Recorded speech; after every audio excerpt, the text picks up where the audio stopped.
Chapter 1. The walk out the gate at Iron Crane Sect was designed to impress. It was 30 feet of worked iron and polished stone, flanked by twin cranes carved from the same quarry rock as the sect's founding plaque, and it opened inward, which meant that the person leaving walked away from it with the full decorative weight of the sect framing their departure. Elder Dang Hao had chosen the front gate specifically for this effect. In 30 years of teaching, he had found that expulsions handled through administrative side entrances produced resentment and litigation. Expulsions through the front gate, witnessed by the full junior cohort lined up along the approach path, produced finality. Luo Chanwei walked through the front gate at a normal pace. He did not look at the junior disciples lining the path, not because he was avoiding their eyes, but because looking at them would not have been relevant to what he was doing, which was walking. He had his travel pack over his left shoulder, the same one he had arrived with 4 years ago, lighter now because the cultivation materials it contained had been confiscated as sect property during the formal expulsion processing. He had the clothes he was wearing and the contents of his personal storage pouch, which contained nothing that Iron Crane Sect considered worth seizing. Elder Dang Hao stood at the center point of the approach path, which was the position of ceremonial oversight for formal expulsions. He had the expulsion documentation rolled and sealed in his left hand. His expression was the specific one he used for significant sect decisions: measured, certain, publicly calm. Luo Chanwei walked past him. He did not stop. He did not look at the expulsion documentation. He did not, as 3 previous expellees had done in Elder Deng's tenure, turn back at the halfway point to make any of the statements that expellees turned back to make: the promises, the denunciations, the declarations of eventual return. He walked through the gate at normal pace, and the gate closed behind him, and he continued walking. Elder Deng watched him go with the expression of someone who had expected something different and was deciding what to make of what actually happened. Behind him, the junior disciples who had been assembled to witness the expulsion were doing the same thing in a slightly less composed manner. Luo Chanwei did not think about what they were thinking. He was thinking about the assessment. The third failure had been the clearest. The first 2 could be explained by circumstance. The specific configuration of the test formation that year, the way the qi circulation evaluation had been weighted toward an element type that was not his primary affinity, the judgment call on the demonstration's final stage that had gone against him by 1 vote from 3. The third failure had been without any of those factors. He had known it before the assessment ended.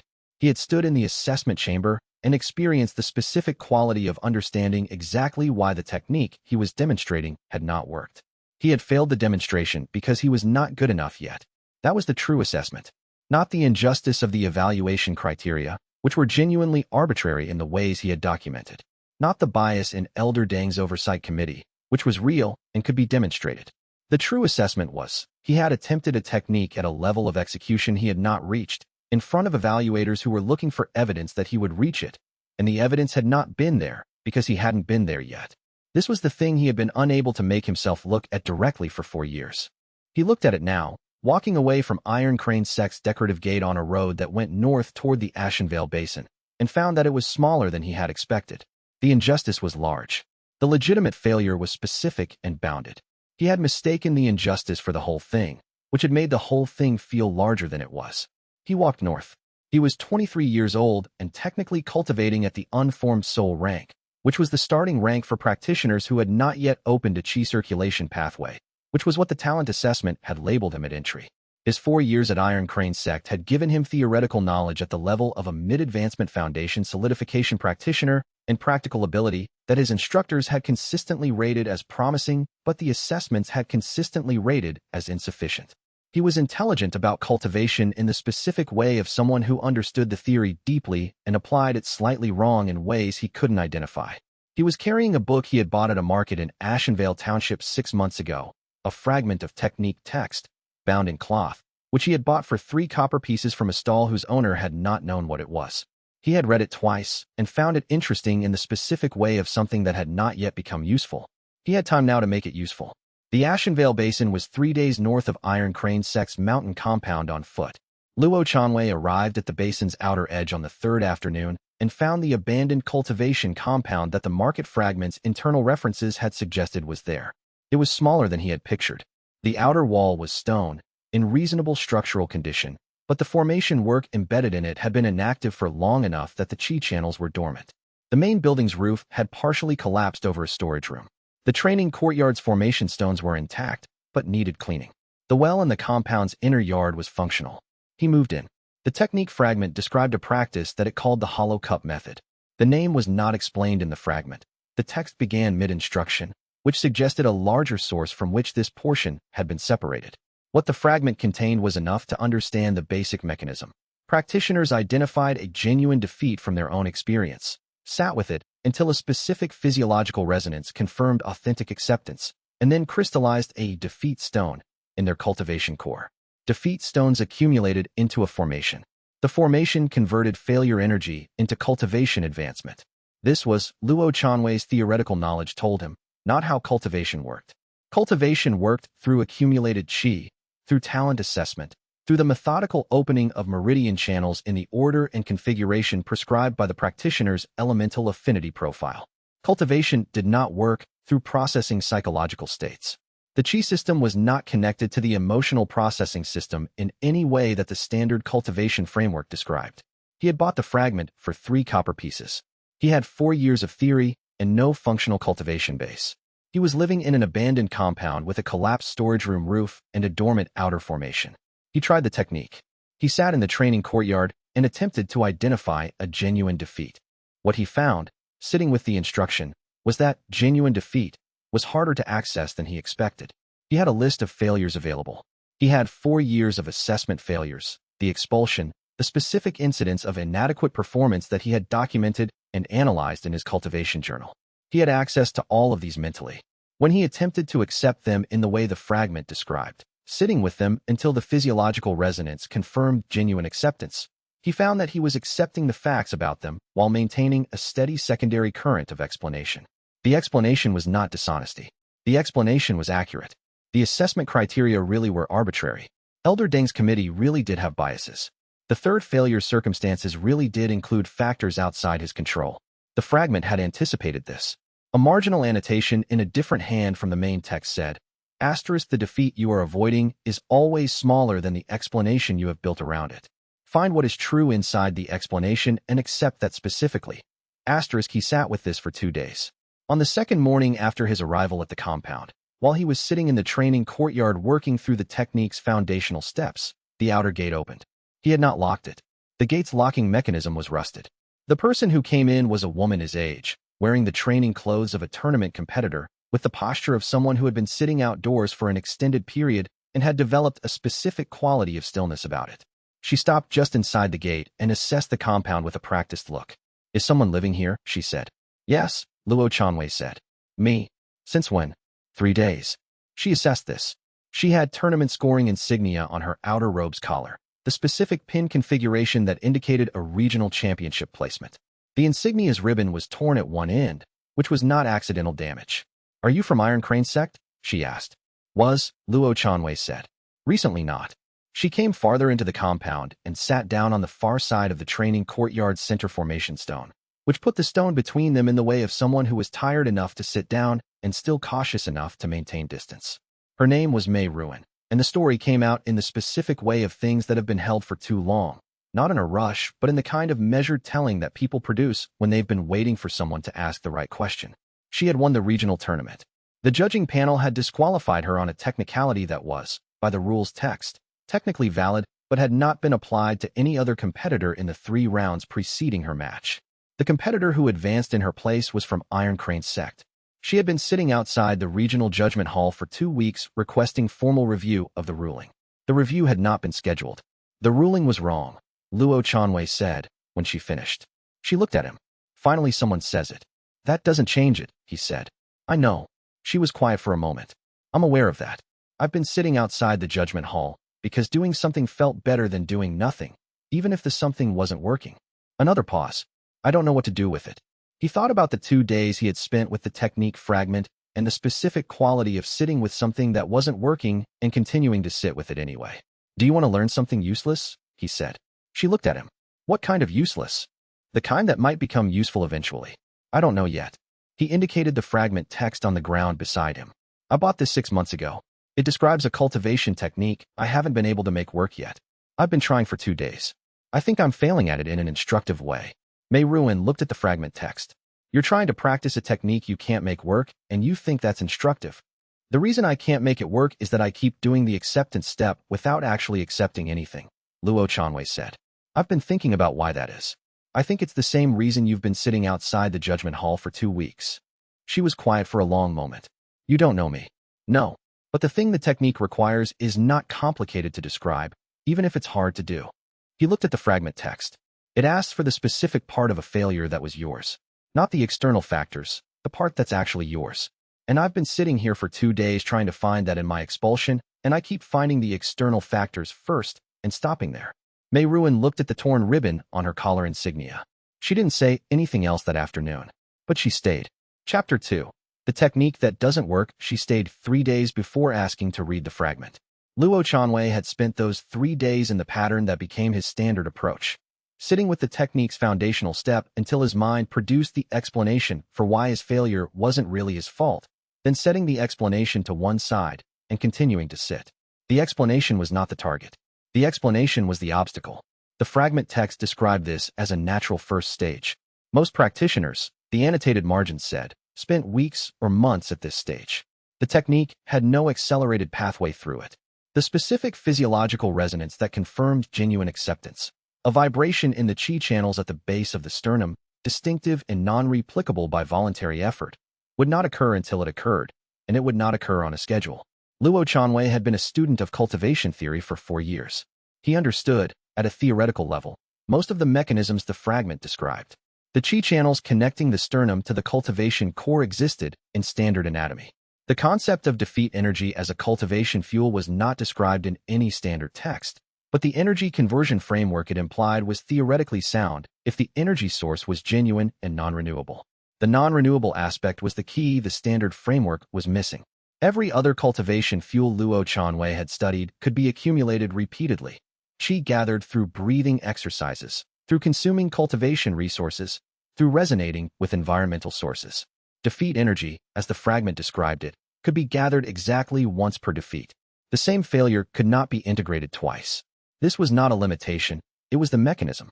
A one-time resource, finite and specific, drawn from an inventory the practitioner built over a lifetime of genuine failure. By the standard cultivation framework's logic, practitioners with more failures would be more powerful than practitioners with fewer. This was not what the standard framework said. By the fragment's logic, practitioners with more failures would be more powerful than practitioners with fewer, provided they had genuinely accepted those failures. The accepted failures were the resource. Unaccepted failures were inventory that had not been converted.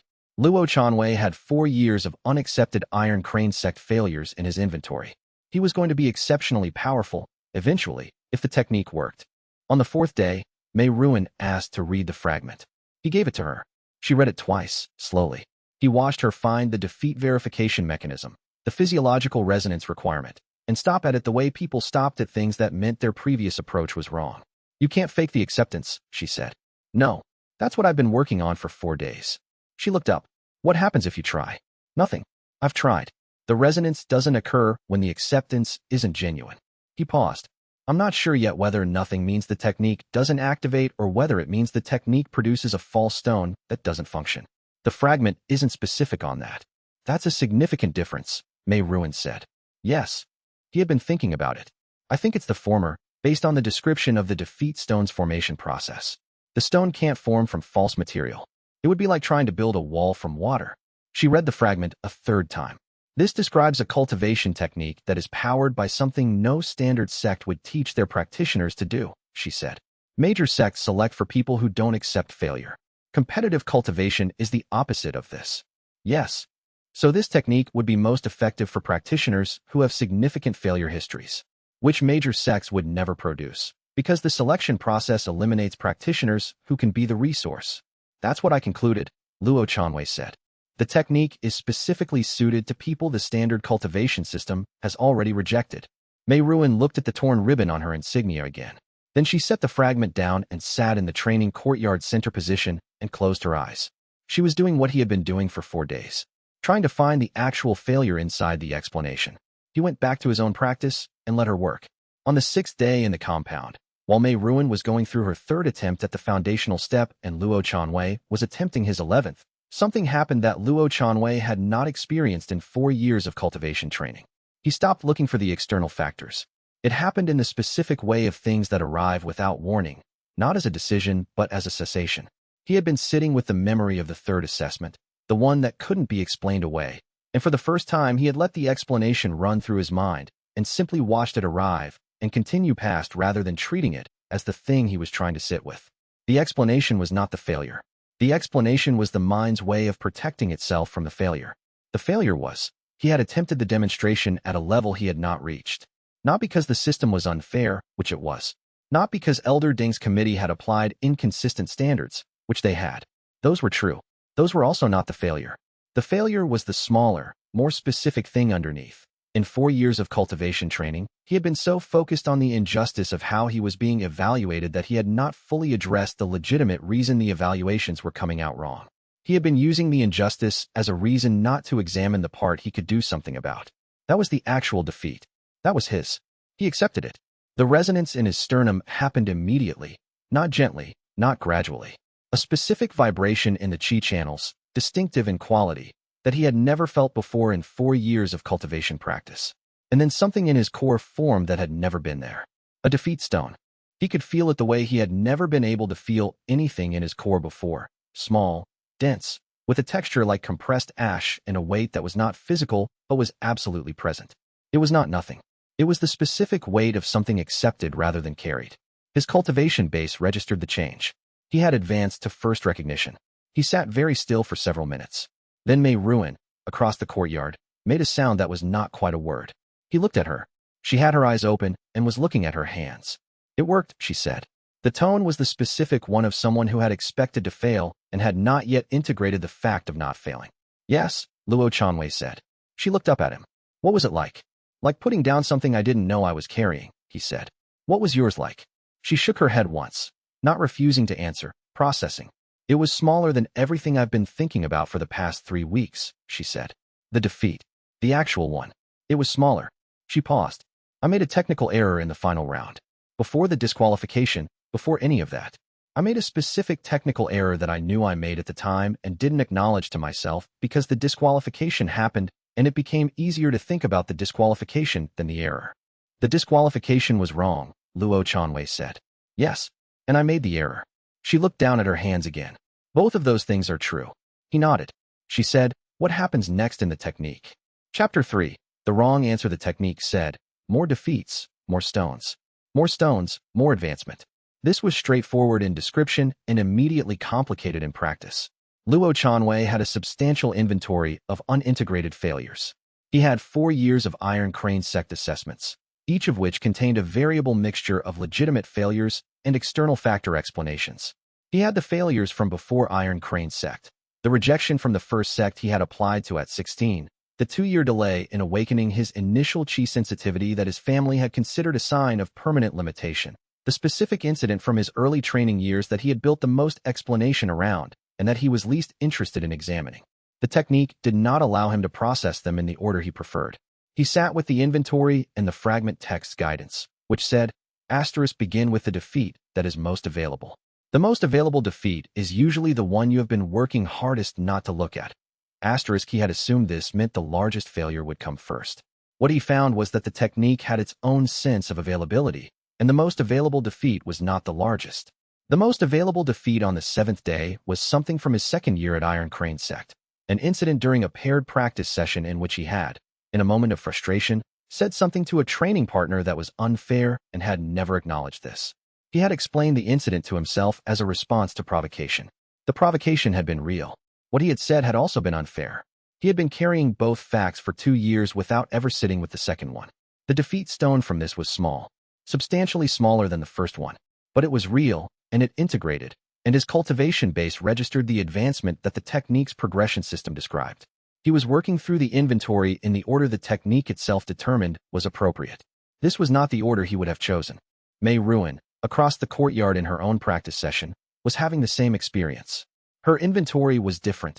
Tournament competitive history, assessment results, the specific social architecture of a young woman who had been told she was exceptional since she was 13 and had consequently built up a substantial reserve of unexamined failures that didn't fit the exceptional narrative. She was processing them in an order that she found consistently surprising. I keep expecting to find the big ones, she said on the 8th evening. The ones I've been thinking about for years. Instead, I keep finding things I'd forgotten. I think the technique processes what's genuinely available, Luo Chanwei said. The big ones might need smaller ones cleared first before you can actually sit with them. That's an optimistic interpretation. The alternative is that the small ones are the real ones, and the big ones are the explanations we built to avoid the small ones. She thought about this. I'm not sure those are different interpretations. They were in the compound's main building by that point, which Luo Chanwei had been gradually making habitable over the preceding week. The collapsed storage room was structurally isolated. The other rooms were functional. He had found what appeared to be the remains of a sect's administrative records in one of the document storage rooms. Not cultivation manuals, just registration paperwork and correspondence, which confirmed that the compound had housed a functioning cultivation sect at some point in the past, and that the sect had not left voluntarily. The records stopped mid-year, approximately 40 years ago, without a conclusion entry. On the 9th day, a new practitioner arrived at the compound's still unlocked gate. Zhao Lihua was 19 years old and had been assessed as having the highest raw qi potential in the eastern provinces for his birth year. This was documented in 3 separate talent evaluations conducted at 3 different major sects, all of which had eagerly admitted him. He had been at each for between 6 months and 2 years before the admission's enthusiasm gave way to the frustration of watching an exceptionally talented practitioner fail to advance past the second recognition rank regardless of training methodology or resource investment. He had been directed here by a wandering monk. Luo Chanwei did not know any wandering monks. What did the monk say specifically, he asked. He said, the old way teaches the new technique. And then he described this compound. Zhao Lihua looked around the compound. The restored training courtyard, the dormant outer formation, the main building's partially cleared administrative records room. This is it. He described it accurately. How did a wandering monk know about this compound? I didn't ask, Zhao Lihua said. He had the expression of someone who was talented enough to have rarely been asked to justify his decisions and was finding this conversation slightly unusual. I'm here because every cultivation technique I've attempted has failed to produce advancement past second recognition. I have been told by 8 different senior cultivators that my qi potential is exceptional. I have been unable to use it. Someone directed me to this location. I've arrived. He paused. Can I speak with whoever is responsible for the sect? That's me, Luo Chanwei said. Zhao Lihua assessed this. Luo Chanwei was clearly not a senior cultivator by any conventional measure. He was living in a partially restored abandoned compound with one other practitioner and documentation he had not explained. He was reading from a fragment text that was not a recognized cultivation manual. The admission test, Luo Chanwei said. Tell me something you failed at. Zhao Lihua answered promptly and fluently. He described a cultivation assessment in which he had scored below expected benchmarks on the practical demonstration component. He provided context. The assessment criteria had not been clearly communicated, the demonstration format had differed from his preparation, the evaluators had applied subjective standards inconsistently. His answer was approximately 300 words long and contained no failure. Luo Chanwei waited until he finished. Come back when you have a real one, he said. Zhao Lihua blinked. Excuse me. You described what was done to you. I asked what you failed at. Come back when you have the answer to the question I asked. Zhao Lihua opened his mouth, closed it. He was not accustomed to being told his answer was wrong when his answer was technically accurate. My answer addressed the failure. Your answer explained why the failure wasn't your fault. That's different from describing the failure. Luo Chanwei paused. Come back tomorrow if you want. Or don't. That's your decision. But come back with a real answer to the question. Zhao Lihua left. He returned the next morning. Chapter 4. The humming stone. He had been standing outside the gate for approximately an hour before he came in. Luo Chanwei knew this because Mei Ruan had been in the training courtyard since dawn and had told him at breakfast that someone was standing outside the gate without entering. He had not gone to investigate. The gate was not locked. Standing outside a gate that was not locked was the behavior of someone who had not yet determined whether they wanted to go through it. When Zhao Lihua came in, he sat down in the training courtyard without being invited and was quiet for several minutes. Then he said, "There's a practitioner in the city where I grew up. He's in his 40s, foundation solidification rank. Teaches at a community cultivation hall for families who can't afford major sect fees. He's been there for 20 years. Luo Chanwei waited. I met him when I was 12, when my family first brought me to the community hall for a preliminary assessment. He told me I had exceptional potential. He was the first person who said that.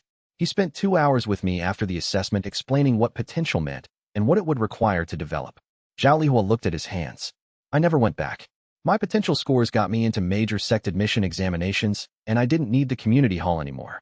I never thanked him. I never wrote to tell him what happened. I've thought about it multiple times and kept not doing it." He stopped. "That's not a cultivation failure.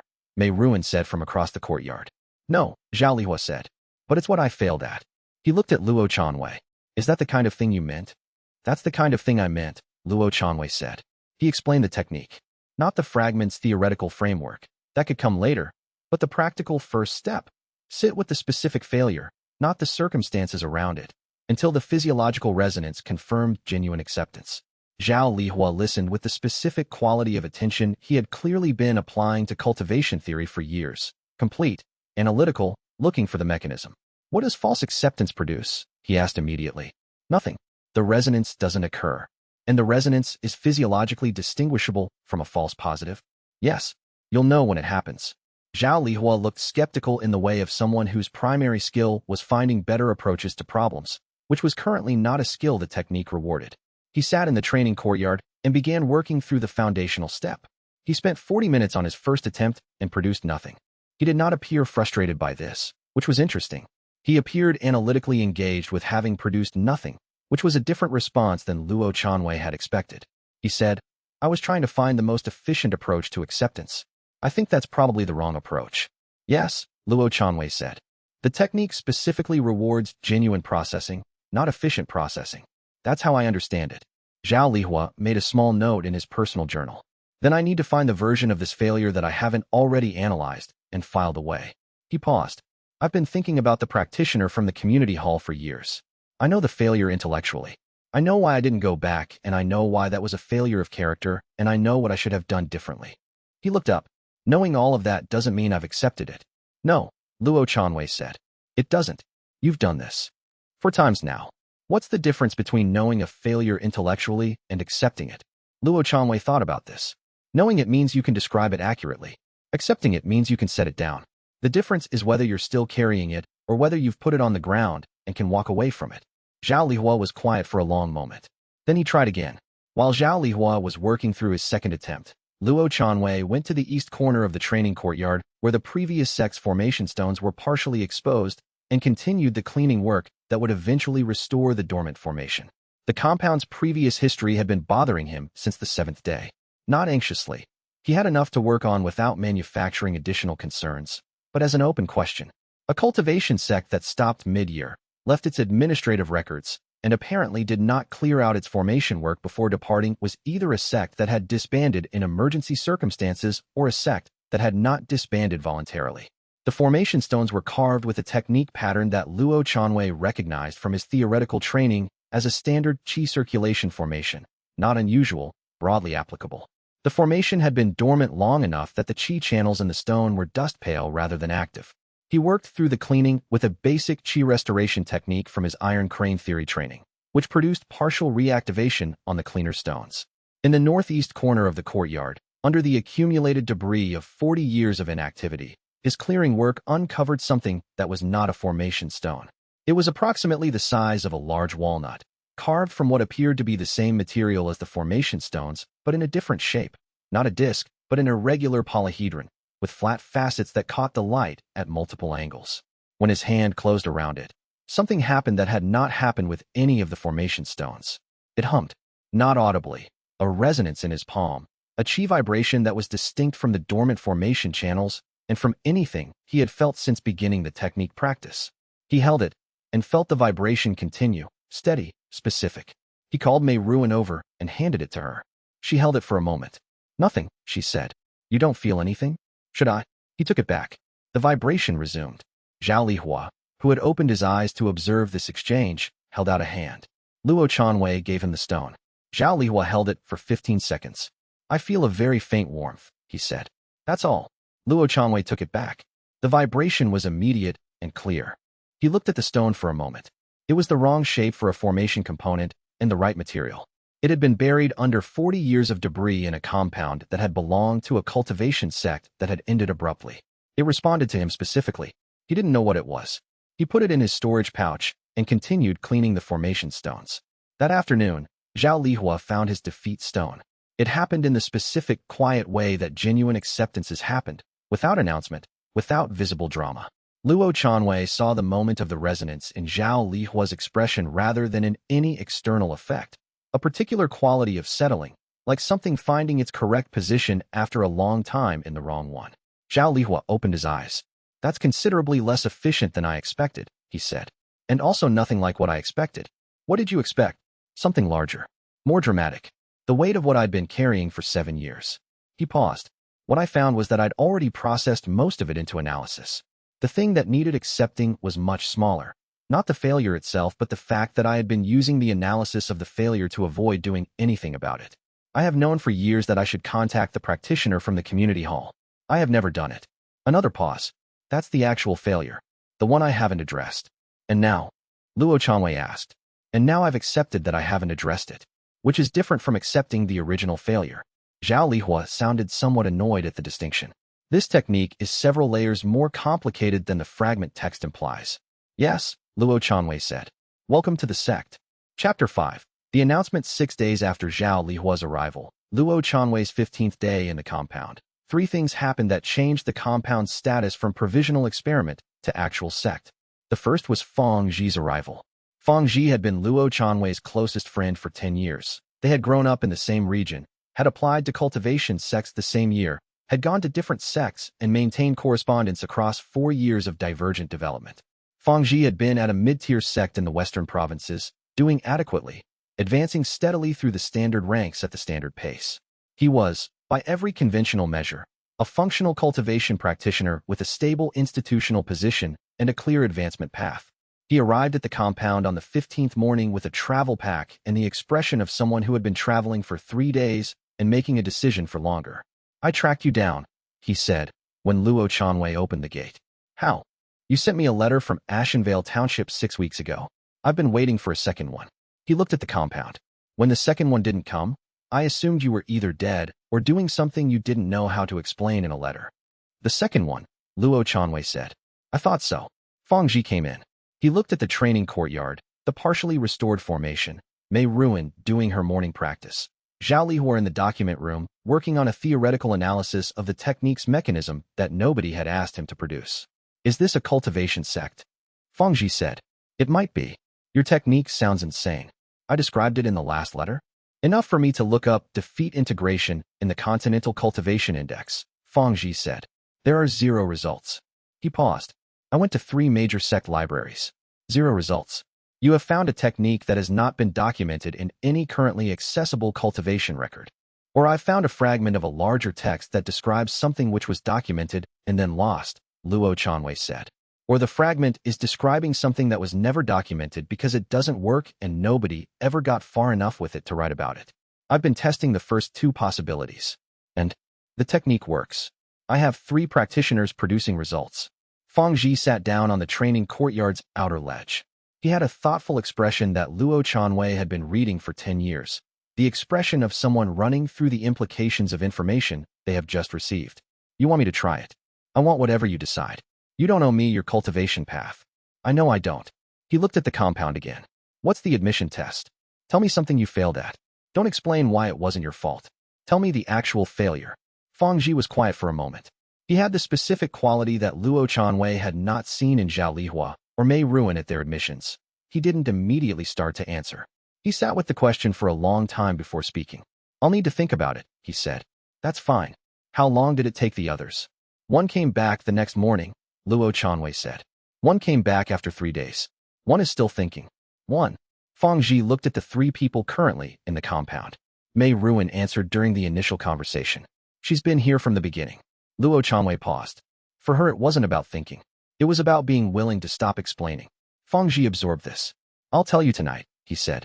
Or tomorrow. He set down his travel pack. Can I stay in the meantime? The storage room has a collapsed roof. The other rooms are functional. There's food. Good enough. Fang Zhi picked his travel pack back up and went to find a room.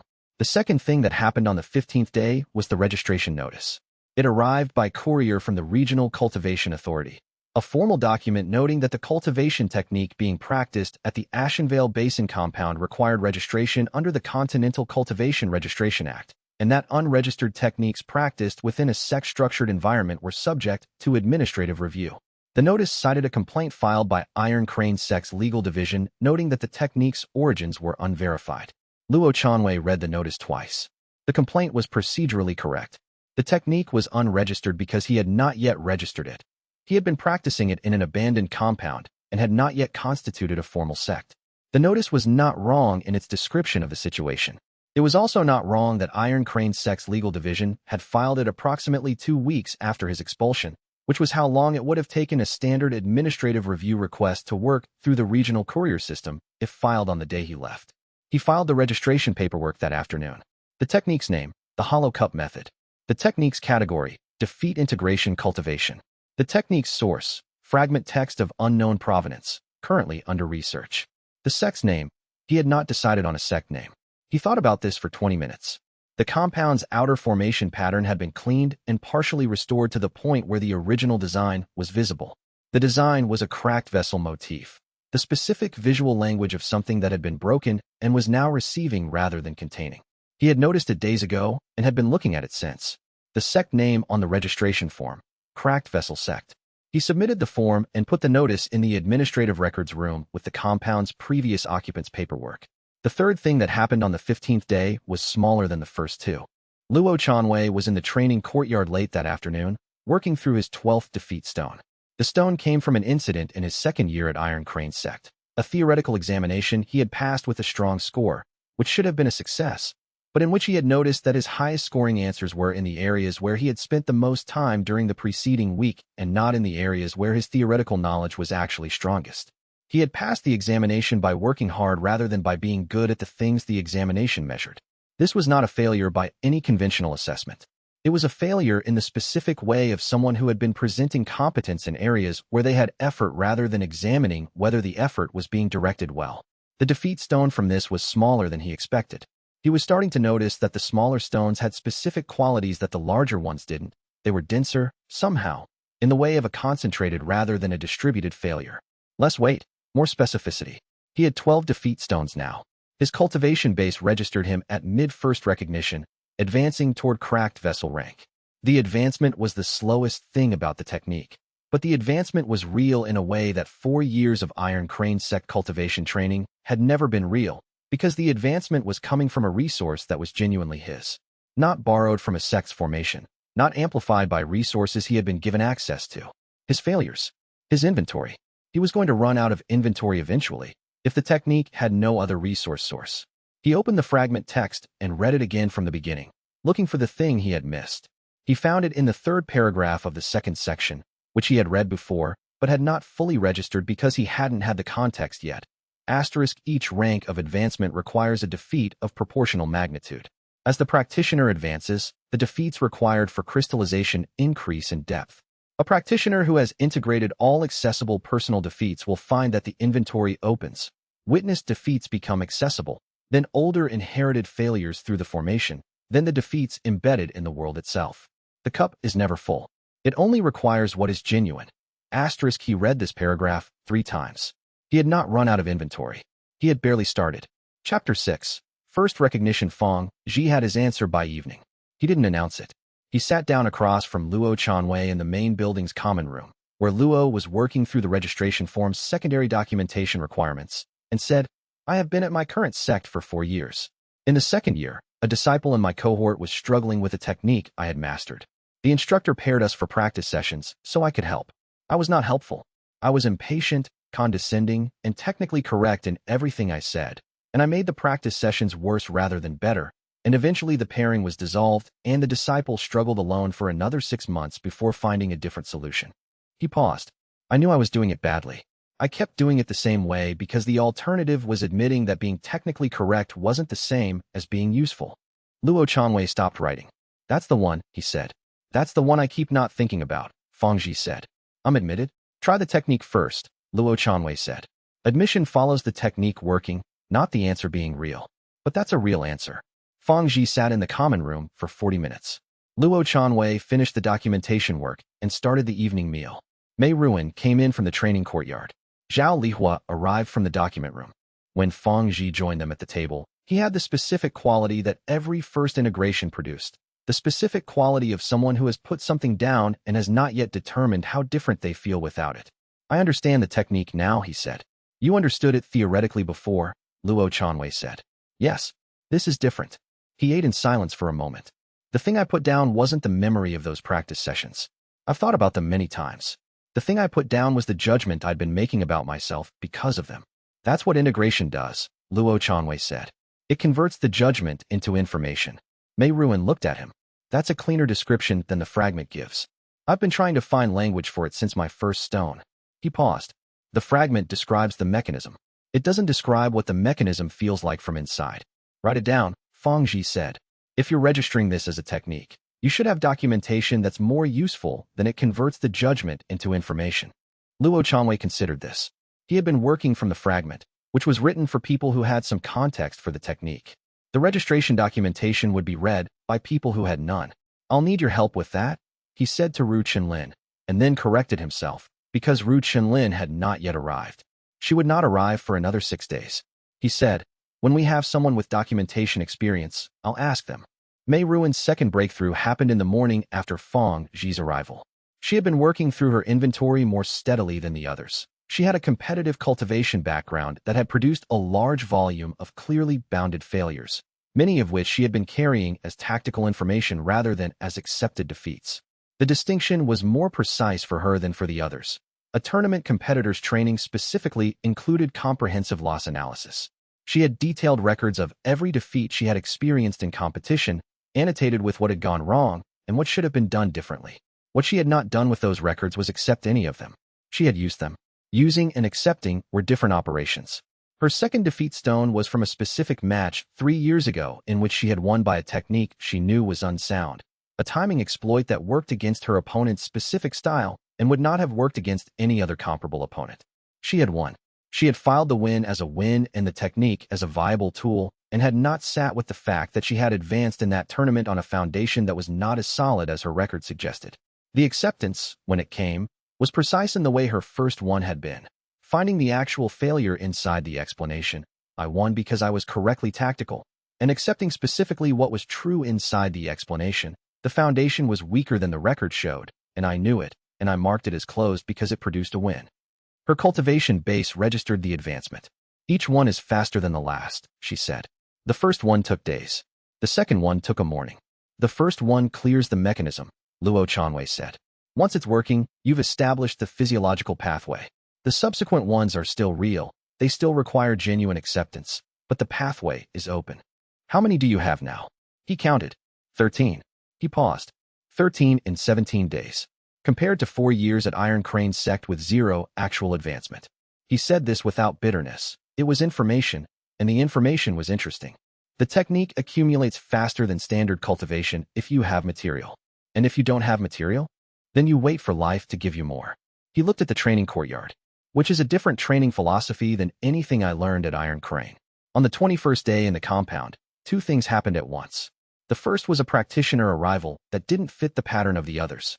His name was Hua Shooting, and he was large in the way of someone whose body had developed for physical labor and had been redirected toward cultivation training, the kind of physical density that the major Sect's combat training divisions specifically selected for.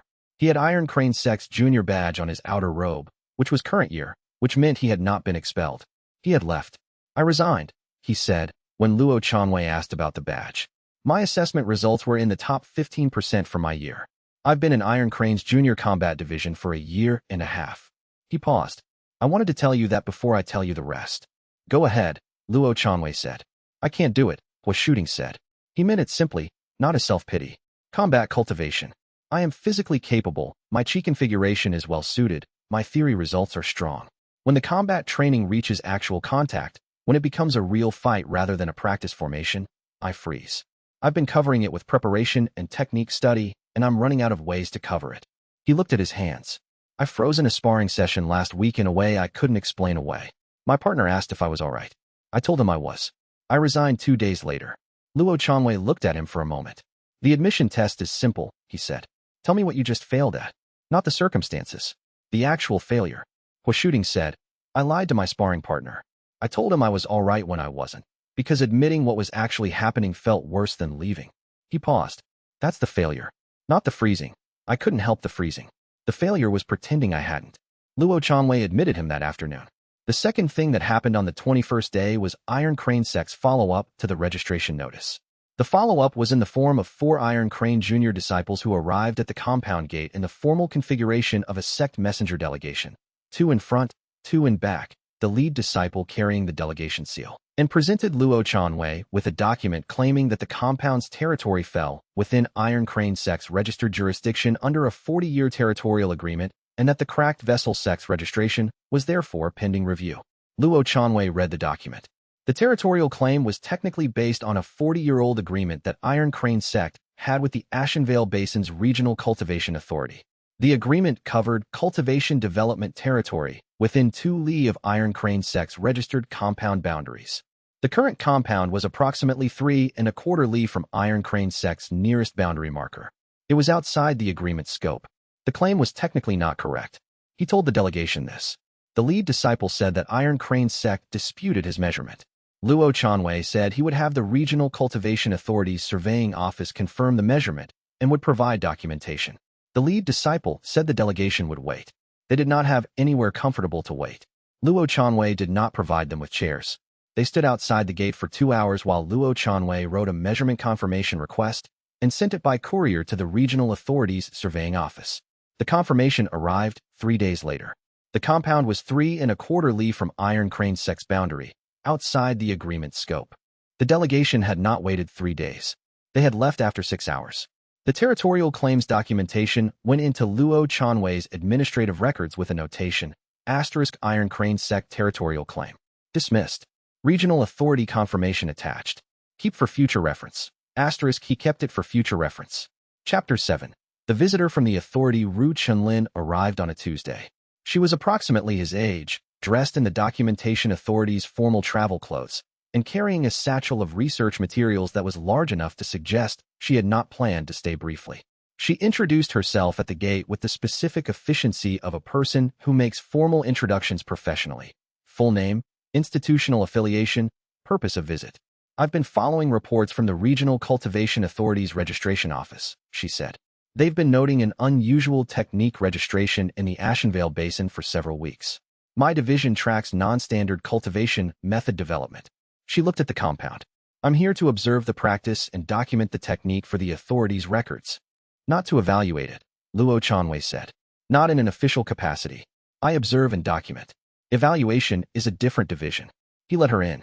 She moved through the compound with the systematic attention of someone who takes notes automatically and accurately. She observed the training courtyard's formation pattern, the restored formation stones, the main building structure.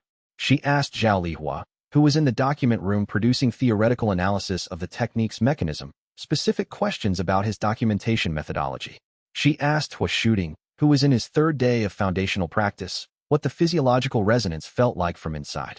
Hua Shooting had not had a breakthrough yet. He thought carefully before answering. Like waiting for something to complete, he said. Like sitting with something that isn't finished yet and knowing the finishing can't be forced. She wrote this down verbatim. By evening, she had filled 12 pages of her documentation notebook. After dinner, she sat across from Luo Chanwei in the common room and looked at him with the expression of someone who has gathered data and is deciding how to begin the analysis conversation. He got there first. You brought historical records. She was slightly surprised. Yes. The satchel has cultivation history documentation, not observation reports. Documentation with original sources. The binding style is pre-Confederation archive material. He had been trained at Iron Crane Sect in historical cultivation documents as part of the theoretical curriculum. You found something before you came. She opened the satchel and produced a bound document. One reference, she said. It's why I'm here rather than a standard documentation officer. She laid the document open on the table. This is a pre-Confederation cultivation research summary from approximately 300 years ago. It references, in passing, a cultivation school that practiced what the summary calls failure conversion techniques, converting process to feed experience into cultivation advancement. The school is described in 2 sentences and then dismissed as a marginal method producing inconsistent results among psychologically unstable practitioners. The summary doesn't name the school or provide documentation. She looked at him. I've been looking for the primary source for that reference for 6 months. You're practicing the technique. I found a fragment, Luo Chanwei said. I don't know the full source. Where did you get the fragment? A market stall in Ashenvale Township. The seller didn't know what it was. He paused. I paid 3 copper pieces. Ru Chunlin looked at him for a moment. Then she looked back at her documentation notebook. The summary's dismissal as producing inconsistent results among psychologically unstable practitioners is interesting, she said. Because the practitioners I've observed today don't appear psychologically unstable. They appear the opposite. The technique requires accepting failure, Luo Chanwei said. Practitioners who have genuinely accepted significant failures tend to be more psychologically stable than practitioners who haven't. The acceptance converts the failure from a carried weight into information. The information is sometimes uncomfortable to have, but having information is more stable than carrying weight. She wrote this down. Do you mind if I stay for a few days? She said. No. The documentation would be more useful with extended observation. I know. Stay as long as you need. She stayed, initially, for 2 weeks. Her planned departure date arrived, and she extended.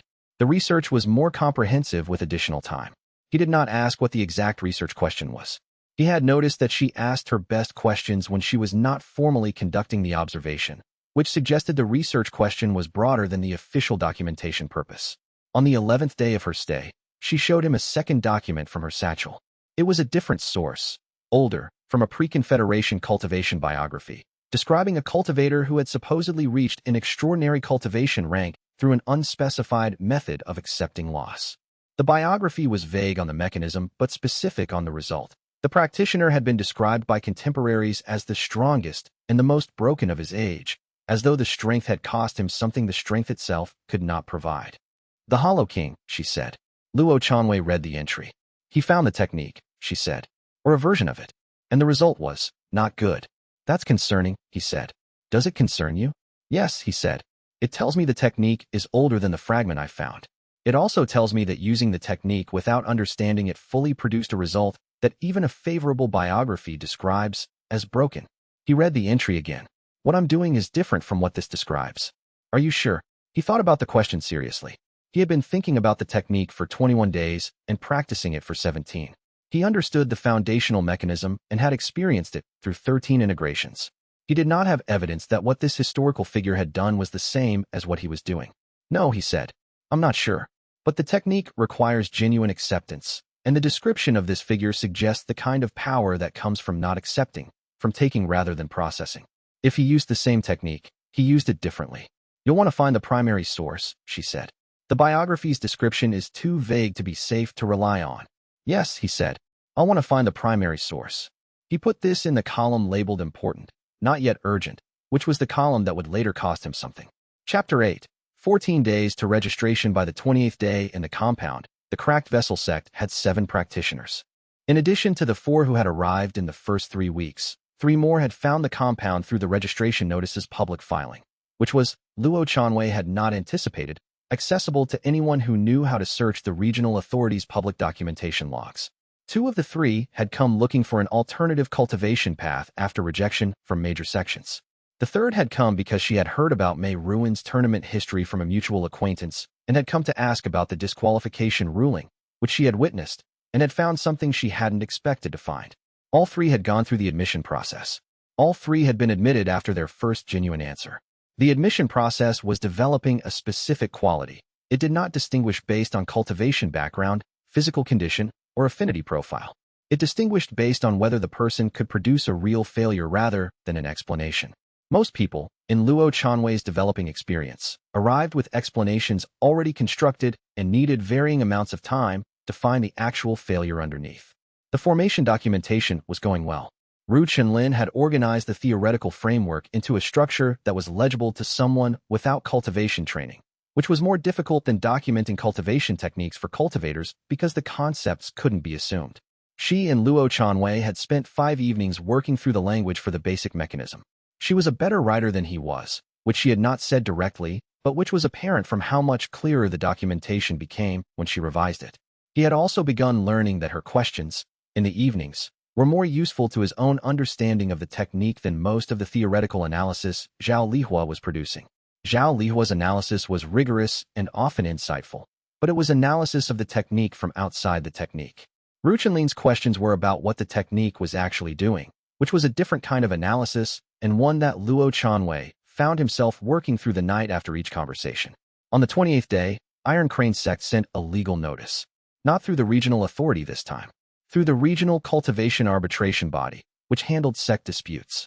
The notice claimed that the Cracked Vessel Sect's technique registration had been filed under a misleading description, defeat integration cultivation, which did not accurately reflect the technique's actual mechanism, and therefore rendered the registration invalid under the Continental Cultivation Registration Act's accuracy requirements. Luo Chanwei read the notice. The claim was not entirely wrong. Defeat integration cultivation was accurate as far as it went, but it was incomplete. It described the input without describing what the integration produced.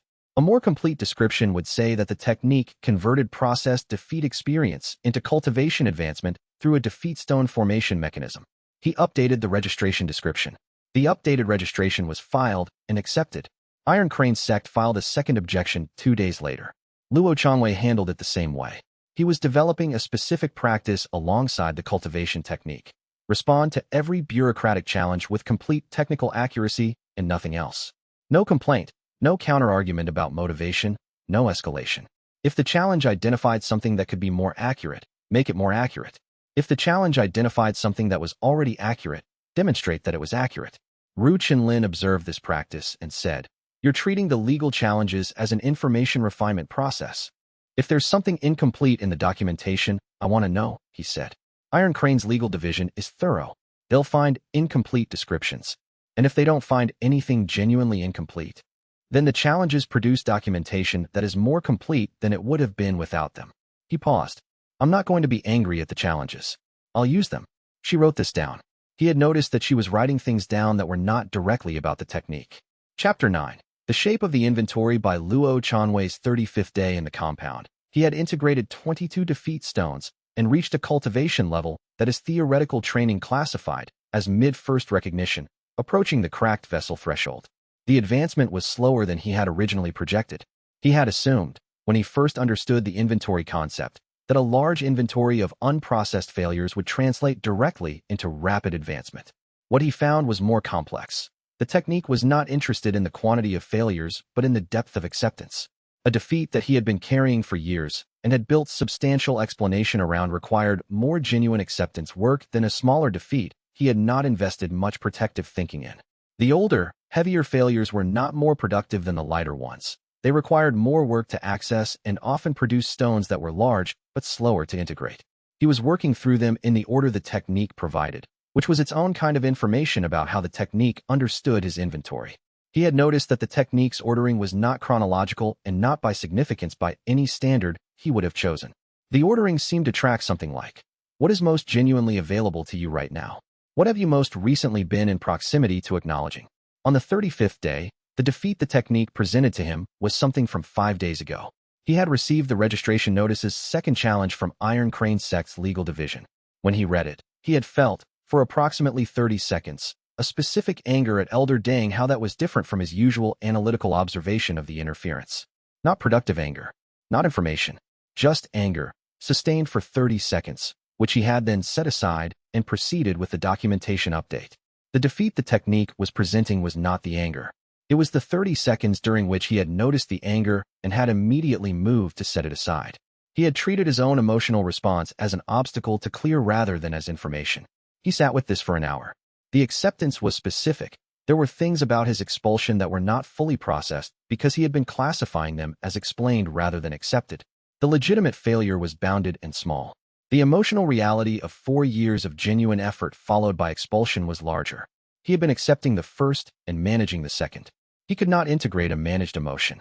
He could integrate the defeat of having managed it rather than sat with it. The stone that formed was medium-sized, dense, with a texture that was different from the explanatory ones. Warmer, less compressed. He noted the difference in his practice journal and continued. Mei Ruin, coming in from the training courtyard, looked at him with the specific attention she had developed in 35 days of watching people complete integrations. That one was different, she said. It was about emotion rather than analysis, he said. I've been managing the emotional aspects of the expulsion rather than accepting them. The technique noticed. She sat down.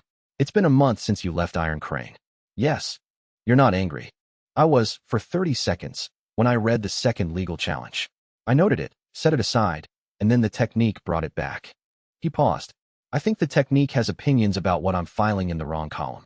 The wrong column, Mei Ruin said. I've been treating the anger as something to manage because anger is not useful to the work. The technique is suggesting that managing it rather than processing it is the failure. He looked at the practice journal. This is more demanding than I expected. I thought the technique was about accepting specific failures. It's also about accepting the emotional reality of having experienced them. She was quiet for a moment.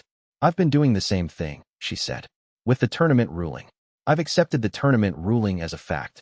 I haven't accepted what it felt like. Is that the next stone? I don't know. It might be. They sat in the common room without speaking for a few minutes, which was a thing that happened in the sect with increasing frequency. People working through the technique's current step in proximity rather than in isolation, not discussing it, just being present in the same space while doing it. Chapter 10.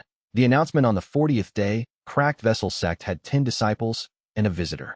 The visitor arrived in formal travel clothes that Luo Chanwei recognized as Iron Crane Sect's administrative colors. Not the junior combat division colors that the previous delegations had worn, but the senior administrative colors, which meant this was not a message delegation. This was a senior representative. He opened the gate. The person who came in was Elder Deng Hao. Luo Chanwei had expected this at some point. He had been noting the escalating character of Iron Crane Sect's administrative challenges and had assessed that the series of legal challenges was unlikely to represent Elder Deng's full intended response. The legal challenges had failed to produce a result. The next step would be personal. He had not prepared a speech. He had, however, thought about what he wanted to say and what he did not want to say, and the two categories were different enough from what he might have said 30 days ago that he thought about the difference. 30 days ago, he would have wanted to argue, to demonstrate that the expulsion had been wrong, that the assessment criteria had been flawed, that the technique was legitimate. He had the material for all three arguments, and they were not wrong. He did not want to make any of those arguments now. Elder Deng came into the compound without waiting to be invited further and looked at the training courtyard with the assessment of a senior cultivation practitioner examining a new training environment. He looked at the formation pattern in the stones. He looked at the 4 practitioners currently in the courtyard. He looked at the main building. You named it Cracked Vessel Sect, he said. Yes. After the second rank. Yes. He was quiet for a moment, still assessing. Then, I'd like to observe a training session. Luo Chanwei thought about this for approximately 3 seconds. You can observe anything that's happening, he said. Nothing here is restricted. He paused. The training sessions don't look like what you're probably used to observing. Nobody is doing formation exercises or chi circulation sequences. They're sitting with failures. I know what the technique is, Elder Deng said. I read your registration documentation. I came to see what it looks like in practice. All right. He came in and Luo Chanwei did not offer him chairs specifically, but there were chairs available in the training courtyard and Elder Deng sat in one and watched. What he watched was Mei Ruin working through the current step in the foundational sequence, which for her was the specific quality of sitting with what the tournament ruling had felt like rather than what it had meant. Was shooting in his 9th day of working toward his first breakthrough, which was taking longer than the others because the defeat he was working toward was one he had been carrying with both hands for a long time. Zhao Lihua in the document room, visible through the window, analyzing the translation matrix's structural properties. Feng Ji, who had 13 stones now and was working through a mid-inventory set of defeats from his early cultivation years. Elder Deng watched for 2 hours. Then he came to find Luo Chanwei, who was in the administrative records room updating the documentation. This is a real technique, he said. Yes, Luo Chanwei said. It's also the most dangerous thing I've seen in 30 years of teaching. He sat down across the desk without being invited. Not because it doesn't work. Because if the practitioners believe in it too completely, it teaches them to want to lose. Resilience and nihilism can produce the same surface behavior. I've seen practitioners confuse them. Luo Chanwei looked at him. Elder Deng Hao had expelled him 40 days ago. He had been directing bureaucratic challenges at the sect through Iron Crane's legal division for 2 weeks. He had come in person now, and he was saying something that Luo Chanwei did not have an immediate answer for. He sat with it. I don't have a response right now, he said. That's a genuine concern, and I want to address it accurately rather than defensively. He paused. Can I respond by tomorrow? Elder Deng looked at him for a moment. It was, Luo Chanwei thought, probably the first time anyone had told him they didn't have an immediate response to one of his concerns and had said it without any register of defeat. Yes, Elder Deng said. That's acceptable. He left. Luo Chanwei sat with the concern for the rest of the afternoon and most of the evening. The distinction Elder Deng was drawing was real. Wanting to lose and accepting loss without being destroyed by it were different psychological states that could look identical from outside.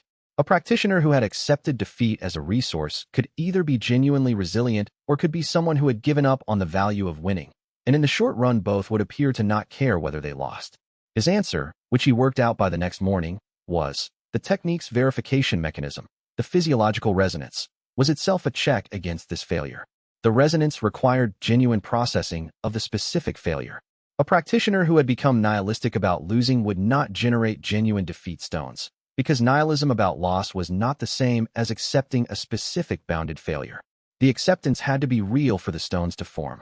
Real acceptance increased groundedness. Nihilism decreased it. But Elder Deng's concern was about scale. At the level of one sect, Luo Chanwei could monitor for this. At the level of many practitioners across many sects, the monitoring wouldn't be possible. He hadn't answered that part yet. He wrote Elder Deng a letter saying he had an answer to the first part of the concern and was still working on the second, and that the second was a legitimate open question. Elder Deng wrote back, "That is an honest response. Continue. We disagree on whether the distinction can be maintained at scale.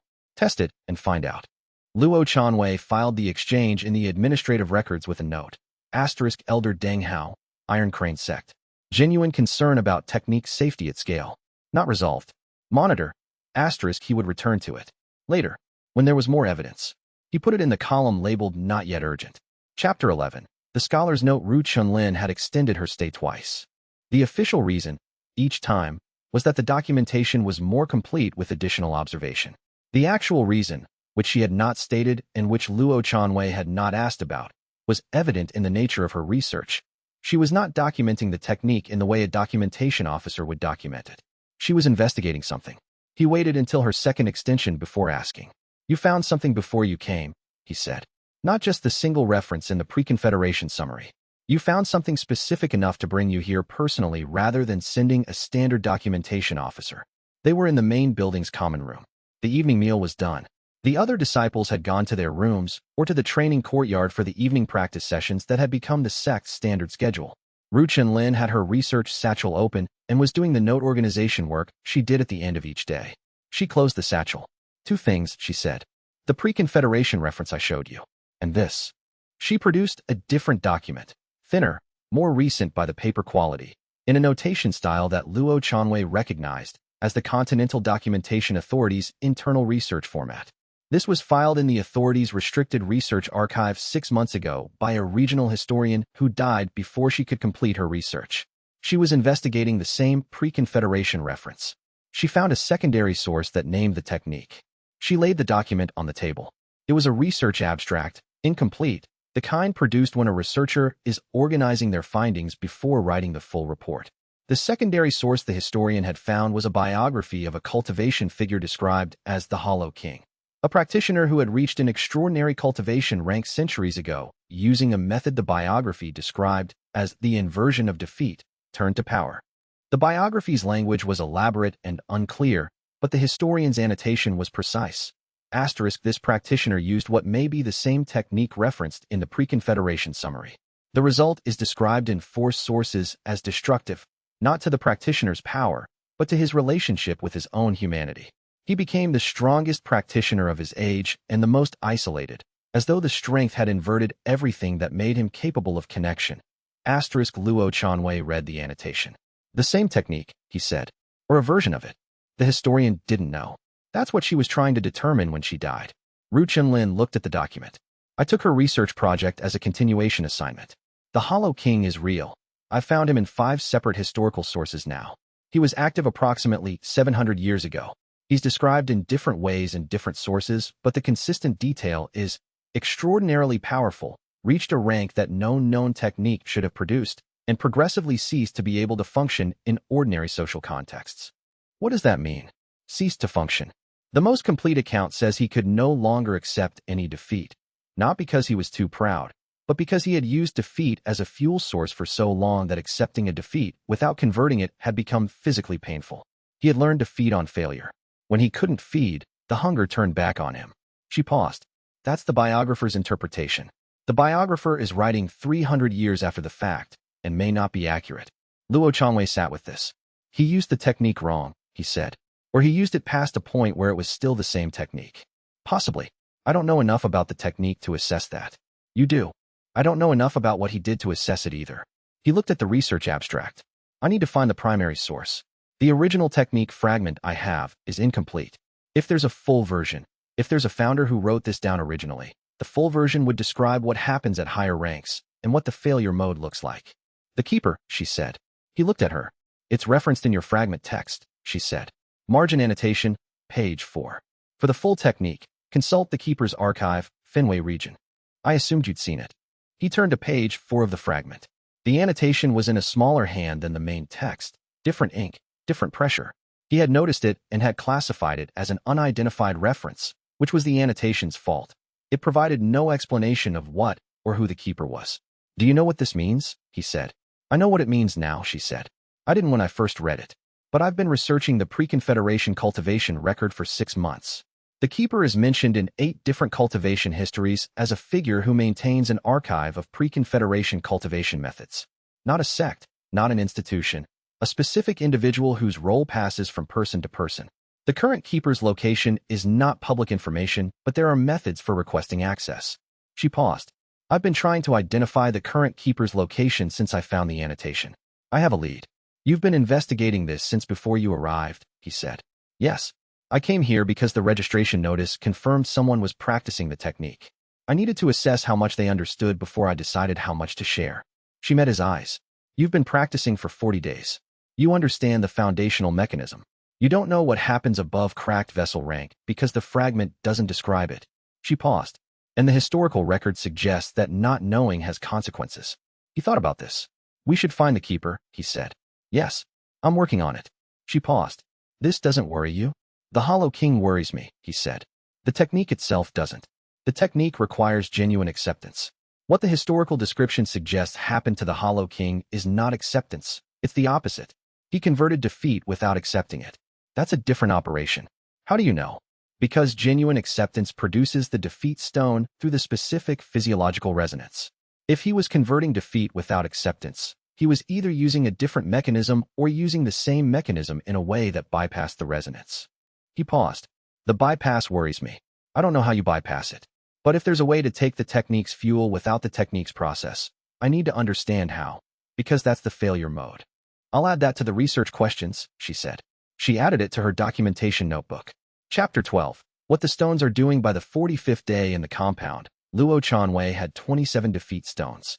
The stones had organized themselves into a formation in his cultivation core that he had not designed and had not seen described in the fragment text. The formation was visible to cultivation chi sight, his own and Ru Chenlin's, which had developed a non-standard precision from her memory meridian technique. When he showed her the formation's pattern through a basic chi projection technique, she looked at it for a long time before saying anything. That's a translation matrix, she said. What does that mean? It's a structural formation type I've seen in pre-Confederation cultivation documentation. A translation matrix converts energy from one form into another, not amplification, conversion. The input and output are qualitatively different. She paused. Your defeat stones are the input. What's the output? He thought about this. Cultivation advancement, he said. That's the result. Not the same as the output. She looked at the formation pattern again. The defeat stones contain specific information, the precise moment of understanding from each failure, the point at which the failure became clear. If the translation matrix is converting that information into cultivation advancement, the advancement contains the information, not just power. Pattern. What pattern? The specific failure patterns of every defeat you've integrated. She looked at him. You have 27 defeat patterns in your cultivation base. What do you do with them? He had been trying to answer this question for several days. The technique fragment said the stones accumulated, that the accumulation produced advancement. It didn't describe what the advanced practitioner could do with a cultivation base full of specific defeat patterns. I can recognize failures, he said. In my own performance, yes. But also, I've been noticing that I recognize failure patterns in other people. Not because they tell me, because I can feel the resonance. Ru Chenlin looked at him. When a practitioner is avoiding a genuine failure, he said, the specific physiological quality of the avoidance is detectable. Not loudly, but it's there. I noticed it with Zhao Lihua before he told me he'd been trying to optimize the technique. I noticed it with Hua shooting before he told me what he'd been covering. You can read other people's failure patterns, she said. Not read. Feel. The resonance is similar to what happens in my own integration. He paused. I think the translation matrix is converting the defeat information into perceptual ability. The more failures I've integrated, the more failure patterns I can recognize. She wrote this down. That has significant applications, she said. Yes. He had been thinking about what applications. The most immediate one was also the most obvious. It made him very difficult to manipulate. Anyone who was presenting a false self in the compound, an explanation rather than a genuine acknowledgement, created a specific resonance dissonance. He couldn't always identify the source precisely, but he could feel that something wasn't genuine. Chao Tianshu, who arrived the next morning, was the clearest demonstration of this he had yet encountered. Chao Tianshu presented as a potential ally. His name, he explained, was well known in the regional cultivation administration circles. Golden River Sect's senior disciple, from a sect with significant resources and influential relationships with the regional cultivation authority. He had heard about the cracked vessel sect's technique from the registration notices and was curious. He believed in diversification of cultivation methods. He thought the hollow cup method might have interesting applications. He was interested in discussing a potential resource-sharing arrangement. He was well-dressed, well-spoken, and technically accurate in everything he said. Luo Chanwei felt the dissonance from approximately 2 feet away. It was not, specifically, that Chao Tianshu was lying. His statements were technically accurate. The dissonance was in the distance between what his statements contained and what his actual interest was, which was something different from what the statements said. He was not presenting a false self in the sense of claiming to be someone he wasn't. He was presenting a simplified self from which specific interests had been omitted. Luo Chanwei did not say this. He showed Chao Tianshu the compound. He answered questions about the technique with complete accuracy about what was publicly documentable. He did not answer the questions that were designed to produce information that wasn't in the public documentation. Chao Tianshu was skilled at the extraction process. He asked several questions that were framed as theoretical discussions, but were actually requests for specific operational information. The compound's formation architecture, the technique's specific advancement timeline by rank, the number of practitioners at each cultivation level.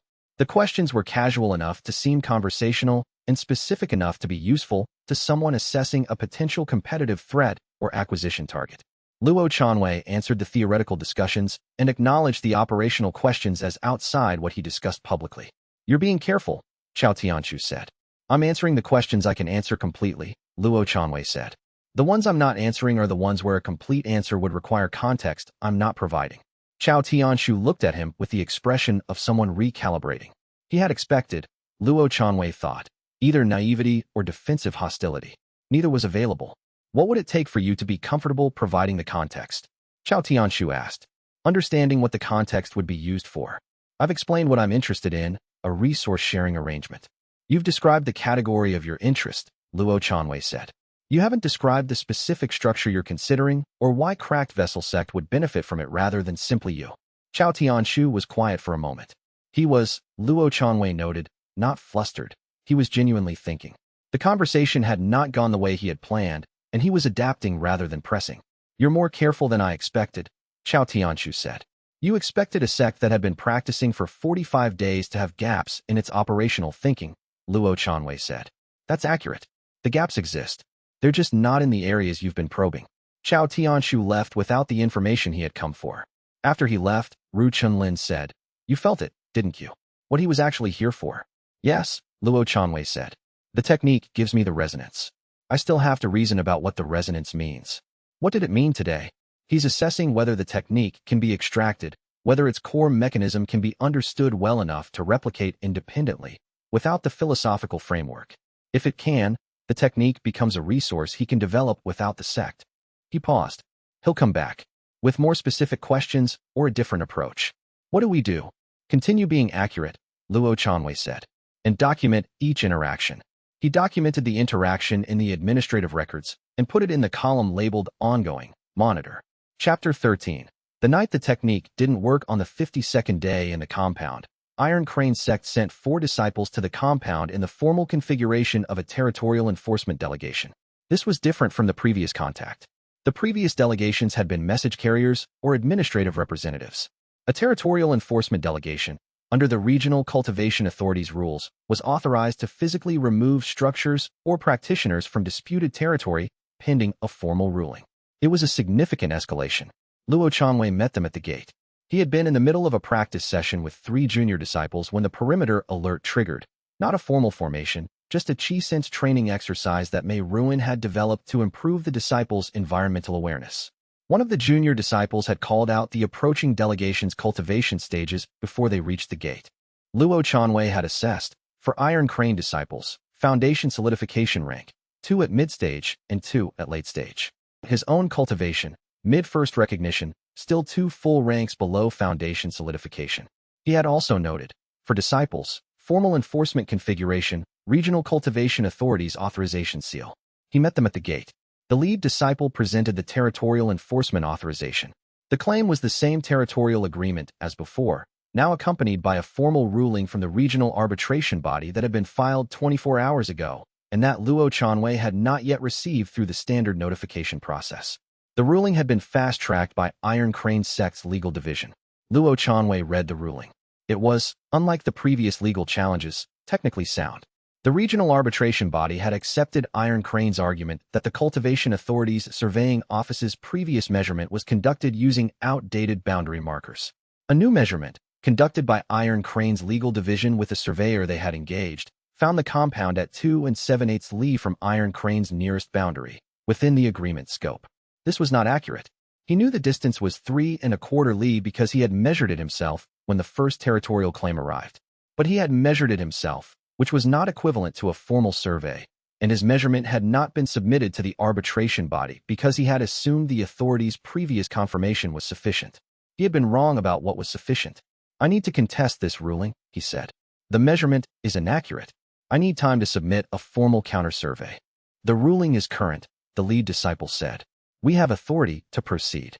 The authority to proceed is contingent on the ruling being based on accurate information. If the measurement is wrong, the ruling is wrong. He paused. "I will submit a counter-survey request to the regional arbitration body today. I'm asking you to wait 48 hours for the submission to be processed." The lead disciple was not, Luo Chanwei noted, hostile. He was doing his job. He had a ruling and an authorization, and he had been sent to execute them. He did not have latitude to delay without a formal request from the arbitration body. "I don't have authority to grant a 48-hour delay," the lead disciple said. "I know. I'm asking you to transmit my request to whoever does." There was a pause. The lead disciple communicated with the other three through the brief chi signal method that formal delegations used. Then he said, "We'll transmit the request. We're required to remain on site pending the response." "All right," Luo Chanwei said. "There are chairs in the training courtyard." He went to write the counter-survey request, which took him 30 minutes, and then went back to the interrupted practice session with the junior disciples. The disciples were watching the enforcement delegation with the expression of people who are not afraid, but are being careful not to appear that they're not afraid. "Continue," Luo Chanwei said. They continued. The technique, that afternoon, did not provide him with a comfortable next step. What it provided was the specific quality of having made an error, assuming the authority's previous confirmation was sufficient when he had known, at a background level, that Iron Crane's legal division would find a way to challenge it. He had categorized the concern as resolved when it was not yet resolved. He processed this as a defeat stone. It was not a comfortable one. It was small and sharp and specific. Chapter 14, The Counter-Survey. The counter-survey request was approved by the regional arbitration body 18 hours after submission, faster than Luo Chanwei had expected, which meant either the body had reviewed the situation carefully or Iron Crane's original fast-track process had left a procedural opening. The formal survey was conducted by the authority's official surveying team rather than Iron Crane's contracted surveyor. The result, 3 1/8 li from the nearest boundary marker, using the updated markers. Outside the territorial agreement scope, the enforcement delegation left. Luo Chanwei added the complete record, the original territorial claim, the fast-tracked ruling, the counter-survey request, and the final resolution, to the administrative records with a note. Iron Crane Sect will continue finding new approaches. Keep documentation current and complete. Do not assume any previous resolution is final. Then he did something he had been deferring since Ru Chunlin had first mentioned it. He sat with the pattern of Iron Crane's bureaucratic interference and asked himself, specifically, whether he had been filing it in the wrong column. The interference had been ongoing for 3 weeks. Each instance had been manageable. He had been treating each instance as a discrete challenge, resolved and filed, rather than as an ongoing operation that required a different category of response. He had been responding to the interference rather than addressing its source. The defeat this produced was not about the territorial claim specifically. It was about the habit of responding to immediate challenges without developing a strategy for the pattern they were part of. He had noticed the pattern. He had filed it as ongoing, monitor. Monitoring was not the same as addressing. He processed this and produced a small, precise defeat stone. Then he wrote to Ru Chinlin's documentation authority contact in the Regional Administration Center, who had been helpful during the surveying process, and asked a specific question, whether there was a formal procedure for requesting a preemptive ruling on disputed territorial claims when a pattern of bad faith challenges had been documented. There was. It was called a persistent dispute certification, and it required documentation of 3 or more challenges within a 12-month period from the same claimant. He had 4. He filed the persistent dispute certification that afternoon. Ru Chenlin, reading the filing over his shoulder. When did you decide to do this? 45 minutes ago, he said. I was treating the challenges as discrete incidents. They're a pattern. You've been treating them as discrete since the first one. Yes, that was the failure. He submitted the filing. The certification will produce a formal determination that Iron Crane's claims have not been made in good faith. It doesn't stop them from filing more claims. It does make each subsequent claim automatically reviewed against the certification, which adds procedural weight to my counterfilings. She looked at him. You solve administrative problems the same way you process defeat stones. They're the same operation, he said. Find the actual failure. Accept it specifically. Convert it.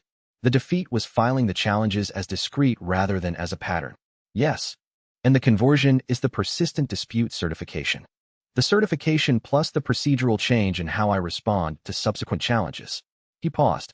The technique doesn't just produce cultivation advancement. It produces a practice of finding specific failures rather than general explanations. I've been using it for cultivation. It works for administrative problems too. Ru Chenlin wrote this down. Chapter 15. What Chao Tianshu actually wanted. Chao Tianshu came back on the 58th day. He came with a different approach, as Luo Chanwei had predicted. The previous visit had been a survey of the sect's openness to external relationships. This visit was more specific. He was interested in a joint cultivation research arrangement, whereby Golden River Sect would provide resources and administrative support to the Cracked Vessel Sect in exchange for documentation access to the technique's development process. The documentation access was the actual interest. The resources and administrative support were the price. Luo Chanwei had been thinking, in the 2 weeks since the first visit, about what Chao Tianshu's actual interest was. The most likely answer was the one that produced the most direct value for Golden River Sect with the least actual investment. A joint research arrangement that provided documentation access would give Chao Tianshu, or whoever was directing his interest, enough information to attempt independent development of the technique without the sect's involvement. The offer was, in some ways, not unreasonable.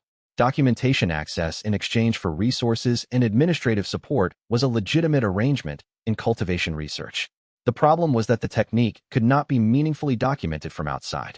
The mechanism required genuine acceptance, which meant the documentation of what it looked like from outside. The physiological resonance, the formation structure, the advancement timelines, did not contain the information a practitioner would need to actually practice it. The useful documentation was about what genuine acceptance felt like from inside, which was exactly the documentation Ru Chenlin had been producing and which required extended observation of practitioners who were actually doing the work. Giving Chao Tianshu access to the documentation Ru Chenlin was producing would give him the most complete external account of the technique available. He would not be able to use it to replicate the technique. He would be able to use it to present himself as an authority on the technique, to position Golden River Sect as the primary institutional knowledge source for a method he had never practiced. Luo Chanwei sat with this. I'm going to tell you what I think your actual interest is, he said to Chao Tianshu. Not as an accusation, as a basis for conversation. Chao Tianshu looked at him with the specific expression of someone recalibrating for the second time. Your interest is in the documentation, not the research arrangement, Luo Chanwei said. Specifically, you want the external documentation of the technique's mechanism, the most complete version available, so that Golden River Sect can position itself as an institutional authority on the Hollow Cup method before the technique becomes widely known. The resources and administrative support are the price, but the support would likely be structured to give Golden River Sect meaningful oversight of the sect's registration and documentation process, which would give you first access to all future documentation. Chao Tianshu was quiet for a moment. That's a very specific interpretation, he said. Is it accurate? Another pause. Not entirely. You've overstated the institutional positioning element. The interest is primarily in the documentation itself, not in positioning Golden River Sect as an authority. Why do you want the documentation? Because the technique is going to be significant. Early, complete documentation of a significant technique has value independent of the technique itself. He paused. I'm not trying to steal the technique. I'm trying to be positioned well relative to a technique that I believe is going to change the cultivation world. This was, Luo Chanwei noted, more honest than the previous conversation. The dissonance was smaller. The documentation being produced by our researcher is the most complete external account available, Luo Chanwei said. It's also not the most useful documentation. The most useful documentation would be produced by practitioners who've done the technique, describing what it feels like from inside. Your arrangement would give you the first and not the second. I understand that, xianxia said. I'm not proposing to replicate the technique. I'm proposing to document it. For what purpose? For the purpose of making it accessible. A technique that can't be described to people who haven't practiced it is limited to practitioners who are already practicing it. Documentation that can be read by someone who hasn't practiced it increases accessibility. This was not wrong. It was also not the full purpose, but it was a genuine element of the purpose. The documentation is Ru Chenlin's work, Luo Chanwei said. If you want to discuss a documentation arrangement, discuss it with her. She controls what gets published and when. I'll tell her you're interested in a conversation. Chao Tianshu left without an agreement, but with a conversation on the calendar. Luo Chanwei told Ru Chenlin about the conversation and what he had assessed of Chao Tianshu's actual interest. She listened and then said, he's not wrong that documentation increases accessibility. He's also not wrong that positioning relative to a technique before it becomes widely known has institutional value. She paused. I'll talk to him. Knowing what he actually wants makes the conversation more useful. That's what I calculated, Luo Chanwei said. She looked at him. You've been improving at reading people. The stones, he said. 27 recognized failure patterns in my cultivation base. I have a stronger sense of when something isn't being said than I had 45 days ago. She looked at her notebook. Then she said, what am I not saying? He thought about this for a moment. You're wondering whether to tell me you're staying longer than the documentation project requires, he said. And you haven't decided yet. She looked at him for a long time. I'll let you know when I decide, she said. She went back to her notes. Chapter 16. Formal establishment. The cracked vessel Sect's formal registration was approved on the 63rd day. The documentation had taken 3 weeks to complete, not because the process was complicated, but because the technique's description was not a standard category in the registration system and required a series of clarification requests from the regional authorities' technical review board. Each clarification request Ru Chenlin addressed with complete accuracy. Each additional clarification request revealed a gap in the Technical Review Board's cultivation theory framework, which Ru Chenlin addressed by providing the relevant foundational explanation alongside the specific answer. By the time the registration was approved, the Technical Review Board's record of the interaction was the most comprehensive external documentation of the hollow cup method that existed outside the Sect's own materials. Luo Chanwei noted this with approval and filed the registration documentation. The Sect had, at the time of registration, 12 disciples in active practice, ranging from 3 people who had achieved their first breakthrough to Hu Shooting, who was in his 4th week of working toward his. The wide range was expected. The technique processed each practitioner's specific inventory at the pace the inventory required, which meant some people moved quickly and some slowly, and there was no standardized timeline that applied across different practitioners' histories. What was consistent was the quality of the advancement. Every practitioner who had produced genuine defeat stones had a cultivation base that was, by any measurable standard, more structurally sound than their equivalent rank in standard cultivation. Ru Chenlin had been documenting this comparison using the regional authorities' standard cultivation assessment tools. The defeat stone formation in each practitioner's core had a stability that standard qi circulation formations at equivalent ranks didn't produce. The stability comes from the acceptance process itself, Luo Chanwei had explained to her. Standard cultivation accumulates qi through external means, resources, environmental resonance, deliberate practice. The qi is real, but it's borrowed. Defeat stones are formed from the practitioner's own genuinely processed material. There's no external source that can be disrupted. So the cultivation base is more resilient to outside interference, she said. Not more powerful in the conventional sense, but harder to destabilize. She wrote this down. She had been writing things down for nearly 3 weeks. Her official documentation project had been extended a 3rd time, which was unusual enough that her supervisors at the Documentation Authority had sent an inquiry about her expected return date. She had replied that the documentation project required additional time. She had not told Luo Chanwei about the inquiry. He had found out through the compound's general qi mail sorting system, which he did not read carefully.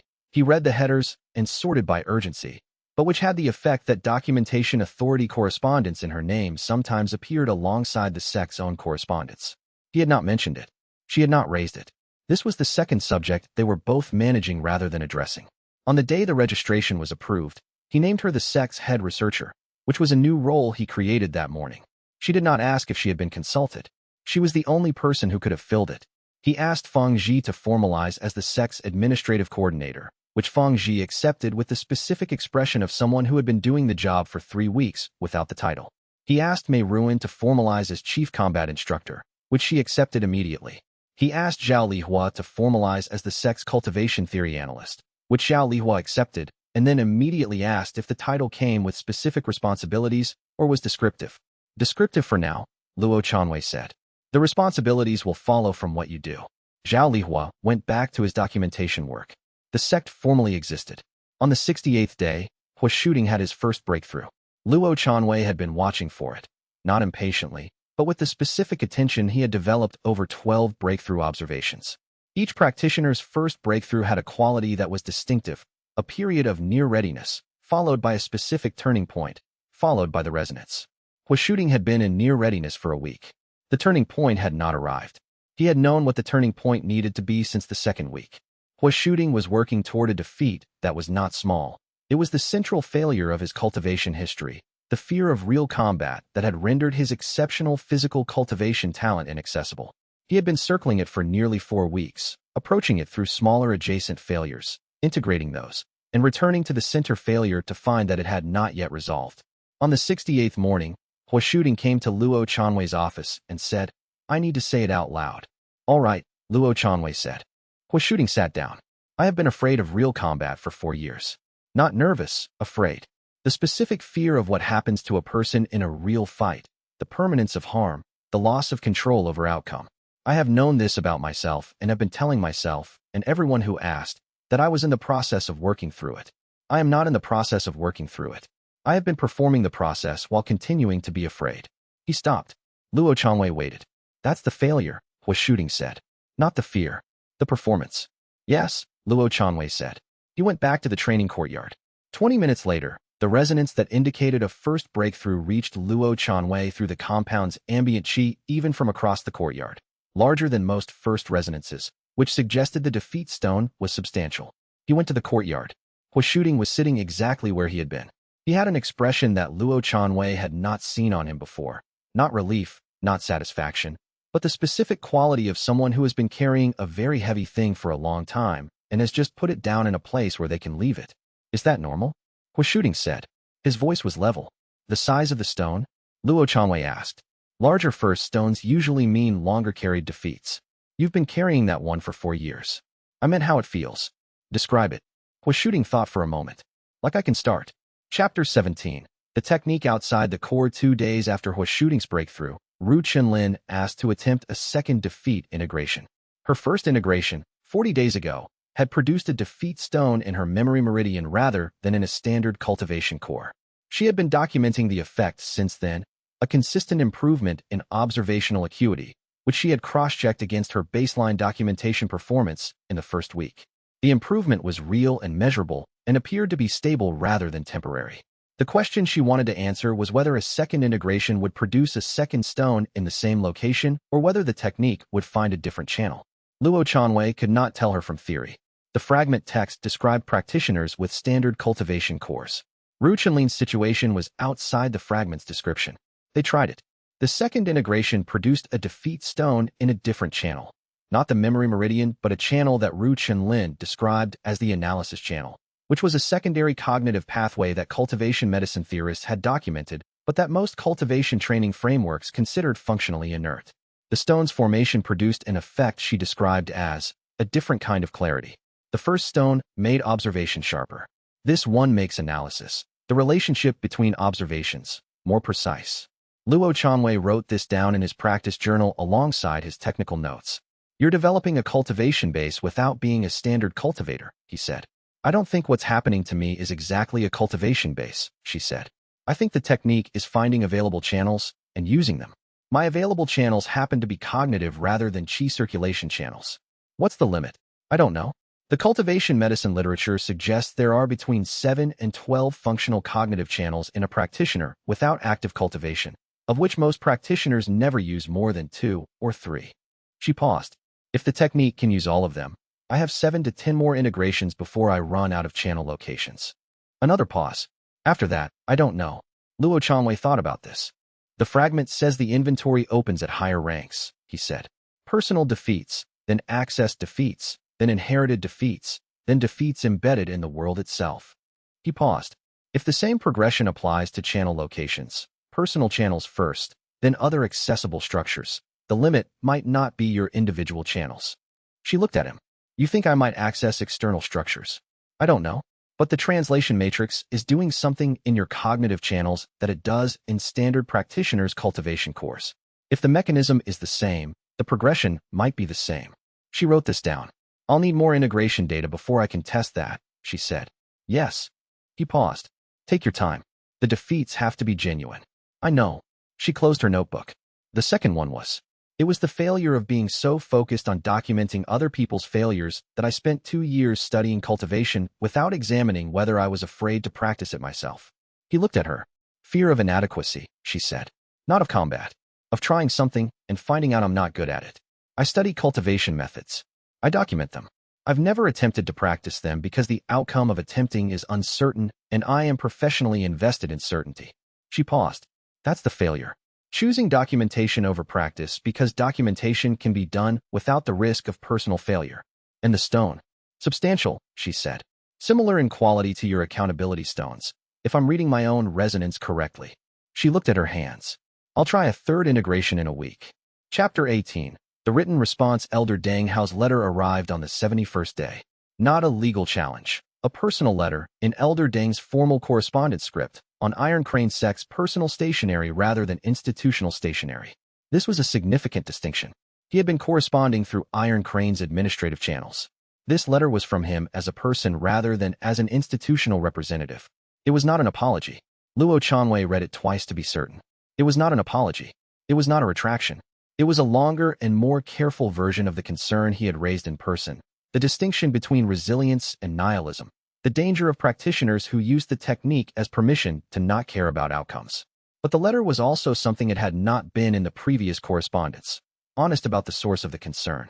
Not just a theoretical worry about scale. A specific concern rooted in a specific observation. I have been watching your Sect's registration documentation and correspondence for 2 months, the letter said. Asterisk, what I have observed is not nihilism. What I have observed is people who are demonstrably more engaged with their own failures than any standard trained practitioners I have encountered. Your practitioners are not indifferent to outcomes. They are specifically committed to understanding their outcomes. This is not what I expected when I outlined the concern. Asterisk, I am revising my assessment of the immediate risk. I am not revising the concern about scale. The distinction between the technique's appropriate use and its misuse is currently maintained by your direct observation of every practitioner in the compound. When the technique is practiced beyond your direct observation, by practitioners you have not trained, in sects that have not developed the same culture, the distinction may not hold. Asterisk, I do not know what to do with this observation. I am writing because I believe you should have it. Asterisk, Luo Chanwei read the letter 3 times. Then he wrote a response on the sect's official stationery, which was the new stationery he had ordered when the registration was approved, with the cracked vessel emblem. His response. Asterisk, thank you for your continued attention to this concern. Your revised assessment is consistent with what I observe at close range. Your concern about scale is consistent with what I have not yet been able to observe, which is the technique practiced at a distance from its source. Asterisk, I have 1 partial answer and 1 open question. Asterisk, the partial answer. The technique's verification mechanism is a passive check against the worst version of the misuse you describe. A practitioner who uses the technique as permission to not care about outcomes will stop producing genuine defeat stones, because not caring about outcomes is not the same as accepting specific bounded failures. The mechanism distinguishes between the 2 states. It cannot distinguish perfectly under all conditions, but it provides a floor. Asterisk, the open question. The floor is only useful if the practitioner and those around them can tell whether the resonance is genuine. This requires a level of cultivation awareness that the technique develops over time, but that new practitioners don't have. The early stages of the technique are therefore the period of highest risk for the misuse you describe. I don't have a solution to this yet. Asterisk, I am writing this down rather than keeping it as a private concern because I believe you were right to raise it publicly, and I believe the accurate response to a right concern is to state clearly where I have answered it and where I haven't. He sent the letter. Elder Deng replied 2 days later. Asterisk, this is an honest response. We disagree on whether the distinction can be maintained at scale. Test it and find out. Asterisk, Luo Chanwei noted that Elder Deng had said almost the same thing twice now. He posted the exchange, both sides, on the sect's public information board, which was a new board he had installed in the main building's entrance hallway for exactly this purpose. Not every visitor would read it, but every practitioner in the sect would see it. And what the exchange showed was that the sect's founder had an unanswered concern about the technique's safety at scale, that the concern was legitimate, and that addressing it was ongoing work. Mei Ruin read the posted exchange and said, "You posted your own unanswered concern on the public board." "Yes. Most sects would keep that private. Most sects don't have a technique that specifically rewards genuine acknowledgement of failures," he said. "Keeping the concern private would be exactly what the technique's admission test is designed to detect." She looked at the board for a moment. "The sect's culture is eating its leader," she said. "Not critically, observationally." "Yes," he said. "That's probably correct." Chapter 19. The formation speaks. On the 78th day, Luo Chanwei had 31 defeat stones, and the formation in his core did something that no other practitioner in the sect had described. He woke at dawn with the specific chi sense of a change in the formation's geometry, not an advancement, not a new stone, but a reorganization. The translation matrix had shifted its arrangement. He sat with it and felt the new geometry. The 31 stones had moved from an accumulation into a specific pattern that he recognized from the formation theory in his iron crane training. A resonance bridge. A resonance bridge formation was not a cultivation advancement indicator. It was a network formation, a structure that connected multiple chi nodes into a unified field. Standard resonance bridges were built between a practitioner and external cultivation sources, allowing the practitioner to draw from the source directly. The translation matrix had built a resonance bridge internally, connecting every defeat stone to every other defeat stone in a unified field. The effect was not immediately obvious. He sat with it and felt for what was different. What was different was that he could now access any defeat stone in his formation directly. Not just the current one, not the most recent ones, but any of them, with the specific information it contained. He could call up the 31st stone, yesterday's, the failure of expecting a disciple's breakthrough on his timeline rather than the technique's timeline, and hold its specific pattern, or the 7th stone, from 5 weeks ago, the failure of using analysis as a substitute for action, and feel its quality separately from the current moment. The 31 stones weren't a pile. They were a library. Ru Chenlin was the first person he told. She spent 2 hours examining the formation through chi projection and then went to her documentation notebook and wrote continuously for 45 minutes. "The resonance bridge doesn't just connect them," she said. "It lets you use them together. The pattern recognition you described last week, reading failure resonances in other people, that uses specific stones that are relevant to the pattern you're reading. With the bridge, you can use all of them simultaneously. What does that produce? A much more complete picture of failure patterns in your environment." She looked at her notes. "You've been reading individual patterns. With the bridge, you're reading the full landscape." He thought about what this meant for the admission process, for the training sessions, for the way he had been managing the compound over the past 78 days. "The conversations I've been having," he said. "The ones where I could tell something wasn't genuine, I was reading individual stones. Specific failure patterns in my inventory that matched what I was sensing. And now it's more like ambient awareness. Everything in the compound is readable." He paused. "Not everything is readable clearly. It's like the difference between identifying a specific sound and hearing the full ambient sound of a space."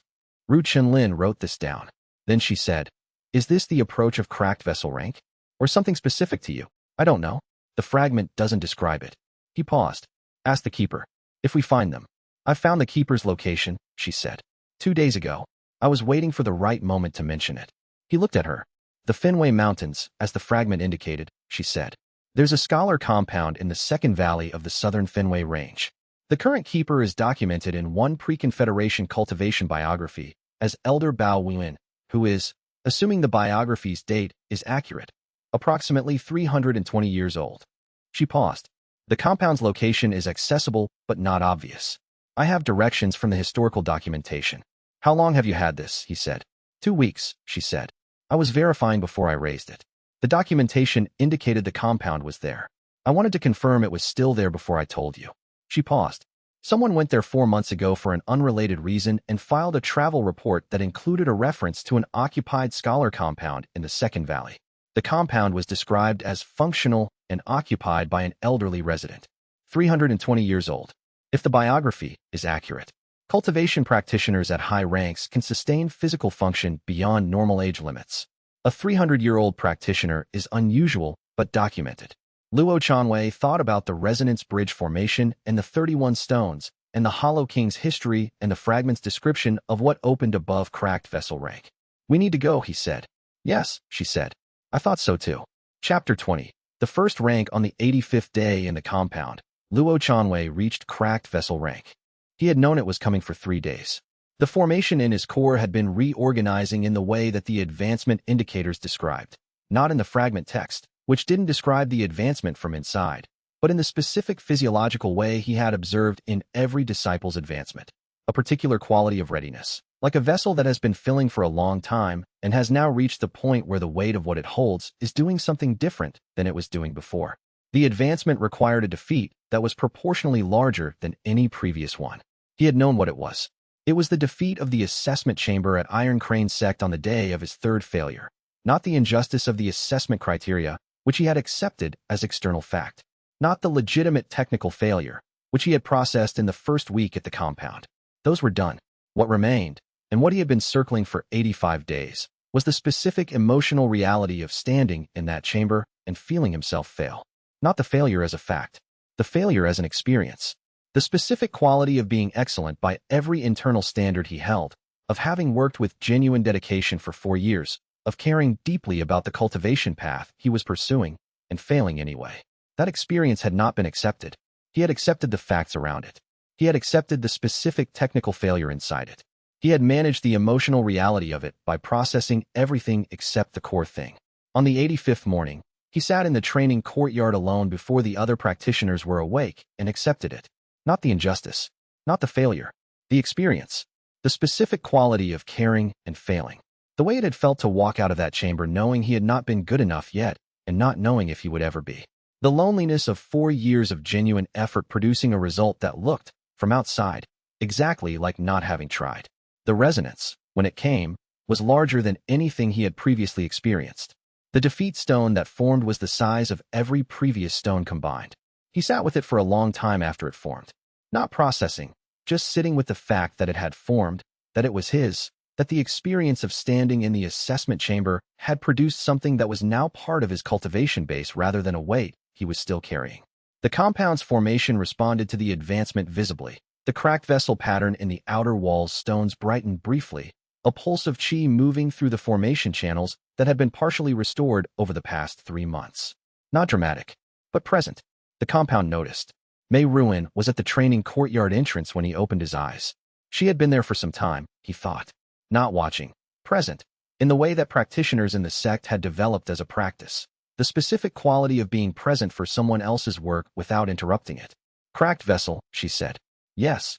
She looked at the brightened formation stones in the outer wall, then at him. "You've been sitting here since before dawn. The big ones take time." She sat down across from him. She had 26 stones of her own now and was approaching cracked vessel from below. "What was it?" he told her. She was quiet for a long moment. Then, "I have the same one waiting," she said. "Not the same failure, the same category. The experience of caring and failing. I've processed the facts. I haven't processed what it was like." "When you're ready," he said. "I know." She looked at her hands. "How did you know you were ready?" "I didn't," he said. "The technique knew. It's been giving me everything else first. This one was the last in the sequence." She nodded. From across the compound, through the main building's walls, the sound of the other practitioners beginning their morning routines, water being drawn from the well, footsteps in the administrative hall, Zhao Lihua's early documentation session already underway. The sect that had been an abandoned compound 85 days ago, now 12 practitioners deep and registered, and producing something that could not have been designed, but was happening anyway. He had reached the first rank. He had known what the technique was for 31 stones, and now he was about to find out what it became. "We leave for the Keeper's Archive in 3 days, he said. "Ru Chenlin has the location. I want to find out what happens above cracked vessel rank before we arrive there by accident." Mei Ruin looked up. "The Keeper is real?" Ru Chenlin found documentation. 320 years old, living in the Fenway Mountains. He paused. "The technique's fragment says, for the full technique, consult the Keeper. I want to do that before the Hollow King's pattern becomes our problem." She was quiet. "I know," he said. "The Hollow King is in the not yet urgent column. How close to urgent is it?" He thought about Ru Chenlin's note about the daily pulse, which had not started yet. That was arc 4 or 5 away, and said, accurately, "Not close. But I've been wrong about what's urgent before. I'd rather go before the column gets full." She nodded. Outside the training courtyard, One of the newer disciples was at the gate, a young practitioner who had arrived 5 days ago, who had given a real answer to the admission question on his first try, who was currently sitting outside the gate rather than inside it, because sitting outside was still easier than walking through. Luo Changwei got up and went to open the gate. The sect existed. The technique worked. The next steps were forward. He opened the gate and let the morning in. Chapter 21. The 12 Iron Crane rejects the news of cracked vessel Sect's formal registration moved through the regional cultivation network in the way that unusual registrations always moved, not as breaking news, but as a quietly circulating item that found the people it was most relevant to before it found anyone else. The 12 practitioners who arrived at the compound's gate on the same morning, 3 days after Luo Chanwei's cracked vessel advancement, had not coordinated their arrival. They had all heard about the registration through different channels, some through the cultivation journalists who had published brief notices about the technique's unusual description, some through the regional authorities' public documentation logs, some through word passed from a contact who knew someone who had been at the compound. What they had in common: all 12 had failed Iron Crane Sect's entrance examination or had been expelled during training. Luo Chanwei looked at the 12 people at his gate. He recognized 3 of them from his time at Iron Crane Sect. They did not seem surprised that he recognized them or that he was standing at the gate of a registered cultivation sect wearing the compound's new administrative colors. He opened the gate. "The admission process is the same for everyone," he said. "One question. Tell me something you failed at. Not what was done to you, the actual failure." He ran the admission process with all 12 over the course of the morning. The approach he had developed over the first 85 days was by now practiced and specific. Listen for the explanation, wait for it to finish, ask the question beneath it. Most people needed one redirect. A few needed 2. 9 of the 12 gave real answers on their first or second attempt. 3 produced answers that were technically accurate and contained no actual failure. He told those 3 the same thing he had told Zhao Lihua: "Come back when you have a real one." Unlike Zhao Lihua, all 3 came back before the afternoon was over. This was, Luo Chanwei noted, different from the earlier admissions. The first practitioners had needed time, days or a week, to find their real answers. These 12 found their answers faster. He thought about this and decided it was probably because these 12 had been preparing their answers before they arrived. The question had been public in the registration documentation. Word had traveled. They had been sitting with the question before they reached the gate. The admission process was becoming self-selecting in a way he had not designed, but that made sense. The people who arrived knew the question was coming and had been working on it. The working on it was itself a beginning of the technique's practice. The 12 were admitted. Luo Chanwei sat down with Mei Ruan that evening and said, "We're going to need a better dormitory structure." "We expanded 3 weeks ago," she said. "We did. Now we have 24 practitioners and 12 more." She looked at the compound's courtyard. The outer wall's formation was functional and the training courtyard was sufficient for the current size, but the living arrangements had been improvised since the beginning. 12 more people would require either new construction or reorganization. "Zhao Lihua has been working on a compound expansion design," she said. He looked at her. "He started it in the 2nd week," she said. "He called it theoretical. I think he was working on the assumption that the sect would grow." "I wasn't working on that assumption," Luo Chanwei said. "I know." She did not say this critically. It was information. He was. Zhao Lihua's compound expansion design was, when Luo Chanwei reviewed it, substantially better than anything he would have designed himself. It incorporated the existing formation work, accounted for the qi circulation patterns the technique generated in groups, and included 3 expansion phases of increasing scale that could be implemented in sequence as the sect grew. Luo Chanwei approved Phase 1 the next morning. Among the 12 new admissions, Huashuding spent a particular amount of time with one practitioner named Baoyu, a young woman who had failed Iron Crane's physical assessment not because of insufficient cultivation potential, but because she had been assessed during a period of qi suppression illness that had depressed her baseline measurements. She had applied to 4 other sections. All 4 had used the regional cultivation registry's record of her Iron Crane assessment rather than conducting their own evaluation. Huashuding had not been asked to mentor her. He had found her in the training courtyard on her 2nd day, working through the foundational step of the technique with the specific quality of someone who was trying very hard and producing nothing, and had sat down across from her without being invited. He was not a natural teacher. He was a patient observer. "The thing you're trying to accept," he said, "is it really the assessment failure?" She looked at him. "What?" "I can feel the resonance," he said. This was not something he had expected to be able to do. The formation bridge was Luo Chanwei's development, not his, but the technique produced a lesser version of the same awareness in every practitioner over time. The acceptance isn't complete. Something adjacent to the assessment failure is in the way. She was quiet. The illness, she said eventually. I was ill for 6 months before the assessment. I should have rescheduled it. I didn't because I was afraid that rescheduling would be seen as weakness. She paused. I knew I was going to fail. I went anyway. Then I blamed the assessment criteria. The failure is choosing the assessment over your actual readiness, Huashuding said. Yes. Try that one. She produced her first defeat stone that afternoon. Luo Chanwei observed this from across the courtyard and noted it in his practice journal. Huashuding is teaching. He's not doing it with the technique I use. He's doing it with the resonance awareness the technique developed in him. He found something I hadn't planned for. He added to the journal. The technique teaches teachers. I should have anticipated this. It didn't feel urgent to anticipate. He processed a small defeat stone from the second sentence. Chapter 22. What the sparring is for Mei Ruin redesigned the combat training format in the second month. The original format had been straightforward. Practitioners sparred with the goal of losing in specific, useful ways. The framework was, find a defeat you haven't had yet, lose genuinely, integrate it. This produced advancement. It also produced a specific problem at scale that had not been visible with 5 practitioners, but became visible with 24. The problem was, practitioners who were working through major defeats moved slowly and appeared to stall. Practitioners who had cleared their easy inventory moved quickly and appeared to advance without effort. The combination made the advanced practitioners appear more capable than they were, and the stalling practitioners appear less capable than they were, and the perception affected the training dynamic in ways that were not accurate. Mei Ruin addressed this with a format change she presented to the full sect at the monthly training review. The goal of the sparring is not winning, she said. We all know that. But we're currently running the sparring as if the goal is producing defeats, which is also not quite right. She had written out her analysis in the documentation style she had developed from watching Ru Chenlin work. The goal of the sparring is finding the specific defeat that each practitioner is ready to integrate next. Not any defeat, the relevant one. A practitioner who has 10 available defeats in their inventory may only be ready to integrate one of them right now, and the sparring should be designed to find that one rather than to produce any available defeat. How do you design sparring to find a specific defeat? Zhao Lihua asked. You observe, she said.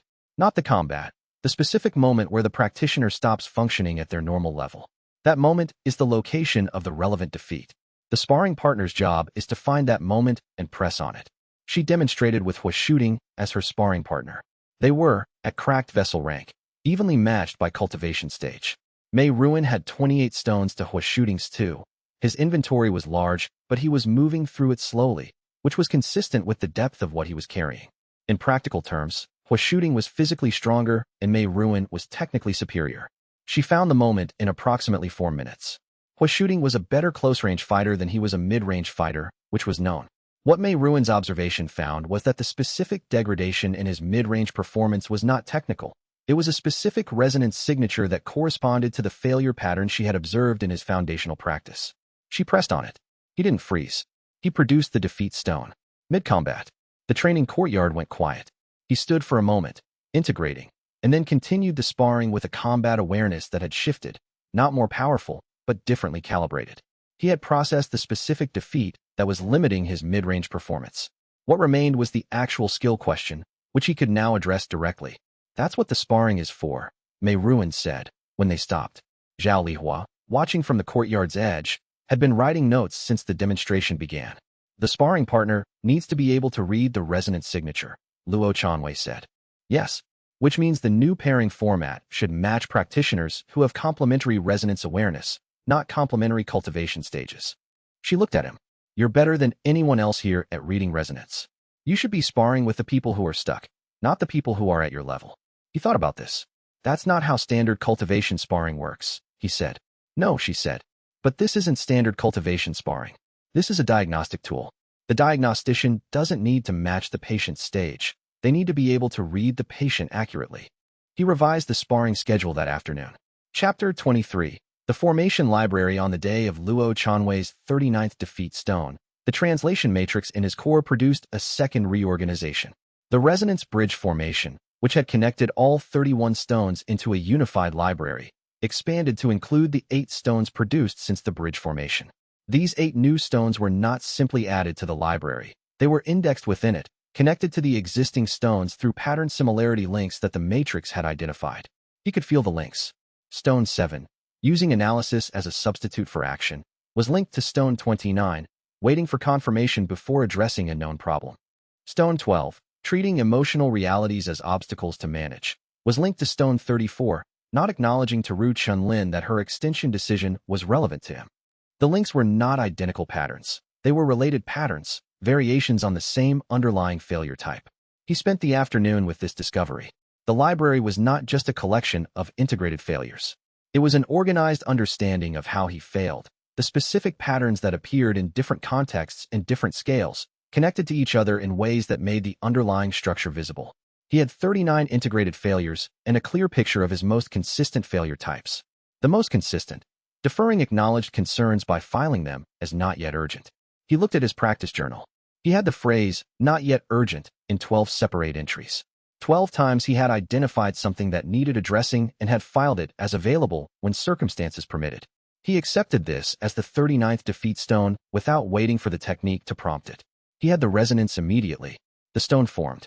Then he took out the administrative records folder labeled important, not yet urgent, and went through everything in it. There were 11 items. He reviewed each one and determined, for each, whether it was genuinely not yet urgent or whether it was something he had been filing there because addressing it was uncomfortable. 7 of the 11 were genuinely not yet urgent. He kept them in the folder. 4 of the 11 were uncomfortable items he had been deferring. He moved them to the active folder and scheduled specific responses. One of the 4 was the concern about the Hollow King. The second time he had mentioned this in the context of something he should have addressed sooner. He looked at the historical reference again. Then he went to Ru Chenlin and said, "When are we leaving for the Fenway Mountains?" She looked up from her documentation work. "I thought you wanted to leave in 3 days," she said. "That was before I did a full review of my not yet urgent folder," he said. "I'm moving the keeper visit to this week. Can the documentation project be paused?" She closed her notebook. "The documentation project can be paused," she said. "I've been waiting for you to decide this was urgent." He acknowledged this as information about his failure pattern and added it to the library. Chapter 24. Courtesy visit. The mid-level Sect's delegation arrived on the morning they were supposed to leave for the Fenway Mountains. It was, Luo Chanwei suspected from the timing, not a coincidence. The delegation had been arranged with awareness of the compound schedule, which meant someone with access to that schedule had informed the delegation's organizers. The most likely source, Chao Tianshu, who had been in contact with Ru Chenlin about the documentation arrangement and who had, in those conversations, been asking questions about the Sect's operational timeline. Luo Chanwei made a note to update the information that was available to Chao Tianshu. The delegation was 4 Foundation solidification cultivators from the Longmen River Sect, a mid-tier sect with significant resources and a reputation for competitive rather than cooperative external relations. Their stated purpose: to assess the cracked vessel sect's technique for potential alliance consideration. Luo Chanwei had Fangji receive them. "I'm leaving for the Fenway Mountains this morning," he told Fangji. The delegation's stated purpose is an alliance assessment, which means they want to evaluate the sect's operational strength. You're equipped to show them that accurately. Don't show them anything that isn't public information. Fangji had the administrative coordinator's specific quality of combining complete competence with complete apparent calm. What do you expect they actually want? The same thing Chao Tianshu wanted. Technical documentation access. They'll present it differently. Luo Chanwei paused. "If they make an offer, tell them I'll review it when I return. Don't accept or reject anything in my absence." He and Ru Chenlin and Mei Ruan left for the Fenway Mountains. The delegation stayed for 2 days. Fangji hosted them with complete hospitality and complete refusal to discuss anything beyond the public documentation. They left without an offer, which Fangji reported as, "They didn't find what they were looking for. I'm not sure they knew what they were looking for." Shinro, the Sect's intelligence track practitioner, a young woman who had joined in the 3rd week because her cultivation technique selection had been deliberately sabotaged by a jealous fellow student, and who had developed a specific interest in understanding how information moved through cultivation society, told Fangji after the delegation left. Chao Tianshu's name was in the expense authorization record I found in their courier's documentation. They were a probe. Fangji updated the administrative record accordingly. Chapter 25. What Zhao Lihua found in the 3rd week of the sect's 2nd month. Zhao Lihua found something in his analytical work that he brought to Luo Chanwei before presenting it to the full sect. He had been examining the pattern of advancement rates across the compound's current practitioners, not to compare practitioners to each other, but to identify whether the technique's advancement rate was consistent with a single mechanism or whether there were systematic variations that suggested multiple underlying processes. What he found: there were two distinct advancement rate profiles. The first profile: practitioners who had large, well-defined failure inventories with clear emotional investment. These practitioners advanced quickly in the early stages and slowed as their accessible inventory cleared. The second profile: practitioners who had smaller, less emotionally defined failure inventories. People whose major failures were more recent, less processed, or less clearly bounded. These practitioners advanced more slowly initially and accelerated as the technique developed the specific skill of finding genuine failures within the explanation layers. Neither profile was better. They were different starting conditions producing different advancement curves. But the analysis also found a third pattern that didn't fit either profile. 3 practitioners who had advanced significantly faster than either model predicted. The anomalous practitioners had achieved cracked vessel rank in approximately half the time of the fastest first profile practitioners. What's different about them? Luo Chanwei asked. All 3 have a history of public failure, Zhao Lihua said. Not just private failure. Failure that was observed, responded to, and documented by others. The specific quality of the failure is that it happened in a social context, and they couldn't control how it was seen. He paused. Public failure, I think, is more completely integrated because it can't be privately managed. The person who fails publicly has to accept it in front of others, which forces a more complete processing than private failure. Luo Chanwei thought about this. He had failed privately, in the assessment chamber, in front of evaluators who reported the results but did not amplify them. His departure from Iron Crane had been public, witnessed by the junior cohort, visible, but the failure itself had been technically scored in a private assessment. Mei Ruin's tournament disqualification was public, he said. Yes, she's one of the 3. Who are the other 2? Zhao Lihua named them. Both were practitioners from the most recent admission group, the 12 Iron Crane rejects. Both had their failures described in public documentation that had been distributed through the regional cultivation network. The documentation authorities' records, Luo Chanwei said. Their failures were public not because they chose to make them public, but because the authorities' assessment records are public by default. Yes, Zhao Lihua said. Their failures were public without their consent, and that made the acceptance more complete. He was quiet for a moment. I don't know what to do with this finding, he said. Neither do I, Zhao Lihua said. That's why I came to you before the sect meeting. He paused. It suggests that the most effective version of the technique might involve making failures more public, which is uncomfortable. Yes, Luo Chanwei said. It's uncomfortable because it implies the technique might benefit from something the practitioners didn't choose. The alternative interpretation, Zhao Lihua said, is that the public failure is effective not because it removes the practitioner's choice, but because it forces a more honest acceptance. The technique requires genuine acceptance. If private management is unavailable, genuine acceptance is easier to reach. Those interpretations lead to different responses, Luo Chanwei said. I know. Zhao Lihua paused. I thought you should have time to think about which one is right before the meeting. He did not present it to the full sect for another week. By the end of that week, he had concluded that Zhao Lihua's second interpretation was more consistent with the technique's mechanism. But he posted both interpretations on the public information board alongside his reasoning, because the question had implications for the sect's culture, and the sect's practitioners should have access to the question rather than only the conclusion. Ru Chenlin, reading the posted analysis before they left for the Fenway Mountains, said, You're building a sect culture where the difficult questions are public. Yes, he said. The technique requires honesty about failure. A leader who keeps the difficult questions private is practicing something different from what he's teaching. She looked at him. That sounds like something you processed recently, she said. 39th stone, he said. The deferral pattern. He picked up his travel pack. Let's go find the keeper before I add another one. Chapter 26. The first real fight. 3 days into the journey to the Fenway Mountains, they were stopped on the road by a group that was not a delegation. 6 cultivators in the unmarked combat gear that contractors used when they didn't want to be identified as sect practitioners. Foundation solidification rank, 2 of them, the others at meridian opening. Their formation was the kind that was designed for fast suppression of a single target, 3 points of triangular pressure converging on the lead. Luo Chanwei was the lead. He assessed this in approximately 2 seconds, and then turned to Mei Ruin, who was already assessing it, and had been for the 30 seconds before the 6 cultivators made their formation visible. You're 2 ahead of me on this one, she said.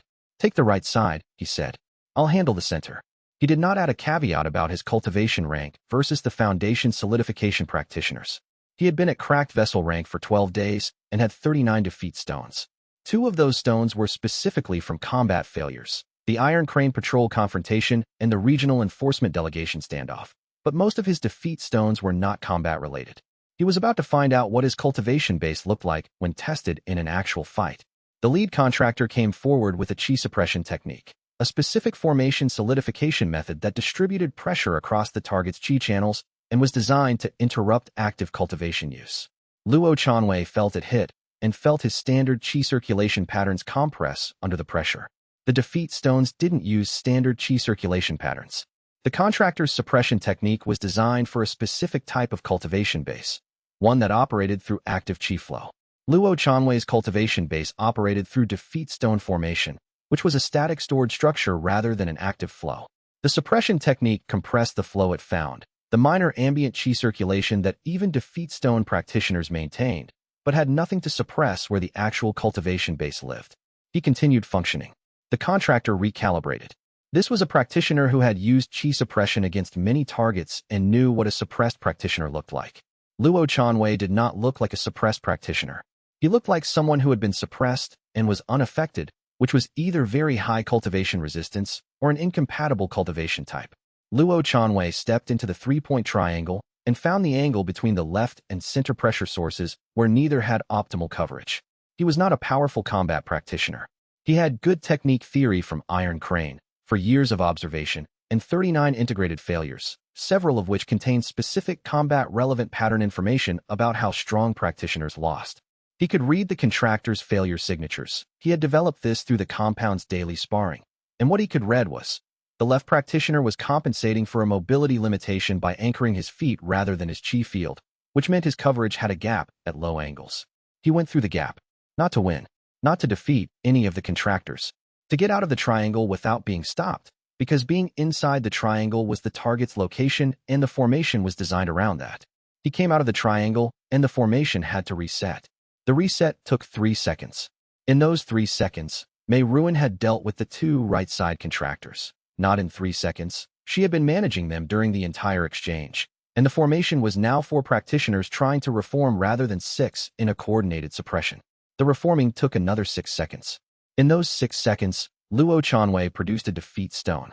The defeat was immediate and specific. He had not known what to do with his left hand during the triangle escape, and had made a clumsy adjustment that cost him half a second. The half second hadn't mattered in this specific situation. It would matter in a tighter situation. He had trained for this and been clumsy anyway because the training had not included the specific adrenal pressure of a real contract engagement. The stone formed, and he felt his assessment of the fight recalibrate. Not dramatically, a slight sharpening of the failure pattern awareness, the specific clarity of having integrated a directly relevant combat failure. The contractors, reassessing, withdrew. Not because they had been defeated, they had not. Because the 2-second assessment they were running, watching a practitioner integrate a defeat stone mid-fight and recalibrate, had produced an output that said, this person does not fight the way we planned for. They withdrew. Luo Chanwei watched them go. That's going to keep happening, Mei Ruin said. The contract attacks? The withdrawal. People are going to keep stopping fights when they realize the standard approach isn't working. She had 3 contractors' engagement marks on her outer robe, not wounds. The chi pressure impressions that close-range foundation solidification combat left on clothing. They expect cultivation to deplete under pressure. Ours doesn't deplete the same way. They don't know what to do with that. He thought about what she had said. Document it, he said. The fight. The withdrawal pattern. If the technique produces a consistent combat effect that opponents don't have a response to, that's information about what the technique is doing that the fragment text doesn't describe. She looked at him with the expression she used when he said something that was technically useful and contextually strange. We almost just got suppressed, and your response is, document the withdrawal pattern. We weren't suppressed, he said. The suppression technique didn't find anything to compress. He looked at his hands.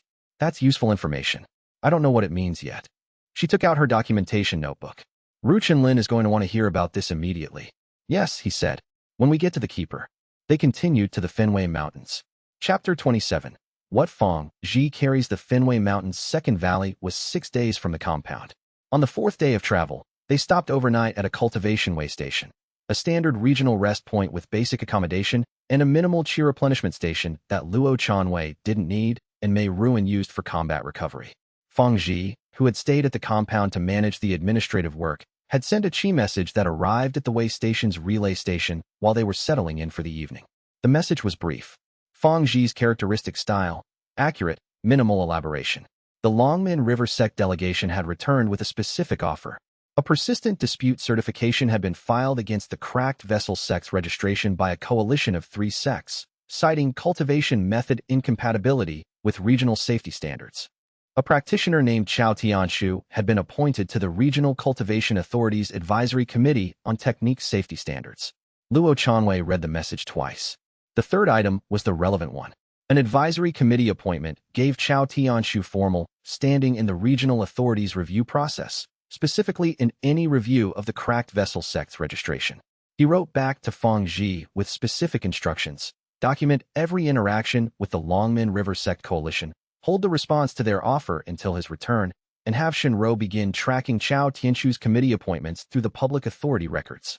Then he put the message away and processed what he felt about it. He felt the familiar pattern. This was something he should have anticipated, had not prioritized, had filed as a future concern.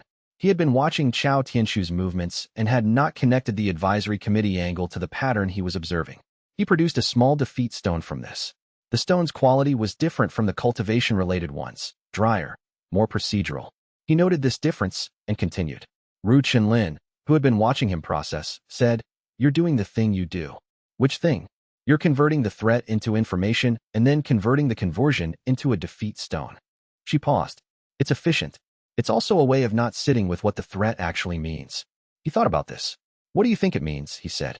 "It means Chao Tianshu has positioned himself to be in the room when decisions about the sect's registration are made," she said. "That's not a theoretical future concern. That's a current operational reality."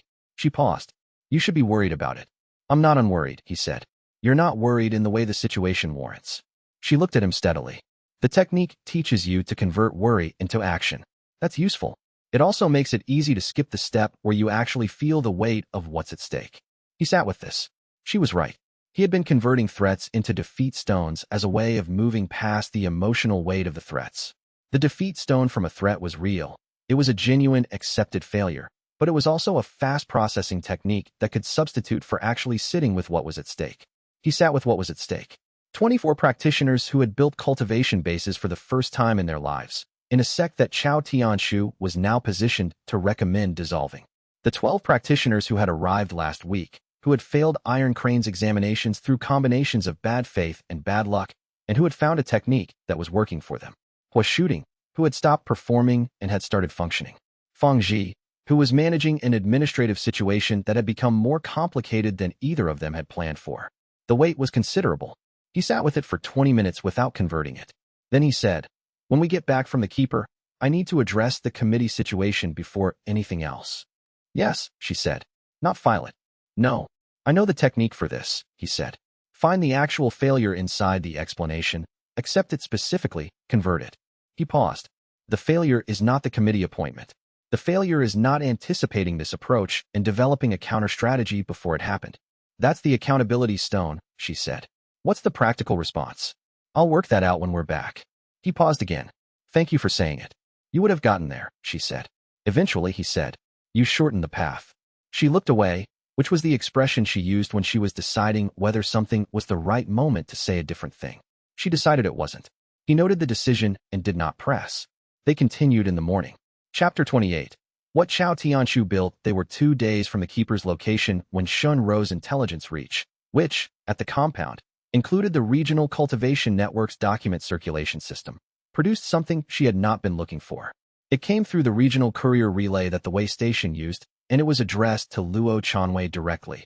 A formal notice from the Regional Cultivation Authority's Technique Safety Committee, signed by the committee's advisory lead. Advisory lead, Chao Tianshu. The notice stated that the cracked vessel sect's cultivation technique had been selected for a priority review under the Regional Safety Standards Framework, citing practitioner welfare concerns. The review required the sect's leadership to appear before the committee within 60 days to provide testimony and documentation. 60 days was sufficient time. They would be back from the Fenway Mountains in 12. The technique documentation was extensive and complete. What the notice was actually doing. It was creating a formal record of a safety concern about the technique that would exist in the regional authorities' public documentation regardless of the review's outcome. In 3 months, any future inquiry about the cracked vessel sect would find a priority safety review in the authorities' records. Luo Chanwei read the notice. He understood the mechanism precisely. Chao Tianshu was not trying to close the sect through this review. He was creating a paper trail, building the institutional foundation for a more significant challenge at a later point, when the sect was larger and more visible and the paper trail had more weight. He was also, functionally, making himself the regional authority on cracked vessel sect technique safety, because the advisory lead of the safety review would be the primary institutional expert on whatever findings the review produced. Mei Ruan read the notice over his shoulder. "This is sophisticated," she said. "Yes," Luo Chanwei said. "What do you want to do?" "Complete the keeper visit," he said. "Then go back and respond to the review correctly, with full documentation, complete testimony, and no indication that we find the review threatening." He paused. If the review finds no safety problems, Chao Tianshu's primary goal is not achieved. He needs the review to produce findings he can use. And if he writes findings that don't match the evidence, that's a falsification, which is a different charge than a safety concern. He folded the notice. "Continue to the keeper. Everything else waits." He paused. He was filing it again. He put the notice in his bag and sat with what he was actually feeling about Chao Tianshu specifically, which he had been processing through analysis rather than acknowledging. What he felt was a specific irritation at someone who was skilled enough to identify the technique's value and was choosing to use that skill to contain it rather than engage with it genuinely. A waste. He accepted this and produced a defeat stone from it. Not from the irritation itself, but from the failure of not having addressed the pattern 2 months ago when it was first visible. Then he genuinely set it down and continued walking. Chapter 29. Ru Chenlin's third stone on the 6th day of travel. 2 days before the keeper's location, Ru Chenlin had her third integration. She did not announce it. She had been quiet for most of the morning, which was unusual. She was not a quiet traveler by default, tending toward observation sharing and question asking. By midday, Luo Chanwei had noticed the quiet and had said nothing because the specific quality of the quiet was the technique's near-readiness state, which he had learned to recognize in the compound's practitioners. She had her third stone at noon, sitting at the side of the road while they rested. The stone formed in what she described afterward as a channel she hadn't known was accessible. Not the memory meridian or the analysis channel. A third cognitive pathway that cultivation medicine described as the relational reasoning channel, responsible for modeling other people's mental states. The relational reasoning channel, Luo Chanwei said. "What the technique did to it is hard to describe," she said. "The first stone made observation sharper. The second made analysis more precise. This one it makes me better at understanding what other people need." She paused. "Not by reading their minds. By being more accurate about what the available information implies." What was the defeat? She was quiet for a moment. "It was about you," she said. "Specifically, the failure of spending 3 months documenting the technique from the outside while understanding, more and more clearly, that the most useful documentation would require me to be inside it. The failure is knowing this and continuing to call myself an observer rather than a practitioner, because practitioner means committed and observer means I can leave." He looked at her. "The cognitive channels are not a cultivation base," she said. "I'm not a cultivation practitioner in the standard sense. But the technique is working in my cognitive system, and I've been participating in the Sect's practice for 3 months without formally committing to it." She paused. "That's the failure. Participating without committing because commitment makes the possibility of failure more real. And now I've accepted it." She looked at her hands. "I'd like to formally join the Sect. If the Sect will have me." "You've been a member since I asked you to be head researcher," Luo Chanwei said. "You said yes. That was the commitment." "I said yes to a role," she said. "I didn't say yes to the practice." He looked at her. "Yes," he said. "The Sect will have you." She nodded. She had the specific quality that every first genuine commitment produced. Not relief, but groundedness. The quality of someone who has been operating from a tentative position and has just decided to stand in the place they were already standing. "The documentation authority," he said. "Your supervisors have sent 2 inquiries about your return date." "I know," she said. "I'll request a formal transfer to field research status. It's a category the authority uses for researchers who embed with cultivation institutions. I'd be an official authority liaison as well as the Sect's head researcher." She paused. "If that's acceptable." "Yes," he said. "Good." She picked up her travel pack. "Now let's go find the person who knows what happens when you run out of cognitive channels." Chapter 30. The historical record on the last day of travel before the keeper's location, Ru Chenlin organized everything she had found. She had been researching the Hollow King for 3 months. What she had accumulated was not a complete picture, but a coherent one. 8 sources, 5 of which had overlapping accounts of the same events, spanning approximately 300 years of the Hollow King's documented activity. She walked Luo Chanwei through it as they traveled. He appears in the historical record first approximately 700 years ago, she said, as Wei Mingho, a practitioner from a minor cultivation family, who is described in 2 sources as having developed an unusual cultivation method that produced results inconsistent with his assessed potential. The description is vague. Cultivation documentation from 700 years ago doesn't have the precision we use now, but the pattern is recognizable. The same technique, Luo Chanwei said, or something similar. The sources don't describe the mechanism, only the results. She had her research notes organized in a specific folder system she had developed. He disappears from the record for approximately 40 years, which is the typical gap between a practitioner's documented emergence and their next appearance in the historical record after advancement. He reappears approximately 350 years ago. That's when the accounts get specific. What happened 350 years ago? He does something the sources describe as the inversion, she said. The pre-Confederation summary mentioned this. The biography I showed you early on. Whatever happened at that point changed the nature of what the sources were observing.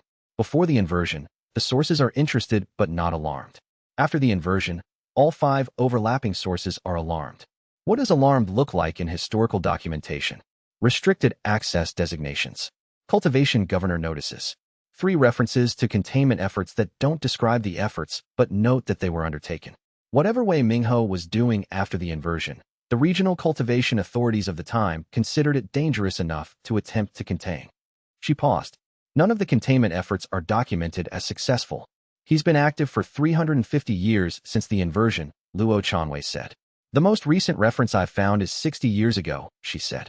A regional historical survey that mentions an energy drain event in the cultivation community of a province that matches the Hollow King's documented method signature. 60 years ago is recent in a historical sense, but means he's been inactive from the documented record for 60 years. Inactive or undetected? Yes, she said. That's the concern. She closed the folder. The keeper will have more. The archive is specifically maintained to track practitioners and methods that fall outside the standard documentation record. If anyone has current information on Wei Mingho, it's there. Luo Chanwei thought about the historical record. 350 years of a practitioner who had taken a technique designed for psychological resilience and turned it into something that the regional cultivation authorities had been trying to contain for 3 centuries. The technique was the same at the beginning, he said. As far as I can tell, the inversion happened at some point during the 40-year gap. What do you think the inversion was? She was quiet for a moment. The technique requires accepting defeat. What if he stopped accepting defeat and started consuming it instead? She paused. Acceptance means processing a failure until it becomes part of your understanding. Consumption means taking the energy of a failure without the processing. Same input, different operation. The technique would detect false acceptance, Luo Chanwei said. Yes, but what if the inversion wasn't about faking the technique? What if he developed a second technique that did the consumption directly, bypassing the hollow cup method entirely? She looked at him. A technique for absorbing defeat energy from external sources. Not from his own integrated failures, from other people's unprocessed failures, taken at the moment they occur. He'd need to be present for the failure, Luo Chanwei said. Or have range. We don't know the range. She paused. We'll ask the keeper. And if the keeper confirms this is what he's been doing, then we know what the threat actually is, she said. And we can start building a real response instead of filing it as not yet urgent. He accepted this without producing a defeat stone. Some information you simply sat with. Chapter 31. The Second Valley. The Scholar compound in the Fenway Mountains' Second Valley was not hidden. It was visible from the valley's entrance, a low stone structure with a compound wall, situated at the valley's midpoint where 2 streams converged. The compound was modest in scale but well-maintained in the specific way of places that have been occupied for a very long time by someone who is consistently present. The formation work in the outer wall was not dormant. It was active. Specifically, it was running a passive cultivation awareness technique that Luo Chanwei felt the moment they entered the valley. He stopped. He knows we're here, he said. He's known since we entered the valley, probably, Ru Chenlin said. She had her historical research folder in her satchel and a specific quality of alertness that she did not usually carry. The the specific alertness of someone who had been researching a subject for months and was about to encounter it directly. The compound formation includes a visitor detection array, standard in scholar compounds with restricted archives. What kind of detection? Cultivation stage and method assessment. It's a passive technique. It identifies what the visitor is practicing without requiring active analysis. She looked at the compound. He already knows what we're here about. They walked to the compound gate. Before they reached it, the gate opened. The person who opened it was ancient in a way that went beyond age. Elder Bao Weiyuan was approximately 320 years old, if Ru Chenlin's historical documentation was accurate. He appeared to be perhaps 60, which meant his cultivation had been sustaining his body's function for centuries past what the standard age limit allowed. He was small, precise in his movements, and he had the specific quality of someone who had been waiting for this particular visit for a long time, without knowing exactly when it would arrive. He looked at Luo Chanwei with the specific assessment of a technique detection formation, reading the cultivation base, identifying the method, recognizing the pattern. You found the fragment, he said. In a market stall, Luo Chanwei said. 3 copper pieces. The keeper made a sound that was not quite a laugh. Bei Liangmu would have found that perfect, he said. Come in. The keeper's archive occupied most of the compound's interior. Not in the way of a chaotic collection. In the way of something organized over 300 years by a practitioner with both perfect memory and genuine curatorial sense. Every document was accessible, indexed, retrievable. The archive contained pre-Confederation cultivation methods that no major sect's library had, not because the major sects hadn't tried to access them, but because the keeper's access requirements were specifically designed to exclude practitioners who approached the archive with extractive intent. The detection formation, Luo Chanwei said, when the keeper explained the access requirements. Part of it, the keeper said. The other part is that I ask a question and the answer tells me everything I need to know. He looked at all 3 of them. You know what the question is? He asked each of them to tell him something they had failed at. Luo Chanwei answered without preparation, which was how he had learned to answer it. The most currently available defeat, the one the technique had already been working toward. It was a small one, from the journey. The moment he had filed Chao Tianchu's committee appointment as a future concern when it was a present one. The keeper listened and said nothing for a moment. Then, you've been practicing for how long? 94 days. 47 defeat stones. 43. The technique is consistent, but not perfectly regular. The keeper nodded. He looked at Ru Chenlin. She answered. The failure of calling herself an observer to avoid the commitment of being a practitioner, which she had processed 3 days ago. The keeper listened to this differently, with the specific attention he gave to something unexpected. Non-standard integration pathways, he said. Cognitive channels rather than cultivation core, she said. 3 stones so far, in the memory meridian, analysis channel, and relational reasoning channel. That is extremely rare, he said. I've documented 4 cases in 300 years. He paused. The pattern holds at higher integration counts. The archive has 1 complete case record. A practitioner from approximately 200 years ago who integrated 47 stones into cognitive channels before the pathway shifted. Shifted to what? I'll show you, he said. He led them to the archive's central section, where the cultivation method documentation was organized by practitioner rather than by technique. He located the relevant case record. The case record was extensive. The practitioner had been a scholar healer who never developed standard cultivation, but had integrated 47 cognitive defeat stones over approximately 30 years. The case record described the shift that occurred at the 48th stone. Instead of locating in a specific cognitive channel, the stone had formed in what the archive described as the field resonance layer, a non-localized integration that existed throughout the practitioner's system rather than in a specific channel. What did the field resonance layer do? Ru Chenlin asked, already reading. It made her accurate, the keeper said simply. Not perceptually or analytically or relationally, globally. She could not be successfully deceived about anything. False information in her presence created a physical dissonance she could feel. Genuine information felt different from false information in a way she described as obvious. He paused. She became the most reliable judge in the regional cultivation authority for 30 years because no advocate could successfully misrepresent facts in her presence. Ru Chenlin looked up from the case record. How many cognitive channels does a practitioner without active cultivation have? Luo Chanwei asked. Between 7 and 12 accessible ones, the keeper said. The field resonance layer forms after the accessible channels are filled. It's not a cognitive channel. It's a system-level property. He paused. The scholar healer in that record had 11 accessible channels. She reached the field resonance layer at 48 stones. He looked at Ru Chenlin. You filled 3. 8 or 9 to go. Ru Chunlin processed this. Show me what you came to find, the keeper said to Luo Chanwei. Chapter 32. The full manual, the complete hollow cup method text was kept in a sealed document case in the archive's most restricted section. The case had a specific chi lock that the keeper opened with a defeat stone, his own, which confirmed for Luo Chanwei that the archive's custodian maintained the technique rather than simply preserving its documentation. Elder Bao Weiyuan had defeat stones. He was a practitioner. The complete text was substantially longer than the fragment, approximately 12 times the fragment's length. The fragment had been, as Luo Chanwei had suspected, one section of a multi-part work. It contained the foundational mechanism and the early advancement stages. The complete text contained the full progression from first recognition through the last stone, rank 10, the complete description of the translation matrix's development at each rank, the technique's specific failure modes and how to identify them, the historical context of the technique's development by Bai Liangmu, and a final section that the fragment hadn't mentioned at all. The final section was titled, The Inversion. What happens when the technique is used incorrectly? Luo Chanwei read the final section first. The inversion was not, as Ru Chunlin had theorized, a separate technique.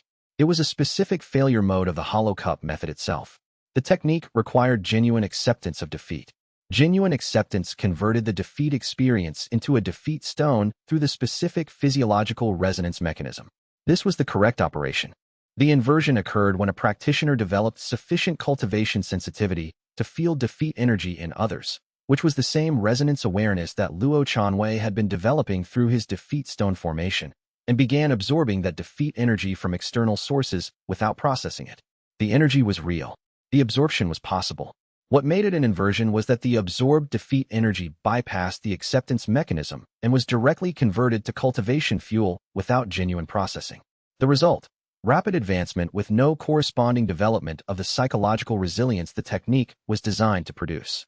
And a specific side effect that the text described in careful detail. Each unprocessed defeat absorbed from an external source created a void in the practitioner's cultivation base, an empty space where a genuine defeat stone should be but wasn't. Enough voids, and the cultivation base became hollow. Hence, the Hollow King. He didn't develop a separate technique, Luo Chanwei said. No, the keeper said. He found the shortcut within the technique itself. The technique's development of defeat energy sensitivity is necessary for advanced practice. You need to be able to read others' failures to teach effectively, to guide admissions, to understand the compound's practitioners. Wei Mingho developed that sensitivity and used it to absorb rather than to understand. Is the absorption detectable from outside? In practice, no, the keeper said. The energy transfer is chi level rather than physical. The practitioner whose defeat energy is absorbed doesn't lose the defeat. They still experienced it, still carry it as an unprocessed failure. They lose the cultivation potential from that specific defeat, which they wouldn't have known they had. He paused. Wei Mingho has been doing this for 700 years. Every unprocessed failure from every person he has been near for 700 years has had its cultivation potential drained. Mei Ruan, who had been listening to this exchange, said, he's made every person he's encountered unable to advance through their failures. Not unable, the keeper said. Slower. The cultivation potential is the difference between processing a failure and not processing one. Most people never process their failures at all, so the loss is invisible. In a community with active failure processing, a community like yours, the drain would be visible. Luo Chanwei thought about this. He wouldn't want our community to exist, he said. He would want it to exist, the keeper corrected. He would want it to be very large. A large community of actively processing practitioners is the most concentrated defeat energy source possible. The keeper looked at him. He has been building toward finding this specific kind of community for 700 years. Every previous active phase in his cycle has targeted a cultivation community that was developing failure processing skills. None of them knew that's what they were, because none of them had the technique's full text. The room was very quiet. How do we defend against the absorption? Luo Chanwei asked. Read the chapter on the hollow void defense in the complete text, the keeper said. Bai Liangmu wrote it specifically for this failure mode. He anticipated that someone would find the inversion. He didn't anticipate it would be his own student. Luo Chanwei read the chapter. Chapter 33, The Hollow Void Defense. The Hollow Void Defense was, in its complete description, something that required 3 things. A specific modification to the defeat stone formation that created a barrier around each stone's energy signature, a compound-level formation technique that distributed this barrier across the entire practice community. In a cultivation stage of at least cracked vessel in the formation's anchor practitioner, Luo Chanwei was at cracked vessel rank. He could anchor the formation. The modification to the individual defeat stones was the subtlest part. It didn't change the stone's function, only their external chi signature. A standard defeat stone had a recognizable energy signature that a practitioner with defeat energy sensitivity could identify, and, with the inversion technique, drain. The modification scrambled the external signature without changing the stone's internal content. The stone would read as empty to a practitioner using the inversion method. They would appear to be hollow voids rather than defeat stones, Ru Chenlin said, reading the description. Exactly, the keeper said. Hence the name. The defense makes the practitioner's defeat stones appear to already be hollow, already drained. There's nothing the absorption technique can find. How long does the modification take to implement? Luo Chanwei asked. For a practitioner at your current stage, with your current formation architecture? The keeper examined his cultivation base through a basic chi projection analysis. The modification to your own stones, 3 days. Implementing the compound-level formation, 2 weeks, with full practitioner cooperation. We have 43 practitioners, Mei Ruan said. The formation scales, the keeper said. More practitioners in the formation makes the defense stronger, not more complex. He paused. The challenge is that every practitioner needs to understand what they're defending against and choose to participate. The formation doesn't work on someone who is passively included. Each practitioner's defeat stones need to accept the modification. The technique requires genuine acceptance, Luo Chanwei said. Even the defense. Especially the defense, the keeper said. The modification requires accepting that your defeat stones have a vulnerability and that you are choosing to address it. That acceptance is what makes the modification stable. He paused. You cannot tell your practitioners there is a threat and ask them to defend against it abstractly. They need to genuinely accept the vulnerability. This was, Luo Chanwei thought, a precise description of what the technique always required. He was not surprised. He spent 3 days at the keeper's archive reading the complete text and implementing the modification on his own defeat stones. The modification had a specific quality of acceptance required, accepting that the technique he had been building for 3 months had a design vulnerability he had not known about, and that accepting this vulnerability was the only way to address it effectively. He produced 2 defeat stones during the 3 days, one from the modification itself, and one from a smaller adjacent failure he had been carrying about the specific way he had told himself the Hollow King was in the not yet urgent column. The keeper observed the integration of both stones with the attention of someone watching technique practice from a perspective of 300 years. You're faster at this than Bei Liangmu was, the keeper said, after the second stone. I have a larger inventory, Luo Chanwei said. No, the keeper said. You're faster because you've been building the library since your first stone. The formation bridge connects all your previous acceptances to each new one. Each new acceptance is informed by everything you've already integrated. He paused. Bei Liangmu built the technique without the bridge formation. He discovered it at a later rank than you. You found the bridge earlier. The public context, Luo Chanwei said, thinking of Zhao Lihua's analysis. The specific failures that had to be accepted publicly. Tell me, the keeper said. He described Zhao Lihua's finding. The keeper listened and said, yes. The technique's development is contextually accelerated by accountability structures. A practitioner who maintains genuine honesty about their failures in a public context develops the formation bridge faster because the public accountability creates more complete acceptance. The private practitioner can defer and manage. The public practitioner cannot.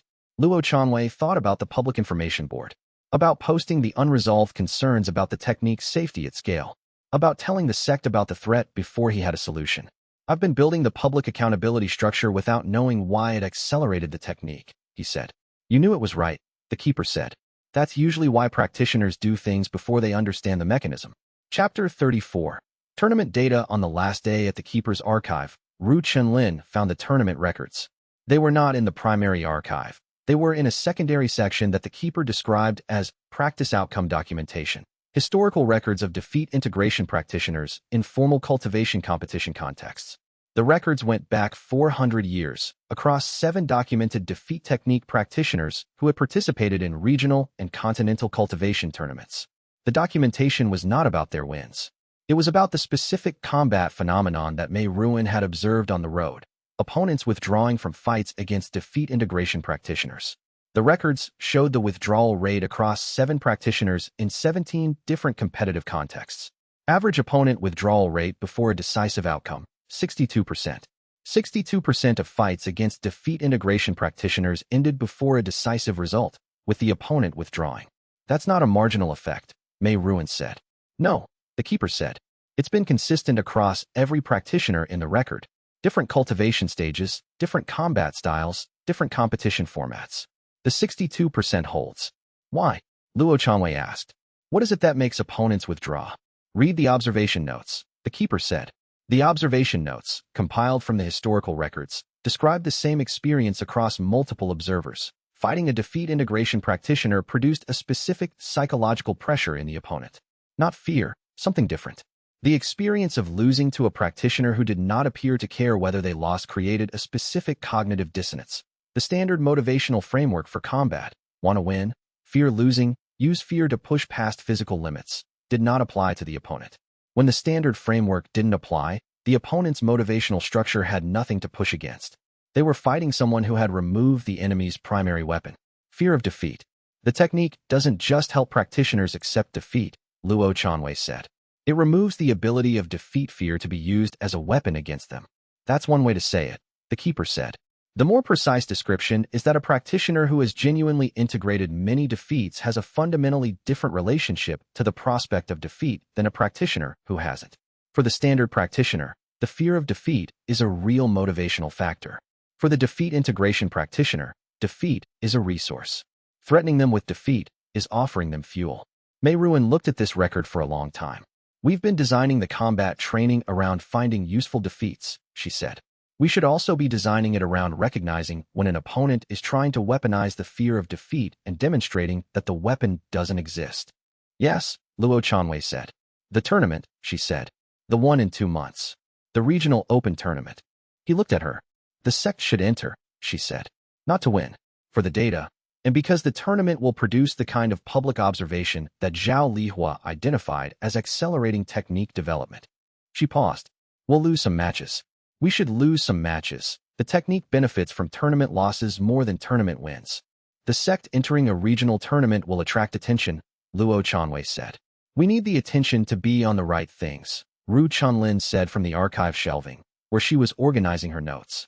If we enter the tournament and our practitioners demonstrate the technique under observation, the attention is on the technique's results rather than on Chao Tianshu's safety review. She paused. The safety review's primary power is in creating a documented concern. A concurrent demonstration of results creates a documented counter-evidence. Luo Chanwei thought about this. We enter the tournament, he said. Chapter 35. What Elder Deng said the return journey took 5 days, which was 1 day faster than the journey out because the path was familiar and no one needed to read the terrain. On the second day of the return, they stopped at the same way station where they had received the committee appointment notice. There was a second chi message waiting. It was from Elder Deng Hao, not institutional correspondence, personal mail, in his private hand, sent through the general courier rather than the cultivation network's sect-to-sect channel. The letter said, I have read the committee appointment notice that was filed by Chao Tianshu with the regional authority. I have not been asked to provide expert testimony for his committee. I expect I will be. I am writing to tell you what I intend to say. If asked, I will say that the cracked vessel sex technique is a legitimate cultivation method with documented positive effects on practitioner advancement and psychological stability. I will say that my initial concern about nihilistic misuse has not been confirmed in 2 months of observing the sex practice. I will say that the concern about scale remains unresolved but is not a safety finding. It is a future research question. I will also say that the technique's admission process is the most rigorous evaluation of practitioner honesty I have observed in 30 years of cultivation education, and that a sect with that admission process is unlikely to be the source of the welfare concerns the committee's notice describes.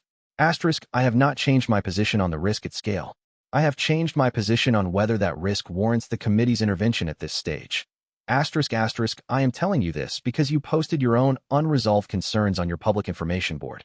I found that, whatever I think of the technique, the kind of person who posts their own unresolved concerns on a public board is probably the kind of person who should receive honest correspondence in return. Luo Chanwei read the letter twice. Mei Ruin read it over his shoulder. He's going to testify for the sect, she said. Against the committee, Luo Chanwei said. Not for us. Technically, the distinction matters? It matters to him, Luo Chanwei said. He hasn't changed his position on the risk. He's changed his position on the current intervention's appropriateness. Those are different. He folded the letter. I should write back before we reach the compound. What will you say? He thought about it. I'll say thank you for the honest correspondence. I'll say the concern at scale remains on my public information board as unresolved. And I'll say that I intend to answer it by running the sect at scale for long enough to have evidence either way. And that I hope he'll continue to observe and tell me when he thinks the evidence has shifted. She looked at him. You're treating your expulsion's author as a research partner. He is, Luo Chanwei said. He has better insight into the technique's failure modes than anyone who's been practicing it, because he's been watching for the failure modes from outside. That's a different and useful perspective. He paused. Also, the expulsion was legitimate. I've accepted it. The professional relationship with Elder Deng doesn't have to be defined by it. Ru Chenlin, walking slightly ahead of them on the path, said without turning, You're going to write a paper about this someday. About Elder Deng? About the specific quality of professional relationships that survive the practitioner accepting the legitimacy of what the other person did to them. She glanced back. It's a behavioral pattern the defeat integration record hasn't documented yet. I've been watching it develop in you for 3 months. He filed this observation in the not yet urgent column. Then he noticed he had done this and transferred it immediately to the active work column. He would write the paper eventually. For now, the compound needed the hollow void defense. The tournament needed preparation, and the safety review needed a response that was accurate, complete, and unafraid. They walked faster. Chapter 36. The annual question. The hollow void defense implementation required 2 weeks, exactly as the keeper had estimated. Luo Chanwei presented it to the full sect on the day after their return from the Fenway Mountains. He presented it accurately, the complete technical explanation, the specific threat it was designed to address, the historical documentation of what the Hollow King had done to previous communities, and the requirement that each practitioner's participation had to be voluntary and genuinely accepted rather than passively included. He also presented the annual question he had added to the training curriculum, the question each practitioner was required to answer truthfully and revisit. What will you not lose? The 2 presentations were connected. The Hollow Void defense protected the defeat stones each practitioner had built. The annual question identified what the practitioner was willing to fight for if protecting it meant accepting loss in something else. The combination was Elder Deng's concern and his own answer to it. The threat of defeat energy drain was clearest to practitioners who had something they specifically did not want to lose. A practitioner who had nothing they were willing to protect at cost was, from the technique's perspective, a practitioner who had not yet fully engaged with the question of what the resilience was for. The defense gave each practitioner a reason to protect their defeat stones that was not simply about their own advancement. It was about the ability to keep advancing toward the thing they wouldn't give up. Hua Shooting, who had answered the annual question that morning without being asked, said to Luo Chanwei, My answer is simple. What is it? My teacher in the city, he said. I told you about him in the admission test. He's in his 70s. He's been practicing basic cultivation for 50 years at foundation solidification because the community hall he runs can't afford better resources. He's been there every day for 50 years. I'm not losing the cultivation that will eventually let me go back and give him what he gave me. He paused. That's what I won't lose. Luo Chanwei wrote this in his practice journal, not as documentation, as something he needed to have written down so he could remember what the annual question produced when it worked correctly. He ran the annual question with every practitioner over 3 days. The answers varied enormously in content and converged in quality. They were all specific, all genuine, all the kind of answer that the technique's verification would confirm rather than dismiss. 3 practitioners didn't have clear answers yet. He didn't push. He told them, it will come. The question waits. 2 of the 3 had answers by the end of the week. The third was Zhao Lihua. Zhao Lihua came to Luo Chanwei's office a week after the question was posed and said, I've been thinking about what I won't lose. What did you find? I won't lose the analysis work, Zhao Lihua said. The research, the theoretical development of the technique. I've been at Cracked Vessel for 3 months, and the most significant thing I've done is the analysis of advancement rate profiles. Not the cultivation practice, the analysis of the cultivation practice. He paused. I want to know what the technique does. All of it. I won't lose the ability to keep investigating that. That's not a person, Luo Chanwei said. The other answers are people or relationships. I know, Zhao Lihua said. I've been examining whether that means something is missing in my answer. I don't think it does. For me, the work is what I protect the cultivation to do. He paused. The person I would protect is the practitioner from the community hall in my home city. I finally wrote to him. He wrote back. He said he remembered me. Another pause. He said he'd been wondering if I was all right. Luo Chanwei looked at him. That was the defeat stone I didn't know I was waiting for, Zhao Lihua said. 7 years of not writing. One letter back that said he wondered if I was all right. He looked at his hands. I'm at Stillwater rank now. I know, Luo Chanwei said. He had been watching Zhao Lihua's advancement for 2 weeks. Stillwater was a significant advancement from cracked vessel, and the specific quality of the defeat stone that produced it, the reply that someone had been wondering if he was all right, was the kind that the technique produced when a practitioner reached a genuinely foundational acceptance.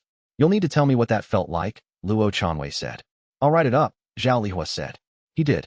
The documentation was 12 pages long and was subsequently the clearest description in the Sect's archives of what Stillwater rank advancement felt like from inside the practitioner. Chapter 37. What Chao Tianshu actually built.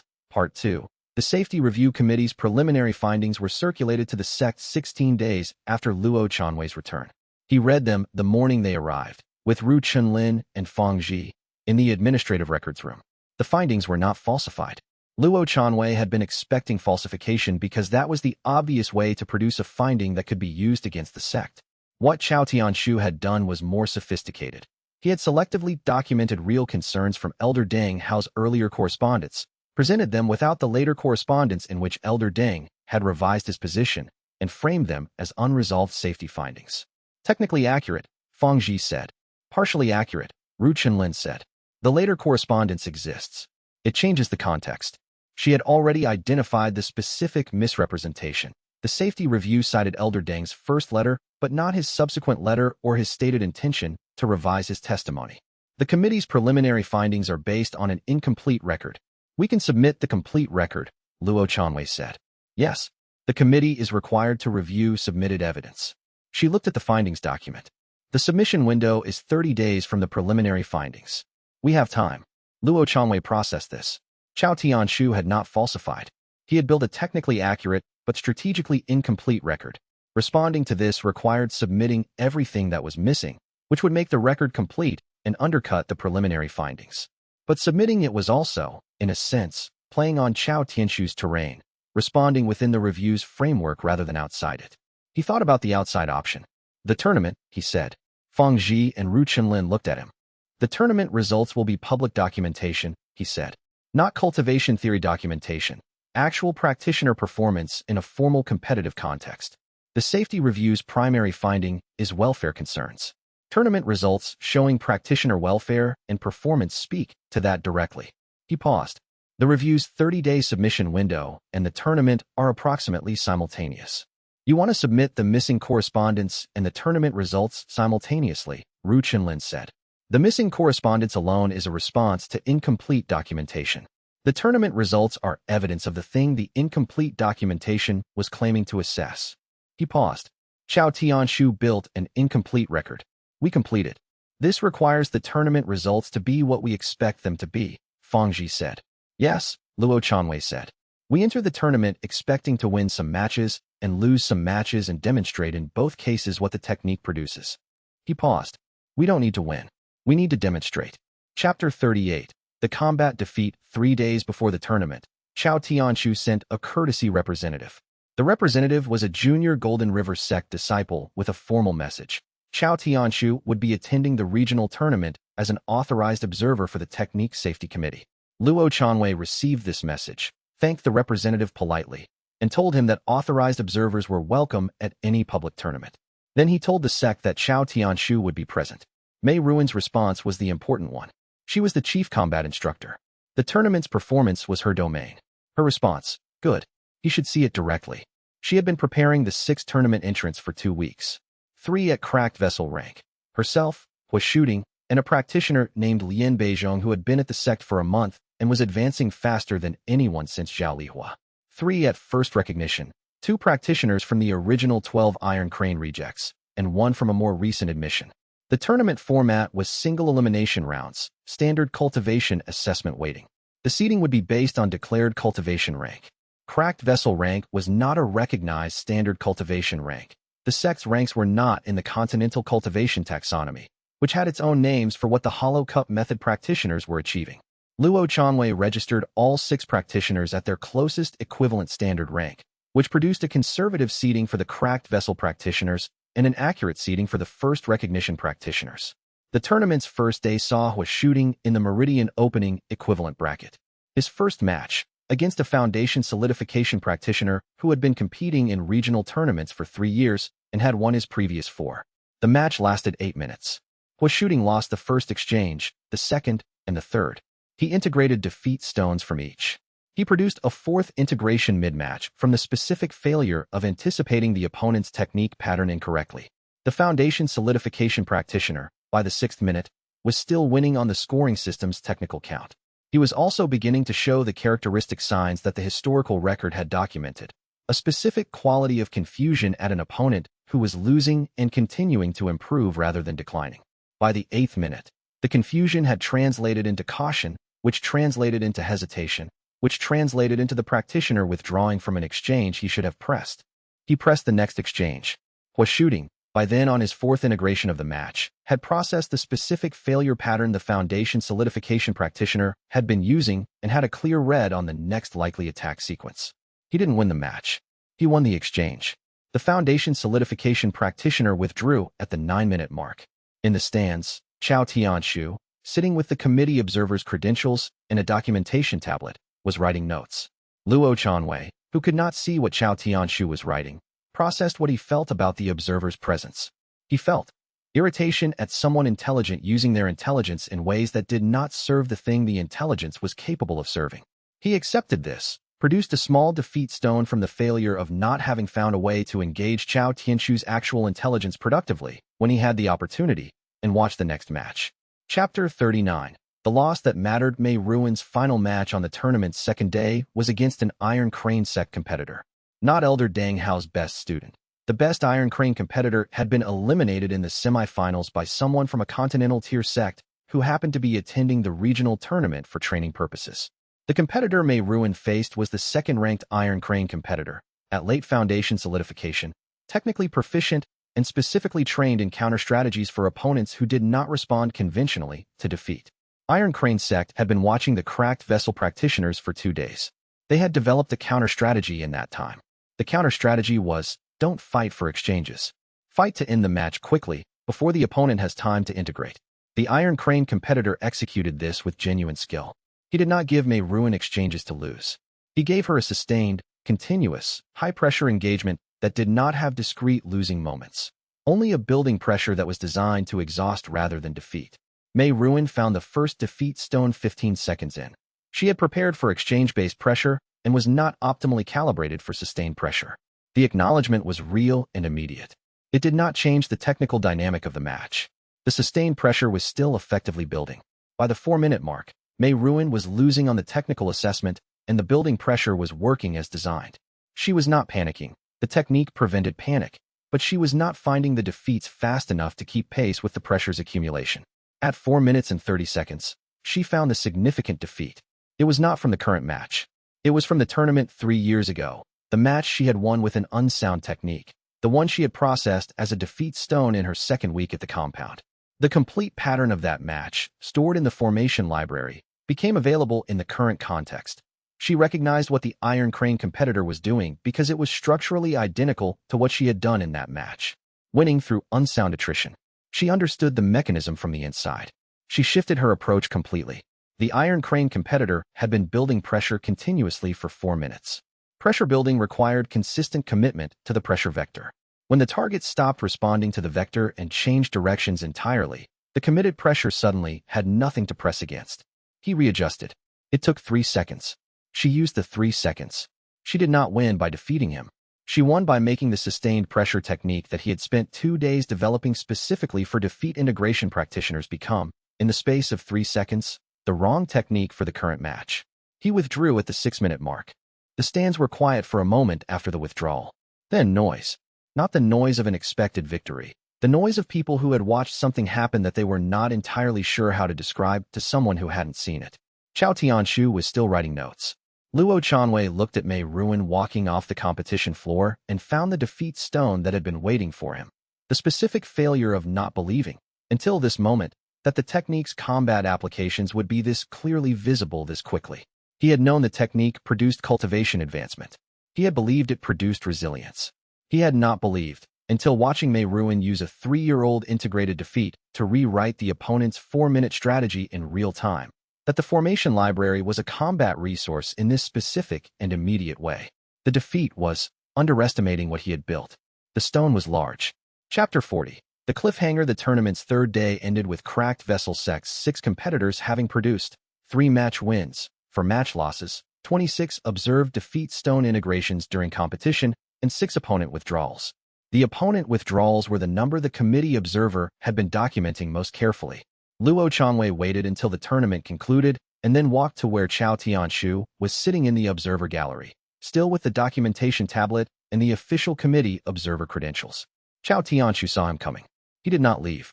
He waited. Luo Changwei sat down across from him. "You're going to submit this documentation to the safety committee," Luo Changwei said. "Yes." "What will you conclude?" Chao Tianshu looked at his documentation tablet for a moment. "I'll conclude that the technique produces combat results that are unusual and worth continued observation." He paused. "I'll also conclude that the preliminary safety findings were based on incomplete documentation and that the complete record doesn't support a welfare concern finding." Luo Changwei looked at him. "You're going to contradict your own preliminary findings," he said. "The preliminary findings were based on incomplete documentation," Chao Tianshu said. "I knew the documentation was incomplete when I submitted it. I was planning to complete it through the observation process." He looked at the documentation tablet. "The observation process has produced data. The data contradicts the preliminary framing." Another pause. "I'm not going to publish findings that contradict what I observed because they're more useful to my institutional position." Luo Changwei processed this. "You knew the preliminary findings were incomplete when you submitted them," he said. "Yes. And you submitted them anyway because the preliminary record served a purpose even if the final record would be accurate." "Yes." Chao Tianshu said this without obvious discomfort. He was being factually accurate about a thing he had done that was not admirable. "I've been trying to position Golden River Sect relative to this technique for 3 months. The committee appointment was part of that. The preliminary findings were part of that." He paused. "Watching 2 days of matches has recalibrated my assessment of what I was positioning relative to." "What do you think you've been positioning relative to?" "I thought it was an unusual cultivation method with limited applications that would be useful to understand before it became widely known," Chao Tianshu said. "I now think it's something significantly larger than that." He looked at Luo Changwei. "And I think the approach I've been using to position around it is not going to work against something that operates the way this technique operates." "Why not?" Chao Tianshu was quiet for a moment. "Because the technique is specifically good at what I've been doing," he said. "Manipulation. Strategic omission. Presenting partial truth to achieve a position." He paused. "A community of practitioners who can feel when something isn't genuine is not a community I can operate around in the usual way." He paused again. "I'm not offering to stop trying to position advantageously. I'm telling you that I need a different approach." Luo Changwei looked at him for a long time. He felt the resonance, the specific quality of someone saying something genuine that cost them something. The dissonance from their previous conversations was smaller now.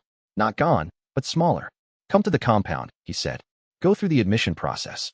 If you have a real answer to the admission question, you have access to the technique's documentation in the only form it's actually useful, from inside the practice." He paused. "I'm not offering you an institutional relationship. I'm offering you what I offer everyone." Chao Tianshu was very still for a moment. "I'll think about it," he said. Luo Changwei nodded. He was walking back to the Sect's tournament group when Fang Ji reached him with a chi message that had arrived at the tournament's relay station. Fang Ji's expression was the specific one for information that was significant enough to require immediate attention. The message was from Shun Ro at the compound. The periodic chi pulse from the northeast that I've been monitoring has changed frequency. 2 weeks ago it was weekly. This week it's been daily. Today it's been twice daily. I think it's the thing you were worried about." Luo Changwei read the message. He was not surprised exactly. He had the complete hollow cup method text, the hollow void defense, and 47 defeat stones. He was not ready. Nobody was ever ready for something they had been deferring for 90 days. He folded the message. "We go back tonight," he said to Fang Ji. "Tonight. The defense implementation starts tomorrow morning. Every practitioner, every stone." Fang Ji looked at the message. Then, at Luo Changwei. "How long do we have?" The keeper said 2 to 4 years from the first daily pulse. He paused. "We have 2 to 4 years before an active phase. We have tonight to start the defense." He went to find Mei Ruin. The technique had always said, "Begin with what is most available." What was most available right now was the defeat of having waited 90 days to do what he had known needed doing. He accepted it. The stone formed immediately. He was already moving. Chapter 41. The preparation the return to the compound from the tournament took 5 hours at a traveling pace that was faster than the outbound journey. Luo Chanwei spent the first hour of the journey reviewing the complete Hollow Cup Method text chapter on the Hollow Void defense in his memory, not reading it, since he had memorized the key sections during the 3 days at the Keeper's Archive, but rehearsing the implementation sequence in the way that a practitioner rehearsed a complex formation before executing it. The modification to each practitioner's defeat stones required the practitioner's genuine acceptance of the vulnerability. That acceptance had to be voluntary. The formation itself required his anchoring as the cracked vessel rank practitioner in the group. The sequence was, present the threat accurately, allow each practitioner to respond in their own time, implement the modification in the order practitioners were ready, and anchor the compound level formation only after the individual modifications were complete. The estimated timeline was 2 weeks for a full implementation. He had 2 to 4 years before the Hollow King's active phase, if the pulse frequency pattern held. 2 weeks was not urgent in absolute terms. The urgency was in starting immediately rather than deferring again. Ru Chenlin, walking beside him, had been quiet for the first hour. Not working through the technique, quiet. Thinking quiet, which was a different texture. He waited. The debate, she said, eventually. He looked at her. The Continental Cultivation Doctrine Conference, she said. I scheduled it 6 weeks ago. It's in 4 weeks. He had not forgotten about the debate. He had been managing multiple situations simultaneously, and the debate had been at the back of the active work column rather than the front. For weeks was 4 weeks after the Hollow Void defense implementation would be complete. The timing works, he said. I know. I'm raising it because the two events are related in a way I've been thinking about. She walked for a few steps before continuing. The debate is about the technique's theoretical legitimacy. The safety review is about the technique's practical safety. The Hollow King's pulse is about the technique's strategic vulnerability. She paused. All three are happening simultaneously, and all three have the same underlying question. Is the Hollow Cup method what we say it is? Yes, he said. The debate is the most visible one. If we go to the debate and win, by which I mean produce the complete evidence record in a context that's designed for exactly that, the safety review becomes less significant because the theoretical foundation is publicly established. And the Hollow King's threat becomes less acute because the defense implementation is complete, the technique's legitimacy is documented, and the community that the Hollow King wants to absorb has a publicly established identity that complicates his operational approach. Luo Chanwei thought about this. You're saying the debate is not a separate event from the defense, he said. I'm saying they're the same operation from different angles, she said. Building the Hollow Void defense is internal protection. Winning the debate is external protection. The Hollow King's power depends partly on secrecy. The historical record shows that the communities he absorbed didn't know what they were. If the Hollow Cup method is publicly documented and debated and recognized, he can't approach the sect as if we're an unknown resource. He walked in silence for a few steps. He already knows what we are, he said. The pulse started 3 months ago. He knows what we are, she said. He doesn't know that we know what he is. The debate documentation, the full historical record, the technique's origins, Bei Liangmu's original text. If that's public, he knows we know. She paused. The Keeper's documentation is restricted. The debate would put it in the public record. The Keeper would need to consent to that. I wrote him before we left the archive, she said. He agreed. He's been waiting for the right moment to make the historical documentation public. He's been waiting for a practitioner who could present it without it being dismissed as theoretical speculation. Luo Chanwei looked at her. You've been planning the debate presentation as the documentation release vehicle, he said. Since the second week at the archive, she said. I was waiting to tell you until I confirmed the pieces fit.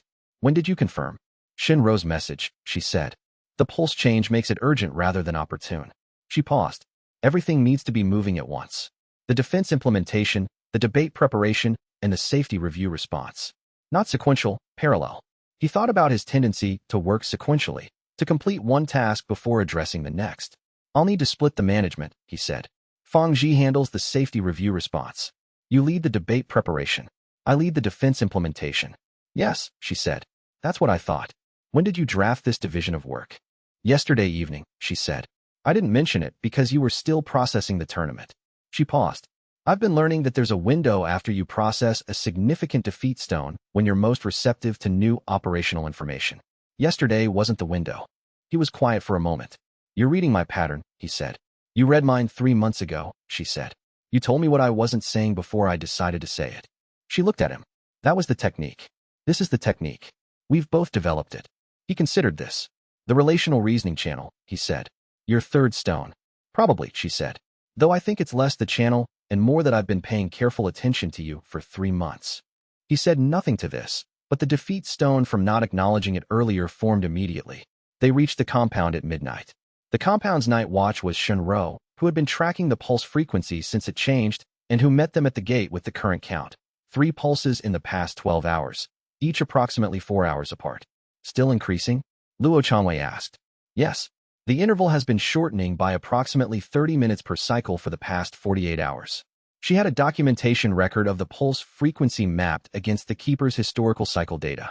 At the current rate, it reaches the daily frequency in approximately 6 days. The historical data says active phase begins within 12 to 24 months of sustained daily frequency. 12 to 24 months, Luo Chanwei said. He had told Fang Zhi 2 to 4 years at the tournament. The current rate was accelerating the timeline.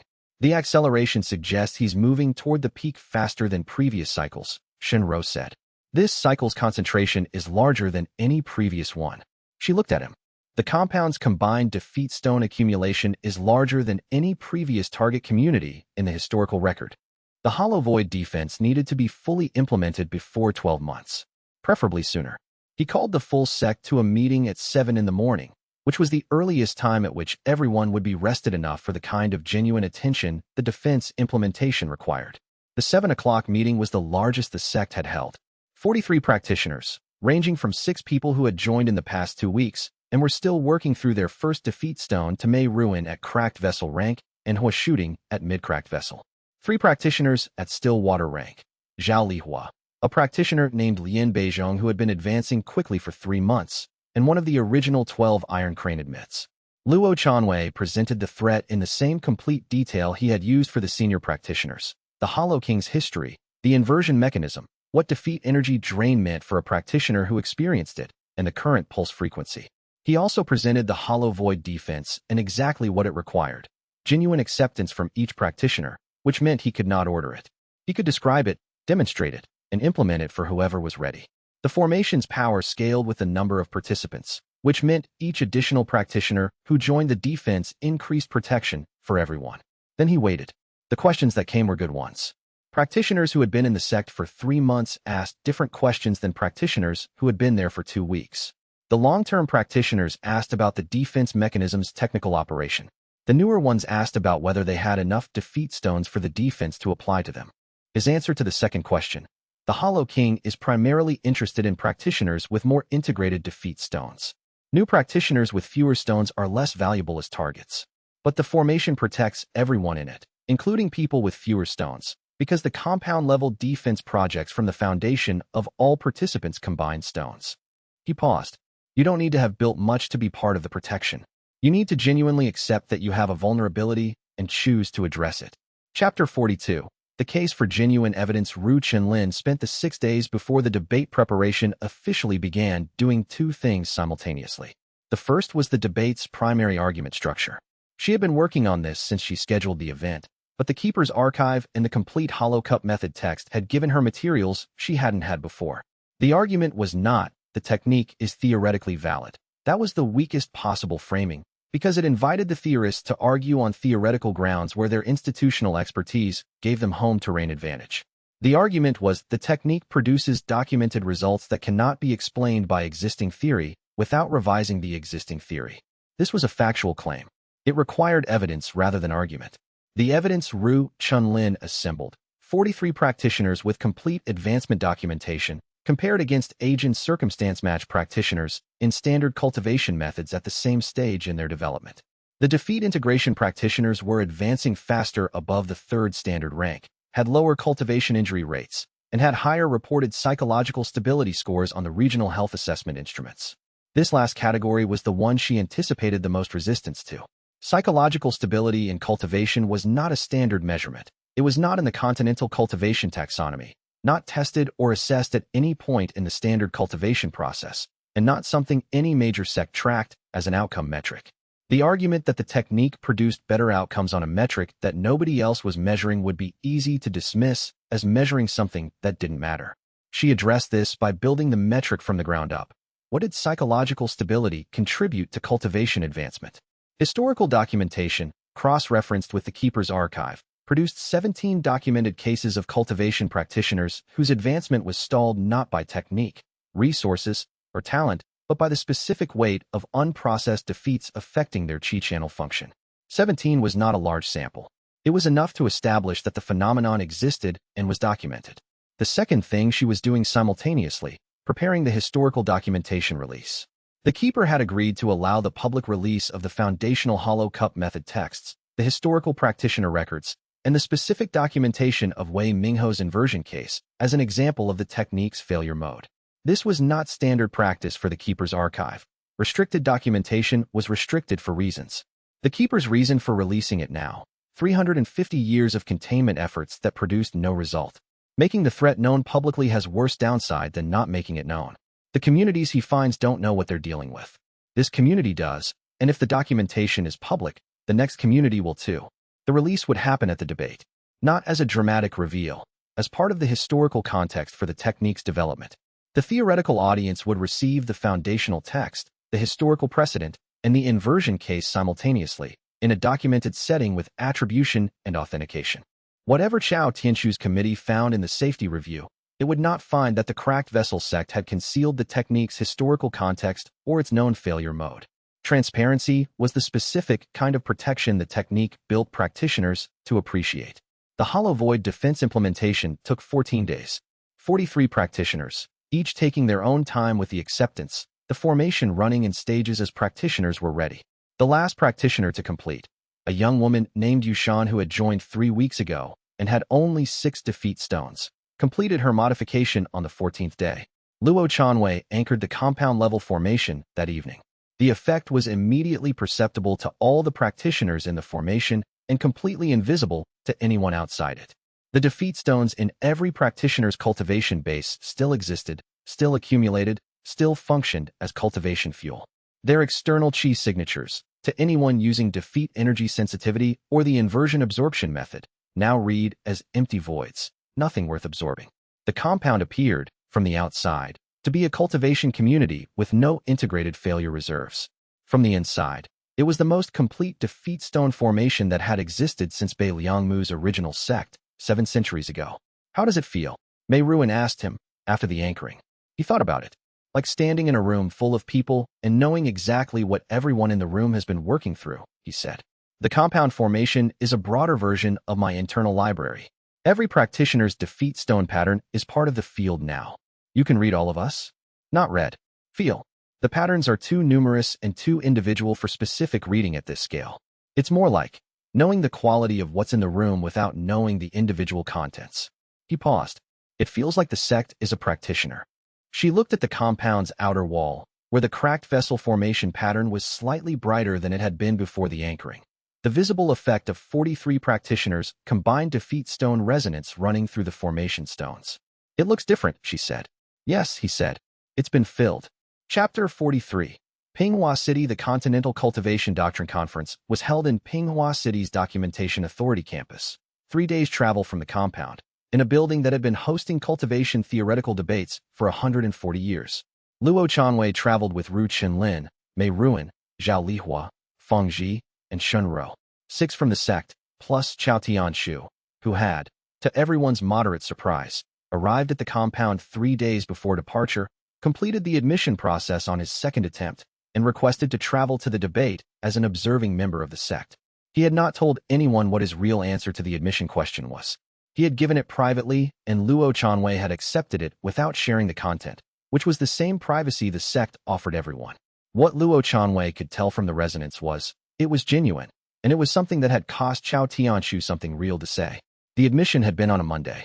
By Tuesday, Chao Tianshu had withdrawn from the Technique Safety Committee and submitted his final committee report, which, as he had described at the tournament, concluded that the preliminary findings were based on incomplete documentation and did not support a welfare concern finding. The safety review was closed. Feng Ji, receiving the closure notice, sent Luo Chanwei a qi message that said, *closed. Chao Tianshu withdrew and filed the final report himself. His report cites the tournament documentation and Elder Dang's revised position. The committee's filing is now the most complete official record of the technique's safety that exists. Asterisk a pause in the message.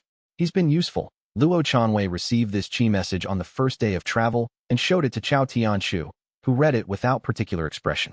I told you I needed a different approach, Chao Tianshu said. Yes, Luo Chanwei said. This is the different approach. He handed the tablet back. I have been trying to position advantageously relative to the technique for 3 months. The most advantageous position, as it turns out, is being a practitioner of the technique rather than an observer of it. He paused. That's either wisdom or irony. I haven't decided which. Probably both, Luo Chanwei said. Chao Tianshu nodded. The debate, he said. I have relationships with 2 of the 3 opposing theorists. Not friendly relationships, professional ones. I know how they build arguments. He paused. If it's useful, I can tell you the angles they're likely to approach from. Luo Chanwei looked at him for a moment. Yes, he said. That's useful. They discussed the likely opposing argument structures for the rest of the first day's travel. Chao Tianshu's analysis was precise and accurate in ways that confirmed what Luo Chanwei had been observing about him for 3 months. The intelligence that had been directed toward manipulation was, when redirected, a genuinely useful analytical tool. He produced a defeat stone from the failure of not having found a way to access this earlier. The stone was small and specific. He noted its quality in his practice journal and continued the conversation. The 3 opposing theorists were exactly as the outline had suggested they would be. Scholar Huan Weitao arrived with safety arguments built on theoretical risk projections and no field data, because there was no field data for techniques he was opposed to. The opposition preceded the data collection. Scholar G. Biling arrived with framework arguments built on the standard cultivation taxonomy's descriptive adequacy and no acknowledgement of the cases it didn't describe, because the cases it didn't describe were in restricted archives he had not accessed. Grand Scholar Lin Fuyao arrived with tradition arguments built on documented precedent that was 300 years old and predated the technique's foundational text, because nobody had told him the foundational text was older than the tradition. Ru Chenlin had spent 4 weeks building a presentation that addressed all 3. She was also carrying, in her satchel, 47 pages of keeper-authenticated historical documentation that would change the context of every argument in the room. Luo Chanwei watched her walk into the conference hall and thought, she had been building this for 6 months. Not for the debate. The debate was the moment the building became visible. Chapter 44. Day 1. The Continental Cultivation Doctrine Conference's debate format was 3 days. Day 1 was the opposing theorists' primary presentations. Day 2 was the response presentation. Day 3 was formal counterarguments and the conference's formal recommendation. The 3 theorists presented in sequence on Day 1. Grand Scholar Lin Fuyao presented first, in deference to his seniority.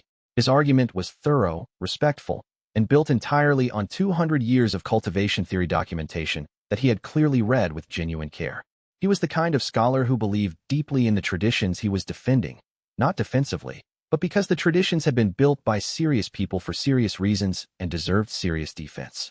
His primary argument, cultivation methods required demonstrated stability across generations of practitioners before they could be considered legitimate techniques rather than experimental practices. Cracked Vessel Sect had 43 practitioners over 4 months. This was insufficient data. He was not wrong about the standard. Luo Chanwei listened to the complete presentation without preparing his response. He had the response. He wanted to hear the full argument before activating it. Scholar G. Biling presented second. He was technically rigorous and his argument rested on a precise point. The standard cultivation taxonomy's chi cycle model described every known advancement mechanism. A method that produced advancement through psychological processing rather than chi circulation was either incorrectly described or operating outside the established framework. If it operated outside the established framework, it was unregulatable because all regulation was written in terms of chi cycle dynamics. This argument was, Luo Chanwei noted, structurally identical to arguing that something new didn't fit old categories. The logic was circular. It doesn't fit the framework, therefore the framework is complete, therefore it can't be real. Scholar Huan Weitao presented last, with the safety argument he had been preparing since hearing about the debate. His primary concern was the practitioner welfare question, the specific worry that training people to accept defeat rather than fear it would produce practitioners who were psychologically available to accept harm. He cited no specific cases of this outcome occurring. He cited 3 theoretical models predicting it would occur. The theoretical models were built on assumptions about practitioner psychology that were specifically contradicted by the data Ru Chenlin had been collecting for 4 months, but Huan Weitao had not had access to that data. When the Day 1 presentations were complete, the conference hall broke for dinner. Chao Tianshu, sitting with the cracked vessel delegation, said, Lin Fuyao will update his position if the historical documentation is older than the tradition. He respects precedent and he respects honesty. Show him the keeper's authenticated texts and he will revise. What about Ji Biling? Ru Chenlin asked. He won't revise, Chao Tianshu said. The framework argument is a proxy for institutional control. He's not defending the accuracy of the taxonomy. He's defending the mechanism that major sects use to determine which practitioners they can certify.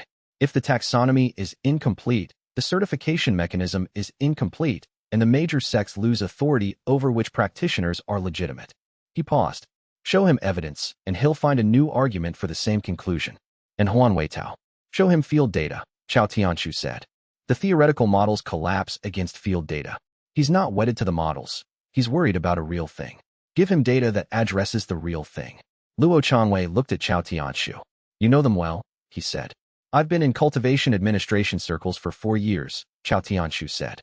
I know every argument that major sects use to protect their institutional positions, because I've been helping them make those arguments. He paused. This is the first time I've been on the other side of the table. What does it feel like? Chao Tianshu thought about this. Like a defeat stone, he said. Luo Chanwei was quiet for a moment. That's not a bad sign, he said. I know, Chao Tianshu said. I'm integrating it.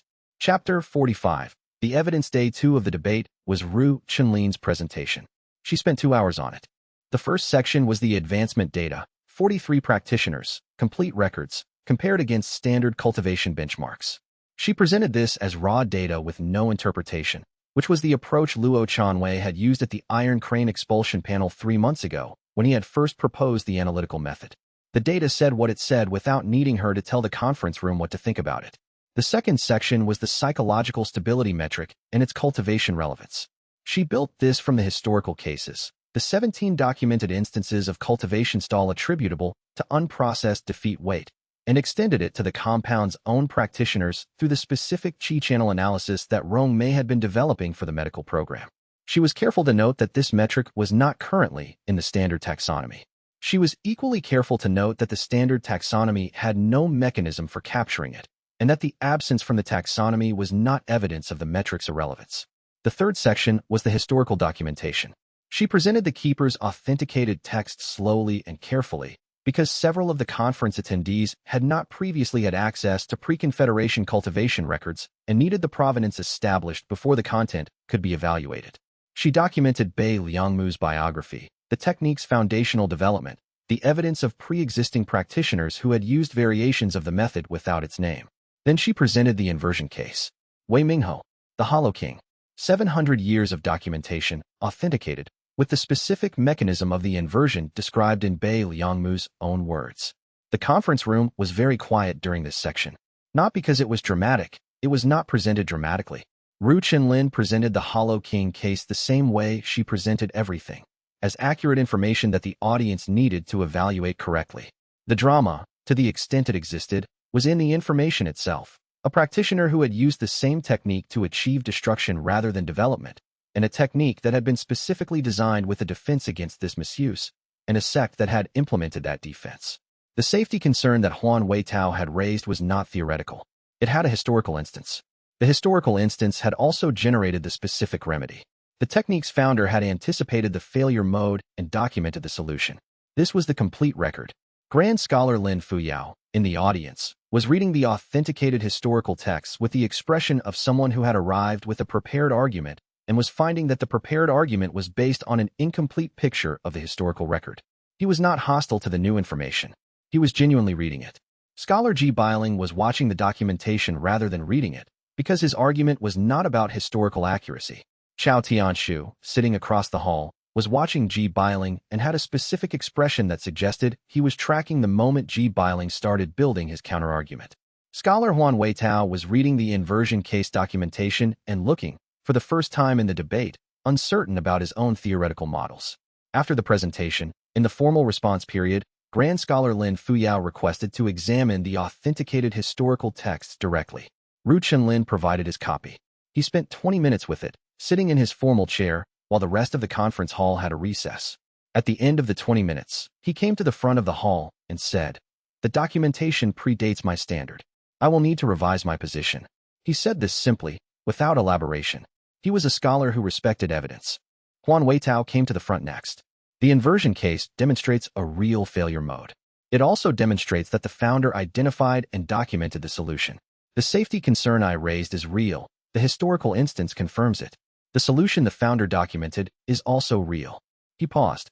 I'm revising my assessment of the technique's current implementation. The safety concern at scale remains an open question, but the current sect has implemented the documented defense. He looked at Luo Chanwei. The annual question you mentioned in the submitted materials. What will you not lose? That's the answer to my concern about nihilism, isn't it? Partially, Luo Chanwei said. The technique's verification mechanism is the structural answer. The annual question is the cultural answer. Huan Weitao nodded. 2 of 3 opposing theorists had revised their positions. Ji Bailing had not moved. He was now the only voice of opposition remaining, and his argument, the framework argument, was structurally circular, and he knew it. He presented his counter-argument on day 3. It was not the framework argument. It was a new one. It was the best argument anyone had made against the technique, and it was the argument that Luo Chanwei had been waiting for someone to make for 3 months. Chapter 46. Ji Bailing had not moved from her seat when the morning session opened on the 3rd day of the conference. She had been there when Luo Chanwei arrived, sitting with her notes arranged in 4 precise columns on the table before her, each one organized by a logic that he did not immediately follow. He had been sitting for 11 years with the discipline of a person who had learned that patience was not a virtue but a tool, and he recognized the same quality in her. She had been preparing this argument for longer than the conference had been running. Lin Fuyao had already revised his position on record. Huan Weitao had acknowledged the psychological stability data and moved from opposition to qualified observation. The standing of the debate, as of last night's recorded close, was 2 positions revised, 1 unchanged. The moderator had confirmed Ji Bailing's dissent would be preserved in full regardless of the final recommendation. She had said she was grateful for that, and nothing else. The argument I am about to make, Ji Bailing said, when the morning session formally opened, is not about whether the hollow cup method produces what it claims to produce. I accept that it does. I accept the advancement rates. I accept the keeper's authentication. I accept that the inversion is a failure mode of the technique itself rather than an external mechanism. I am not disputing any of sect leader Luo's empirical documentation. She paused, and Luo Chanwei noticed that the room had shifted into a different quality of attention. The observers along the back wall had stopped making notes. The argument is about scale, she continued. The hollow cup method works by concentrating defeat energy into crystallized form within the practitioner's cultivation base. Defeat stones are real artifacts with measurable spiritual mass. A large sect, a recognized sect, an affiliated sect, a sect that draws students from across several provinces, would accumulate defeat stones in a quantity sufficient to create what any formation scholar would recognize as an attractor field. She set down the first column of notes. The Hollow King operates by absorbing defeat energy from practitioners who have not properly processed it. His mechanism requires proximity to concentrated defeat energy sources. A small, isolated sect practicing the Hollow Cup method represents a minor signature, barely distinguishable from background spiritual noise. A recognized sect, practicing openly, with formal affiliation and public documentation of its methods, represents something else entirely. She looked directly at Luo Chanwei. The technique itself is the attractor. The better it works, the larger your sect grows, the more defeat stones accumulate within your compound's formation radius, and the more clearly that signature announces itself to anyone specifically attuned to detect it. Recognition is not a protection. Recognition is an invitation. The room was quiet in the way that rooms become quiet when something true has been said. Luo Chanwei sat with the argument for a long moment. Not with the silence of someone preparing a counter. He had learned long ago to recognize the difference between the pause that precedes an answer and the pause that precedes genuine thinking, but with the specific stillness of a person who had encountered an argument that deserved to be heard completely before anything else was said about it. It was accurate. He had known it was possible that someone would make this argument. He had known it for 3 months, since the safety review convened, and he had mapped the logical structure of every objection the committee might raise. He had filed this one under "not yet urgent" on the day he identified it, and had moved on to more immediate concerns. Now Ji Bailing had made it precisely, on the record, in front of every observer present. and the appropriate response was not to deflect it. He sat with it for 1 hour. He had asked the moderator before the session opened whether the morning's argument would be extended by any necessary recesses, and the moderator had agreed to allow a single uninterrupted hour if he requested it. He requested it now. He sat in the room while the observers waited, and he did not pretend to be taking notes. He was doing the specific work of confirming whether the argument was correct. By the end of the hour, his answer was yes. G. Biling's argument was correct. The hollow cup method, practiced openly at scale, created an attractor field. The question was not whether this was true. The question was whether it was the whole truth. He asked the moderator to resume the session. Chapter 47. You are right, Luo Chanwei said. He said it simply, without qualification, without the hedge of there is merit in this concern, or the redirect of while I understand the spirit of the argument. He said it in the tone he used when confirming the validity of a cultivation assessment, a statement of observed fact. The hollow cup method creates an attractor field at scale. A recognized sect practicing it openly would announce itself to anyone specifically attuned to detect accumulated defeat energy signatures. I have known this for 3 months. I did not address it because I classified it as not yet urgent. That classification was an error, and I processed the relevant defeat stone last evening. It is now part of my cultivation base, which means it is part of the archive of things this sect has acknowledged getting wrong. He opened the secondary documentation file he had prepared and laid 3 pages on the table in front of G. Biling's position, then set copies at each observer station. The hollow void defense was developed by the keeper's predecessor specifically in response to this problem. The mechanism I described in yesterday's session, voluntary scrambling of external chi signatures attached to defeat stones, was designed for exactly the attractor field scenario you have identified. A compound practicing the hollow void defense does not suppress its defeat stones. It does not reduce the spiritual mass of the artifacts within its formation. What it does is alter the specific resonance signature those artifacts emit outward, converting a recognizable defeat energy signature into a pattern that reads, to external detection, as void. He let her read the 3 pages before continuing. The Hollow King's detection mechanism is attuned to defeat energy signatures. The void signature is not defeat energy. The Keeper's documentation includes 2 historical cases in which a compound practicing the hollow void defense was located within the same province as a known inversion practitioner for a combined period of 11 years without incident. The compound was eventually evacuated not because the Hollow King found it, but because the province itself became a war zone during a completely unrelated territorial conflict. He paused. The defense is not permanent without maintenance. It requires the compound's formation to be actively maintained by a practitioner at cracked vessel rank or above. As of this morning, our compound has 1 practitioner who can anchor the formation and 2 who are within 2 months of the rank required to anchor it independently. This is not a future contingency. It is current operational status. He looked at G. Biling directly. Your argument identified the correct vulnerability. The hollow void defense addresses it at the mechanism level. I am not asking you to revise your position on the basis of this information. I am asking you to record it alongside your dissent, so that the dissent reflects a complete picture of the problem and the existing response to it. G. Biling was quiet for a long moment. She read the 2nd page, then the 3rd. The historical precedent is authenticated by the Keeper. Elder Bao Yuan's seal is on the 4th page of the full archive. I can have the complete documentation sent to your residence address before the end of the week. The defense requires active maintenance. Yes. If the formation fails, practitioner incapacitation, institutional collapse, resource shortage, the attractor field reemerges. Correct. That is the failure mode I have not fully resolved. I will not pretend otherwise. He paused. What I can tell you is that I am aware it is a failure mode. I am not filing it as not yet urgent. It is on the active research list.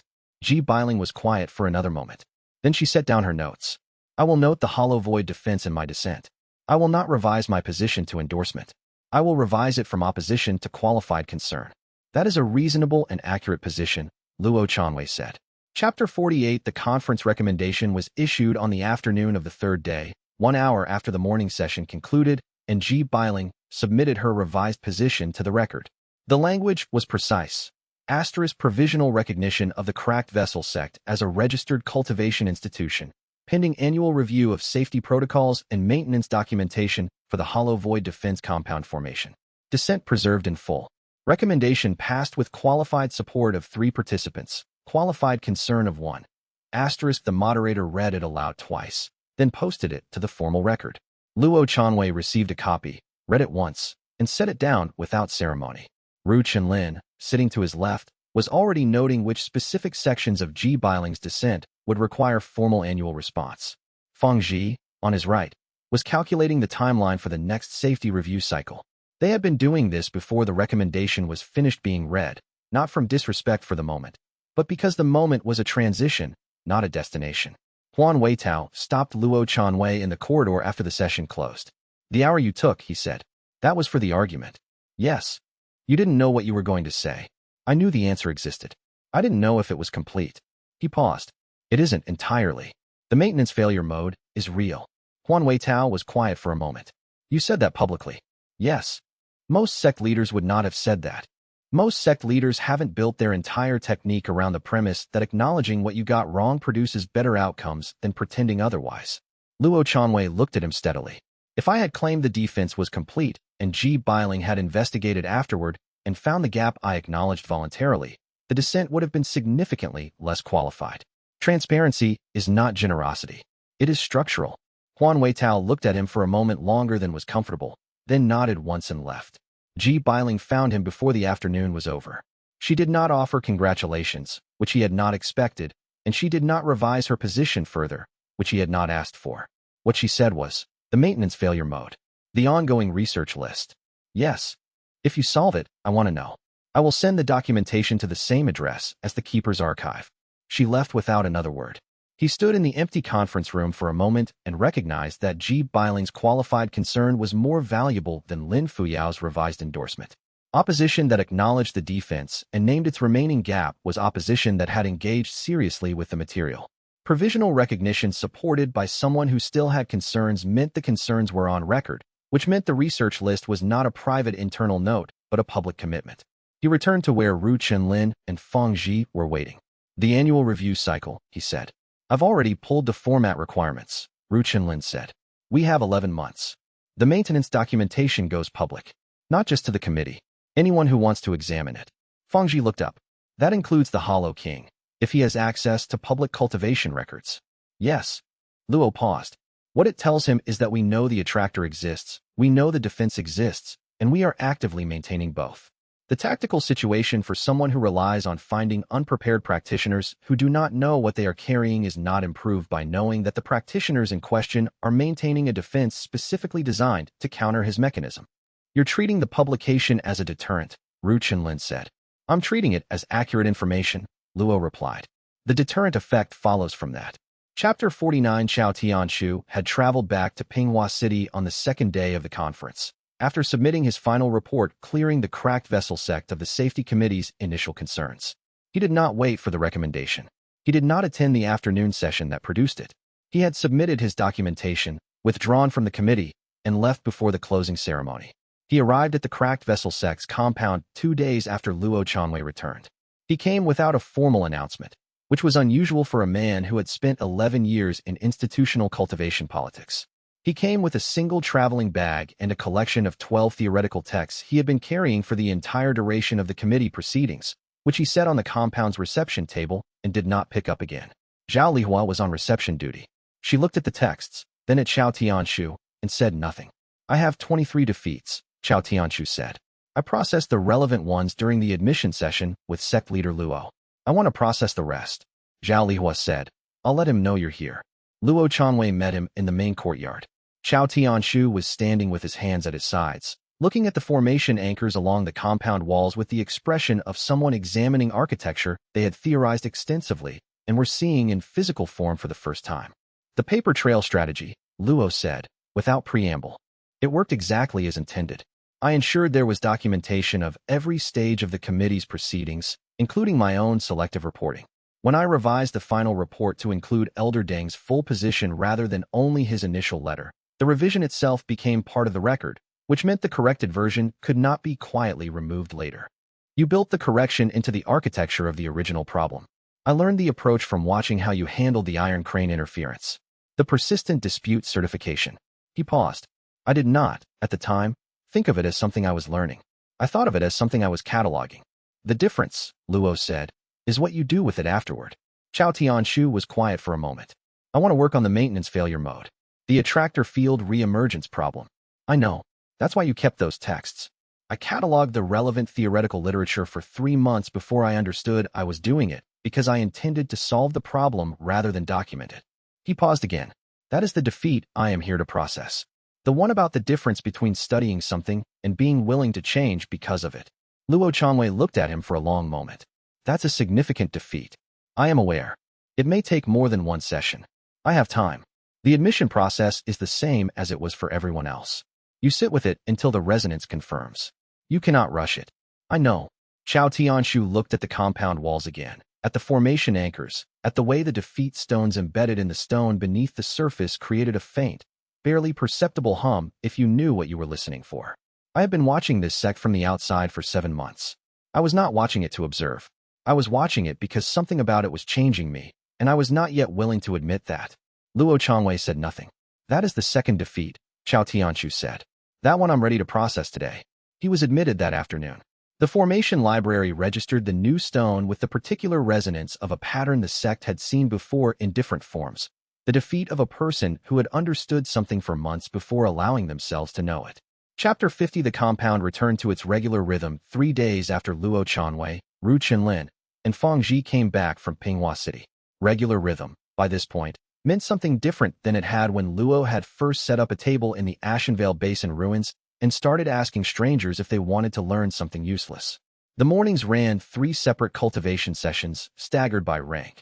The newer admissions learning to identify genuine defeats from rationalizations, the mid-rank practitioners working on formation stability, and the specific problem of processing a defeat stone, while also maintaining combat readiness, and the senior practitioners, Hua Shooting, Zhao Lihua, Feng Ji, Mei Ruin, working on problems that had no established protocol yet. Ru Qinlin ran a separate morning session for research.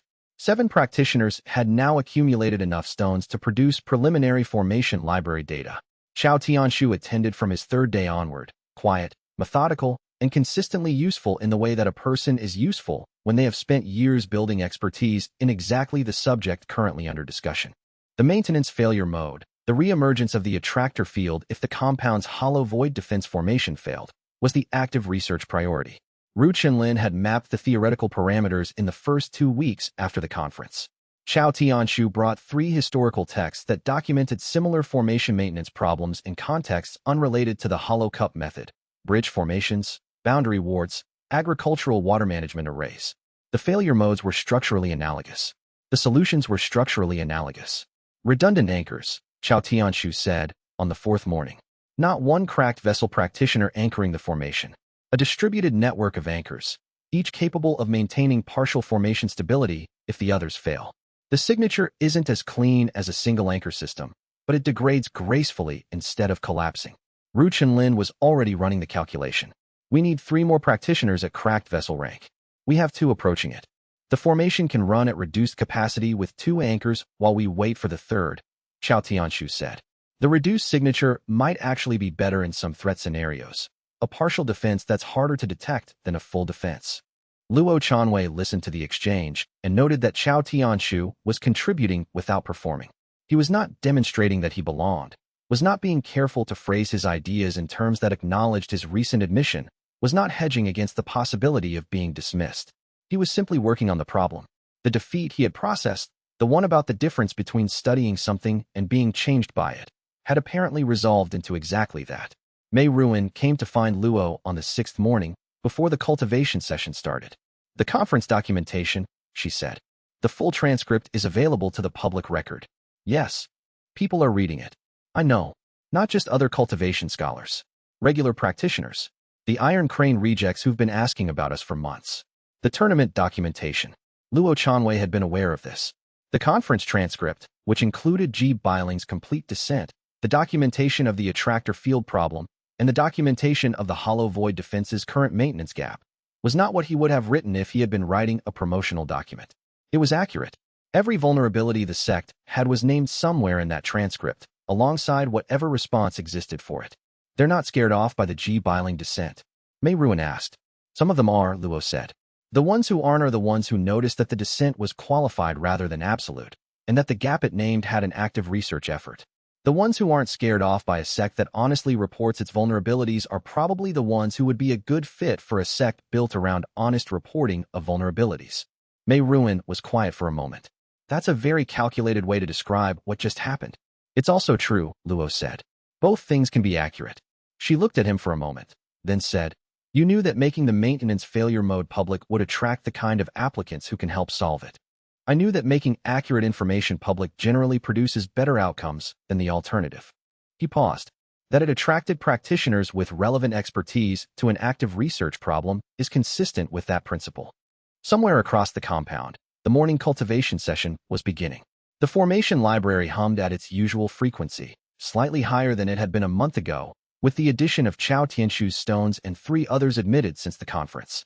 Every stone in the library was a pattern that someone had sat with until it was genuinely understood, and every pattern was now part of what the compound knew.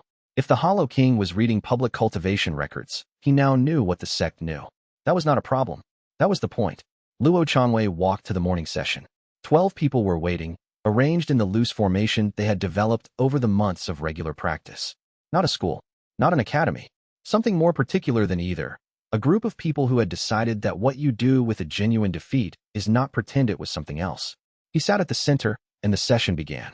Chapter 51. The letter arrived 6 weeks after the conference, addressed to Luo Chanwei personally, and sealed with Huan Weitao's mark. It was 7 pages, single column, written in the methodical hand of someone who had been thinking carefully before setting the pen down. Huan Weitao had not changed his position to opposition. His position was qualified observation, and he was observing. The 7 pages documented his concern with more precision than he had expressed at the conference. Defeat integrated practitioners showed lower willingness to sustain combat past the point of tactical advantage. Meaning, they were effective at combat until the tactical situation made continued fighting irrational, and then they stopped. In a defense situation with real stakes, the calculation changed. If protecting someone required fighting past the rational limit, a practitioner who had been trained to accept loss as a natural condition might not have the override mechanism conventional cultivation training produced. He was not wrong. Luo Chanwei read the letter twice. He brought it to morning cultivation session, read the relevant section aloud, and asked, is he accurate? Huashooting was quiet for a moment. In the situations where I've fought beyond tactical advantage, the reason was not technique training. It was personal. Someone I cared about was in danger. He paused. The technique didn't remove that. It clarified it. I wasn't fighting because losing would damage my cultivation reputation. I was fighting because if I stopped, someone I cared about would be hurt. Those are different reasons. The technique stripped the first one and left the second one cleaner. Mei Ruan said, I have a specific answer to this. Tell me. She had not discussed it publicly before. The session was 6 people that morning, the senior practitioners who had been with the sect longest. The newer admissions were in the second courtyard with Fang Ji. She described the event precisely. 16 months earlier, during a night transit through a contested mountain pass, she had been carrying documents for Ru Chenlin's research that the Iron Crane representatives had spent 2 months trying to intercept through official channels. For people, her, Zhao Lihua, and 2 newer practitioners. 3 confronters with valid territorial crossing authority who knew exactly what she was carrying. The tactical calculation said to surrender the documents and file a dispute, she said. The legal pathway existed. We would have lost 3 months of research and 6 months of legal proceedings, minimum. And someone had spent months trying to get those documents through official means and had just moved to unofficial means. That was the moment I stopped calculating. Luo Chanwei waited. I knew I was probably going to lose the fight. 3 cultivators with territorial authority at higher ranks than mine. I fought anyway. The fighting was not about winning. It was about whether I was going to be the kind of practitioner who stopped when the calculation said stop, or the kind who stopped when the actual situation said stop. She paused. The defeat training gave me that distinction. Before the technique, I would have fought because losing felt like death. After the technique, I fought because stopping felt like surrendering something that wasn't mine to surrender. The room was quiet for a moment. Luo Chanwei wrote 3 sentences in his notes, which were fewer sentences than he usually wrote when something mattered significantly. Then he drafted his response to Huan Weitao. Not a rebuttal, but a continuation of the conversation. He included Mei Ruan's account with her permission. He offered to bring any member of the senior cohort to a follow-up session if Huan Weitao wanted to hear first-hand accounts rather than summarized documentation. Huan Weitao wrote back in 2 weeks. His letter was 2 pages and ended with, I do not consider the concern resolved. I consider it more complex than I initially understood. That is a different thing, and I appreciate the precision. He enclosed a research question he wanted to track over 5 years. Luo Chanwei forwarded it to Ru Chenlin, who had already started the relevant documentation. She sent Huan Weitao a note. I began tracking this 7 months ago. Your question has better methodology than what I started with. I would like your input on the revised approach. Huan Weitao's next letter came to Ru Chenlin directly and was 4 pages. Chapter 52. Shen Rou found Luo Chanwei in the formation courtyard on a Thursday morning and told him about Chao Tianshu's new positioning without preamble, which was how she always operated. He submitted a governance resume to the Continental Cultivation Authority's Framework Committee for Non-Standard Technique Regulation. The committee is scheduled to convene in 6 weeks to develop compliance standards. His qualifications are legitimate: prior committee work, institutional research background, knowledge of the technical literature. He'll be seated. I know. She looked at him. When did you know? When he withdrew from the safety committee. He's too effective to stop working. He moved the work. She was quiet for a moment. You're not moving against the appointment. No. He'll write the compliance standards to be prohibitively burdensome for small registered sections. Document per defeat requirements. Certification of practitioner psychological state by licensed assessors. Formation maintenance logs submitted quarterly. Probably. You're going to let him do that.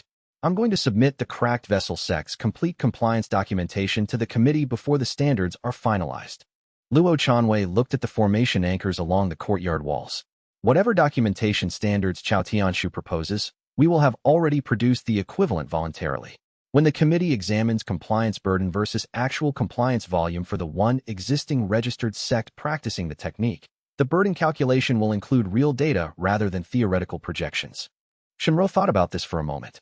He knows you'll do that. Yes. So the documentation standards he proposes will be calibrated to be higher than what you can produce voluntarily. Then we produce more. He turned to her. This isn't a fight. I'm going to win by outmaneuvering him in committee procedure. Chao Tianshu is better at committee procedure than I am.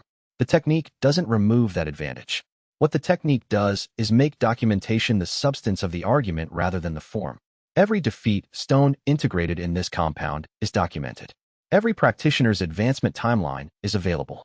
The entire research archive is publicly accessible. The compliance burden argument assumes that compliance is burdensome. It is only burdensome if the underlying practice isn't already producing the documentation. She said, that's a very long way of saying you're going to outwork him.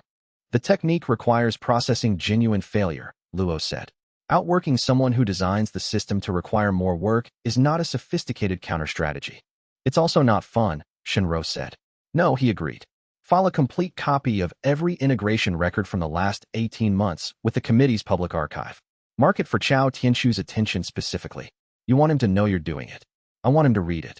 She filed the documentation that afternoon. She sent Luo a note afterward. Chao Tianshu had accessed the archive within 90 minutes of the filing. He had spent 6 hours in it. Luo Chanwei filed a brief note in his own records. Asterisk he's reading because he wants to understand what he's dealing with. That's the correct response to new information. Whatever his intentions are, his methodology is honest. Asterisk he left the note in the section of the archive labeled Observations that complicate the simple account. Chapter 53. The journal arrived through the keeper's formal courier service, which used 2 sealed containers and a verification mechanism Elder Bao Yuan had designed 3 centuries earlier. Luo Chanwei received it on a quiet Tuesday morning when the compound was in second cultivation session and the only people in the main building were Ru Chenlin, who was running research documentation, and Chao Tianshu, who had taken to using the archive room in the early hours before anyone else needed it. The outer container held authentication documents. The inner container held a book approximately 200 years old, its pages pressed and preserved by techniques that kept the ink legible. The keeper's accompanying note was brief. Asterisk Bei Liangmu's personal journal, sealed per the archive's holding rules since the year of his death. The seal term expired this season. I am sending it to you because the technique he developed is in your hands, and it is better that you have access to his thinking than that the record stay sealed. Read it carefully. Some of what he wrote, he did not finish. Asterisk Luo Chanwei set the journal on the table and looked at it for a moment. Then he went to the second cultivation session, ran it through its scheduled 2 hours, answered the follow-up questions from 3 practitioners, reviewed Feng Zhi's notes on the morning intake, and returned to the journal in the early afternoon. He read it over 3 days. The first significant finding was in the middle section, covering the years when Bei Liangmu had been developing the technique's upper ranks. The journal described ranks 1 through 5 in detail, the cultivation experience of each, the defeats typically associated with advancement, the changes in perception and capability. At rank 5, the entries became theoretical. I believe the next stages exist. I have the framework from the progression principles. I cannot demonstrate them. I have not reached them. I am documenting what I expect to be true, not what I have confirmed. He had spent the last third of his life extending the theoretical framework without being able to verify it. The journal was meticulous about this distinction, confirmed experience versus theoretical extrapolation. Every rank above 5 was labeled projected in a small notation at the margin. At rank 9, the journal contained an unusual entry, longer than the others and written in a different hand than the preceding pages, more pressured, slightly less controlled. The compound field effect I have described at rank 9 is not speculative. I have witnessed it once, in a practitioner I mentored who reached beyond where I reached. What I witnessed frightened me because of its scale. The field propagates. It does not require active intention. A practitioner at rank 9 in extended proximity with others, extended meaning days or weeks, not hours, changes how those people process failure. The change propagates further than the practitioner's direct influence. I do not know the limit of the propagation. I do not know if it can be contained. I do not know if containing it would be the right goal. I am documenting this because the technique should not reach this stage in a practitioner who has not been warned. The second significant finding was in the last section of the journal, which covered the final 3 years of Bai Liangmu's life. There was a student mentioned repeatedly in the middle sections, a young man who had come to him at 17, intense and intelligent, who had taken to the technique more rapidly than anyone Bai Liangmu had taught before. The student appeared in 12 entries across the middle years, always described with a particular combination of precision and unease. Wei Mingho understands the mechanism faster than I do. I do not know if this is because he is more talented or because he is understanding something different than what I intended. The final journal entry about Wei Mingho was dated 1 year before the journal ended. The entry began with a sentence in the familiar hand and stopped mid-sentence, as if Bai Liangmu had set down the pen to think and never returned. The defeat Wei Mingho reported this morning was not his own. He integrated a failure that happened to someone else. He described watching a cultivator lose a significant challenge and experiencing the resonance as if it were his own defeat, and the stone formed cleanly. This is not how the technique works. The technique requires there was no next sentence. The next entry was dated 6 weeks later and contained only 3 words. He is gone. The journal ended 11 months after that entry, in the middle of a sentence about the compound formation's maintenance requirements. Luo Chanwei closed the journal. He sat with the 2 findings, the rank 9 field effect warning and the Wei Mingho entries, and recognized that he had been carrying a carved stone that hummed in his hand since the earliest months of the sect's existence, and the journal suggested he might now know whose stone it had been. He opened the archive and began a new file labeled Preliminary Notes, The Hollow King's Mechanism and the Founder's Limit. Chapter 54. Ru Chenlin had been tracking the Hollow King's history for 8 months before Luo Chanwei told her about the journal's Wei Mingho entries. When he told her, she was quiet for a long moment, and then she went to the secondary archive and returned with the timeline she had been building since the Keeper's first mention of the Hollow King. Read the dates, she said. He read them. Wei Mingho had withdrawn from Bai Liangmu's compound approximately 700 years ago, in the year that matched the earliest historical references to the Hollow King phenomenon. Absorption of defeat energy from unwilling practitioners, the hollow stone mechanism, the cycling pattern. I found 17 documented practitioners from the 1st century who described the same thing, Ru Chenlin said. Not voluntary, not a technique variant.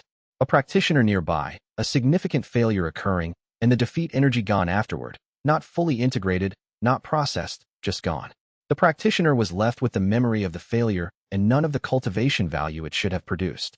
Cultivation bankruptcy, Luo said. The term was from the historical accounts the Keeper had shown them. That's the early phrase. The later documentation, from 200 years in, was more detailed. By then, someone had mapped the mechanism. She set 3 pages on the table. Wei Mingho developed a refinement. It wasn't absorbing randomly. He developed the ability to target practitioners with large accumulations of processed defeat stones, the stones themselves emitting a specific signature that he could detect. The higher the cultivation, the stronger the signature, the more valuable the absorption. We are a very large, very clearly signaled concentration of defeat stones, Luo said. Yes. She looked at him steadily. The pulse Shinro flagged 6 months ago, the one we classified as ambient spiritual noise from the northeast. I ran the signature comparison last night. It matches the historical documentation of the Hollow King's approach phase resonance. We're in his detection radius. Luo Chanwei absorbed this without speaking. The keeper knew, Ru Chenlin said. He sent the journal when he did because we were in the radius. He wanted you to have the context before the active phase. How long before the active phase? Historical records vary. 2 years minimum, for years maximum from early detection to active phase. She paused. We've been in early detection for 6 months. That means 18 months minimum, if the historical average holds. She set down the final page. The hollow void defense scrambles our external signature.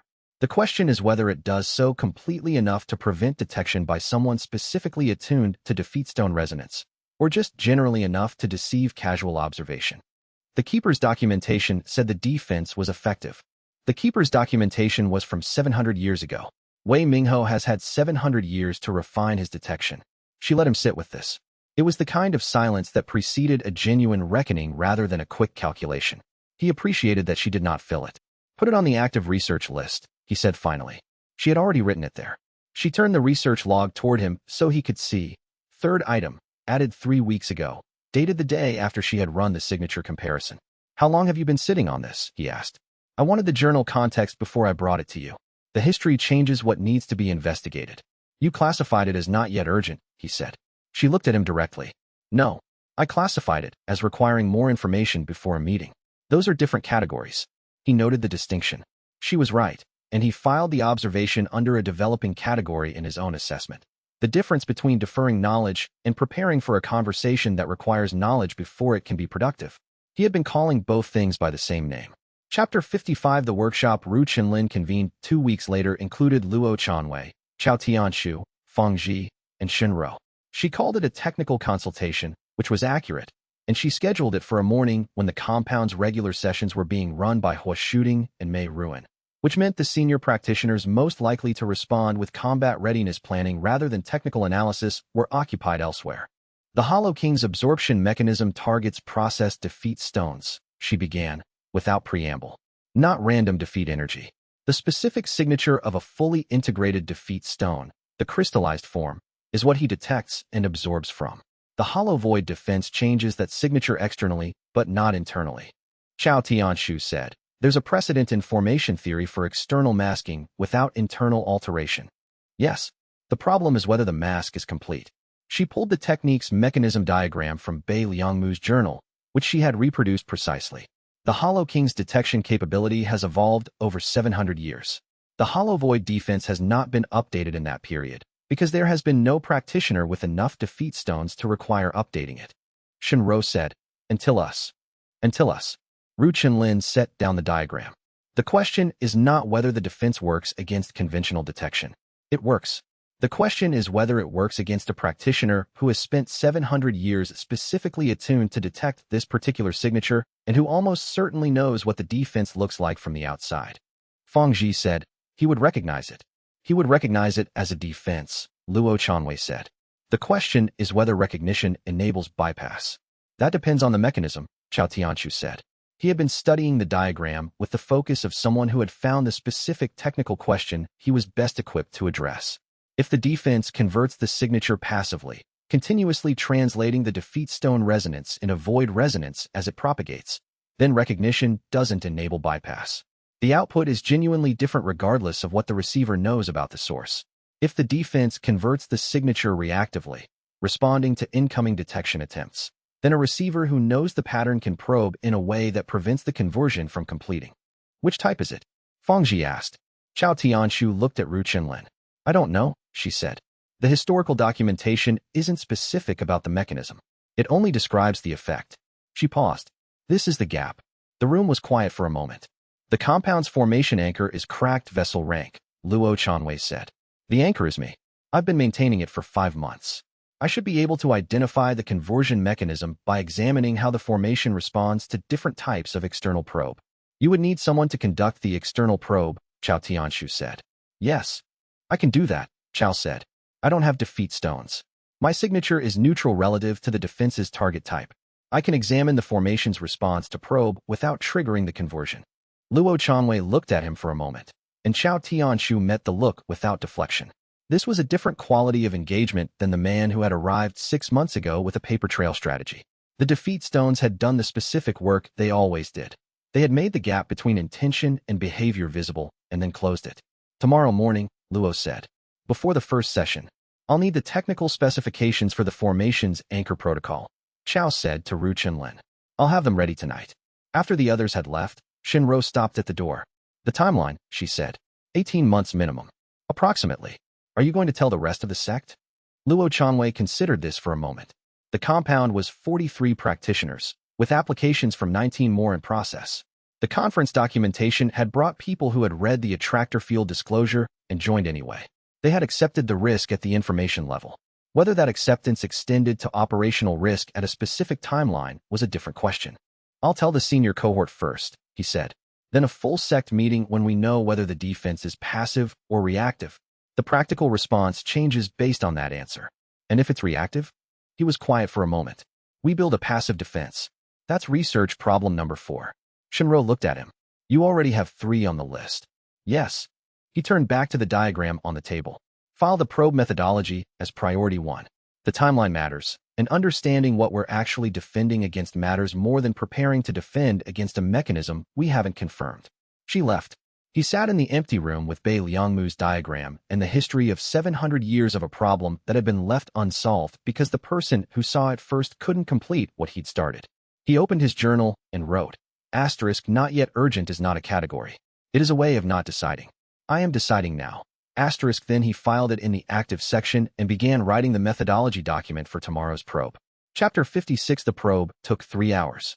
Chao Tianshu worked with the methodical patience of a man who had spent decades in institutional research settings where the wrong methodology was worse than no methodology.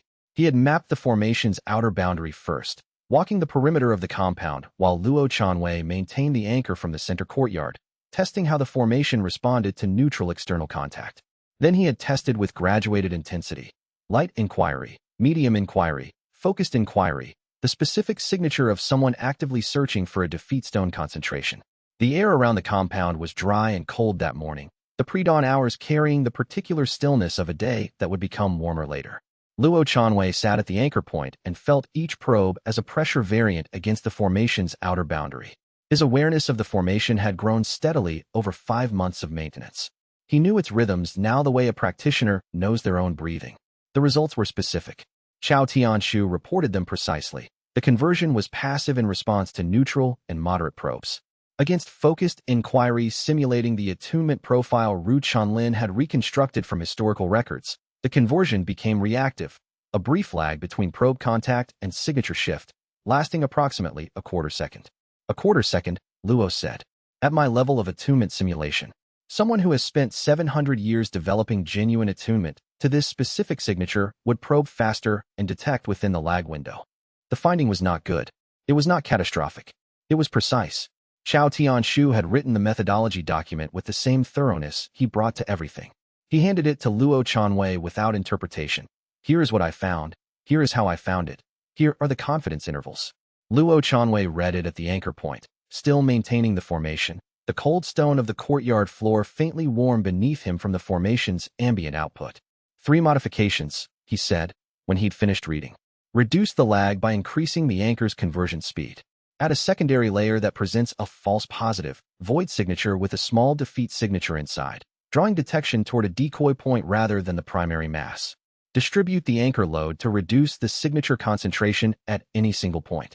Chao Tianshu looked at him steadily. The first 2 are standard formation modifications. I can design them. The third one requires multiple anchors at cracked vessel rank. I know. That's research problem 3, which we already had. The first 2 are new approaches. The second modification is theoretically sound. I've seen analogous applications in boundary ward design. I've never seen it applied to defeat stone signature specifically. He paused. I can work with Ru Chenlin on the design. Start today. Chao Tianshu picked up the methodology document. You're not concerned about whether I'm qualified to design this. You're the most technically capable formation theorist in this compound, Luo said. Whether you're qualified is not a question. Whether your motivations align with the compound's interests is a question I've been tracking for 7 months. Your documentation over that period is consistent. Your admission process produced genuine stones. You completed the hollow void defense integration voluntarily. At a certain point, the evidence is the evidence. Chao Tianshu was quiet for a moment. Most sect leaders would want a formal loyalty demonstration. Most sects are built around loyalty as a primary value. This one isn't. Luo stood from the anchor point and the formation held, stable, the conversion running at its usual passive rate now that the probe had stopped. The technique doesn't build loyalty. It builds people who can be honest about their actual position. Your actual position is that you find this work genuinely interesting, you want to solve the maintenance failure mode problem, and you have professional self-interest in the work being done correctly. That's sufficient. He left Chao Tianshu in the courtyard and went to find Ru Chenlen. Chapter 57. The full sect meeting ran 2 hours on a Thursday evening. After the junior practitioner sessions had ended and the compound was settled into the post-training quiet that gathered around the formation, like water finding level ground. Luo Chanwei presented what they knew. The Hollow King's approach timeline. The probe results. The defense modification work currently underway. He presented it in the same register he used for cultivation assessments. Accurate, specific, not softened. 43 practitioners. The compound had grown faster than he had designed it for, which was a separate administrative problem he had been integrating defeat stones about for 2 months. The room held them all with the comfortable density of people accustomed to working in close proximity. He watched the room as he presented. The senior practitioners, Hua Shuding, Mei Ruan, Feng Ji, Zhao Lihua, had already received the information in the preliminary meeting, and their stillness was the stillness of people who had been sitting with news for a week. The newer practitioners were processing in real time. A few faces held the particular quality that preceded either fear or the beginning of serious engagement with a difficult fact. When he finished, Hua Shuding said, "What happens if the defense fails?" The Hollow King can drain accumulated defeat energy from integrated practitioners. Historical accounts describe it as leaving the cultivation memory intact without the cultivation power. You would remember every failure you ever integrated, and all the strength those failures produced would be gone. The room was quiet. That's worse than a direct combat loss, was said. I can rebuild from a combat loss. The stones are the result of genuine work. If those are gone, yes, Luo said. That's why it's the active priority. A practitioner near the back, Lian Shuyan, admitted 3 months ago, formerly of a northern scouting sect, said, "We're the largest concentration of defeat stones on the continent. That's why he's coming." The technique works by creating exactly the resource he needs, Luo said. Yes, that is the situation. And you put the attractor field risk in the public conference documentation. Lian Shuyan's voice was not accusatory. It was the voice of someone locating a specific point in a sequence of decisions. Before we knew the timeline, I disclosed a known risk in the context where it was being discussed. Yes. The people who joined after reading the disclosure joined knowing the risk exists. They joined knowing the risk was identified and a defense existed. They didn't join knowing the timeline. Lian Shuyan was quiet for a moment. That's a meaningful distinction. Yes, Luo said, which is why we're in this meeting. No one left the compound in the following week. Luo Chanwei noted this without expressing it. What he did was open the admission process to the 19 pending applicants with an addendum to the information packet: current threat level, current defense status, current research priority. 2 of the 19 withdrew. The other 17 submitted revised applications indicating they had read the addendum and intended to proceed. One of the withdrawal letters was detailed. The applicant was not afraid, the letter said. He simply had a family situation that meant the risk calculus was different for him. He wanted the sect to know the withdrawal was about his calculation, not a judgment on the sect's response to the threat. Luo Chanwei wrote back.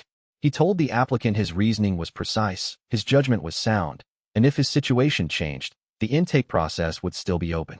Chapter 58. The regional tournament had been planned for months, well before the threat assessment changed the compound's research priorities. Luo Chanwei considered canceling the entry. Mei Ruan argued against it. "We go for data," she said. "That's always been the reason. The threat assessment doesn't change what combat data we need. It changes why we need it faster." She was right. He entered 5 practitioners: Mei Ruan, Hua Shuding, Feng Ji, and 2 newer members, Lian Shuyan, and a younger practitioner named Bao Weiming who had advanced 3 ranks in 8 months and whose defeat stone integration speed was unlike anything the sect had seen in a practitioner of his tenure. The tournament was in Linling City, 3 days' travel, a mid-size regional competition with representatives from 14 sections. The cracked vessel sect entry drew the particular form of dismissive attention that comes from being too small to take seriously. 14 sections, 5 entrants. No major sect affiliation. 1 journalist from the Cultivation Chronicle who had covered the technique before and was there for the follow-up story. The data arrived in a form Luo Chanwei had not predicted. By the end of the second day, 6 practitioners from other sects had forfeited their matches against cracked vessel entries. Not lost. Forfeited. Two of the forfeits came from practitioners ranked higher than their cracked vessel opponents. He watched the forfeits from the observation area and tracked the mechanism. The pattern was consistent. A cracked vessel practitioner entered a match with the visible attitude of someone gathering information. When they were hit, they absorbed the blow and continued. When their technique was countered, they didn't shift to defensive panic. They noted the counter and found a different approach. Their defeat stone formation was not visible, but the effect on their opponents was. At some point, each forfeiting practitioner appeared to realize they were fighting someone whose threshold they couldn't find. There was no point at which the cracked vessel practitioner was going to break. Two of the forfeiting practitioners explained their decision to the match officials. One said, "There's no way to win except by physically incapacitating them, and I'm not willing to do that in a practice tournament." The other said, "I don't understand what I'm fighting. I need to study this." Luo Changwei wrote both statements down verbatim. Bao Weiming, in his third match, produced a defeat stone mid-combat, not after. He took a hit that would have meant a serious loss of face against an opponent of his rank, sat with it for 4 breath counts with his opponent watching, and the stone crystallized visibly in his cultivation base. His opponent stepped back, assessed the situation, and said, "What was that?" "That was a cultivation advance," Bao Weiming said. "Do you want to continue?" His opponent said yes, on principle, and lost. The journalist was there for all of it. Her piece ran 10 days later under the headline, "The Sect That Cultivates by Losing. Is this a technique or something else?" Chapter 59, Hua Shooting's final match, was in the third day's senior bracket, against an Iron Crane prodigy named Xianxia, who had won the previous regional tournament without a single forfeit against him. Luo Changwei watched from the observation area. Hua Shooting entered the match with his usual unhurried quality. Not the calm of someone suppressing nerves, but the specific stillness of a person whose threshold for feeling threatened was calibrated to a different scale than most practitioners. He had processed thousands of defeats over 4 years. A tournament match, even against a strong opponent, registered as an informative event rather than an existential one. Xianxia opened with an Iron Crane standard sequence, a cheaples technique Luo Changwei recognized from the Sect's documentation, designed to amplify the emotional resonance of defeat in an opponent. It worked by reinforcing the subjective experience of losing ground, the pressure of retreat, the sting of a failed counter, the humiliation of exposure. Artificially, feeding back to the opponent's own nervous system the amplified signal of what was happening to them. Against a conventional practitioner, the technique produced disorientation and panic responses, degrading combat effectiveness by 30 to 40% in documented cases. The Iron Crane used it specifically in the middle phase of difficult matches to manufacture the feeling of losing ground before the outcome was actually determined. Against Hua Shooting, the technique found nothing to amplify. Luo Changwei watched his expression from across the arena. The cheaples hit, and Hua Shooting's face didn't change. Not because he was suppressing a reaction, because the amplified signal of defeat that the technique injected into his awareness was substantially weaker than the real defeat memories already integrated in his cultivation base. The technique was telling him what loss felt like. He already knew, at a depth that made the technique's version feel thin. He continued moving forward. Xianxia tried the pulse 3 more times over the next 15 minutes, each time with increased intensity. The 4th pulse was at maximum output for his rank, an intensity that should have produced visible physical symptoms in the target. Hua Shooting stepped into the next exchange and took Xianxia's arm lock attempt apart at the grip, reversed the pressure, and held until the match official called the stop. The arena was quiet for a moment. Xianxia looked at him from the recovery position. "It didn't work." "No. I've used that technique on 43 practitioners. It's worked on all 43. The technique amplifies the subjective feeling of defeat," Hua Shooting said. "I've integrated more defeat than your technique can replicate. There's nothing to amplify." He paused. "That's not a boast. It's a description of how the technique works." Xianxia was quiet for a moment. "Can you teach me that?" "Not what I do. The approach." "Yes." He lost 2 more matches that day on points, not forfeit. Cracked Vessel Sect's first confirmed tournament victories came from Bao Weiming and Hua Shooting, logged officially in the regional record with the Sect's name. The Cultivation Chronicle journalist wrote 3 additional paragraphs for her follow-up piece. Chapter 60 Grand Arbiter when Fuxing attended the tournament's closing ceremony. Not in an official capacity. He was wearing a traveling robe with no insignia, standing near the back of the observation area, watching the final results being announced with the quiet attention of a person who had come to observe rather than be seen. Luo Changwei noticed him during the ceremony and did not approach. He filed the presents as information and returned his attention to the awards presentation. The cracked vessel sect received a minor commendation for technique documentation from the tournament committee, which was not something he had anticipated and which the committee chair explained as a response to the forfeit data. The tournament record now showed a correlation between defeat integration practitioners and opponent withdrawal rates that the committee wanted formally noted. After the ceremony, when Fuxing found him, "Walk with me," Wen said. Not a question. They walked the tournament grounds for an hour, which was long enough to have the conversation Wen had evidently been preparing. He asked about the probe results. He had heard about them through channels Luo Chanwei did not ask him to specify. He asked about the defense modification work. He asked about the full sect meeting. Then he said, "The technique works. I've watched it work for 2 days. I've been watching it work since the safety committee's first review. I understand what it does and why it does it. I'm going to recommend against continental recognition." Luo Chanwei waited. The technique requires practitioners to lose, Wen continued. Not to grow from losing, to lose. The cultivation world, as it currently functions, needs people who will choose death over defeat. Your technique doesn't produce those people. You produce people who fight intelligently, absorb defeats, learn from them, advance faster than conventionally trained practitioners, and stop fighting when the tactical situation requires stopping. He paused. I'm not sure that's wrong, but it's not what the world needs right now. Luo Chanwei said, what does the world need right now?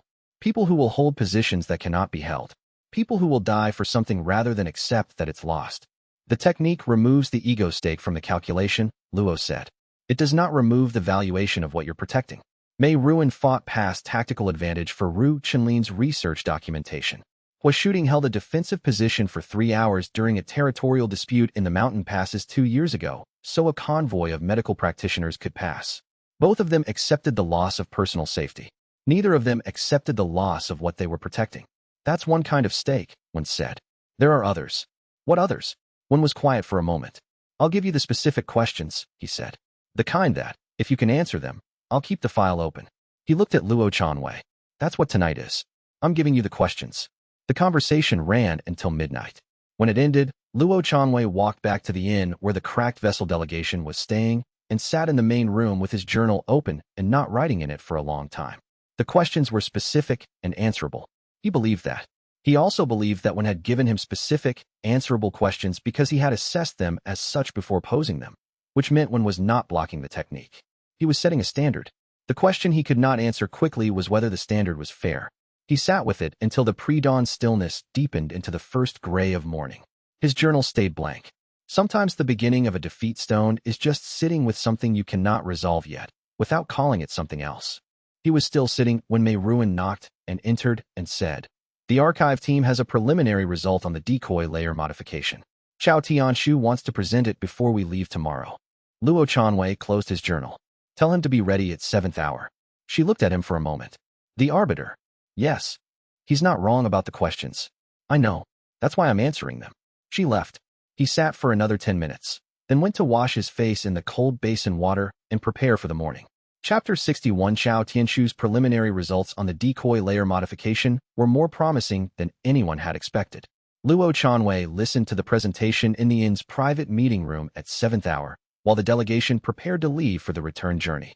The modification worked by seeding the compound's outer boundary with small void signature nodes that broadcast at the same frequency as defeat stones but contained nothing. Empty vessels that would draw a detection probe into a false positive, spending the probe's attention on nothing while the real mass of stones remained unexamined behind the primary hollow void defense. The principle is straightforward, Xiao Tianshu said. The execution requires precision calibration that I can't complete without access to the compound's actual formation data. I can design the modification. I need 6 weeks to build it, and another 2 to test it. You have it, Luo said. The return journey took 3 days. Luo Chanwei spent 2 of them writing the first draft of his response to Arbiter Wen Fuxing's questions, which were specific enough that answering them required actual documentation rather than assertion. Wen had asked about sustained protective action across 4 categories: physical risk to the practitioner, loss of personal resources, loss of social standing, and loss of capability. The first category was the one Luo had answered at the tournament. The other 3 required data. He arrived back at the compound with 12 pages of notes and a clear list of what evidence would need to exist for the response to be credible rather than simply stated. He went to find Wen Fuxing in the city the following week. Wen was in Linling City for another 3 days on official business. Luo Chanwei sent a message requesting a meeting and received one in return. 3 hours. the day before Wen's departure. He brought Ru Chenlin. When Fuxing was staying at the official residence hall, a building with high ceilings and small windows that trapped warmth efficiently and smelled of old pine and the particular dusty dryness of administrative record storage. He received them in a ground-floor office. "You came with a question," Wen said. He looked at Luo Chanwei with the evaluating quality of a man who had been assessing applicants and arguments for 30 years and no longer needed to pretend the assessment wasn't happening. "What evidence would change your assessment?" Luo said. The question was simple. It was the most important question in the room, and asking it required accepting that the assessment might be fair. The room was quiet for a moment. "Documented examples," Wen said, "of defeat integration practitioners choosing a losing outcome. A genuinely losing outcome, not a tactical retreat with the option of return, in defense of something external to themselves. Not in training. Not in a situation with recovery options. Real stakes, real loss, freely chosen." "How many examples?" "More than one. I would want a pattern, not an anomaly. And if I demonstrate the pattern? Then my concern about the technique's applicability to high-stakes protective scenarios becomes a hypothesis without support, and I revise my recommendation." Wen looked at him directly. "I want to be clear about something. I am not blocking the technique. I find it one of the more interesting cultivation developments in a generation. My concern is specific. I have watched it produce resilient practitioners who advance quickly and fight intelligently. I have not yet seen it produce practitioners who will make an irreversible sacrifice for something they care about.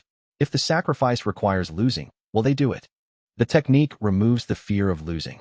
It doesn't remove attachment. Then demonstrate that." The conversation ran 3 hours. When asked follow-up questions and Luo answered them with the same precision he used in cultivation assessments, not defending, not softening, simply working through the actual shape of what was known and what wasn't. Ru Chenlin contributed twice, once when asked about measurement methodology, and once when the conversation turned to the question of how you document a decision to sacrifice without it becoming a performance. Her answer to the second question was more precise than what Luo had prepared, and he recognized when something was better than what he would have said and let it stand. When they left, the evening was settling into the cool of a late spring night, the air carrying the smell of water from the city's drainage canals. They walked without talking for 2 blocks. "He knew the questions were answerable," Ru Chenlin said. "When he gave them to you, the negotiation was not comfortable. Asking a conventional sect to provide documentation access to their practitioners' full cultivation records, including rank advancement timelines and injury histories, required explaining exactly why the comparison was being done and what the cracked vessel sect's technique was designed to do. 2 of the 3 sects requested to review the technique's documentation before agreeing. Luo Chanwei sent them the complete archive, the full research record, the keeper's authenticated historical texts, the conference transcript including Ji Biling's dissent, the current status of the Hollow Void defense modification. One sect withdrew from the negotiation after reading the Hollow King threat assessment. Their withdrawal letter was polite. It noted that the sect had not consented to be involved in a research study that was partly motivated by an existential threat to one of the parties. Luo Chanwei wrote back. He acknowledged their concern and their right to withdraw. He did not argue. He asked if they would be willing to provide anonymized advancement data without formal cooperation, which removed the institutional association but preserved the research value. They agreed. The other 2 sects signed cooperation agreements after reviewing the full documentation. One of them, the Clearbrook sect, a mid-sized general cultivation institution with strong theoretical research programs, added a rider to their agreement. They wanted access to the study's raw data as it was compiled, not just the final report. Ru Chenlin read the rider and said the request was unusual. "Accept it," Luo said. "They're going to have our data before we publish. Then they'll have accurate data about what we're finding before we publish. If the results are honest, that's not a disadvantage." She accepted the rider. Clearbrook's researcher, a methodologist named Dao Fei, became a regular correspondent within 2 months, sending questions and modifications to the measurement framework that consistently improved the study's precision. Ru Chenlin led the study. This was not a formality. She had been doing the foundational work for 8 months before the study was formally designed, and the research questions one had provided matched the questions she had been building toward independently. The study gave her institutional structure, partner sect access, and a timeline. She had the methodology and the accumulated data. She brought Luo Chanwei the first data report 6 weeks after formal data collection began. The report was 40 pages. He read it over 2 evenings. The first major finding was the one one had anticipated. Defeat integration practitioners showed measurably lower aggression responses under pressure, specifically, under the kind of pressure designed to provoke fight-or-flight responses in conventional cultivators. They were less reactive. They took longer to commit to combat.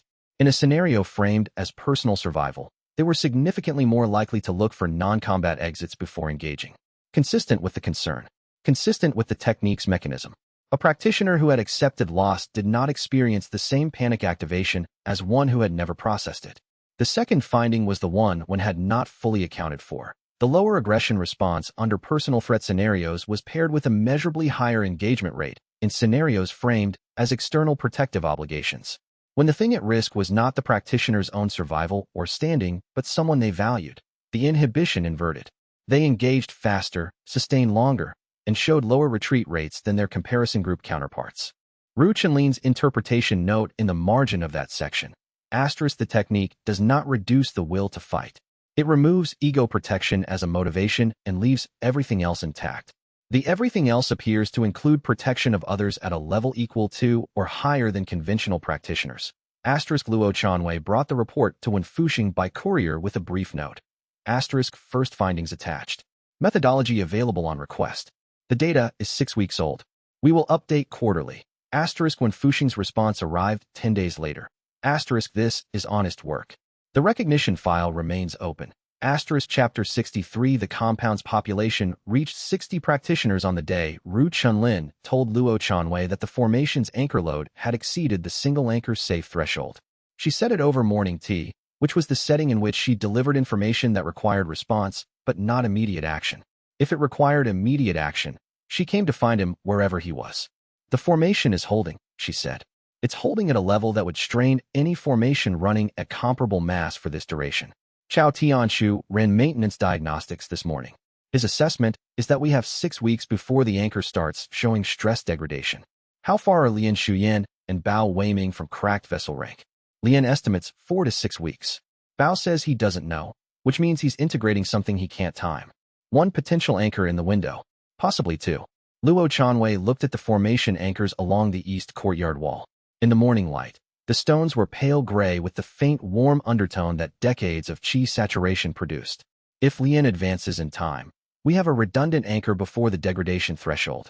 If she doesn't, we have a formation running beyond safe load during the most vulnerable period before the Hollow King's projected approach. Yes, Ru Chenlin said. He thought about this for a long moment. The 6-week window for Lian Shuyan's advancement was not a controllable variable.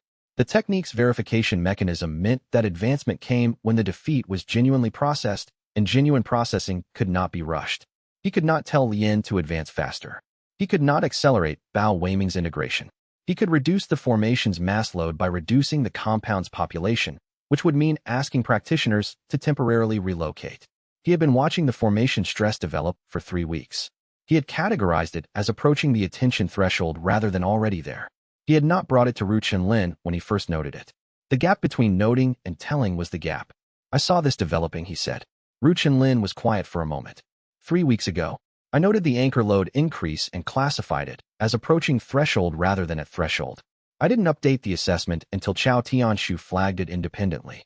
Why didn't you update it? Because updating it required telling you we had a problem I hadn't solved yet. I was looking for the solution before bringing the problem. She set down her tea. How's that working? The 6-week window is shorter than it would have been if I told you 3 weeks ago. Yes. She picked up her tea again. I'm going to start running weekly formation assessments and bringing you the results directly. You can decide what to do with them. That way the information isn't waiting for you to decide it's ready. It was not a generous offer. It was a structural response to a structural problem. The flow of information through a single decision maker who had a documented tendency to delay non-urgent concerns. She had identified the mechanism and was addressing it without making the conversation about the flaw. He said, weekly assessments. Every Tuesday. I'll have Shinro pull external surveillance data the same day. If the Hollow King's pulse pattern changes, we know the same week. Good. He looked at the courtyard wall again. Tell Lian the timeline. Not to pressure her, so she has the context. The technique works better when practitioners know why the moment matters. Ru Chenlin left to find Lian Shuyan. Luo Chanwei finished his tea, then went to find Chao Tianshu, who was in the archive room with the decoy layer modification designs spread across 2 tables. The anchor is stressed, Luo said. I know. I was going to tell you this morning. Chao Tianshu looked up. There's something the maintenance diagnostics found that I want to discuss. The decoy layer modification I'm designing. It will add mass to the formation boundary. Not internal mass, external projection, but the anchor will feel it. How much? Equivalent to adding 4 or 5 practitioner's stones. He paused. If we install the modification before Lien or Bao advances, we're adding load to an already stressed anchor. What's the installation timeline? The design needs 2 more weeks. Installation takes 3 days. Then we wait until we have a second anchor. The modification is more valuable after the Hollow King is in active phase than before. Right now the defense is holding. And if the anchor degrades before Lien advances, then we delay the modification and focus on formation maintenance. He looked at the design spread across the tables. Careful, thorough work, more precise than anything the sect had produced before Chao Tianshu arrived. You're good at this. Chao Tianshu looked back at the diagrams. It's what I should have been doing for 5 years instead of what I was doing. He said it without self-pity, just assessment. I'm making up distance. Chapter 64 Bei Liangmu's journal had more to give. Luo Chanwei had been reading it in sections, not because the text required it, but because the text rewarded it. Reading too much at once produced the feeling of having moved through something important without settling it. He read a section, sat with it, integrated what it offered to the current work, and returned. The section he reached 6 weeks after the tournament was in the journal's later pages, where Bei Liangmu's handwriting became more compressed, the style of someone working faster, recording more than he had time to fully process. The rank 9 field effect is not a choice, and it is not a weapon. It is a consequence of a practitioner who has integrated enough genuine failure to generate more than their cultivation base can contain. The excess radiates outward as a passive field. The field's effect on those in proximity is specific. They become better at sitting with failure, not more likely to seek failure, not more accepting of harm, more capable of staying present with a bad outcome rather than moving immediately to override, deny, or bypass it. I witnessed this effect in a village where a practitioner at the 7th rank had been living for 12 years. The village had an unusually low rate of what I would call cultivation trauma, the kind of arrested development that happens when a practitioner encounters a failure they cannot integrate and carries it unprocessed for years. The villagers I spoke with did not know why. They were not aware of the practitioner's cultivation. They said only that they had always found it easier to accept difficulty in this place. The field effect requires proximity measured in weeks, not hours. A practitioner passing through produces nothing. A practitioner residing in a place for months produces a detectable influence on the social texture of those around them. I describe this as most useful and most dangerous because I cannot predict what it produces in people who are not cultivators. Luo Chanwei read this passage twice and held it. The useful part was clear. A practitioner at rank 9, residing in a compound where other practitioners were already engaged in defeat integration training, would accelerate their progress in ways that had nothing to do with instruction. The field would make the work easier, not simpler, not faster in terms of what defeats were required, but the sitting with it, the particular difficulty of staying present with a genuine failure rather than rationalizing around it, that would ease. The dangerous part was what the journal didn't explain. Bei Liangmu had described the village example as having an unusually low rate of cultivation trauma.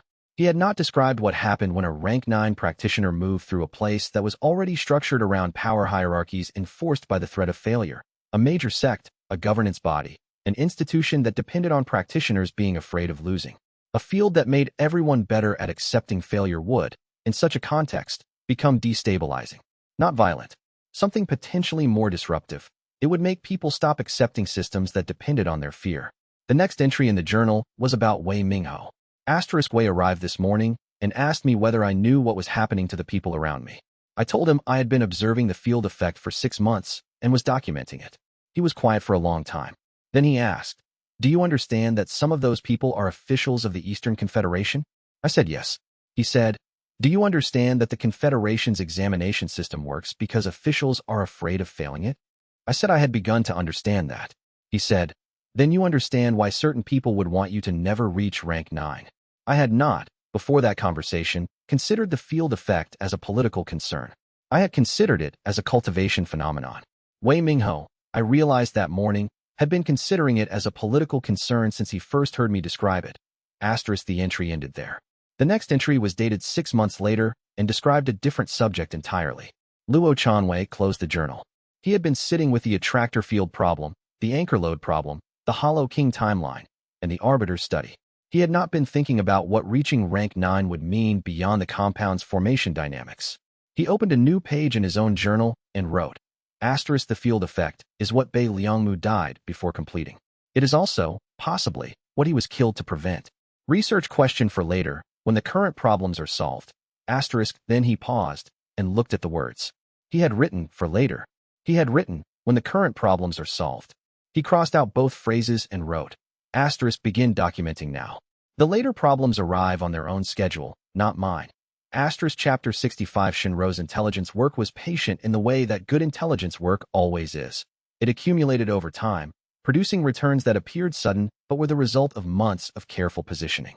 Her report on Chao Tianshu's committee appointment arrived the same morning he was officially confirmed to the Continental Cultivation Authority's Regulatory Committee for Non-Standard Techniques. She had the confirmation within 3 hours of the committee's announcement. She brought it to Luo Chanwei with the appointment documentation, the committee's mandate, and a preliminary analysis of what Chao Tianshu's influence would likely look like. He'll move on documentation burden first, she said. The compliance requirements. That's where small sects are most vulnerable. They can't absorb the administrative cost of per-instance reporting. I know. He'll also try to establish a certification requirement for technique instructors, requiring that instructors of non-standard techniques pass a committee-administered evaluation process.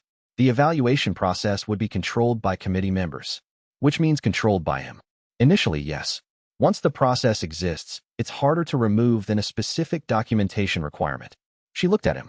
He's smarter about this than the last time. He's not building something fragile. Luo Chanwei looked at the appointment documentation. The committee's mandate was broad. It covered all non-standard cultivation techniques, of which the cracked vessel sex method was currently the only formally registered example, which meant the regulations Chao Tianshu helped write would be calibrated specifically and only to the hollow cup method's characteristics, with the cracked vessel sect as the only entity required to comply. The documentation burden, he said. How far ahead are we? Ru Chunlin has 3 years of per-instance integration records, complete advancement timelines for every practitioner, injury history, formation maintenance logs, research correspondence with 3 partner sects, and the full archive of keeper-authenticated texts. She paused. She started the per-instance records 18 months ago. Luo Chanwei found Ru Chunlin in the archive room 30 minutes later. When did you start the per-instance integration records? He asked. She looked up from the research documents she was organizing. When you decided not to move against Chao Tianshu's committee application, she said. After the conference. I didn't tell you I'd decided. I observed it. You tracked the application, noted the appointment timeline, and continued with the formation defense work without taking action against the appointment. She returned to her documents. A person who was going to block the appointment would have been investigating it, not noting it. A person who was going to ignore the appointment would have moved the classification to inactive. You kept it active and moved to other work. That's the pattern of someone who has decided the appointment is going to happen and is preparing the response. That's a very precise reading. I've known you for 3 years. He stood in the archive room for a moment, looking at the organized rows of documentation that Ru Chunlin had been building while he was building other things. The per-instance records, the advancement timelines, the maintenance logs, all of it structured to be exactly what a regulatory compliance review would look for. The instructor certification requirement, he said. Already drafted a voluntary certification framework. We file it as a proposed standard rather than waiting to respond to theirs. If our standard is filed first, the committee's subsequent requirement will be evaluated against it.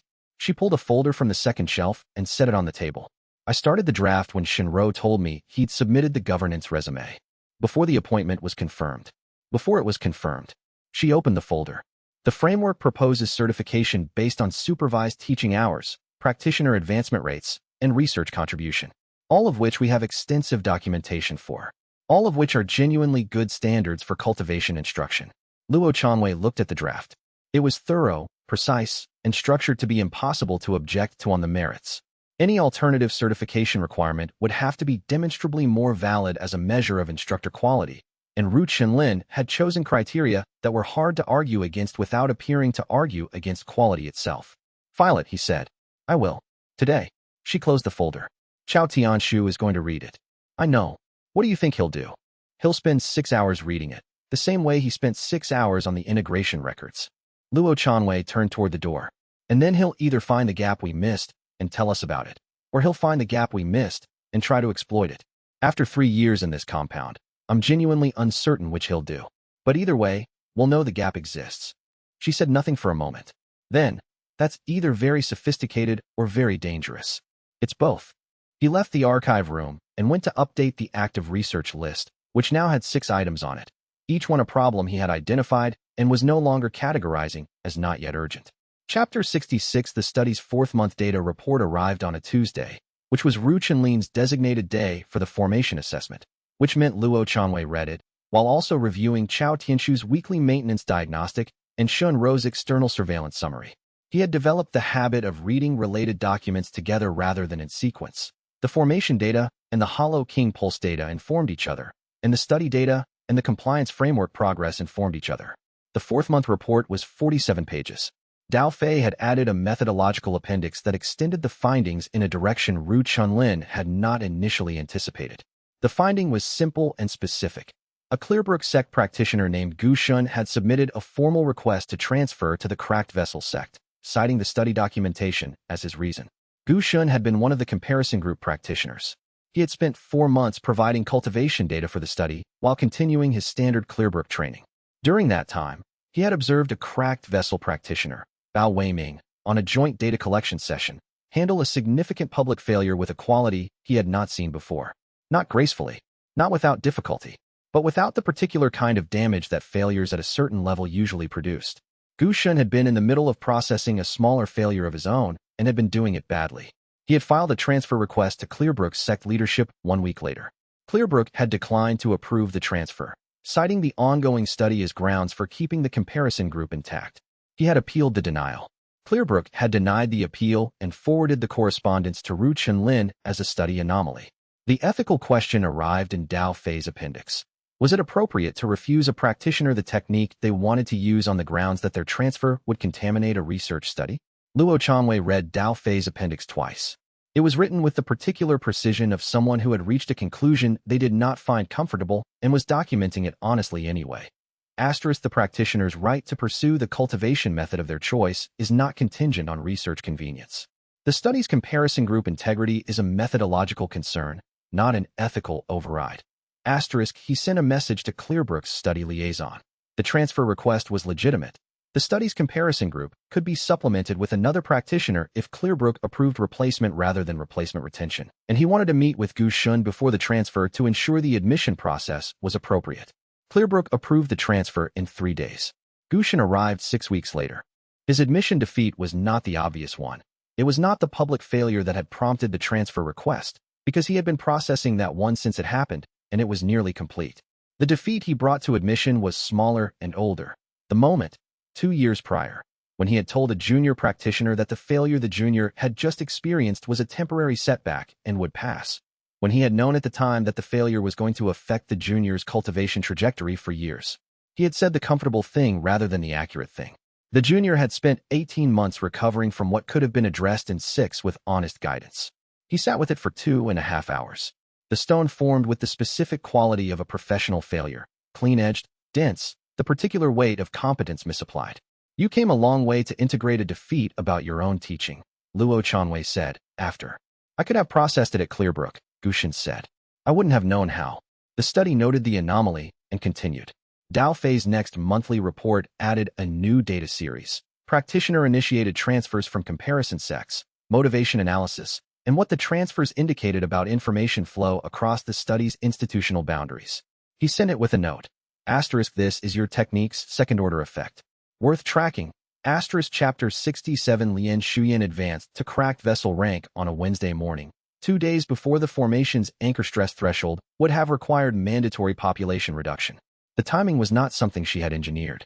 The defeat she integrated to reach the rank was one she had been working on for 6 weeks.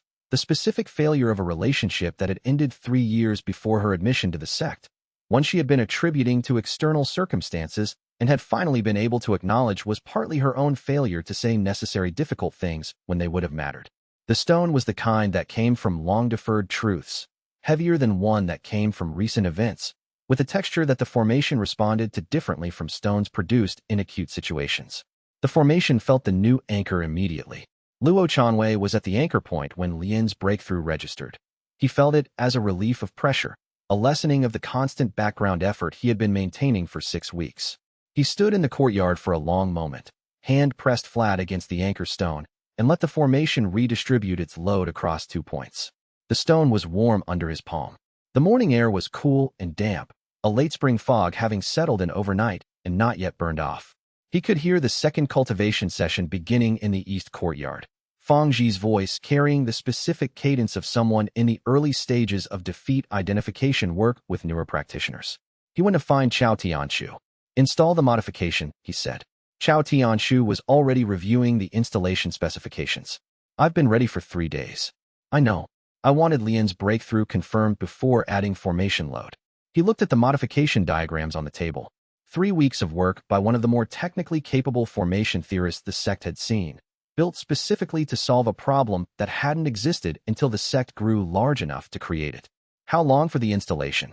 3 days. I need the anchor down during installation. You and Lian both maintaining active anchor contact while I adjust the boundary layer. She'll be in integration recovery for 2 days. 4 days, then. Bao Weiming has been at the threshold for 2 weeks. If he advances in the next 4 days, we have 3 anchors, and I can complete the installation in 2. Don't count on it. I'm not. Chao Tianshu rolled the specifications. The decoy nodes are calibrated to emit a defeat energy signature at approximately 1/10 the amplitude of the real formation mass, detectable as a separate source, distinct from the primary defense. The intention is to give an approaching detection probe 2 things to examine. 1 real and defended, 1 real-looking and empty. If the Hollow King recognizes the decoy pattern, he'll have been looking for a defense, and he'll find what looks like a defense. Whether he probes further depends on whether his detection capability is sophisticated enough to distinguish a genuine defeat stone mass from a constructed signature. Chao Tianshu paused. I cannot predict his detection capability. 700 years is a long time to develop one. We make the decoy as accurate as possible and hope the preparation is sufficient. That's the plan. Good. Luo Changwei looked at the diagrams once more. The level of technical precision Chao Tianshu brought to formation work was something the sect had not had before, the kind of expertise that required decades of dedicated study to produce, and that had been working against them for 2 years before it started working for them. When did you start learning formation theory? At 18. My sect's technique required it. He said it without looking up from the specifications. I learned it to be useful.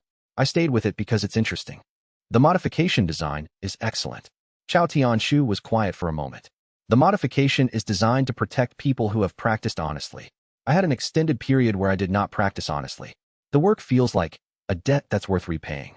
He said this with the matter-of-fact tone he used for technical assessments, without emphasis or self-recrimination. Just statement. Luo Changwei said nothing. He had learned when acknowledgement was enough and when it was unnecessary. This was the second kind. Chapter 68 The Hollow Stone was mentioned 3 times in Bei Liangmu's journal. Luo Changwei had read past it twice before he understood what it was. The first mention was a marginal annotation on a page describing defeat stone's structural properties. Cf. Hollow stone. Inverted formation, same mechanism, opposite orientation. The second was in an entry from the middle period, describing a theoretical conversation with a colleague about the outer limits of the technique's mechanism. Asterisk if a defeat stone forms from authentic acceptance. What is the corresponding object for authentic rejection of acceptance? The hollow stone. I have never seen one in practice. I do not expect to. The psychological state required to maintain rejection while the resonance verification mechanism is active. The body knows whether acceptance is genuine. To produce a hollow stone, one would have to deceive the body itself. Asterisk the third mention was in the final section, the compressed entries from Bei Liangmu's last years. Asterisk Wei Mingho has developed the hollow stone mechanism independently. He did not tell me. I saw it.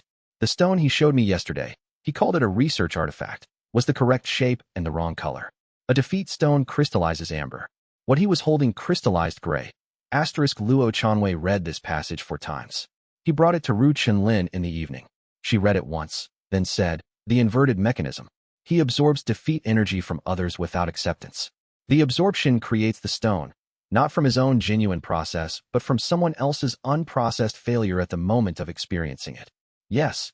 That means the stone has the energy of the failure without the psychological work that should accompany it. The structural material without the integration. She looked at the passage again. Gray rather than amber. And Bei Liangmu knew for months that Wei Mingho had developed this. That's what the last entry fragment is about. She set the journal down carefully. He knew what Wei Mingho had created. He couldn't stop it. He may not have wanted to. Wei Mingho was his student, and what Wei Mingho had created was technically impressive. It just wasn't the technique. It was a divergence, Luo said. Bei Liangmu created something for resilience. Wei Mingho found a way to use the same mechanism for accumulation. And the accumulation made him stronger than Bei Liangmu could prevent. They sat with this for a moment. The evening was warm. The formation's ambient hum slightly louder than usual. Chao Tianshu had been adjusting the boundary layer in preparation for the decoy modification, and the formation was running at higher than standard sensitivity during the adjustment period. The gray stones, Luo said. They're accumulated from practitioners who experienced genuine failures, but didn't process them. The energy of the failure without the acceptance. Yes. Which means every practitioner who has had a significant failure that they didn't process, which is almost every practitioner, at some point, has residual defeat energy that can be absorbed. Right. She looked at him. And every practitioner who processes failures through our technique converts that residual energy into something the Hollow King can't easily take. The stones are different. The energy signature is different. Amber resists absorption in ways that gray does not. The technique is, structurally, the mechanism for converting the Hollow King's food source into something he can't eat. That's one way to describe it. She paused. It's also probably why Wei Mingho's first choice wasn't to come here and try to drain us. He came to observe first. He walked the compound perimeter. He examined the formation. He asked for fractional drain permission. A practitioner whose resource base is gray stones doesn't automatically know how to interact with a compound full of amber ones. He's learning, Luo said. Yes. We have 18 months. Approximately. He made a note in the active research file. Asterisk gray versus amberstone structure. Document via Keeper's archive. Determine if amberstone resistance to absorption is absolute or partial. Asterisk chapter 69. The Keeper was not surprised by the hollow stone documentation. Luo Chanwei had made the journey to the Fenway Mountains archive again, a 2-day trip that he was now familiar enough with to plan efficiently. He brought Ru Chenlin, who brought her research notes and her third cup of tea in a sealed container. Elder Bao Weiyuan received them in the same outer archive room as the first visit. The room smelled of old binding and preservation compound, the narrow windows letting in afternoon light that fell in strips across the shelving. The Keeper's passive acceptance detection technique was running continuously, as always. Luo had learned to recognize it as a faint background awareness, like being read. The hollow stone, Bao Weiyuan said, when Luo showed him the journal passage. Yes, Bei Liangmu came to me about this. He came to you? 3 months before his death. He was trying to understand whether Wei Mingho's modification was an error or a separate path. The Keeper settled back in his chair. The chair was old enough to have shaped itself to him. He had not yet reached the conclusion that it was harmful. He thought it might be a different application of the same mechanism, a cultivation path for practitioners who could not perform genuine acceptance.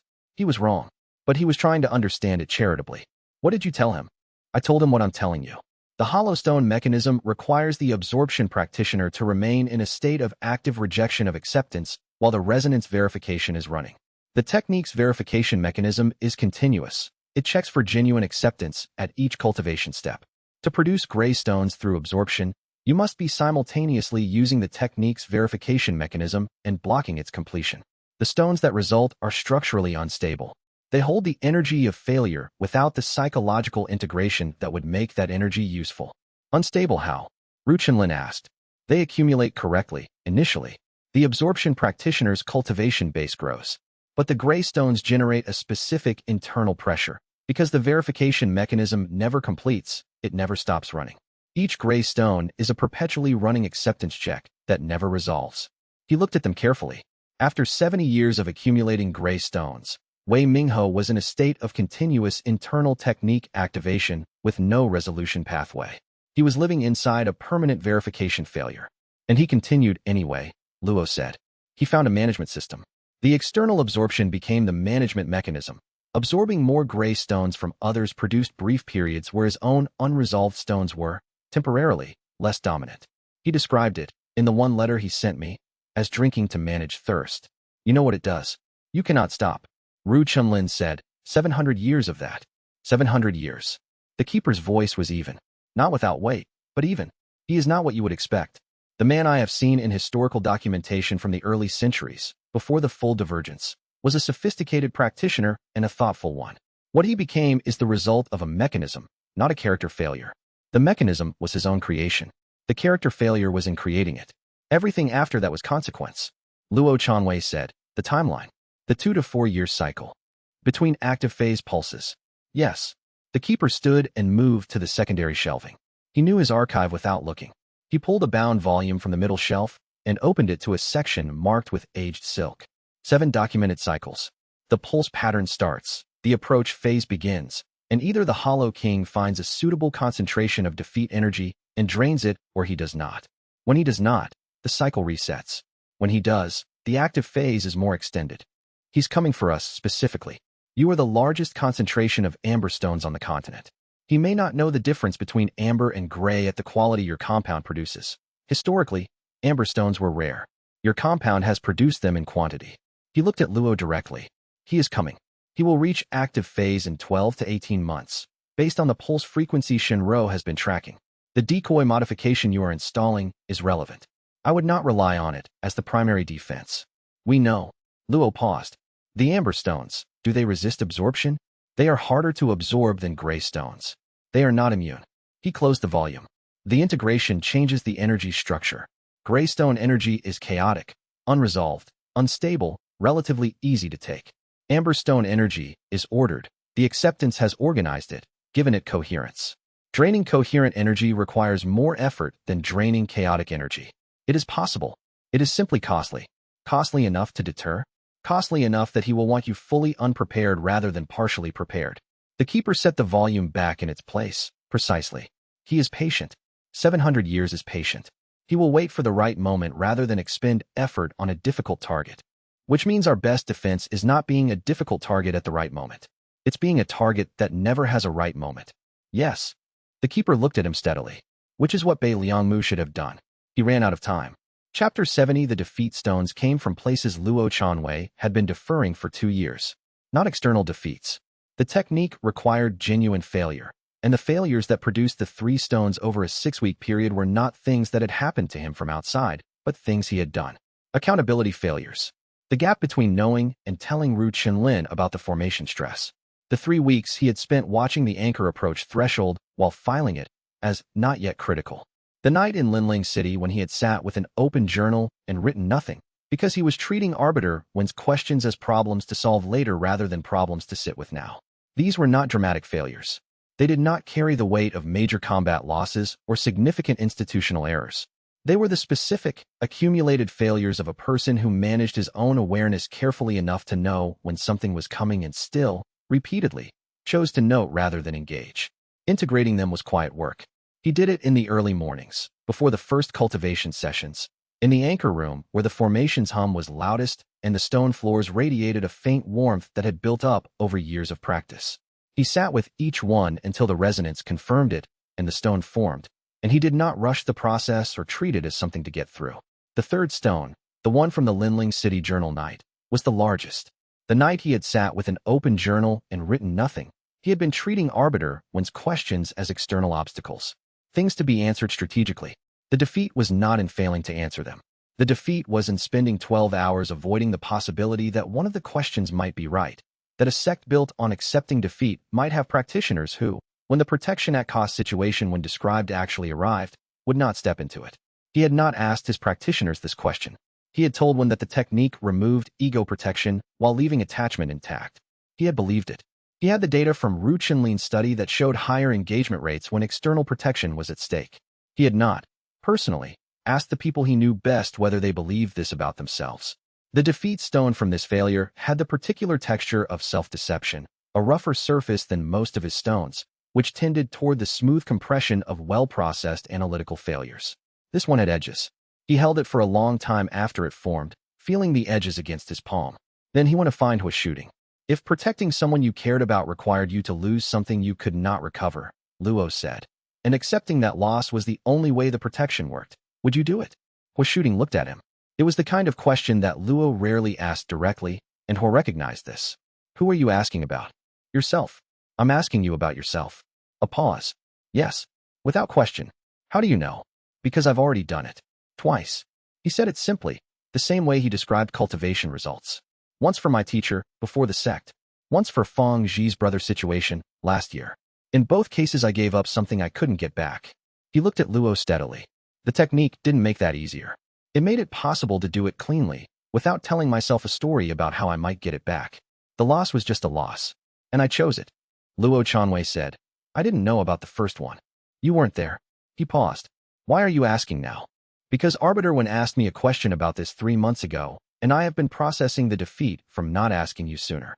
Huashuding was quiet for a moment. You knew you should ask, and you didn't. Yes. And now you're asking. Yes. Huashuding nodded once. That's the technique working correctly. The advancement to still water rank came 3 days later, in the early morning of a day when the fog had cleared and the courtyard stones were damp and sharp with the smell of recent rain. The formation responded, a brief amplification of its ambient resonance, the stones in the anchor walls warming perceptibly, the air in the courtyard taking on the particular clarity that accompanied cultivation breakthroughs in a compound where the technique had been practiced long enough to build into the physical structure itself. Still water rank changed something specific about how he perceived the formation. Not bigger, differently calibrated. He had been maintaining the anchor the way an anchor is maintained, as a constant, steady effort. Now the maintenance had a quality of flow rather than effort, the way a river doesn't work to move. The formation had been practicing alongside him, he realized. The breakthrough was not just his. The defeat stones embedded in the walls, in the courtyard floor, in the anchor stones themselves, they were all part of the same practice. He wrote in his journal that evening, *, the still water rank does not make you calmer.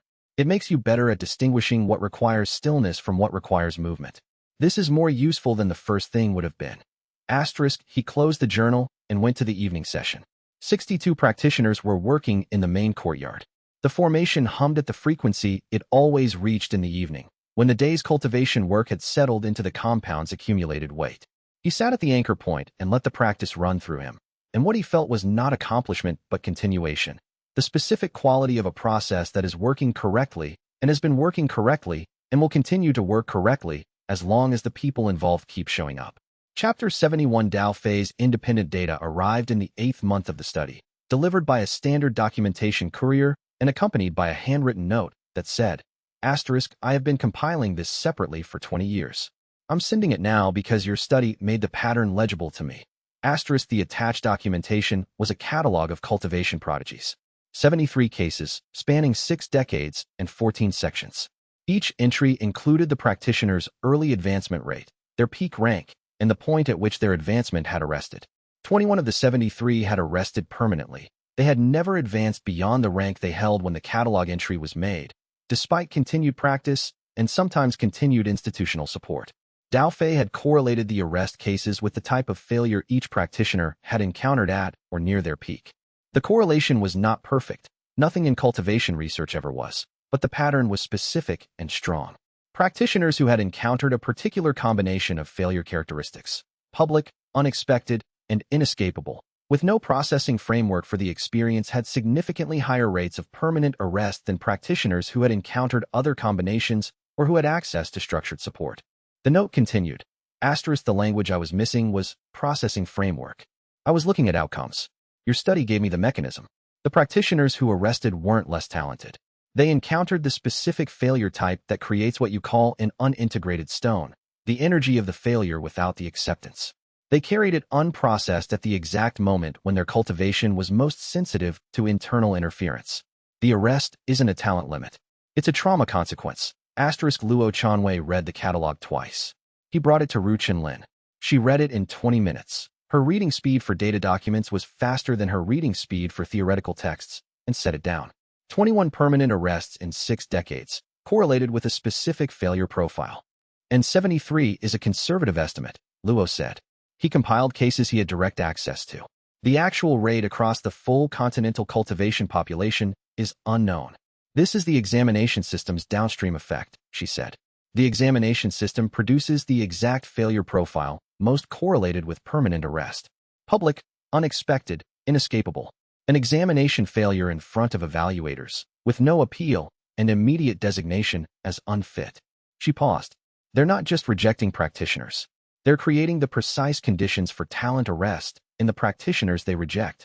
Document it. I already am. She held up the response she had been drafting while he was reading. I'm sending Dao Fei our study's psychological stability data as a supplement. His catalog establishes the harmful mechanism. Our data establishes what prevention looks like. Together, they constitute a longitudinal argument that hasn't been made before. He looked at her draft.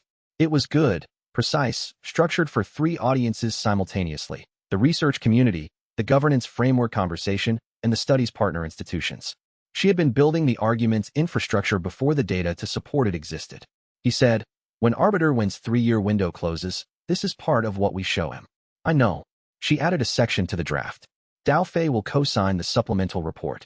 His 20 years of independent data protects this from being dismissed as self-interested advocacy. Luo Chanwei noted, not for the first time, that Ru Chenlin's research practice had been 3 moves ahead of the current conversation for as long as he could remember. He had been the one who founded the sect and developed the technique's implementation. She had been the one who understood, before he did, what the technique needed to become in order to survive. He filed a private note in his journal. Asterisk, the 3-year study was Wen's design. The 20-year supplemental catalog was Dao Fei's accumulation. The synthesis was Ru Chenlin's. I contributed the question.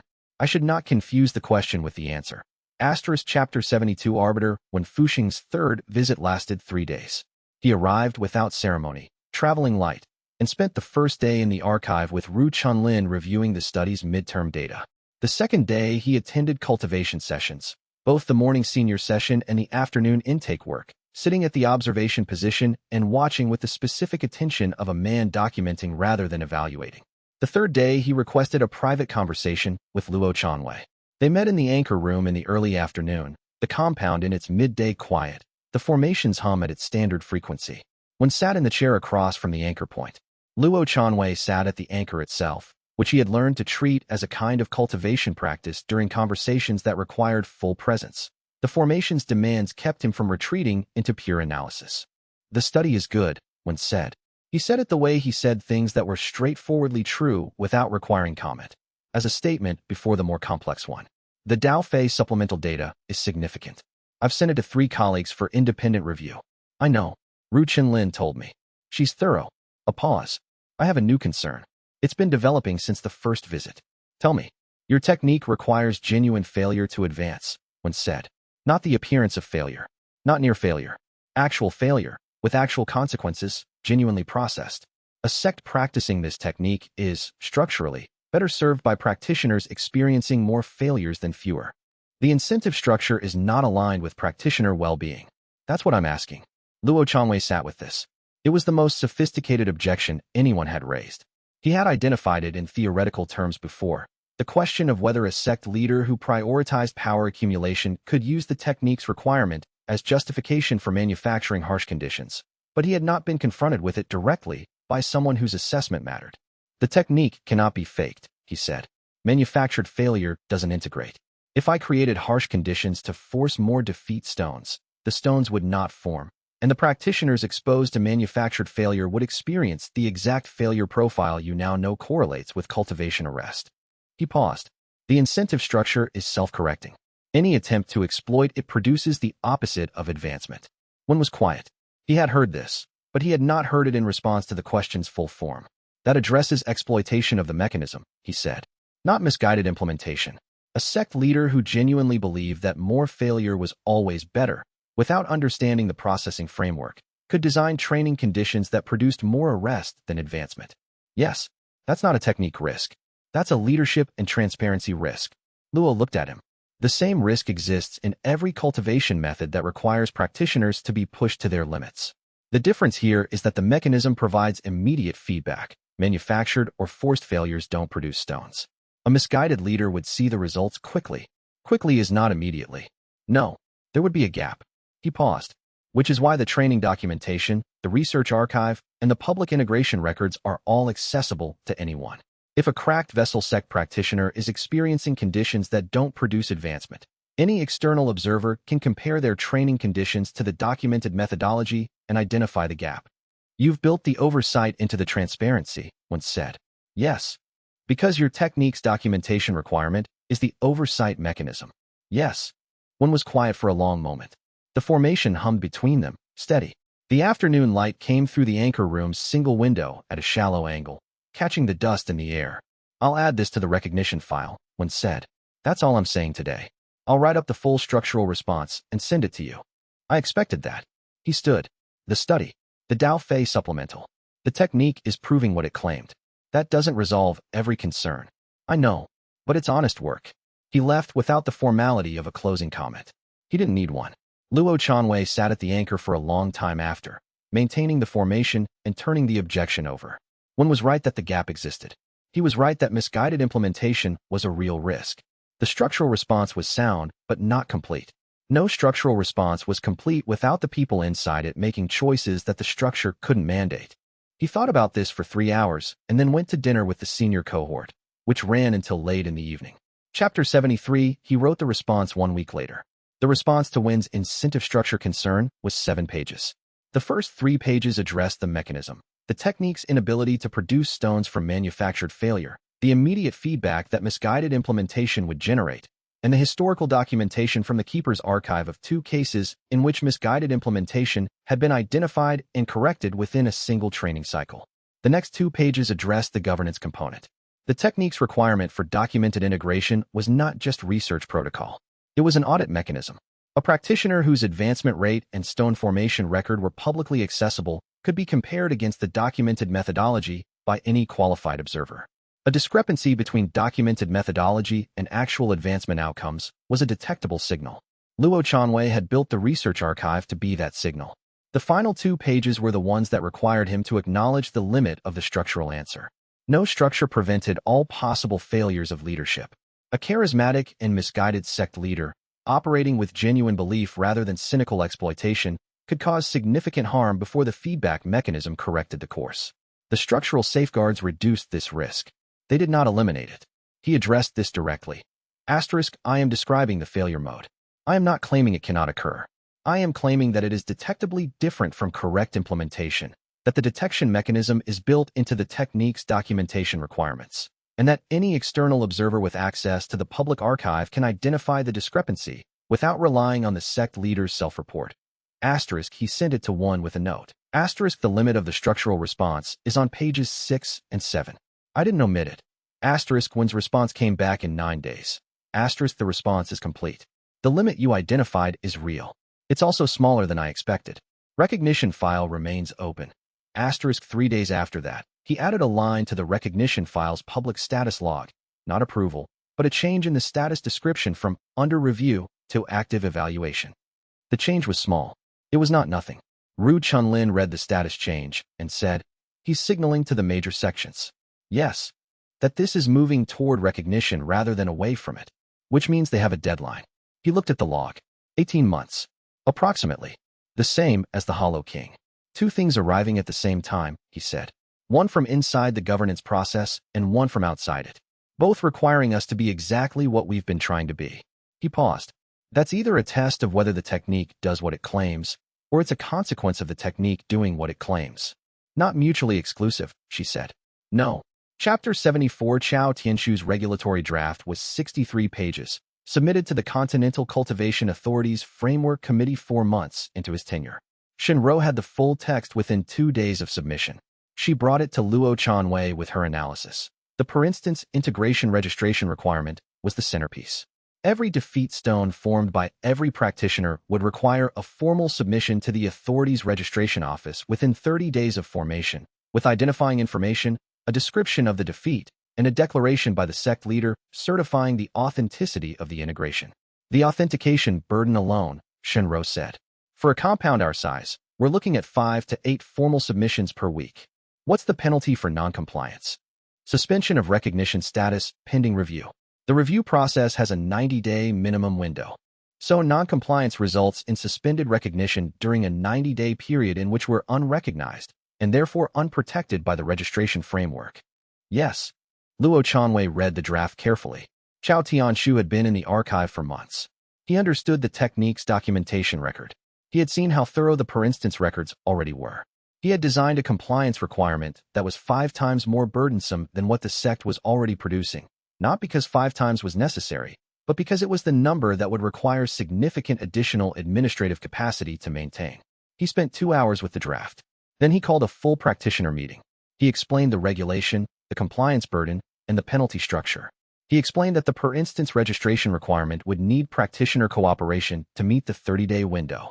Then he said, I'm asking each of you whether you consent to your integration records being submitted to the authority's registry as a matter of public record. He had expected some hesitation. The defeats that produced stones were personal.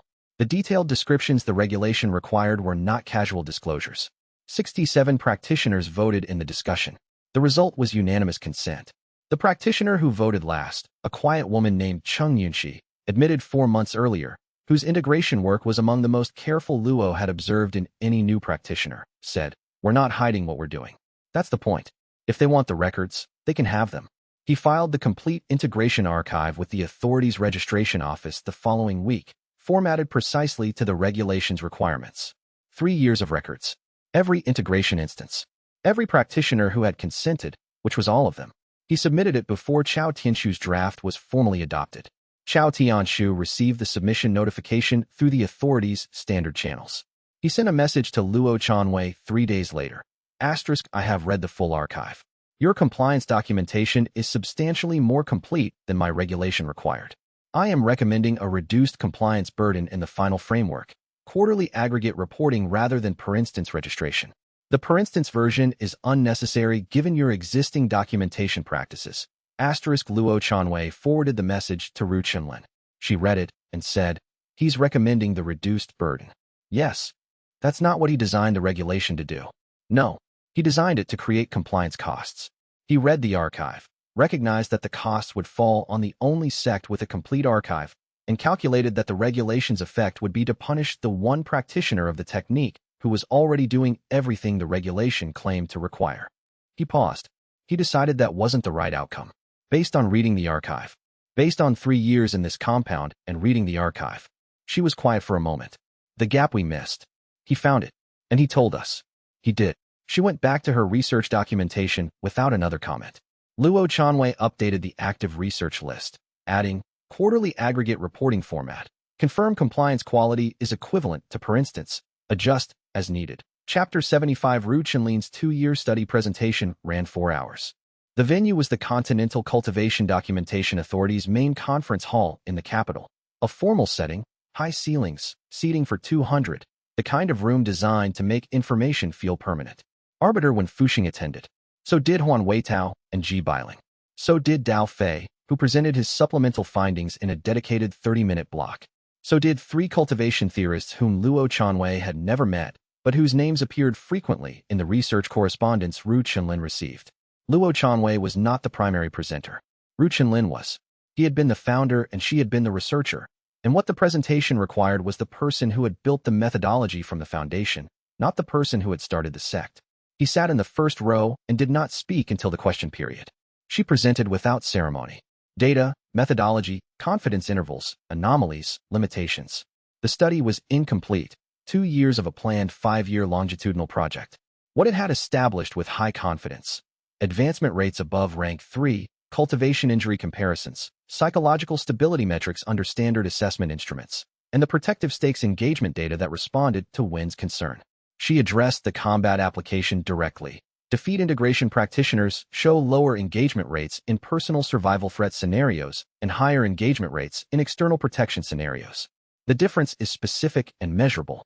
When the thing at risk is their own cultivation standing or personal safety, they are less likely to fight past the tactical advantage point. When the thing at risk is someone they have identified as worth protecting, the retreat rates match standard practitioners' rates, and in some cases are lower. The technique does not reduce the will to fight. It changes what activates it. Huan Weitao, in the question period, asked about the external protection scenario methodology. She walked him through the 3 scenario types used in the assessment. He had a follow-up about measurement validity. She had the answer already documented. He nodded once and wrote something in his notes. Ji Bailing asked about the Hollow King threat assessment and its relationship to the study's ongoing timeline.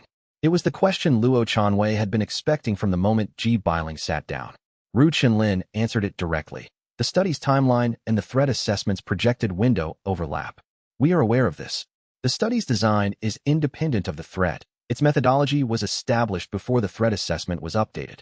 If the threat is resolved before the study concludes, the study continues. If the study must be interrupted by the threat, we will document whatever data is available at that point. And if the threat is not resolved, then the study's final findings will be produced by whatever practitioners remain in condition to produce them. She said it with the same evenness she used for any other factual statement. The room was quiet for a moment. After the question period, Arbiter Wen Fuxing stopped Luo Chanwei at the door. The midterm findings answer the question I posed 18 months ago, he said. Yes. The remaining questions in my recognition file are governance questions, not technique questions. I know. Governance questions have governance answers. He looked at Luo steadily. The study is good work. Tell Ru Chenlin.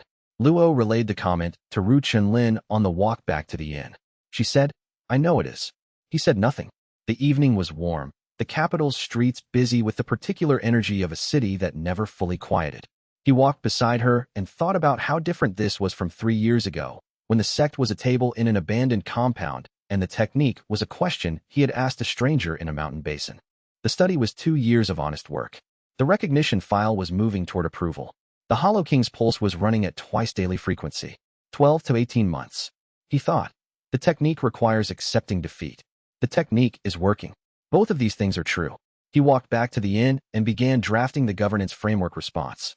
Chapter 76. The defeat. Luo Chanwei had been deferring since Elder Deng Hao's first visit came due in the middle of a governance response document he was drafting late on a Tuesday night.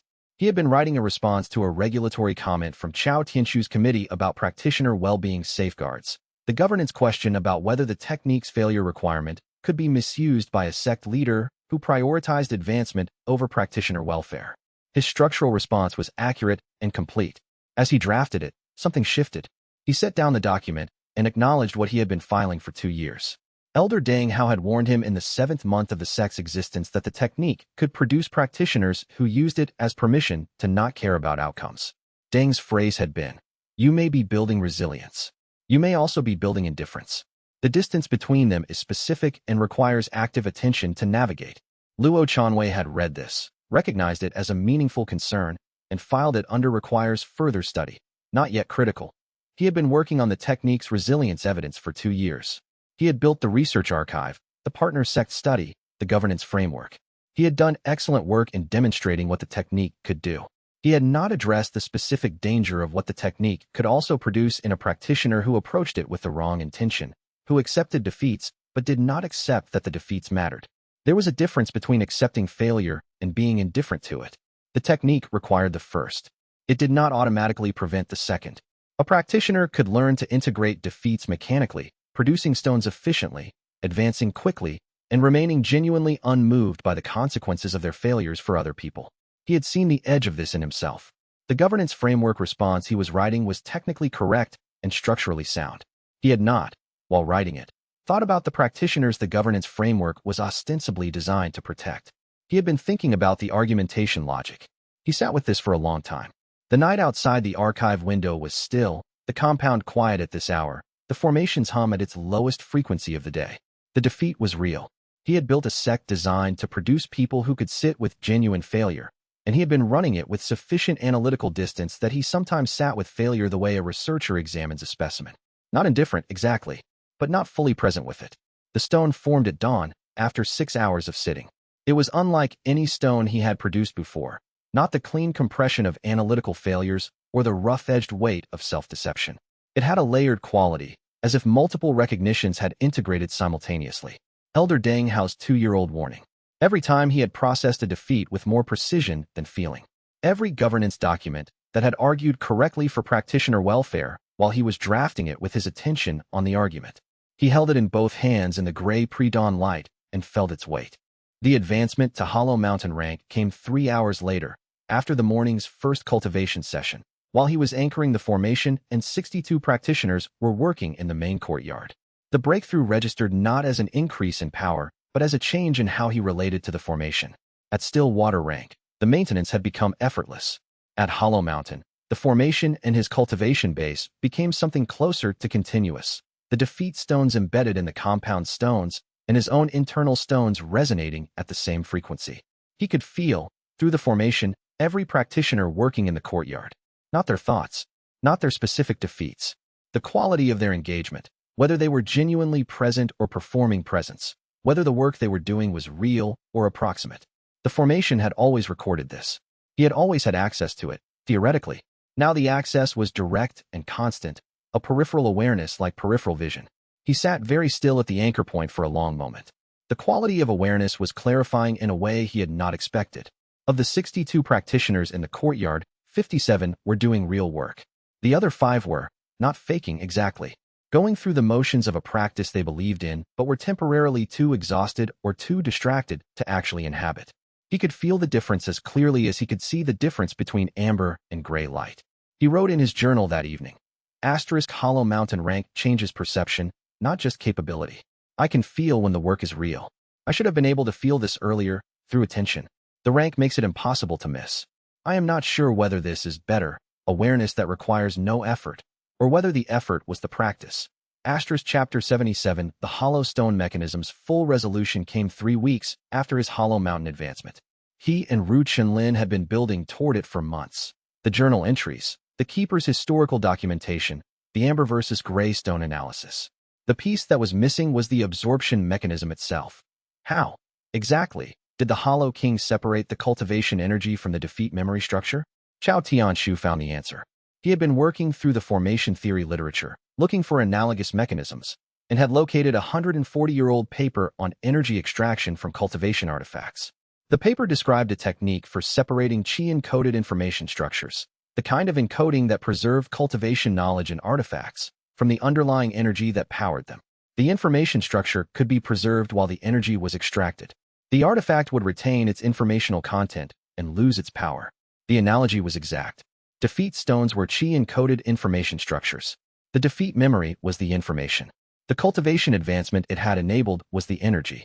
Separating them required a precise resonance match to the stone's specific frequency and a sustained extraction technique that bypassed the stone's integration with the practitioner's cultivation base. He's been developing the resonance match for 700 years, Chao Tianshu said. He was sitting in the archive room with the paper, the journal, and his own notes arranged in the 4-column pattern he always used. Every practitioner he drains, he learns more about the amberstone frequency. He's calibrating. Does our decoy modification affect his calibration? The void nodes emit at a frequency that's close to, but not identical to, genuine amberstone frequency. If his calibration is precise enough, he distinguishes them. If it's not yet precise enough, if the Hollow King is still working from a historical frequency model, the void nodes may be close enough to generate false positives in his detection. Chao Tianshu was quiet for a moment. I estimate he has calibrated sufficiently to identify the void nodes within 2 or 3 extended probe attempts. The decoy will delay him, not stop him. How much delay? Days, not months. Luo Chanwei absorbed this. The decoy modification had been the primary additional defense layer.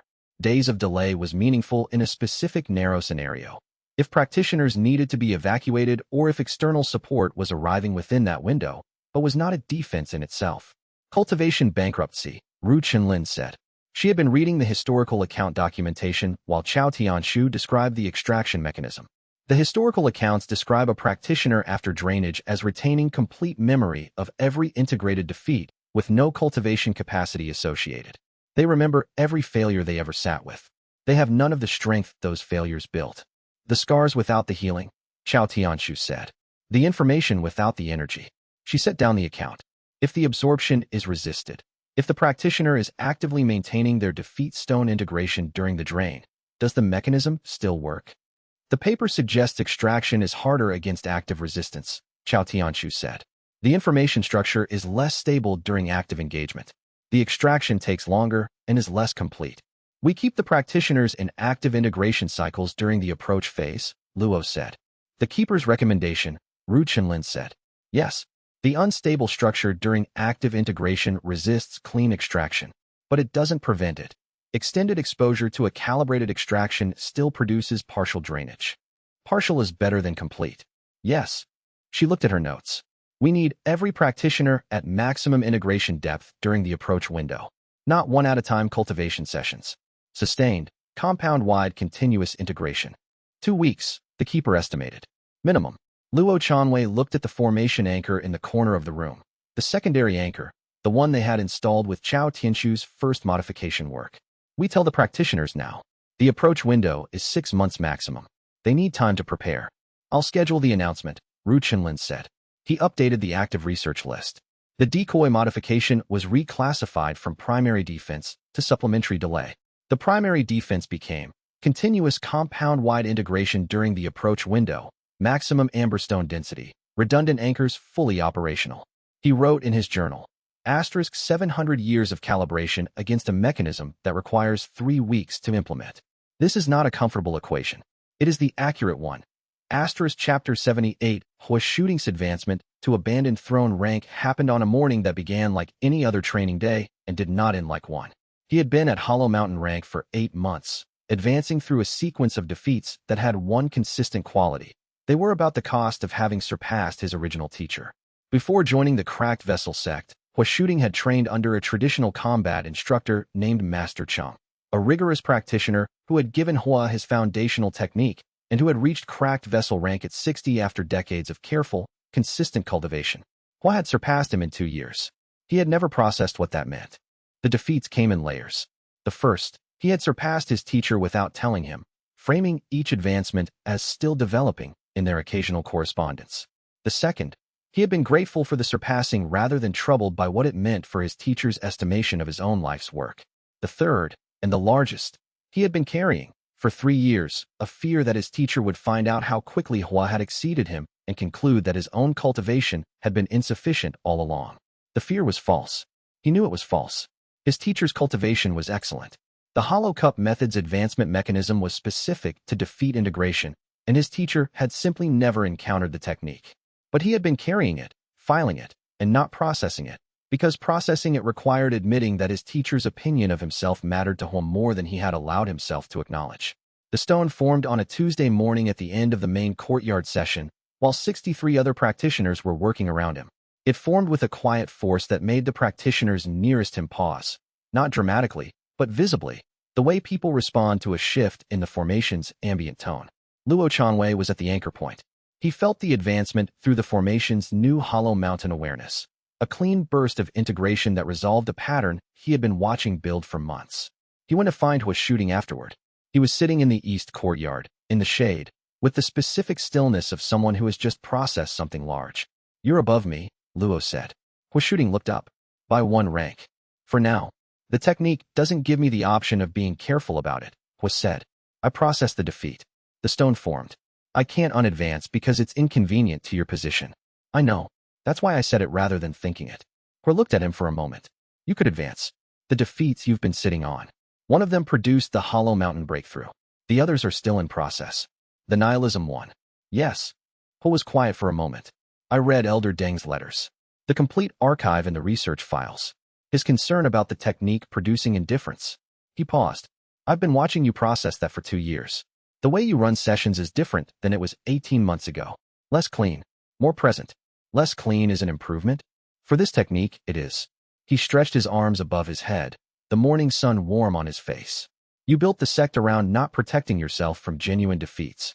The one about your own leadership quality was the hardest one to sit with." I watched. Luo Chanwei sat in the adjacent chair. "You didn't say anything. You weren't ready yet."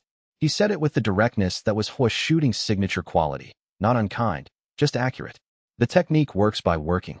I wasn't going to interrupt. They sat in the courtyard for a while, both in their respective ranks, and the formation hummed around them with the quality it had developed over years of real practice. Chapter 79. Fang Ji told Luo Chanwei about his brother on a Wednesday evening, not as a request, but as a statement.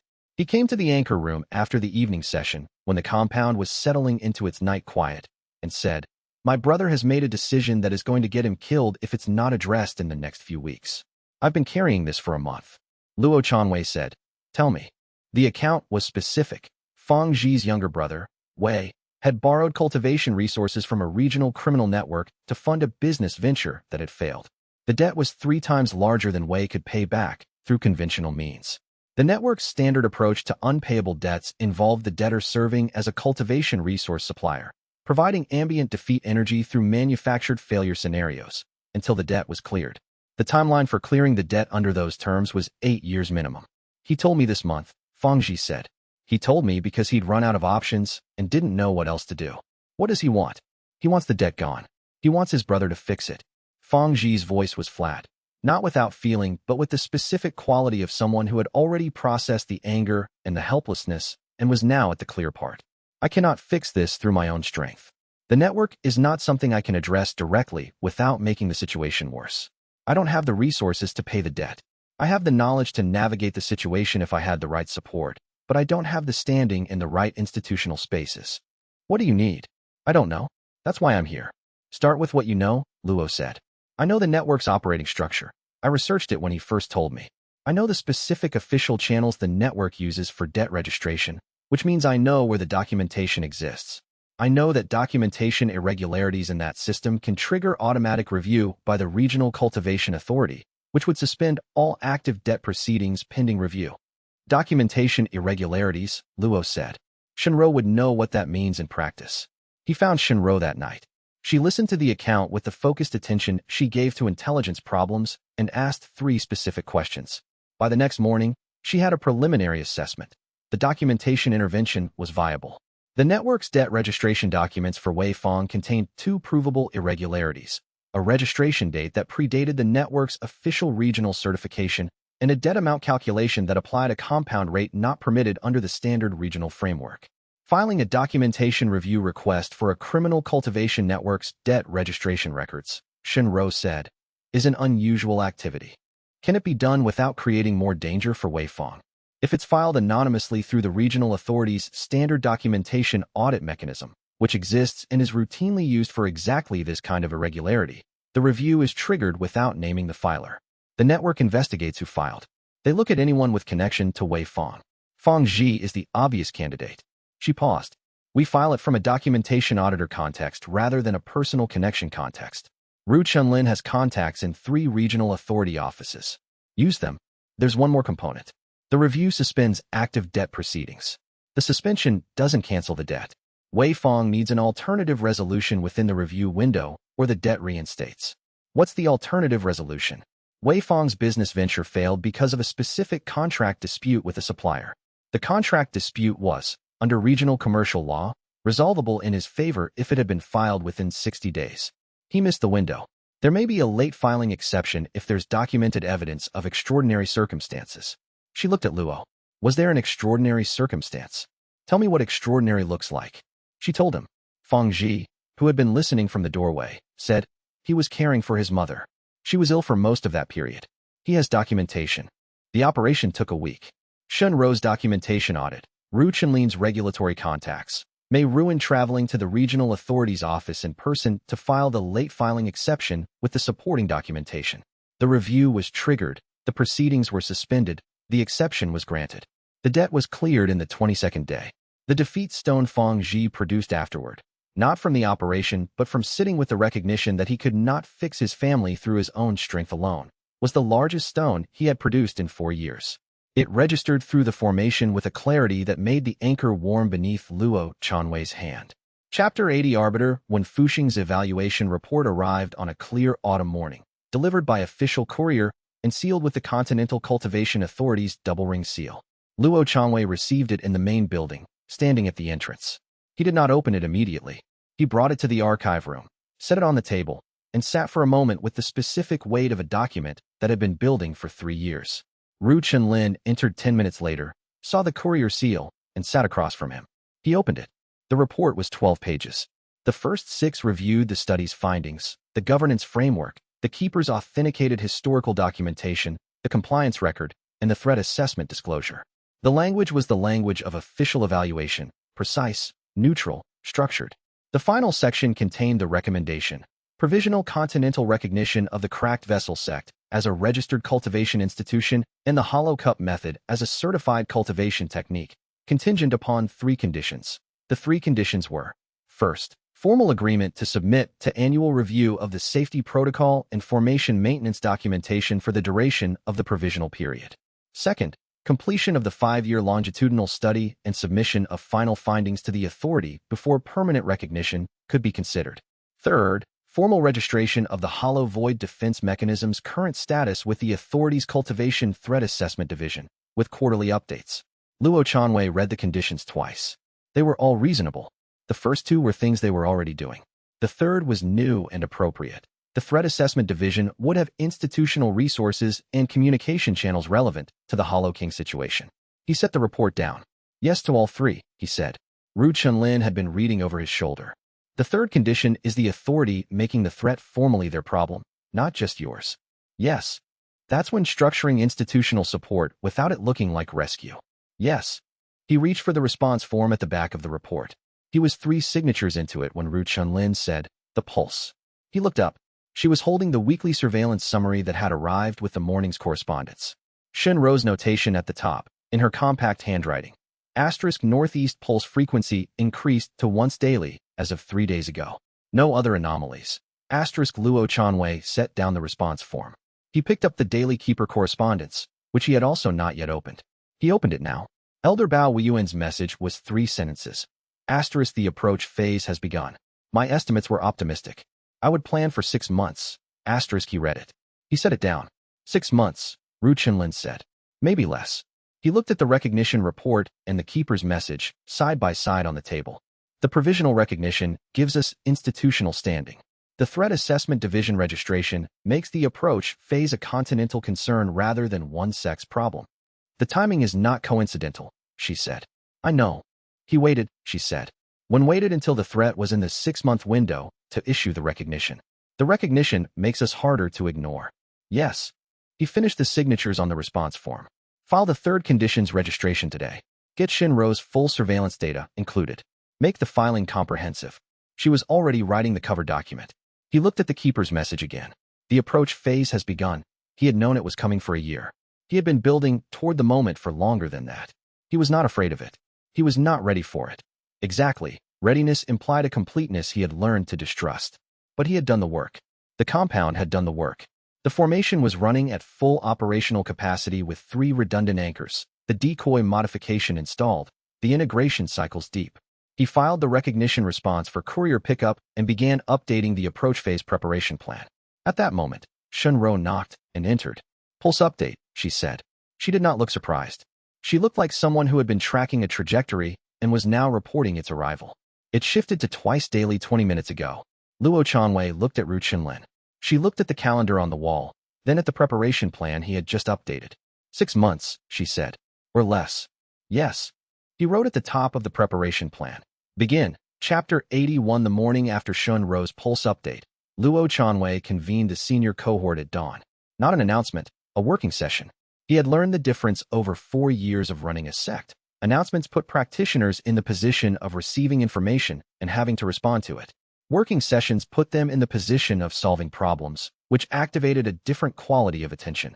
The problem was real and required genuine engagement. The working session framework made this structure visible. Hua Shooting, Mei Ruan, Fang Ji, Ru Chenlin, Chao Tianshu, Shenro. The 6 of them in the anchor room at the hour when the courtyard stones were still cold from the night. The formation's hum was steady. 3 anchors running in the distributed pattern Chao Tianshu had designed. Luo set the problem directly. The Hollow King's approach phase had begun. 6 months was the current outer estimate, and the pattern of pulse acceleration suggested the actual window might be 4. The defense framework was operational but required implementation that would ask more of every practitioner than normal cultivation work demanded. The primary problem is this, he said. The Hollow King's absorption mechanism is hardest to deploy against practitioners who are in active integration. Defeat stones in process are structurally unstable and resist clean extraction. The defense requires every practitioner at maximum integration depth during the approach window, not periodic sessions. Sustained, continuous work. Hua Shooting said, every day. Every day? Multiple sessions. The kind of integration depth that produces stones at high frequency. The practical effect is that every practitioner in this compound will be working at a level that, sustained for weeks, has physiological and psychological costs. What cost? Fangji asked. Fatigue, primarily. Integration at high frequency depletes the cultivation base's recovery capacity. At the rates we need to maintain, practitioners will require shorter sessions than they're accustomed to, with forced rest between them. Running at high intensity while exhausted produces integration errors. Genuine processing attempts that fail not because the defeat wasn't real, but because the practitioner couldn't sustain the necessary attention depth. Integration errors produce what? Chao Tianshu asked. Incomplete stones. Partial integration that requires redoing. The time cost is significant. Ru Chenlin said, the second problem. Yes. He looked around the room. The second problem is the inversion of standard threat protection logic. In conventional combat defense, the strongest practitioners hold the perimeter. The weakest retreat to protected positions.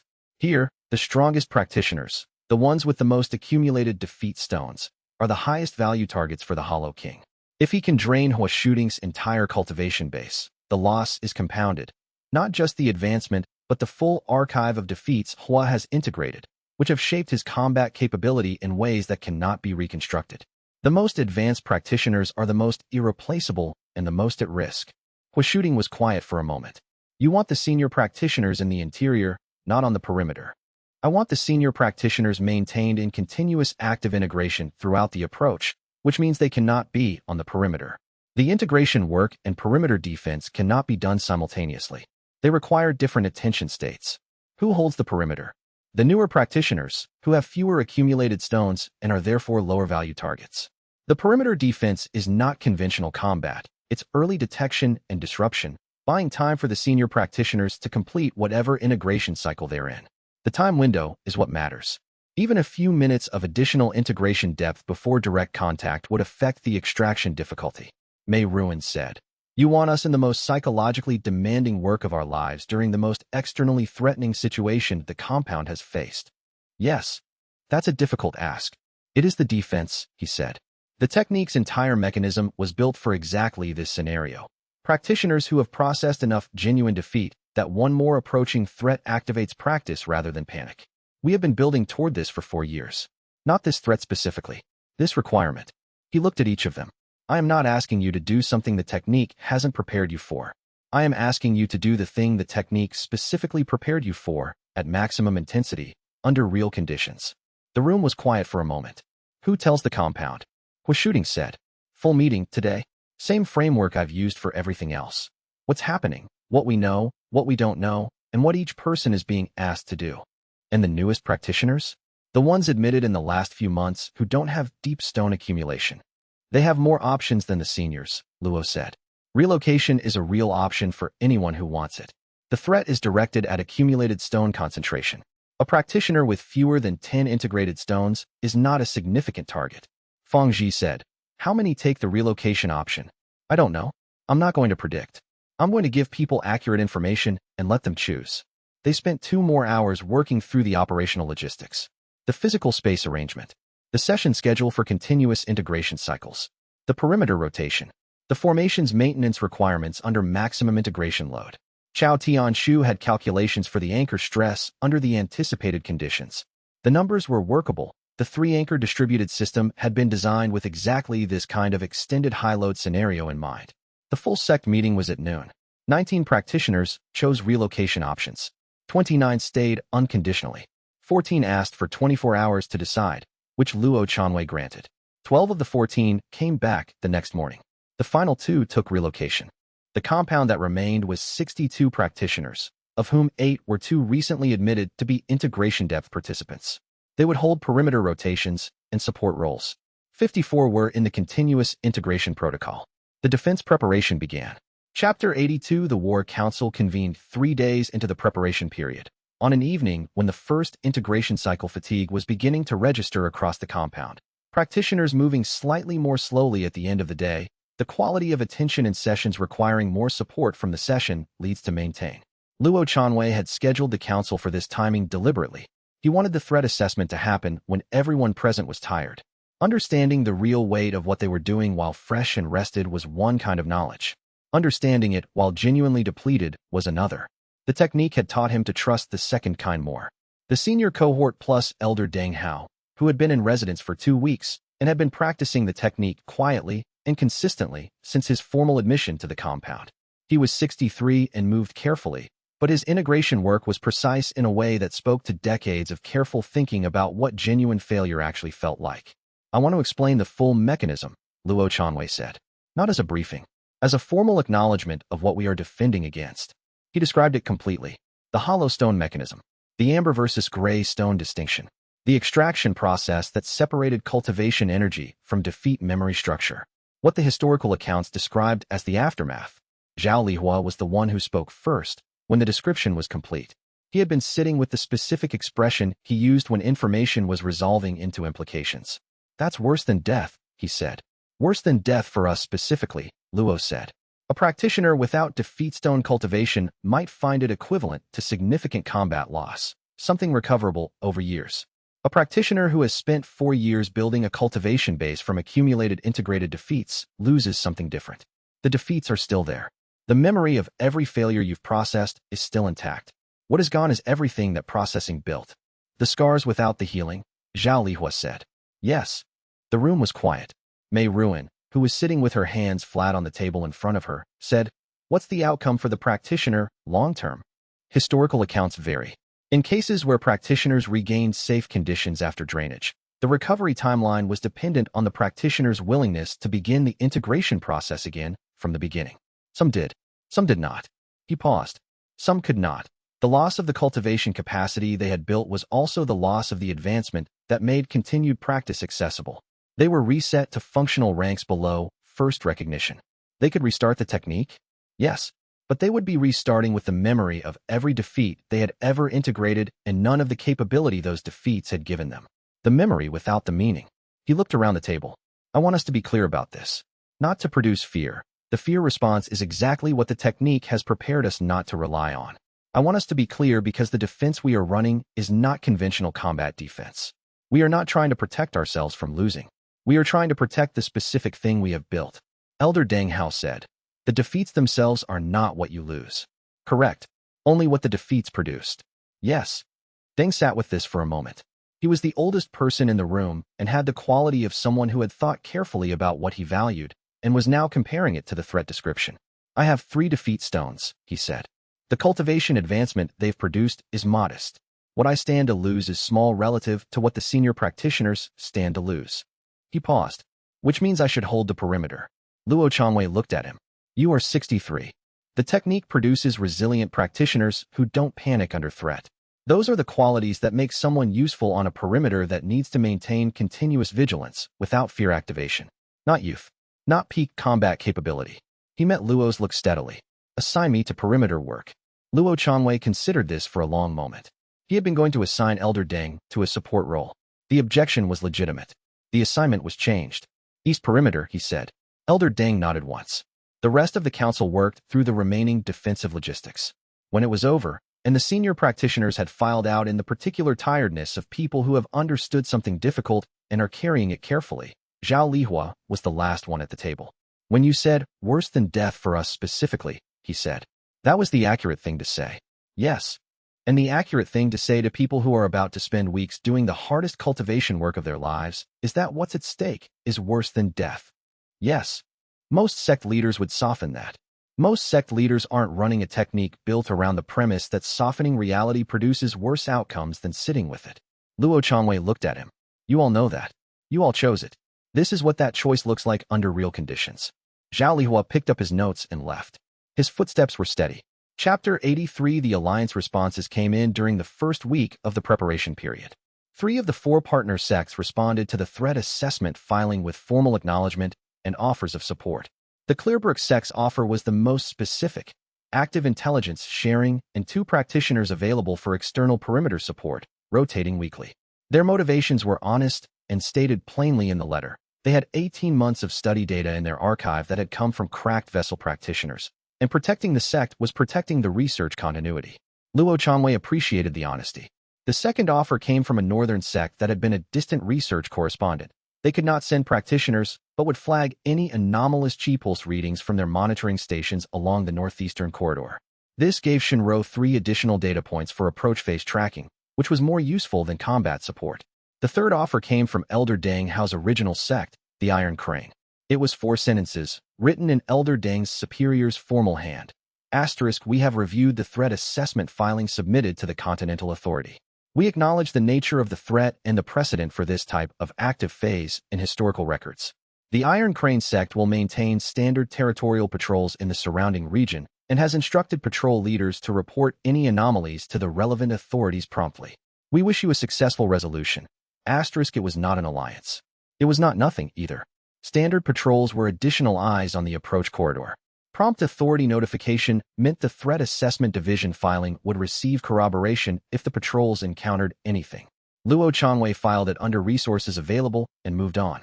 The 4th partner sect, a mid-size institutional research sect that had cooperated with the study's comparison data, declined. Their letter was brief and not unkind. They had practitioners with families and did not feel the threat rose to the level that justified institutional risk. He read it, filed it, and did not attempt to negotiate. A forced alliance with a reluctant partner introduced vulnerabilities. What he had was what was offered, and what was offered was enough to work with. He brought the full response picture to Ru Chenlin. More than expected, she said, echoing the phrase he had used to Elder Dang Hao 3 days earlier. Yes. The Clearbrook practitioners, 2 rotators would help with the perimeter fatigue problem. The newer practitioners are running 8-hour rotations and showing strain. Accept the offer and rotate them into the eastern perimeter. He paused. Make sure they're briefed fully. Not on the formation mechanics, on the psychological requirements. This is not standard perimeter work. Someone who expects conventional threat detection and encounters the Hollow King's ambient field effect on the defeat memory of everyone nearby needs to be prepared. The ambient field. She had documented it from the historical accounts. The awareness of every failure you've experienced. It's not traumatic, the accounts say. It's factual. But the sudden factual presence of every significant failure you've carried, some of them unprocessed, in the middle of an active defense situation could be destabilizing. I'll brief them personally. He accepted all 3 offers and acknowledged the 4th decline without comment. He updated the operational plan to include the additional perimeter resources. Then he went to the afternoon integration session, which ran for 3 hours, and sat at the anchor point while 53 practitioners worked through defeats of varying depths, and the formation hummed at the highest ambient frequency it had reached since its construction. The preparation period was 14 days away from the Keeper's estimated arrival. The Keeper, when Luo Chanwei messaged him about the timeline, had replied with a single line. Asterisk, I'll be there before the active phase. I have things you'll need. Asterisk Chapter 84. The Keeper arrived 11 days later, without advance notice beyond that single message. He came on foot, which was not surprising for a 340-year-old practitioner who had spent most of his adult life in a mountain archive, and who had a passive acceptance detection technique running continuously, and therefore had a particular relationship with haste. He walked through the compound's main entrance at dawn, carrying a courier case that was larger than his standard archive materials. Elder Bao Weiyan looked the same as he had every previous time Luo Chanwei had seen him. The specific agelessness of a practitioner who has been practicing genuine acceptance for 3 centuries, which produced not the frozen quality of chi preservation techniques, but the settled quality of a person who has made peace with every version of time they've encountered. He set the courier case on the table in the main meeting room and opened it without preamble. 600 years of documented defense records, he said. 7 active phases, fully recorded. The earliest records are my predecessors. I have supplemented them with my own observations from the 3 phases that occurred during my tenure as Keeper. He spread the documentation across the table. The oldest pages were preserved by the same techniques as Bei Liangmu's journal. The hand was different, older, the brushwork of a practitioner who had lived 2 centuries before the current cultivation framework. The consistent finding across all 7 phases, the Keeper said, is that the Hollow King cannot cleanly extract from a practitioner who is in active integration. The technical reason is what you've already identified, structural instability. The practical finding is more specific than that. He pulled a single page from the secondary section of the documentation and set it on top of the stack. It was a summary in the Keeper's own hand, written recently. The Hollow King does not attempt extended extraction against practitioners in active integration. Not because the attempt would fail. Partial extraction is always possible. Because the attempt costs him more than he recovers from a partially integrated stone. The cost-benefit calculation is unfavorable. He finds other targets. He has always had other targets, Ru Chenlin said. She was standing beside Luo Chanwei, reading the summary. Yes, in previous active phases, the compound with the highest stone concentration also had practitioners who were not in continuous active integration. He found the unguarded ones. He left the actively working ones alone. The Keeper looked at them. Your sect is unique in that every practitioner who remains in this compound has made a deliberate choice to be here. The preparation period you've been running means that even your newest practitioners have been in sustained integration for 2 weeks. There are no unguarded targets. We are entirely defended, Luo Chanwei said. You are entirely defended in the specific sense that there is no easy path into this compound. The Hollow King will know this. He will also know that there is nowhere on the continent with a higher stone concentration. The Keeper folded his hands. He will come. He will probe. He will find every practitioner in active integration and assess whether the cost of extended extraction is worth the return. You are presenting him with the choice between maximum effort for maximum return and minimal effort for available alternatives elsewhere. What alternatives are available elsewhere? Less than in previous cycles, because you have been practicing for 4 years and the technique's reach has extended. The study data, the governance recognition, the public documentation, practitioners who read the research have begun using defeat integration informally, without formal sect membership. The total continental stone accumulation has increased. He will have options. The keeper paused. He will still come here first. You are the concentrated source. But the cost-benefit calculation may end differently than his previous active phases. He may leave without extracting. He may. He has never done so before. The keeper looked at Luo Chanwei steadily. He has also never encountered this preparation before. He spent the day in the archive room with Ru Qinlin, working through the 600-year documentation in the systematic way. He worked through everything. He asked specific questions. He provided specific answers. At the end of the day, he asked for a cultivation session with the full compound. Luo Chanwei opened the evening session to him. The keeper sat in the anchor room's observation chair, while 62 practitioners worked in the courtyard. He did not speak. He ran his passive acceptance detection technique at the ambient level it always ran at. His presence in the compound for 2 hours produced something that took Luo Chanwei, anchoring the formation, a few minutes to identify. The quality of the practitioner's integration work shifted subtly. Not better, exactly. More settled. As if someone who had been doing this for 3 centuries was in the room, and the fact of that presence reminded everyone that the work was possible. He stayed in the compound for 2 weeks. Chapter 85. The 14 days of sustained continuous integration were the most demanding cultivation period in the cracked vessel sect's existence. Not the most dangerous. The danger was still theoretical, the Hollow King not yet arrived. But the demand was real and daily, the specific exhaustion of people who had committed to maximum engagement depth in their own psychological archives for an indefinite sustained period. Each practitioner in the compound had a different experience of the 2 weeks. The experience was specific, like all cultivation at this depth was specific. There were patterns. Hua Shooting worked through the entire defeat archive of his combat training, beginning at his earliest sparring sessions under Master Cheng and moving chronologically forward. He had thought he had processed most of this material. He had processed the surface of it, the obvious defeats, the significant losses, the failures with clear lessons. What he found under the surface was a different layer.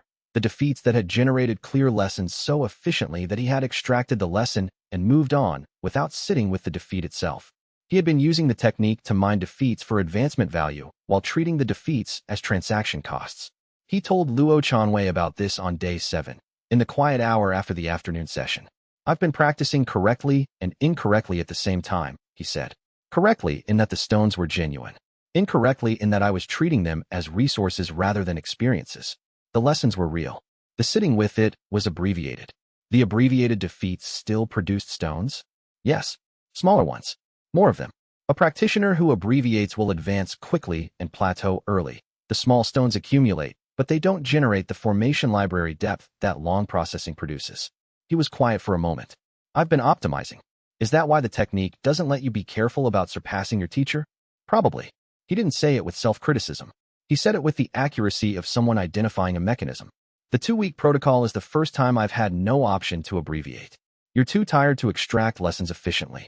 You sit with things because there's nothing else to do. What are you finding? That the defeats I abbreviated were the most important ones. He was quiet for another moment. The lesson extraction was faster than the actual processing. I confused the two. Luo Chanwei wrote this in the compound's research notes. Ru Qinlin had been documenting the 2-week period systematically, and Hua Shooting's observation was one of several that would shape the protocol refinements she was already planning. Mei Ruin's experience was different. She had processed her tournament defeats extensively.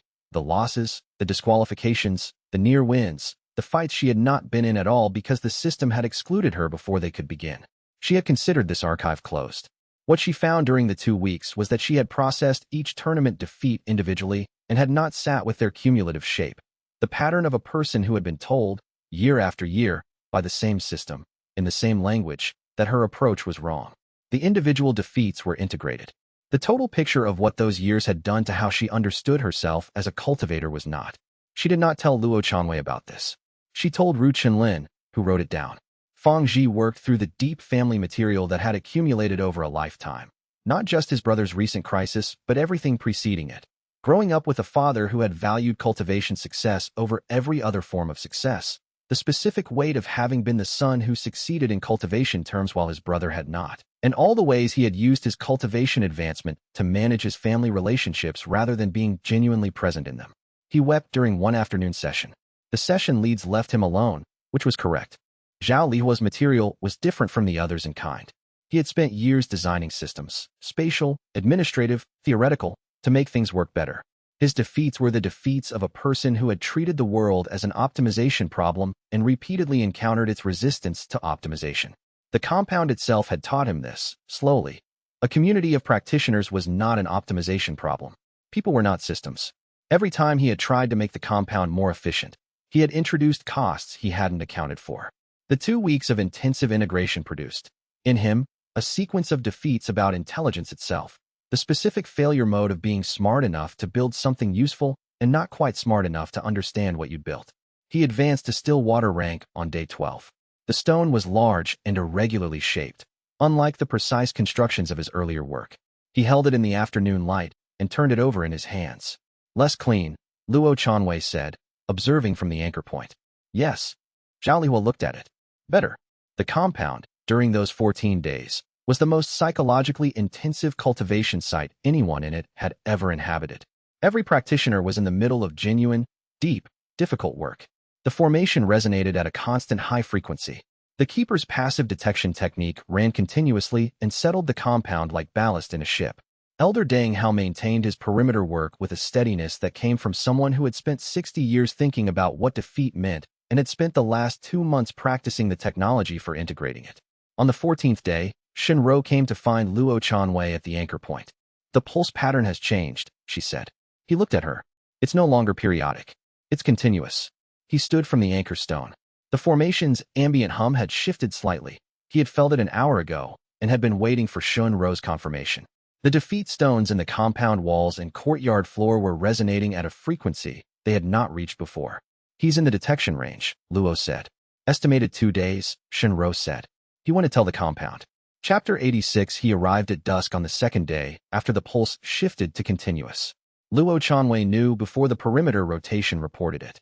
He felt it through the formation, not as an intrusion, but as a change in the quality of the formation's resonance, the way a room changes when a particular person enters it.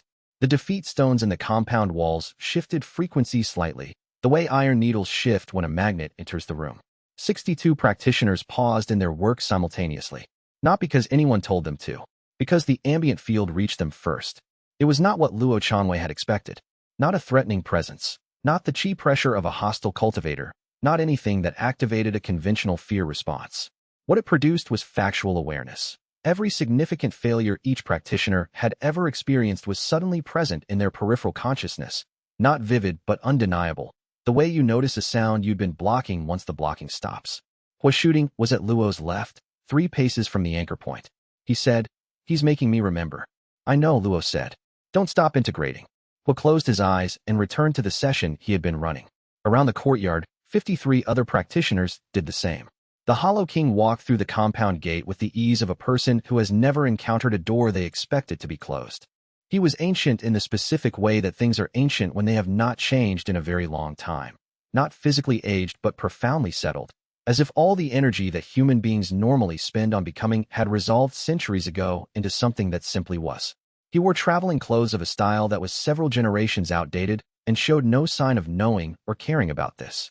His cultivation signature, when Ru Qinlin later attempted to categorize it from her monitoring instruments, would read as uncategorizable, not beyond the instrument's range, but outside their classificatory logic, the way a color outside the visible spectrum would defeat a standard chart. He stopped 20 feet from Luo Chanwei and looked at the compound. Not at Luo Chanwei. At the compound. The courtyard, the formation anchors embedded in the stone walls, the practitioners working in their integration cycles, the defeat stones in the floor that radiated amber light in the dusk. His face, when he turned it toward Luo Chanwei, was not monstrous. It was tired, with the specific quality of someone who has been carrying something heavy for so long that they have adjusted their entire posture to accommodate it, and they no longer notice the weight. "Continue your work," he said, to the compound in general. "I am here to look." Several practitioners exchanged glances. Luo Chanwei kept his attention on the anchor point and watched from his peripheral awareness. The ambient field ran continuously. The factual presence of every stored failure in every practitioner's experience remained. What Luo Chanwei noticed, over the next hour, was that this presence was not destabilizing for practitioners who were in active integration. It was, in a specific way, useful. The thing you were trying to sit with was already present. The technique's first challenge, identifying and approaching a genuine defeat, was temporarily suspended. Every defeat was available. It was like being handed an archive and told to work. He filed this observation for later. The integration sessions continued. The Hollow King watched. Chapter 87. He stayed in the compound for 2 days before he spoke to Luo Chanwei directly. He walked the perimeter on the first morning, which Elder Deng Hao and the perimeter rotation observed from their positions without intervention. The Clearbrook practitioners, who were on eastern rotation, watched with the specific attentiveness of people who had been briefed about the ambient field but were experiencing it for the first time. One of them came to find Luo Chanwei at midday. "It's not what I expected," she said. Her name was Lu Weishan, and she had been practicing cultivation for 11 years. "What did you expect?" "Something threatening. Something that felt like an attack." She paused, looking for the accurate description. "What it feels like is, I'm sitting in a room with all the worst moments of my training visible on the walls. Not attacking me, just there. Yes. And I'm still functioning. The perimeter work is easier to do than I expected because whatever mechanism activates fear response isn't engaged." She thought about this for a moment. "Because the thing you're afraid of is already happening and it turns out you can work with it." "Yes." She returned to the eastern perimeter. Luo Chanwei went to the anchor room and found the keeper there, who had been running his passive acceptance detection technique at maximum sensitivity since the Hollow King's arrival, and who was, for the first time in Luo Chanwei's acquaintance with him, watching something with an expression that looked like recognition. On the second day, the Hollow King walked the perimeter slowly and stopped at the outer formation wall on the north face. He examined the anchor stones embedded in the wall with the attention of someone reading a language they know well. Luo Chanwei was there. He had been waiting. "Bei Liangmu used the same formation pattern," the Hollow King said. He said it without accusation, without challenge, as a statement of recognized fact. "Yes," Luo Chanwei said.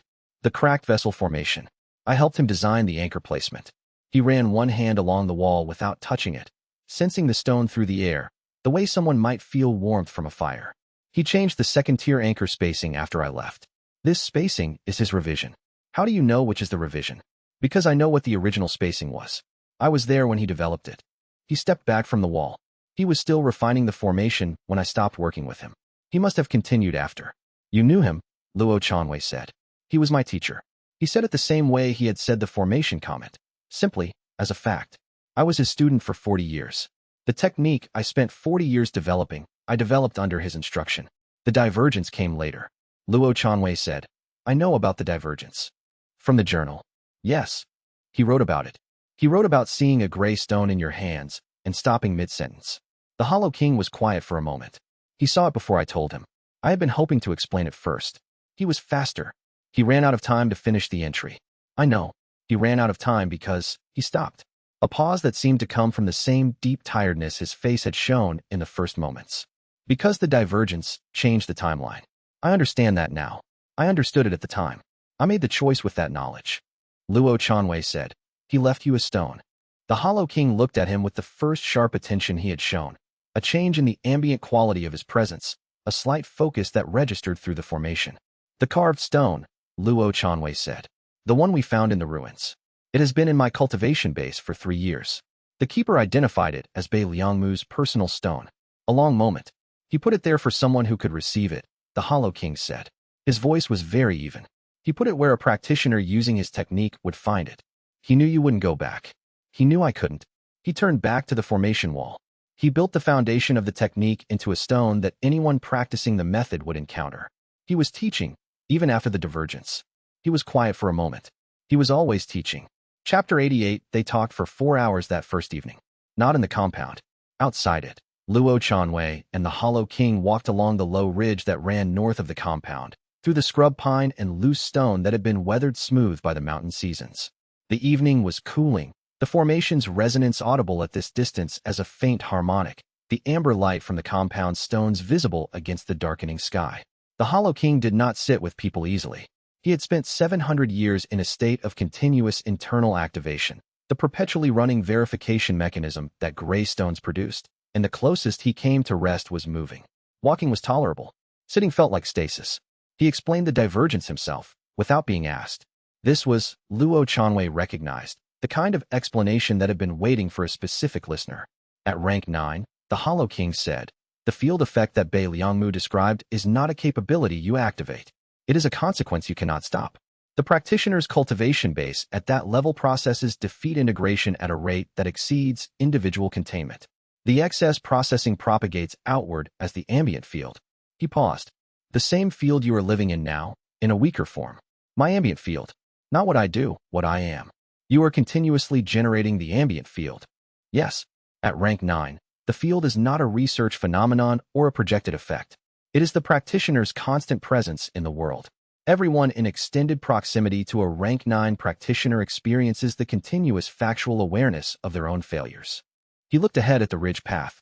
For someone who has practiced defeat integration and processed their material, this is bearable. For someone who has not, for the people I cared about, when I first reached rank 9, it was destabilizing in ways that I could not prevent or moderate. How long did you know this was happening before you acted? 6 months. I watched the people around me become unable to sleep, unable to eat properly, unable to sustain cultivation practice, because my ambient presence was holding all of their unprocessed defeats in the forefront of their awareness at all times. He paused. I was not draining them. I was not doing anything intentional. I was present in their lives, and that presence was causing harm. The external absorption, Luo said. Yes. Bai Liangmu had described the hollow stone mechanism as a divergence, a wrong path. I developed it as a management tool. If I absorbed the defeat energy from external sources, taking it in deliberately, processing the gray stones into my cultivation base, I reduced the ambient field's intensity. The field effect is driven by the excess processing. Reducing the excess reduces the field. He stopped walking for a moment. I chose 700 years of continuous harm to specific individuals in order to prevent continuous ambient harm to everyone around me. I do not say this as mitigation. It is the accurate description of the choice. Luo Chanwei walked beside him without speaking. The harm to the specific individuals, the Hollow King continued. I targeted practitioners with large unprocessed stone accumulations, the residual failure energy that hadn't been integrated, the gray zones. The cultivation bankruptcy I caused was real. I told myself that unprocessed defeat energy was, in some sense, burden that the practitioner was carrying without benefit. I was rationalizing. He said the word with precision, as if he had thought about it for decades, and this was the accurate one. I was causing harm and building an intellectual framework that allowed me to continue. 700 years is a long time to maintain a rationalization. The verification mechanism kept checking, he said. The hollow stones never resolved. The check never completed. I was in continuous cultivation assessment that always returned the same result. You are not accepting what you've done. He stopped walking again and looked at the compound lights below. Your hollow void defense. It works not because it prevents my detection. It works because when I look at your compound's signature, every practitioner in it is actively integrating. The cost-benefit calculation is unfavorable. I would spend more energy extracting from your practitioners than I would recover. But you came anyway. I came because your formation pattern is Bai Liangmu's work, and I have not seen his work operational in 700 years. He was quiet for a moment. I came because the formed stone in your cultivation base is his personal stone, and it has been waiting. Chapter 89. The Sect Council met the following morning, after the Hollow King had been shown to a guest room in the North Building, and had spent the night in whatever state a 700-year-old practitioner with perpetually running internal activation called sleep. Luo Chanwei presented the full account of the previous evening's conversation. He presented it accurately, including the parts that were uncomfortable. Mei Ruan was the first to speak when he finished. That's still monstrous, she said. 700 years of deliberately harming specific practitioners to manage a problem he created through a deliberate choice. The story he tells about himself is more complex than I expected. It doesn't change what he did. No, Luo Chanwei said. I'm not presenting it as mitigation. I know. I'm presenting my position clearly, so it's in the record. She paused. What he said about the rank 9 field effect, is it accurate? The keeper can confirm the historical documentation. The field effect as an unavoidable consequence of rank 9 cultivation is described in Bai Liangmu's journal, in the keeper's archive, and now in his first-person account. The accounts are consistent. Feng Zhi said, but not in the way we thought. He had been sitting with the account since the beginning. We understood the Hollow King as someone who developed a predatory technique. He's someone who developed a management technique for an unavoidable harm. The difference is in the target and the mechanism, not the outcome. The outcome is the same for the practitioners he drained, Mei Ruan said. Yes, the outcome is the same. Feng Zhi looked at her. I'm not arguing otherwise. I'm trying to accurately understand what we're dealing with. Elder Deng Hao, who had said nothing yet, said, the technical problem. They all turned to him. Ru Chenlin identified it, he said. She should say it. Ru Chenlin had been writing. She set down the documentation brush. If reaching rank 9 produces an uncontrollable ambient field drain on everyone in extended proximity, then rank 9 is effectively inaccessible to any practitioner who has people they care about and who doesn't want to harm them. The technique's progression stops at rank 8 for anyone who values the relationships in their life. She paused. Bei Liangmu created a cultivation technique that he could not himself complete safely. He knew about the field effect. He described it as dangerous. He never developed the solution. He ran out of time. He ran out of time because Luo Chanwei stopped. He had said this to the Hollow King the previous evening and had not completed the sentence. Because his student reached rank 9 first, Ru Chenlin said, and the field effect on the people around his student began before Bei Liangmu had solved the problem. He was watching what would happen at rank 9 while it was happening to someone he knew. He never had the theoretical distance to work on it cleanly. The council was quiet. The technique is incomplete, Chao Tianshu said. He had been listening with the focused attention he brought to technical problems. It progresses correctly through 8 ranks and then hits a design limit, not a capability limit. A structural flaw. Yes, Ru Chenlin said. And you've been working toward rank 9 for 3 years, Chao Tianshu said to Luo Chanwei. I'm at rank 5. With 4 more ranks before the problem becomes your problem directly. He paused. That's enough time to solve it, if the solution exists. Does it exist? Elder Deng Hao asked. Everyone looked at Luo Chanwei. He had been thinking about this since the Hollow King described the mechanism the previous evening. The field effect propagated because a single practitioner at rank 9 was processing defeat integration at a rate that exceeded individual containment. The excess radiated as ambient field. The solution to a containment failure in formation theory was distribution. If one anchor couldn't hold the load, you distributed the load across multiple anchors. Yes, he said. I think it exists. Chapter 90, he worked through the solution framework over 3 days. In the evenings after the integration sessions, while the compound maintained its continuous protocol, and the Hollow King moved through the compound spaces with the distant quality of someone who was present in a place, but not fully in its time. The problem was this: a rank 9 practitioner's processing rate exceeded individual containment. The excess propagated as ambient field. The field harvested defeat energy from everyone in proximity. One practitioner absorbing too much. The formation analogy was exact. An anchor that bears too much load fails. The solution is not a stronger anchor. The solution is more anchors, sharing the load. If the rank 9 field effect propagated because one practitioner was processing at an extreme individual rate, a modified technique that distributed the processing across a network of practitioners would share the rate. Each practitioner in the network would process a fraction of the total excess. No single practitioner would be processing at a rate that exceeded individual containment. The ambient field would still exist. The distributed network would still generate an outward effect, but the effect would be diffuse rather than concentrated, and no single member of the network would produce a drain sufficient to harm anyone. He brought it to Chao Tianshu first, not because of hierarchy, but because Chao Tianshu's formation theory expertise was the relevant discipline. The distributed anchor model, Chao Tianshu said, when Luo had described the framework. He was quiet for a moment. The formation equivalent is trivially possible.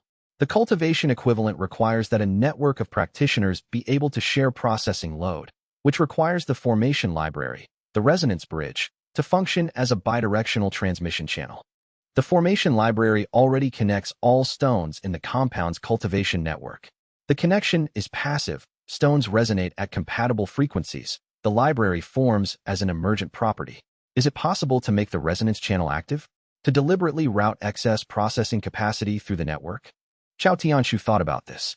He had the specific focus of a man working on a problem that interests him genuinely, not one he is performing interest in. The precedent in formation theory is active bridge formation. You create a directed channel between anchor points to route specific energy loads. The challenge in the cultivation context is that the processing excess at rank 9 is generated involuntarily. Routing it requires the practitioner to perform an active formation management function during a state that involves a reduction in active control. Bei Liangmu couldn't solve it because he never reached rank 9. He was working theoretically on a problem he couldn't directly experience. And you won't reach rank 9 for years. I have time. Luo Chanwei looked at the formation anchor in the corner of the room. The third anchor, the distributed one Chao had designed. The distributed anchor model for the physical formation required 3 practitioners at cracked vessel rank. A distributed field effect model for rank 9 requires a network of practitioners at sufficient depth to receive and process the routed excess. How many? I don't know. I need to model the expected excess at rank 9 against the processing capacity of practitioners at ranks 4 through 7. He paused. But we have a compound with 60 practitioners who have been building their integration depth for 4 years. If the distributed model works at the formation level, it should work at the cultivation level. Should, Chao Tianshu said. Should, Luo confirmed. The solution is untested. I am proposing we develop it over the next 3 to 5 years, with the formation as the test model, before I approach the rank that makes it necessary. Chao Tianshu was quiet for a moment. You told the Hollow King about the solution? Not yet. I want to model it first. When you tell him, Chao Tianshu said carefully, you should understand what the solution means for him. If the distributed field model works, and if he joins a collective formation that uses it, his greystones would. What? The hollow stone mechanism has been running in him for 700 years. The hollow stones don't drain back on their own. Luo Chanwei had been thinking about this since the previous evening. The technique's verification mechanism is continuous, he said. In the Hollow King's case, it has been running for 700 years without completing because the hollow stones don't integrate. But the mechanism itself is not broken.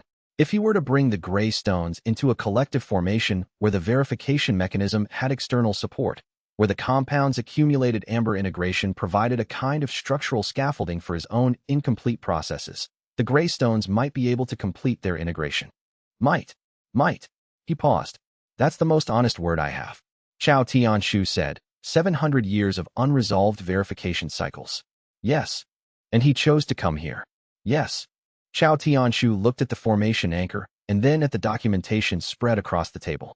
I'll start the modeling tonight, he said. Luo Chanwei thanked him and left to find the Hollow King. Chapter 91. The Hollow King came to find Luo Chanwei on the 5th day of his residence. He found him at the anchor point in the early morning, before the first cultivation session, when the compound was still in the pre-dawn quiet that Luo Chanwei used for the kind of thinking that required uninterrupted time. The formation was running at its steady maintenance frequency, 3 anchors distributed across the compound walls, the amber light from the defeat stones in the floor barely visible in the pre-dawn gray. The Hollow King sat in the observation chair without invitation, which was the correct approach for a person who had stopped performing social conventions centuries ago and was not going to start now. The cycle peaks in 5 days, he said. After that, the active phase closes, and I will not have another opportunity for 2 to 4 years. I know. I have options. He was direct in the specific way of someone who has thought through a conversation before having it, and is presenting conclusions rather than process. I can drain fractionally from practitioners here, at a level below the regression threshold. I can leave and find other sources elsewhere. I can go through an active phase without finding a suitable source, which produces a different kind of cost. Internal, not external. None of these options resolve the underlying problem. You came to ask permission for the fractional drain. Yes. Luo Chanwei looked at him. You have never asked permission before. No. The Hollow King was quiet for a moment. I have constructed a great many justifications over 700 years. The justification I used was usually some variation of, the practitioners I targeted were not using their defeat energy optimally. I was improving the overall distribution of cultivation resources. I was reducing the ambient gray stone concentration, which is genuinely harmful. He paused. All of these justifications were accurate descriptions of mechanisms. None of them were the real reason I didn't ask. The real reason is that asking would have required acknowledging that the choice was mine, that the alternative existed, and that I was choosing harm rather than accepting the internal cost. What changed? Your compound changed. He looked at the courtyard. I have been walking through a community of practitioners who process genuine defeats continuously. The ambient quality here is different from anywhere I have been in 700 years. Not more powerful, more honest. It is harder to maintain a rationalization in a space where every practitioner around you is working on theirs. Luo Chanwei said, the fractional drain. What does it produce for you? Enough to close the current cycle without going elsewhere. No practitioner in the compound would experience regression. The drain would be at the level of an integration session that didn't produce a stone. Some work expended, no advancement. Detectable, if you are monitoring for it. We will be monitoring for it. Yes, I assumed this. He looked at Luo directly. I am asking. I have never asked. The asking is different from everything else I have done in this situation. Luo Chanwei stood from the anchor point. I'll bring it to the full compound. The Hollow King was quiet for a moment. You're not deciding yourself. No. The people who would be affected are making the decision. Yes. He was quiet again. Then, Bai Liangmu would have done the same. He would have found it irritating and then correct. A pause that was the closest thing to humor Luo Chanwei had observed in him. He was often correct. Chapter 92. The full compound meeting ran 1 hour. Luo Chanwei presented the situation accurately.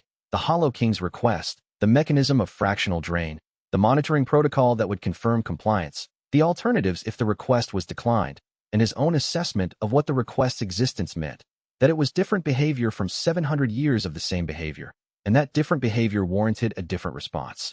He presented his own position last, and stated it plainly. He was in favor of granting the request. The reasoning was not strategic. It was responsive to what was in front of them. Then he opened the floor. The vote was not structured as a formal ballot. It was a council session in which every practitioner could speak and then indicate their position. 38 chose to speak. The rest indicated positions without comment. Hua's shooting was direct. The Hollow King's stated intention cannot be verified by any means I trust. He has 700 years of harm as his history. He comes here and gives a different account of himself and asks permission for something that has never required permission before. I understand that we respond to the behavior in front of us. The behavior in front of us is a request from someone who has never requested before. I don't know if that's genuine. I vote against. Zhao Lihua was equally direct. The partial drain is detectable and controllable. Shinro's monitoring protocol establishes a compliance threshold with immediate response capability. If the drain exceeds what was agreed, we have evidence and the ability to respond.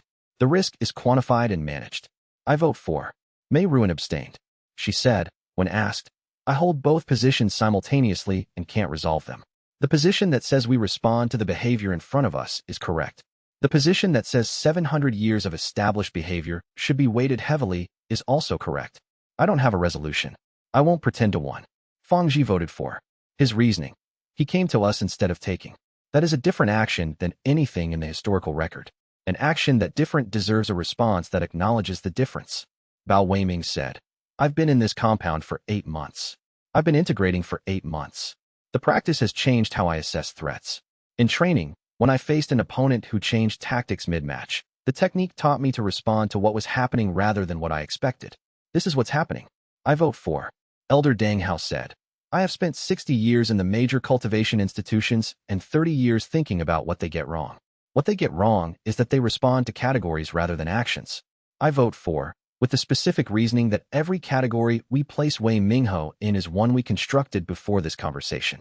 The conversation changes the category. The final count was 41 in favor, 11 against, 10 abstentions.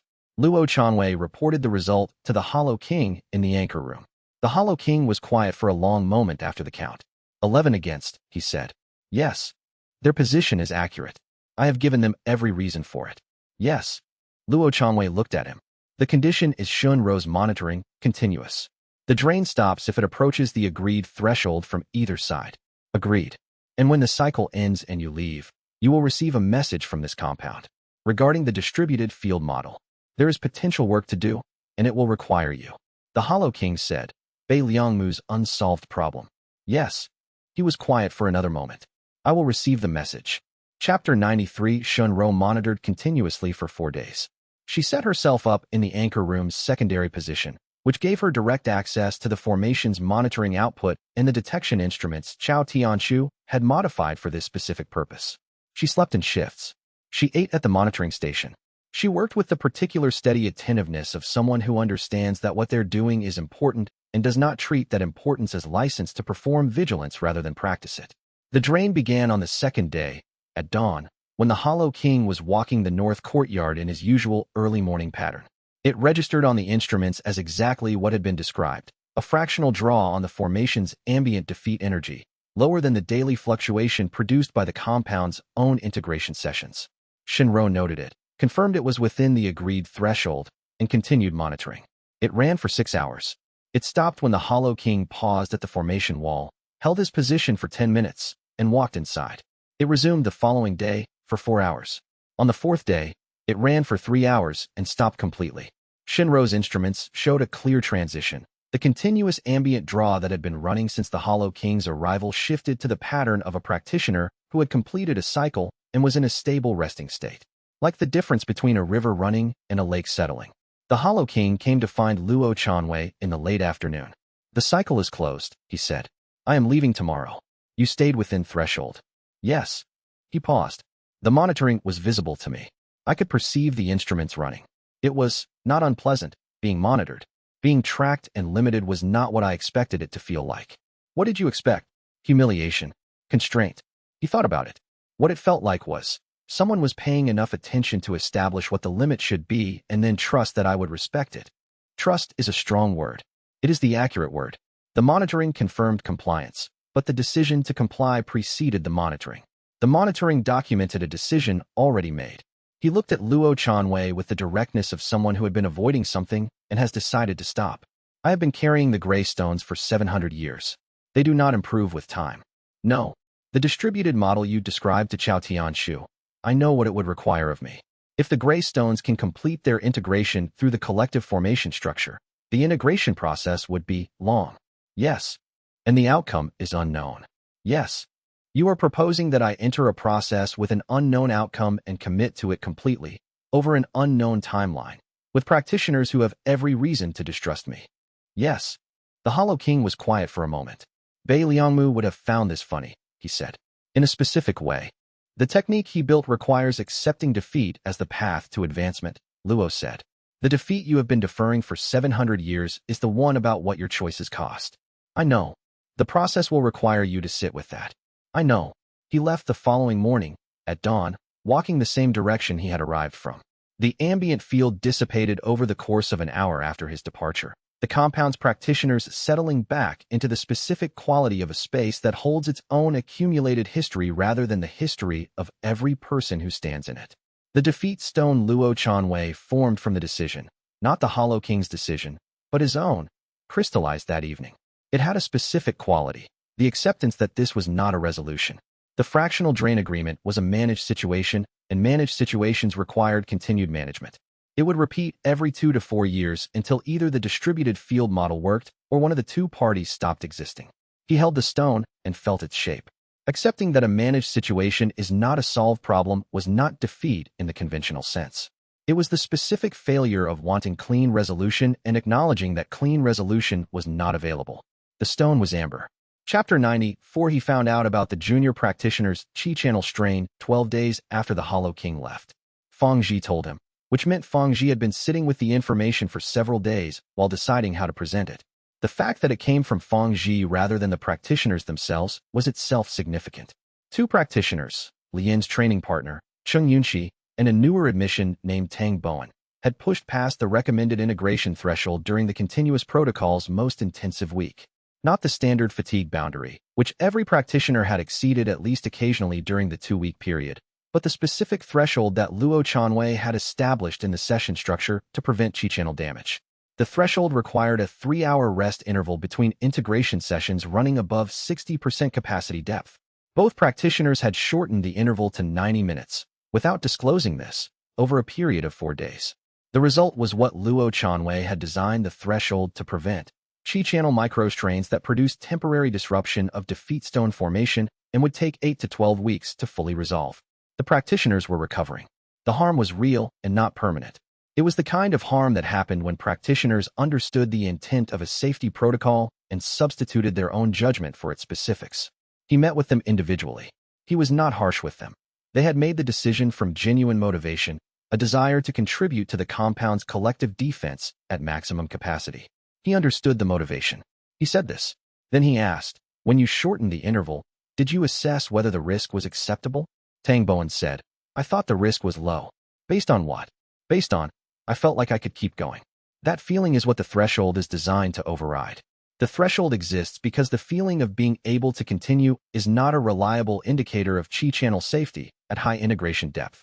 The whole point of the protocol is that your subjective assessment of your capacity is not the right measurement tool at that state. Cheng Yunxi said, I know. I knew when I did it. Then the failure is different from Tang's. You understood the protocol and chose to override it. Yes. What was the defeat there? She was quiet for a moment. I thought the compound's need was more important than the protocol. The compound's need and the protocol are not in conflict. The protocol exists to protect the compound's capacity over time. Ignoring it for short-term intensity reduces the compound's capacity over the following weeks. You have reduced your own integration capacity for 8 to 12 weeks because you decided the compound needed your maximum capacity in those 4 days. The compound now has less capacity than it would have had if you had followed the protocol. She sat with this. He could see her finding the specific shape of it. That's the defeat, he said. Not that you pushed yourself. That you substituted your own judgment for the structural protection in a way that produced the opposite of what you intended. He processed his own defeat afterward, alone. The two chi channel injuries were his failure. He had approved the session structure. He had known, when he approved it, that the continuous protocol was designed for the specific conditions of that 2-week period, and that practitioners under stress would be more likely to override thresholds than they would in normal conditions. He had not added additional oversight to the threshold monitoring. He had been running the threat assessment and the governance framework and the Hollow King situation simultaneously, and had treated the session structure as decided when it was approved. Elder Deng Hao's warning from 2 arcs ago, the gap between believing in the technique's safety and maintaining the discipline to implement the safety requirements. He had been running the technique correctly in broad terms and failing at it in specific implementation.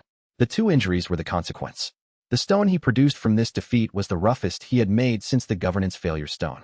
It had the specific texture of someone who had done good work and missed the thing that mattered most in it. He updated the training protocols before the end of the week. The threshold monitoring was redesigned to require explicit session lead sign-off before any practitioner could shorten required intervals, with a brief 3-question assessment that would flag whether the decision was coming from genuine capacity assessment or threshold substitution. He showed the revised protocols to Feng Zhi. Feng Zhi read them and said, "This is more bureaucratic than our usual approach." Yes, the usual approach assumes practitioner judgment is reliable at high integration depth. The injury data shows it isn't. That's a significant assumption change. The assumptions should match the evidence. He paused. Run the revised protocols by Ru Chenlin before we implement. If she identifies a problem with the structure, I want to know before we run it rather than after. Chapter 95. On the 3rd evening after the Hollow King left, Ru Chenlin found Luo Chanwei in the archive room and sat across from him without explanation. He had been working on the distributed field model documentation. She had been doing something. He didn't know what, because they had been running parallel tracks for 2 weeks, and he had lost precise track of which research thread she was on. She said, "You realize what the last 2 weeks were?" "Many things," he said. "For us." He set down the documentation. He understood what she meant. He had been noting it since approximately day 9 of the continuous protocol, when the ambient field's constant factual presence of every stored failure had removed the usual social maintenance that people perform without knowing they're performing it. And he had been aware, without being able to unbe aware of it, that Ru Chenlin had been working at the same depth he was working at, and toward the same things he was working toward, and for the same reasons. "Yes," he said. "I've known for longer than 2 weeks," she said. "I wasn't ready to name it." "What changed?" "The continuous protocol. You can't perform indirectness when you're in maximum integration depth. The thing is just the thing." She paused. "Also, you assigned yourself to sit in the most demanding anchor position for 14 consecutive days while managing the Hollow King situation and the governance framework and the junior practitioner's well-being, and still found time to read the distributed field model documentation at night." "I found that." She stopped. "I found it very specific to you." "That's a precise kind of attraction," he said. "The technique produces precise people." She looked at him directly. "I'm not asking you to do anything different than what we're doing. The work is the same. What I'm naming is that the work being the same is not the whole description of what we are." He sat with this for a moment. Not with the analytical distance that he had, over the last year, been trying to reduce in himself, but with the genuine kind of sitting. It was important enough to sit with correctly.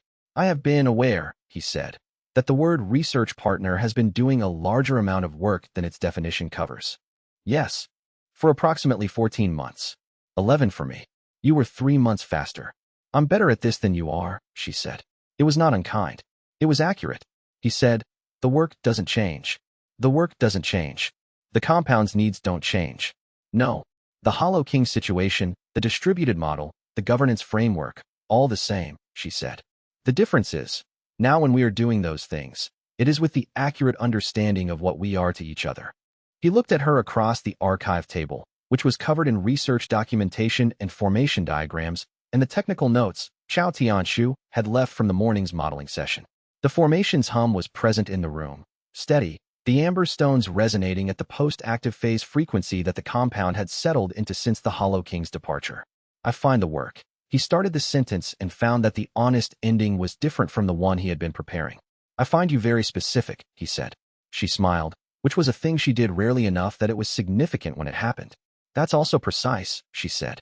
They returned to the documentation. Chapter 96, Shunro's monitoring data had captured something that took Chao Tianshu 3 days to fully analyze. The Hollow King's fractional drain had not come from individual practitioners. This was the first thing the data had shown, and Luo Chanwei had reported it as the drain's primary finding. Compliance confirmed, practitioners unaffected. What Chao Tianshu was still working through was the secondary finding, which was more structurally interesting and took longer to understand. The drain had come from the formation field, not from the defeat stones embedded in the compound walls and floor. Those were architectural, structurally integrated into the building material over years of practice and not easily accessible to external extraction. What the Hollow King had drained was the ambient field that had accumulated in the compound's air and surface layers, the residual defeat energy that practitioners generated during integration sessions that didn't fully crystallize into stones but dissipated into the surrounding environment. It was a subtle accumulation. It had been building since the compound's first year. Chao Tianshu set the analysis results on the table in the archive room and looked at them with an expression Luo Chanwei had learned to read as genuine technical surprise. The compound has been acting as a cultivation site in its own right, he said, separate from the practitioners in it. The residual defeat energy from every integration session ever run here has been absorbing into the stones, the soil, the building material. If you removed every practitioner from this compound and sealed it for 20 years, the ambient field would be detectably higher than a comparable in used space. The formation is doing this. The formation is doing some of it. The formation's anchor system creates a containment boundary that slows dissipation. But the absorption has been happening into the physical material directly, not channeled by the formation, just accumulated through proximity to sustained cultivation work. Luo Chanwei looked at the anchor stones in the wall. They were gray-veined mountain stone, the same type that had been here before the compound was established. They had been here for decades before any cultivation practice occurred. The Hollow King identified this as a drain source before we did, he said. Yes, his detection capability is calibrated to defeat energy signatures. The formation's ambient field is composed entirely of defeat energy.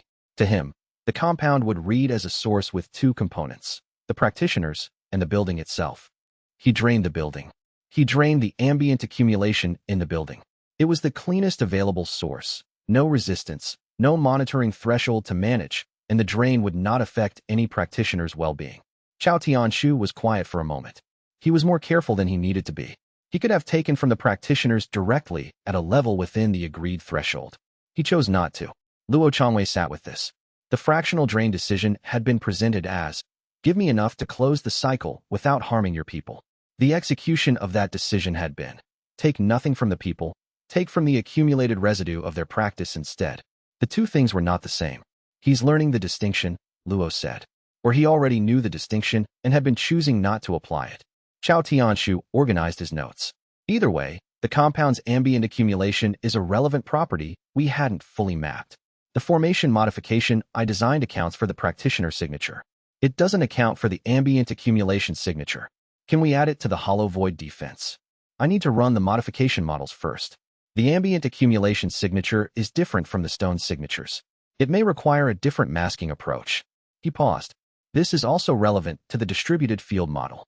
If the compound has been accumulating residual defeat energy for 4 years, that accumulation is part of the resource available for the distributed formation when we build it.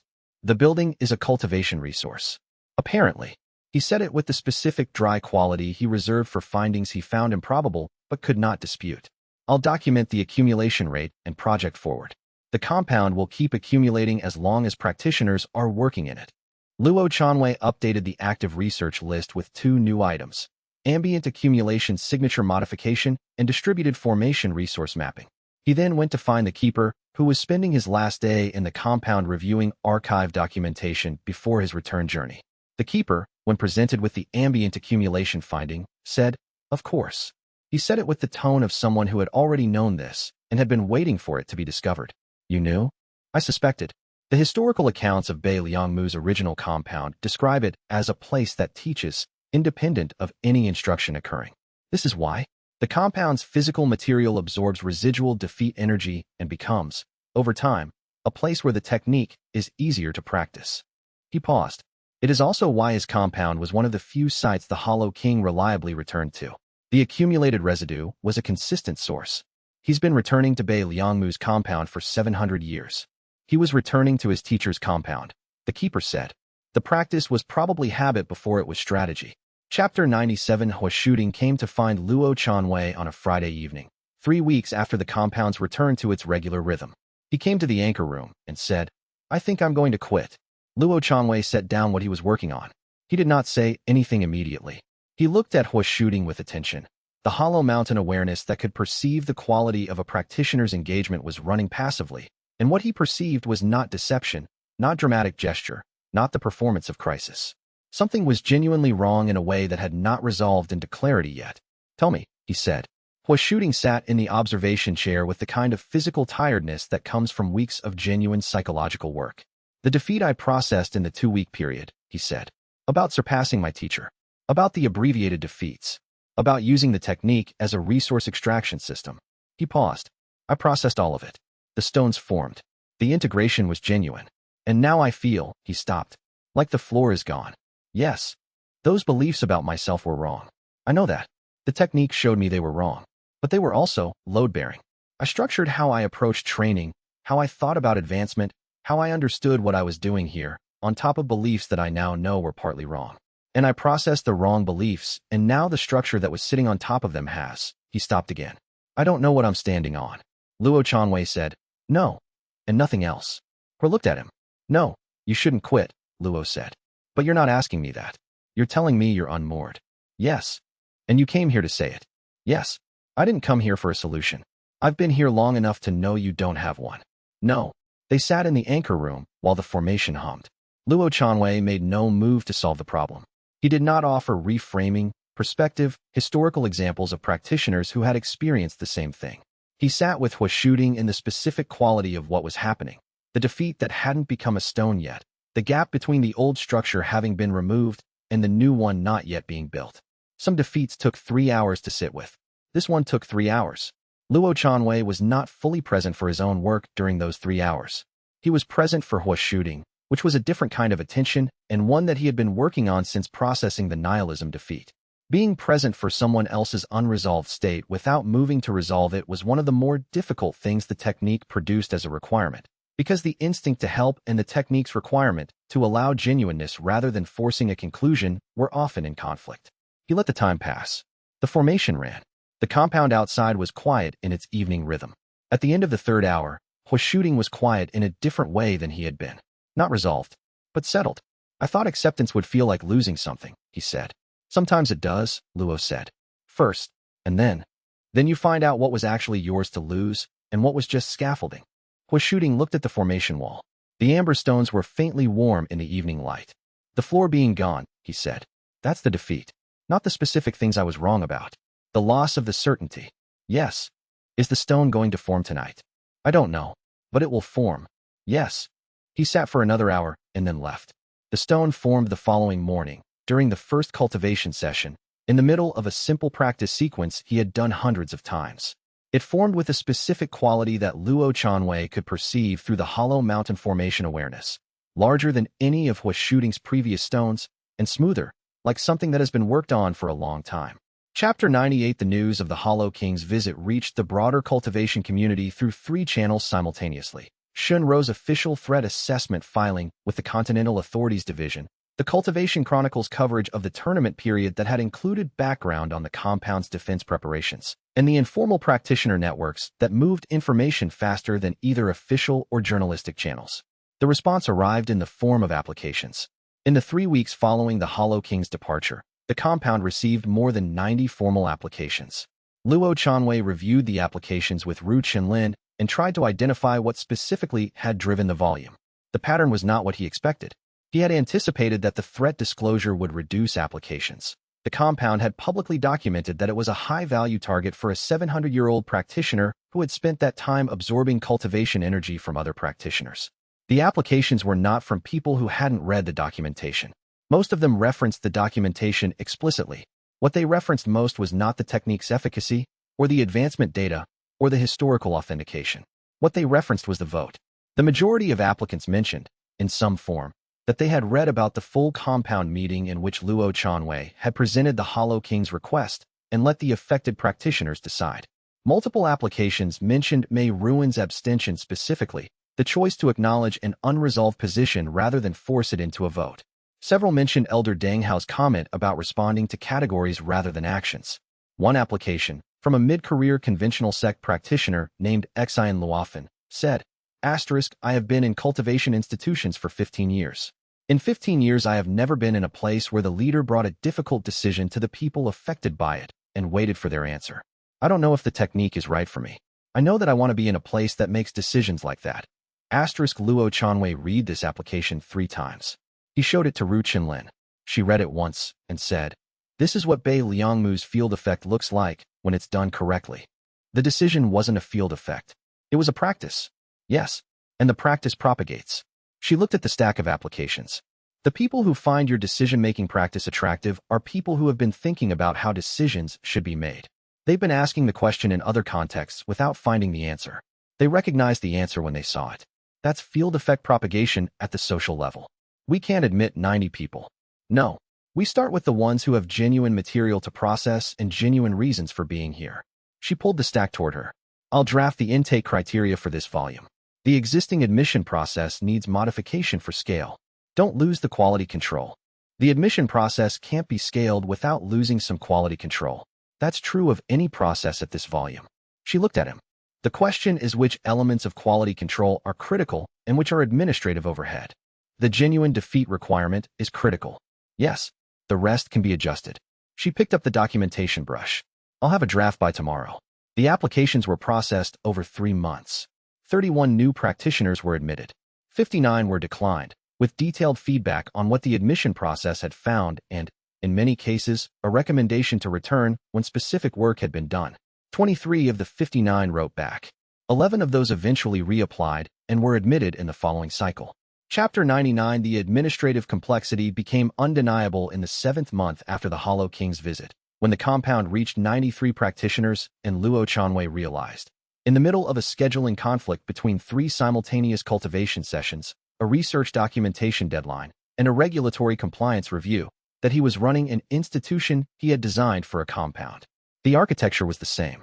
20 practitioners working together in a shared space, sessions run informally, decisions made through direct conversation.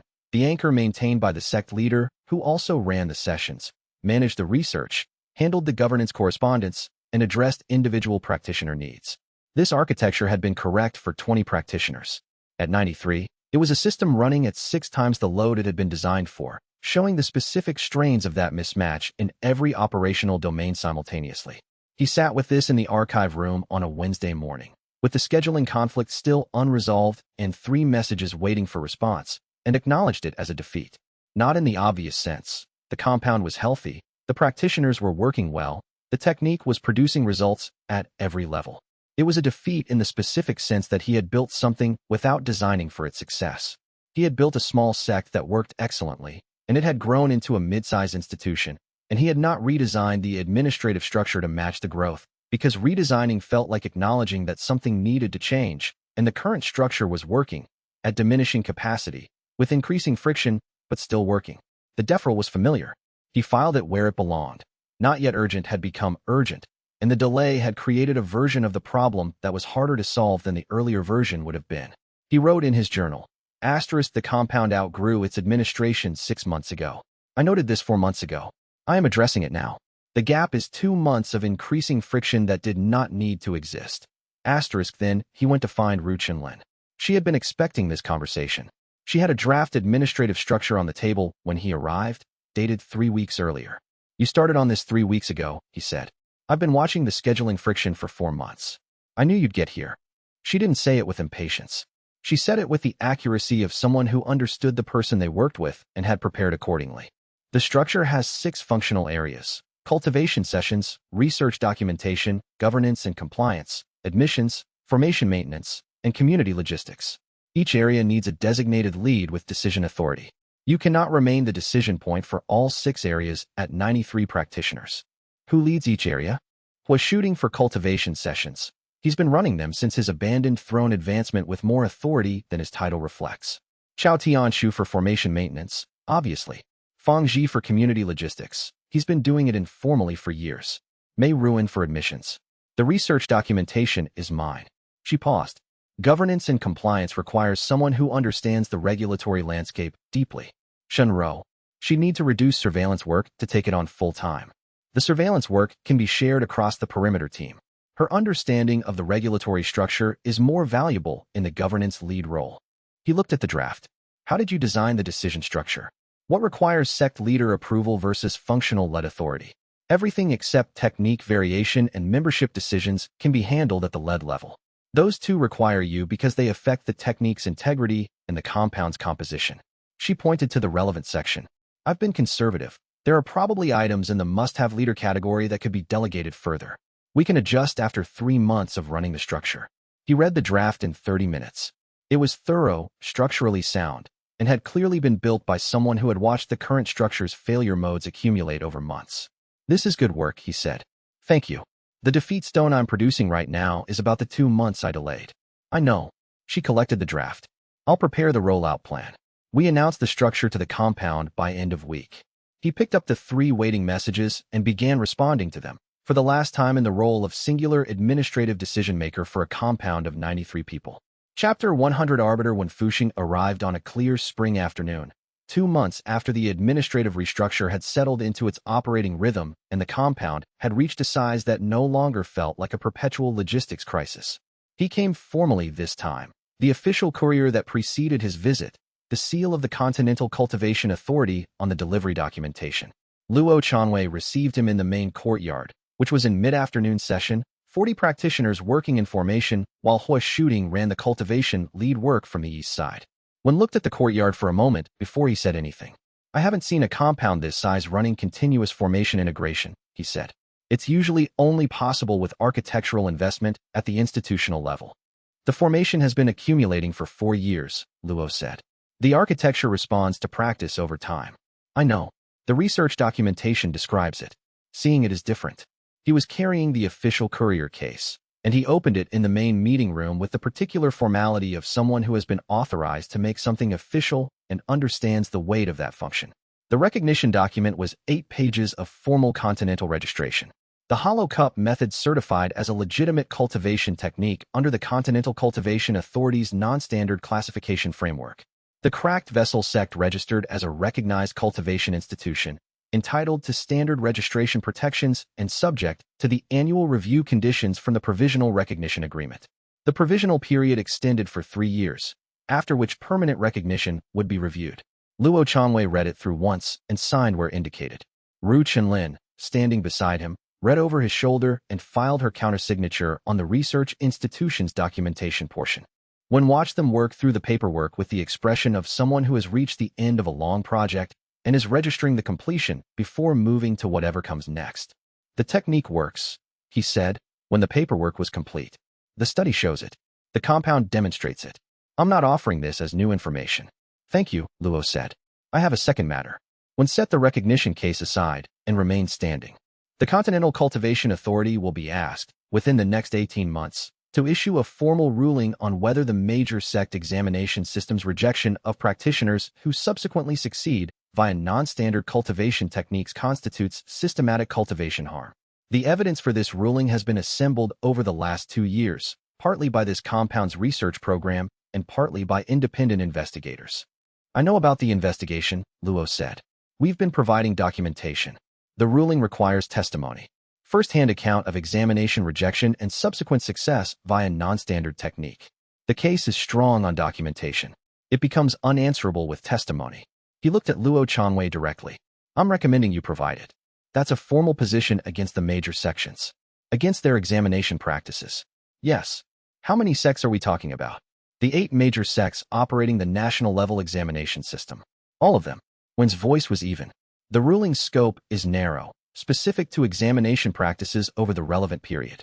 It is not a ruling against cultivation itself or major sect existence. It is a ruling on whether a specific, documented, institutional practice constitutes harm.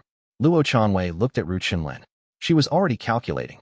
He could see the governance analysis running, the institutional relationships, the risk surface, the potential effects on the technique's recent recognition, the compound's relationship with the practitioners who had come from those sections.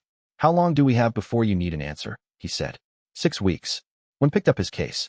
The testimonial window opens in 8 weeks. I need to know your position in 6 to include you in the case structure. He left. The compound continued its afternoon session outside. The formation hummed. 40 practitioners worked in the courtyard. Ru Chunlin said, "This is what Dao Fei's catalog was building toward. The systematic harm documentation has been accumulating for 2 years. One has been building the case for 2 years," Luo said. The study, the Dao Fei supplemental, the historical archive, he was building a case. The recognition was the standing required to testify. He needed us recognized before he could name us as a witness. Yes. Luo Chanwei looked at the recognition document on the table. He needed us to be a legitimate institution with a documented track record before the major sects could dismiss the testimony as coming from an unregistered sect with an agenda. The 3 years of study, the governance framework, the compliance documentation, he was building the witness. Along with everything else it actually was. He paused. The testimony would be accurate. We were all rejected. Every senior practitioner in this compound has a rejection history with at least one major sect. The examination system that rejected them is the system the ruling is examining. Ru Chunlin said, "The answer? Yes." He looked out the window at the courtyard. Hua Shooting was working with 2 practitioners on formation integration depth. Fang Ji was reviewing logistics documentation in the shade of the east wall. Mei Ruan was walking the perimeter with her specific, even pace, observing. "We provide testimony," he said. She wrote it down. He would send when the formal response the following morning. In his journal that evening, he wrote, *93 practitioners. Continental recognition. Testimony in the largest governance case in 300 years. The technique requires accepting defeat. The specific defeat I accepted tonight was the one about scale. I built this for 20 people and 20 processes, and it has become something that operates at a different order of magnitude. Accepting that is not losing the small compound. It is acknowledging that the small compound was always a beginning. He closed the journal and went to the evening session. Chapter 101 The testimony preparation began 6 weeks before the testimonial window opened. It was the most significant cultivation governance action in 300 years, which was a phrase arbiter when Fuxing used in his briefing document, in which Luo Chanwei read carefully to understand what it meant in practical terms. 300 years ago, the last comparable governance action had been the Confederation's founding cultivation rights charter, a document that established who had standing to practice cultivation and under what institutional conditions. That document had been built over 7 years by a coalition of 43 sects and had gone through 6 formal revision cycles before ratification. The examination harm ruling was one ruling from one body on one practice. It was still the most significant cultivation governance action in 300 years because the practice it addressed was universal. Every major sect in the continental network used the examination system to determine who had standing to receive cultivation instruction. The ruling would affect every practitioner who had been rejected, every practitioner who might be rejected in the future, and every sect whose institutional model depended on the examination system's current structure. The case architecture one had assembled was sophisticated. It had 4 components. Documented harm at scale, which Dao Fei's catalog and the 2-year study together provided. Technical analysis of how the examination system produced the specific failure profile correlated with cultivation arrest, which Ru Chenlin's synthesis of the research provided. Historical documentation of the examination system's design modifications 300 years ago and their stated intent, which the Keeper's Archive and the Hollow King's first-person memory together provided, an institutional testimony requesting the ruling, which was the Cracked Vessel Sect's specific contribution. The institutional testimony was not personal testimony. It was a formal statement by a recognized cultivation institution that the practice under examination had harmed its practitioners and requested the authority to rule on the harm. The personal testimony, the individual accounts of examination rejection and subsequent success, was a separate element, and one had assembled 37 personal testimonials from practitioners across the continental network, most of whom had been practicing defeat integration either formally with the Cracked Vessel Sect or informally after reading the public research documentation. 12 of the 37 were current members of the Cracked Vessel Sect. The remaining 25 were practitioners who had found the technique's approach through the public archive and had been using it without formal membership. Luo Chanwei reviewed all 37 testimonials before finalizing the institutional statement. He read them in sequence, over 3 evenings, in the archive room with Ru Chunlin. The testimonials were specific. They described examination processes that had been designed, as Elder Deng Hao's expert analysis had confirmed, to optimize for a talent profile that had nothing to do with cultivation potential and everything to do with the institutional preferences of the sects that designed the tests. The practitioners who had been rejected by a system that was measuring the wrong things, had been told they were measuring the right things, and had been making that measurement for 300 years. The cumulative weight of 37 accounts of people who had been told they were unfit for cultivation and had subsequently demonstrated otherwise was not easy to read. Luo Chanwei had processed his own examination rejection years ago, had sat with it, had integrated the legitimate failure component and released the injustice component. But reading 37 other people's versions of the same experience produced a different kind of reckoning. Not personal, systemic. He wrote in his journal, "The examination rejection I integrated was mine. These 37 accounts are not mine to integrate, but sitting with them produces something. The specific quality of a harm that has been running for 300 years, distributed across enough people that no single person's account captures the scale of it. I am learning to hold the shape of something without integrating it. This may be what the rank 9 field effect is, in practice, the capacity to remain present with large amounts of unprocessed material without either absorbing it or pushing it away." He finished the institutional statement the following morning and sent it to Wen for review. Wen's response came in 2 days. The statement is correct. It says exactly what needs to be said in exactly the language it needs to be said in. File it as the final version. Chapter 102. The major sect's response arrived 11 days after the Continental Authority formally confirmed the ruling process had begun. It arrived in the form of a joint announcement from the 3 largest continental tier sects, the Iron Crane, the Golden River Sect, and the Clearstone Academy. The announcement established a reformed examination standard with alternative pathways for practitioners who had previously received unfit assessments, created an appeal process for historical rejections, and committed to developing new assessment tools calibrated to cultivation capacity rather than tradition-bound potential metrics.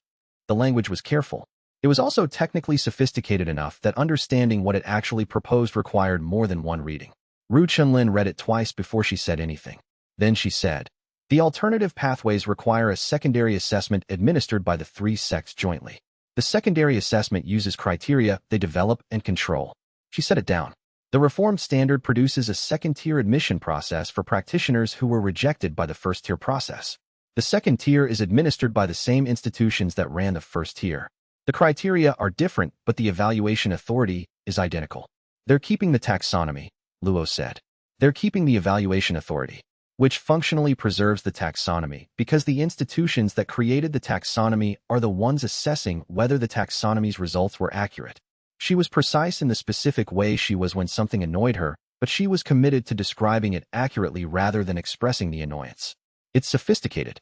A practitioner who reads the announcement and doesn't examine the technical specifications will conclude that the system has addressed the problem, which is the goal of the announcement.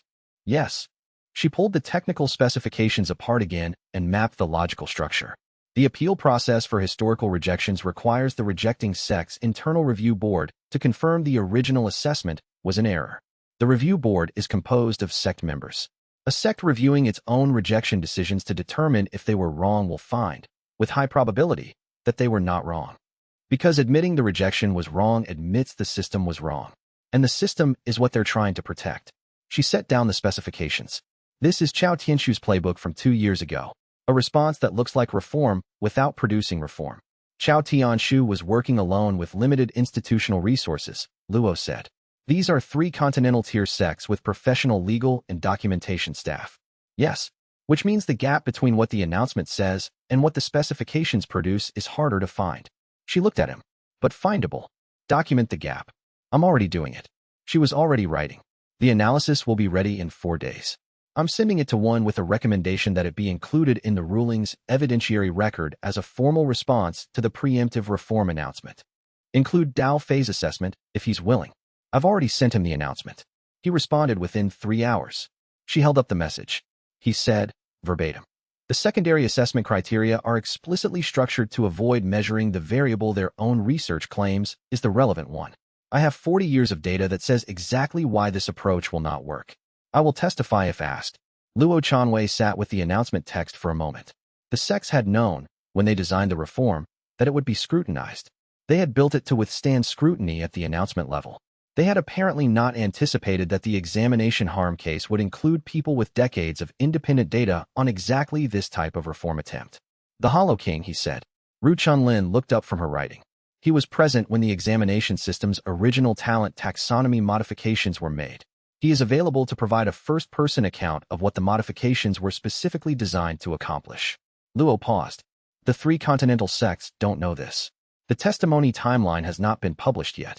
They designed the preemptive reform without knowing what's in the evidentiary record, she said. Yes, the Hollow King's testimony alone is sufficient to establish that the examination system's modern reform is structurally equivalent to the 300-year-old original. The same institutional authority, the same self-evaluation mechanism, the same protection of the talent taxonomy's operational logic. He looked at the announcement. Document the gap. Include Dao phase analysis. File it with when before the testimonial window opens. She was writing before he finished the sentence. Chapter 103, he had been deferring the journal's final section for 2 months. The earlier sections were complete, annotated, referenced, integrated into the active research files. The final section, which covered Bei Liangmu's last 3 years, had been sitting in the secondary archive folder since the first complete reading. He had read it once. He had not returned to it. He identified the deferral on a Tuesday morning and filed the relevant defeat stone the same day, then opened the folder. The final section's first 30 pages covered standard cultivation documentation, formation maintenance notes, technique refinement records, the kind of operational detail that archives preserve more completely than practitioners intend to share. Useful material. He had extracted the relevant passages for the current research and left the rest indexed. The passage he had been deferring was 27 pages from the end. Bei Liangmu had spent 5 years in a small mountain village in the northeastern ranges before his death. He had gone there, the journal indicated, after Wei Mingho's departure and before he had fully resolved what Wei Mingho's divergence meant for the technique's future. He had gone to think, which was how he described it in the first entry from that period. He had stayed because of what he observed. The village has approximately 300 residents. I have been here 4 months. I have not been practicing the technique actively. I have been observing. What I observe is this. The people here are better at accepting failure than any community I have visited or studied. They are not unusual people. The village has no cultivation practitioners. The assessment tools I carry register no significant cultivation energy. What they have is practice, not the technique, but something in the texture of how this community processes setback and failure. When something goes wrong here, it is addressed, integrated, and moved past without the particular kind of damage I have observed in cultivation communities where failure carries status implications. The next entry described further observation. The villagers did not appear to know why their community had this quality. They described it as simply being how things were. None of them had a name for it. Month 7. I have been asking specific questions. The pattern I can identify is this. Approximately 40 years ago, a practitioner lived in this village for 6 years before moving on. No one remembers his name. He was not a teacher. He was not a practitioner of note by any account. He simply lived here, practiced his cultivation quietly, and left. 40 years later, the community's quality of resilience to failure is measurably different from comparable mountain communities in the region. The propagation. A practitioner at advanced stages of the technique generates a field effect that improves the people around them at accepting failure. The field propagates by proximity over extended periods. The practitioner has been gone for 40 years. The effect has not diminished. It is not just present in the adults who were alive when the practitioner was here. It is present in the children, who learned from parents who learned from the community the practitioner shaped. It propagates through culture, not just direct field exposure. This is both the most useful effect the technique can produce and the most dangerous. Most useful. A practitioner of sufficient advancement can change the texture of how a community processes failure, and the change persists beyond the practitioner's presence. Dangerous. The same mechanism, in a different context, a major sect, a governance body, an institution that functions on the basis of practitioners fearing failure, would change the texture of that community's relationship to failure. The effect would not be welcome. The institutions would recognize it and respond. Wei Mingho understood this. This is why he said that certain people would want me to never reach rank 9. The entry ended there. The next entry was dated 3 months later and covered formation maintenance details.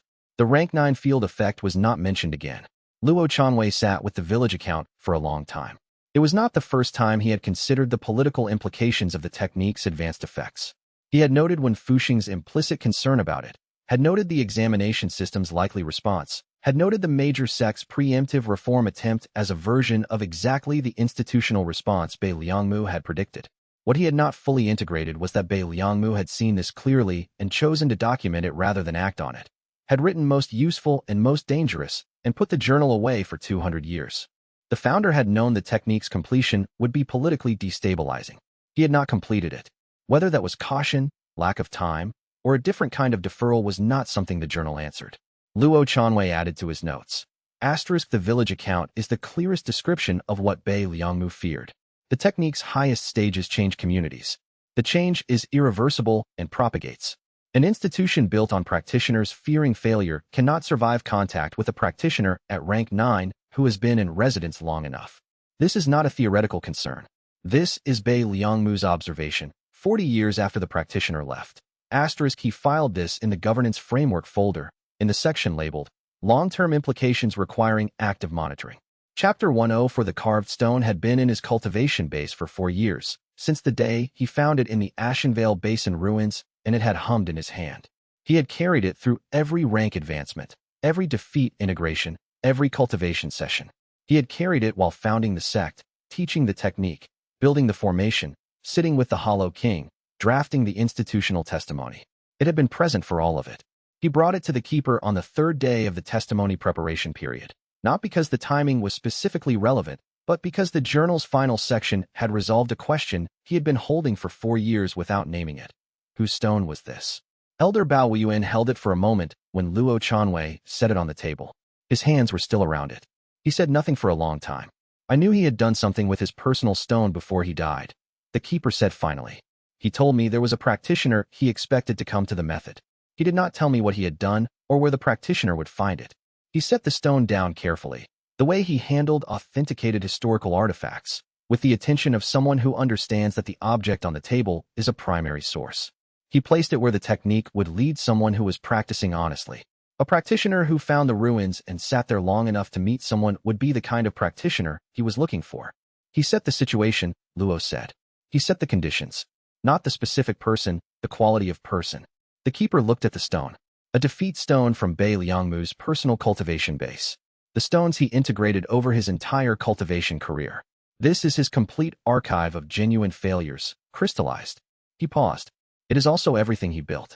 The technique, the formation theory, the research, the rank 9 work. The full cultivation legacy of the person who created the method. How do I access it?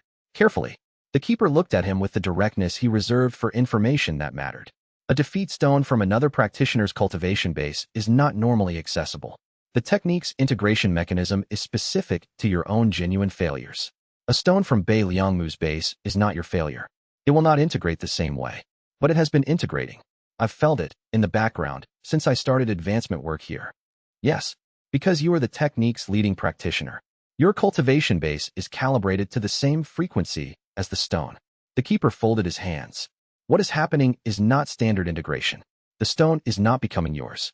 It is opening, making its content accessible to you in specific moments when your own cultivation resonates with the specific defeat it contains. A key that opens a door when you are standing in the right place.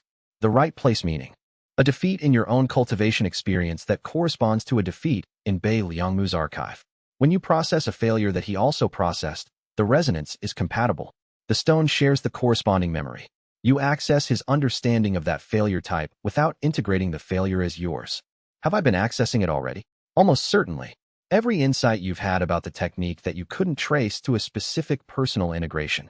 Every time you understood something about the technique's mechanism that your own cultivation experience didn't directly explain, there is a good chance you were accessing the stone's corresponding memory. The keeper looked at him steadily. You have been receiving his tutelage for 4 years without knowing it. Luo Chanwei sat with this. The specific insights that had come without clear origin. The formation intuitions. The understanding of the field effect mechanics before he had enough personal cultivation experience to derive them independently. The feeling, when processing certain defeats, that he was not just understanding his own failure, but touching something larger. He didn't just leave a stone, Luo said. He left a teaching method. He built the technique as a teaching method, the keeper said. He built the stone as the final lesson. Chapter 105 The selective access to Bei Liangmu's stone required the keeper's guidance to develop, and it required 3 weeks. The mechanism the keeper described was precise. When Luo Chanwei's own cultivation resonated with a defeat in the stone's archive, a bridge formed between his cultivation base and the stone's corresponding content. The bridge was temporary, a single session, a single access point. It gave him Bai Liangmu's processed understanding of that failure type, not the raw defeat memory, which was Bai Liangmu's and could not transfer to another practitioner, but the cultivated wisdom that the defeat had produced. The lesson without the wound. The first 3 weeks were mapping work. Luo Chanwei identified which defeats in his own archive had corresponding content in the stone and practiced making the resonance deliberate rather than accidental. It required sustained cultivation attention of a kind he had not previously used, not the focused depth of defeat integration, but a broader, more receptive awareness, like holding a cup open rather than drinking from it. On the 22nd day, he made deliberate access to a specific defeat in the stone's archive. Bai Liangmu's failure to complete the technique. He had identified it from the journal's final sections. The defeat of a person who had spent his entire cultivation life developing a method that he could not himself complete safely, who had watched his most talented student diverge from the method in exactly the way that made completion dangerous, and who had died before finding the solution. The failure had multiple components. The incomplete technique, the divergent student, the years spent documenting what he expected to find rather than finding it, and Bai Liangmu had apparently spent the final years of his life integrating them. The stone's archive for this defeat was dense, denser than anything Luo Chanwei had accessed before. He had been in sustained contact with it for 4 hours, sitting in the anchor room with the stone held in both hands, the formation running at its maintenance frequency, the morning's cultivation sessions audible through the courtyard walls, when the resonance bridge deepened. The access was not the technique's standard integration experience. It was closer to the formation library's pattern recognition capability, a rapid download of structured understanding that bypassed the slow processing of standard defeat integration. Not the emotion, not the specific memory, the resolved understanding. What he received was this. Bai Liangmu had not failed to complete the technique because he lacked the capability. He had not failed because of Wei Mingho's divergence. He had not failed because of time. He had failed because the completion of the technique required accepting that the method he had spent his life developing was not an individual path to peak cultivation. It was a community technology. The distributed field model was not a modification of the technique. It was the technique's completion, and the completion required accepting that peak cultivation under the hollow cup method was something you arrived at with others, not alone. Bai Liangmu had been unable to accept this while he was alive. The technique's entire development arc had been the work of one person, in isolation, at the frontier of what was known. Accepting that the frontier's completion required a community was, for him, the specific failure of a solitary practitioner's life work. He had died with the stone unintegrated. The resonance bridge collapsed naturally after 4 hours. Luo Chanwei sat in the anchor room with the specific quality of someone who has received information from a depth they are still processing. His cultivation base had changed, not incrementally, in the way that regular defeat integration produced gradual advancement. The 4 hours of selective access to Bai Liangmu's most significant unintegrated defeat had produced a 2-rank advancement, from Hollow Mountain to Abandoned Throne, that registered through the formation with a quality the compound had not felt before. The courtyard stones warmed. The morning cultivation session paused as the practitioners felt the formation shift. Hua Shooting, running the session, looked toward the anchor room and waited. What Luo Chanwei felt, in the aftermath, was not the familiar increase in cultivation capacity, but a specific change in perspective. Abandoned Throne rank. The 6th rank, the rank of someone who has accepted the loss of the highest position they once believed was their due, produced the same quality as its name described. Not diminishment. Liberation from the particular weight of believing that cultivation was a solitary ascent. The formation was now resonating at a frequency he could feel as something closer to what he imagined the distributed field model would feel like, if it existed. Not one practitioner at peak. A network of practitioners sharing a load that none of them could carry alone. He went to find Chao Tianshu. I need the distributed field model's current status, he said. Chao Tianshu was in the archive room. He looked at Luo Chanwei with the specific assessment. He gave significant cultivation changes. 2 ranks in 1 session. From accessing the founder's stone. What did you access? His failure to accept that the technique requires community completion. Luo sat across from him. That failure produced the insight needed for the distributed model. I don't have the technical solution. I have the correct frame for finding it. Chao Tianshu pulled the modeling documentation from the secondary stack. The technical problem I've been stuck on is the bidirectional channel formation. How do you route excess processing capacity through a network of practitioners without creating a secondary drain problem? where the routing mechanism itself consumes capacity that practitioners need for their own integration work. The ambient accumulation, Luo said. The compound's walls and floor have 4 years of residual defeat energy stored in the physical material. That accumulation is not practitioner capacity. It's environmental. If the routing channel uses the ambient accumulation as a buffer, xianxia looked up, then the routing cost doesn't come from practitioner capacity. It comes from the compound's accumulated reserve. He was already writing. The formation is the infrastructure. The ambient accumulation is the working capital. He worked through the implications rapidly, in the focused silence of a man whose problem has just acquired the missing piece.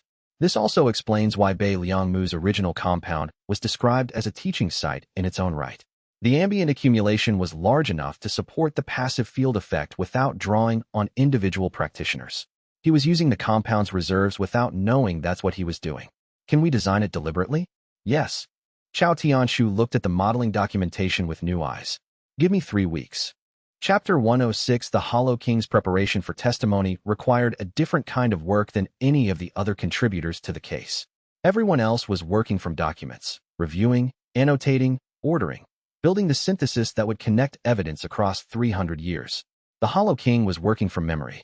Direct, primary source, first-person memory of events that had occurred before any current practitioner had been born, with the specific quality of recollection that belongs to someone who has spent 700 years processing those events through a cultivation technique that integrates genuine failure into coherent understanding.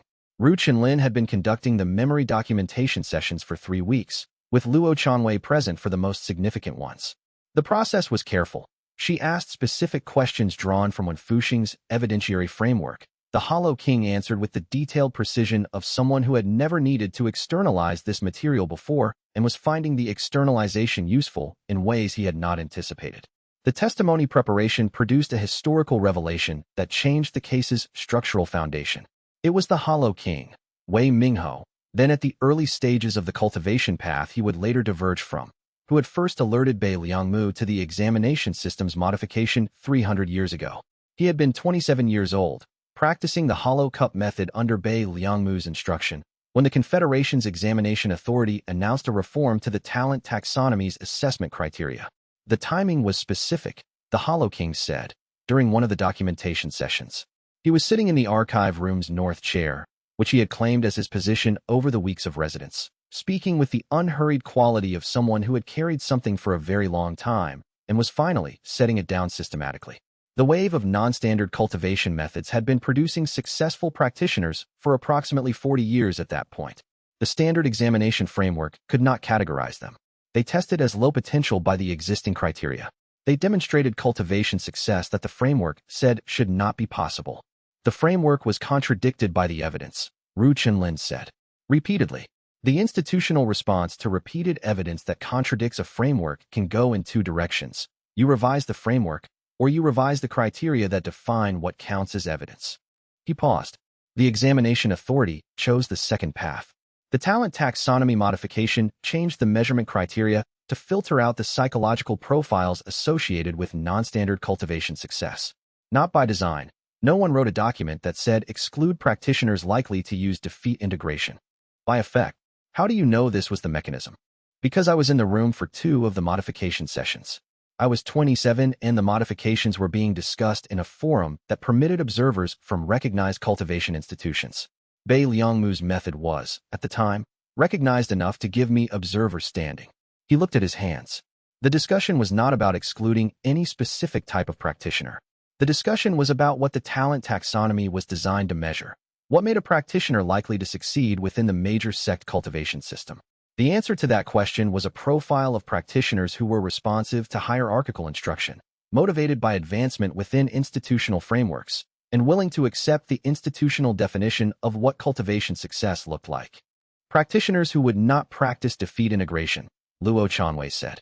Practitioners who would not question the institutional framework they were being trained within.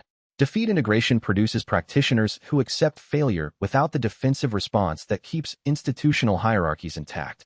A practitioner who can lose without ego damage is harder to manage through a system built on practitioners' fear of losing. He was precise and even. The major sects did not modify the examination system to exclude me specifically. They modified it to exclude the type of practitioner who would not find their institutional model tolerable. I was collateral. All of them were collateral, Ru Chenlin said. Every practitioner who tested as low potential and was told they were unfit for cultivation. All of them were collateral. Yes. He was quiet for a moment. I was excluded from the reformed system on the same day the modifications were finalized. I had observer standing in the morning session and practitioner standing in the afternoon. The morning session modified the criteria. The afternoon's assessment applied the new criteria and found me unfit. Same day. You were excluded the same day the system was designed to exclude you, Luo Chanwei said. Yes. I went to find Bei Liangmu that evening. He paused. He was not surprised. He had been watching the modification discussions for months. He told me, "You have now learned something about institutions that I could not have taught you." I did not understand what he meant at the time. I understand it now. Ru Chenlin set down her documentation brush. He meant that institutions respond to what threatens them. The technique threatened the examination system's authority to define cultivation potential. The system modified itself to exclude the technique's practitioners before the threat could become larger. Yes, the Hollow King said. And the modification worked for 300 years. Chapter 107 The jurisdictional challenges arrived on a Monday morning. 7 filed simultaneously across 3 regional governance bodies and the Continental Authority's own administrative review channel. Arbiter Wen Fuxing appeared at the compound within 6 hours of the filing. He had the paperwork. 7 major sects, acting in concert, each filing a challenge to the Continental Authorities standing to issue a ruling on examination practices that fell within their institutional autonomy under the Confederation's original cultivation rights charter. The challenges were not frivolous. The autonomy provisions were real, the legal argument was genuine, and the jurisdictional conflict between the multiple governance bodies was exactly the kind of procedural complexity that could take 2 years to resolve through normal channels. The suspension takes effect in 3 weeks if the jurisdictional conflict isn't resolved before the ruling issues, Wen said. He was in the main meeting room with Luo Chanwei and Ru Chenlin, the paperwork on the table between them, the formation running its steady frequency in the background. Once the suspension is in place, the ruling process is frozen pending resolution. The resolution process has no fixed timeline under current governance protocols. 3 weeks, Luo said. The ruling must issue before the suspension takes effect, or it doesn't issue. What happens in 3 weeks if the ruling doesn't issue? The evidence record is preserved. The case can be refiled. The 3-year timeline for refiling and resolution means, approximately, that the examination reform is effectively delayed a generation. Wen was not expressing frustration with this. He was stating it as the accurate description of the situation. The 7 sects know this. They designed the challenges to produce exactly this delay. Luo Chanwei looked at the paperwork. 7 challenges, each requiring individual response, each creating a separate procedural track that would need to be resolved before the consolidated case could move. The legal sophistication was evident in the structure. The challenges were distributed across bodies with different procedural rules, ensuring that a resolution in one body did not automatically resolve the others. The ruling requires completion of the evidentiary record, he said. What is the current status? The evidentiary record is 91% complete, Ru Chenlin said. She had been tracking the compilation. The remaining 9% is the Hollow King's direct testimony on the examination modification sessions and Elder Deng, Hao's final expert opinion. Both are in progress. Yes, at the current rate, both would be complete in 4 weeks. We have 3 weeks, Wen said, and that's before factoring in the procedural responses to the 7 challenges, which will require legal resources from the Authorities Council. What do we do with 3 weeks? Luo asked. We produce the complete evidentiary record in 3 weeks. Wen looked at him directly. Not the rate we were working at. Every resource available. The Hollow King's testimony, Elder Deng's opinion, and every supplemental document that has been pending review. The ruling can issue on an incomplete record if the issuing authority determines the existing evidence is sufficient, but a complete record is more defensible against the suspension challenge. Then we have 3 weeks. Luo Chanwei stood. Get the Hollow King. Get Elder Deng. Get Dao Fei. Everyone working in parallel. He sent the message to Dao Fei by courier that evening and received a reply before midnight. I'm on my way. I'll be there by Thursday. I brought the full 40-year archive. Chapter 108 3 weeks.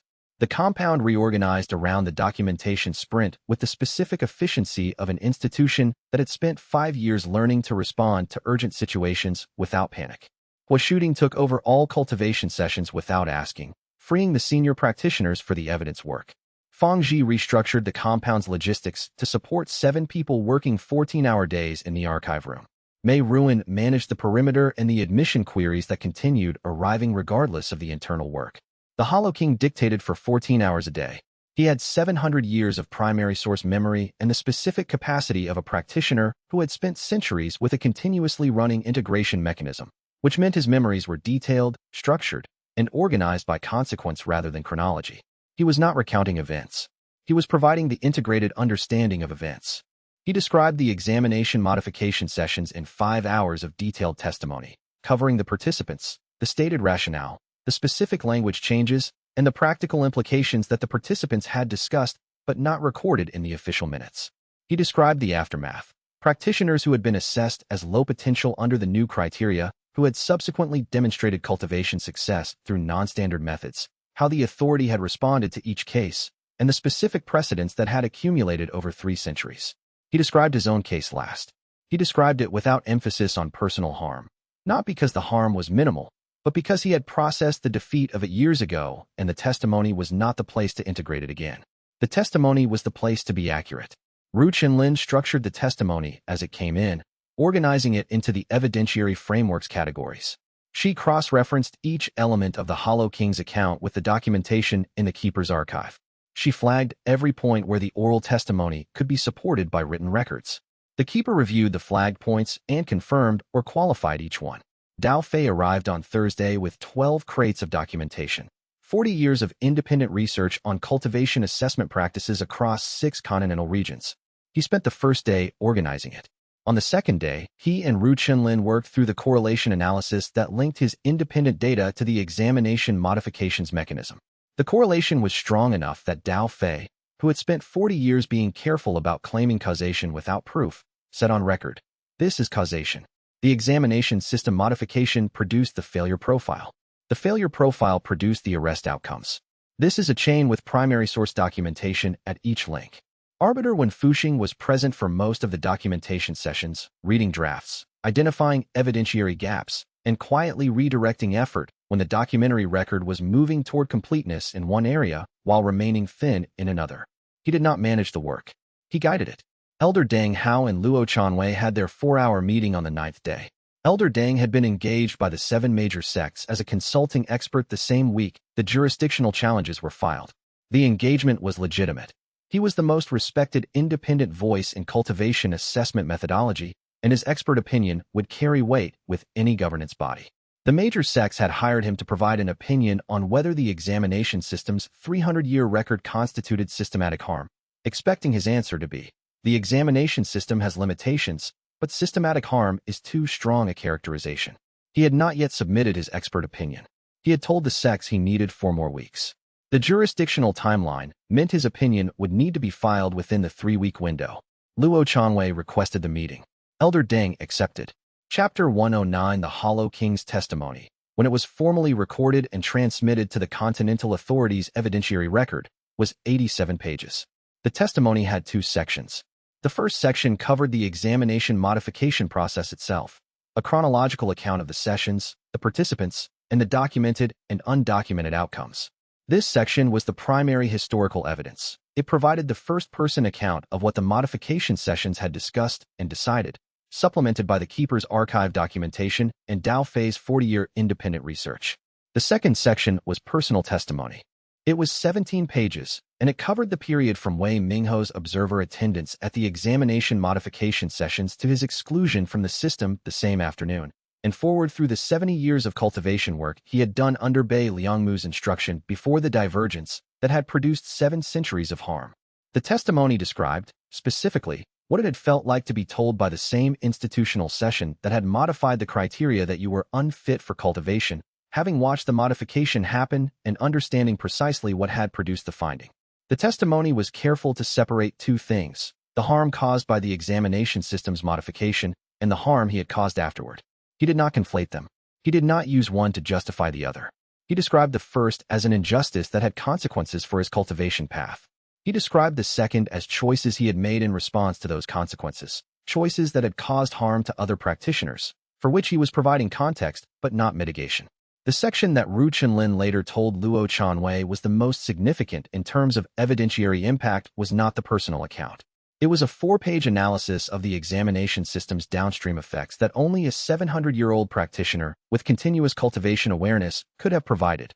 An account of watching 4 generations of practitioners go through the examination system, fail, demonstrate cultivation success through alternative methods, and be systematically excluded from institutional recognition because the institutional framework had been designed to not see them. He watched this happen to other practitioners for 700 years, Ru Chenlin said. Not his own experience. Everyone else's. He was not the subject of the harm he was watching. He was witnessing it. And he kept watching. Why? He describes it in the testimony. He was watching to see if it would change. He continued watching because it didn't. She looked at the document. 700 years of systematic harm, witnessed continuously by a single practitioner with perfect memory. The evidentiary value is incalculable. The filing reached the Continental Authority's evidentiary record the morning before the 3-week window closed. When Fuxing confirmed receipt by official courier, he added a handwritten note at the bottom of the confirmation. Asterisk, the record is complete. The ruling will issue tomorrow. Asterisk, Chapter 110. The 4-hour meeting with Elder Deng Hao took place in the compound's garden, which was the one space in the compound without a cultivation session scheduled during the meeting window, and which had the specific quality of a place where the formation's resonance was present but not dominant. Elder Deng Hao arrived early, which was characteristic. He sat in the garden's south position without waiting to be shown where to sit, which was also characteristic. He had been coming to the compound long enough to know where he liked to sit, and to have stopped performing the deference that visitors who did not feel comfortable would perform. He said, "You want to know what I'm going to say? I want to have the conversation before you finalize the opinion," Luo Chanwei said. "The opinion is finalized. I finalized it 3 days ago. I have been deciding whether to tell you before it was filed." Luo Chanwei waited. "I told the major sects I needed 4 more weeks. That was accurate. I needed 4 more weeks to complete the review process. I did not tell them what the review process would find." He set his hands on the table between them. "I have spent the last 8 weeks reviewing the examination system's technical specifications, the talent taxonomy's full historical development, the data Dao Fei provided, the Hollow King's preliminary testimony excerpts that Ru Chenlin shared with me, and the case's full evidentiary record. And the examination system was modified 300 years ago to exclude practitioners with the psychological profile most associated with cultivation success through non-standard methods." He said it with the specific precision of someone who has reached a conclusion through a process they trust and is not second-guessing it. "I spent 30 years working within the examination framework. I was consulted on 2 of the major refinements to the talent taxonomy. I believed I was improving the measurement's accuracy. I was improving its accuracy at measuring the wrong thing." He paused. "This is the finding I was afraid of. You found it anyway. The evidence is the evidence. I did not enter this review to confirm a specific finding. I entered it to find whatever the evidence supported." He looked at Luo Chanwei with the attention of someone who has made a significant personal reckoning and is communicating it accurately. "The major sects hired me to provide an expert opinion. I am providing an expert opinion. It is not the opinion they expected. Your expert opinion validates the harm finding. My expert opinion is technically rigorous, historically thorough, and structured to be used by either side without being used as a simple confirmation of the ruling. I have identified every legitimate concern about the examination system's modification record. I have also identified every legitimate basis for finding that the modification constituted systematic harm." He paused. When a technically rigorous and historically thorough opinion identifies every legitimate basis for a finding, and the finding is that systematic harm occurred, the opinion supports the finding. "What did you say to the major sects?" "I submitted the opinion without preview. They received it when you received it, through the Continental Authority's official evidentiary filing system." He was quiet for a moment. "I have been in cultivation institutions for 63 years. I have benefited from those institutions. I have also been watching them produce exactly the harm this ruling addresses for 63 years, and I have been telling myself, for 30 of those years, that the examination framework's limitations were addressable through better measurement tools rather than a fundamental reckoning with what the framework was measuring." "The deferral pattern," Luo said. "Yes." Elder Deng looked at him. "I have 3 defeat stones. The third one, which I processed last month, was the one about this. About the 30 years of telling myself the problem was measurement precision when I knew the problem was structural." He was quiet for a moment. "Your technique produces practitioners who cannot maintain that kind of deferral. I have been practicing for 8 months. The technique's effect on long-standing deferrals is efficient. The evidence is the evidence, Luo said. Yes. Elder Deng stood. I provided the expert opinion the evidence required. The major sects will not be pleased. He paused at the garden's gate. They hired me because they believed my 30 years in the system made me a sympathetic witness. 30 years in the system did not make me sympathetic to the system's harms. It made me a witness who could not be dismissed on grounds of inexperience. He left. Luo Chanwei sat in the garden for a long time after, with the formation's resonance and the afternoon light, and the specific quality of having watched someone process a defeat that had been 30 years in the making. He wrote in his journal, Elder Deng processed a 30-year deferral in 8 months of practice. The technique's effect on long-standing deferrals is efficient, he said. That is one description. Another description, the technique creates the conditions in which postponed truths are no longer postponable. The evidence has always been the evidence. The technique makes it harder to look away. Chapter 111.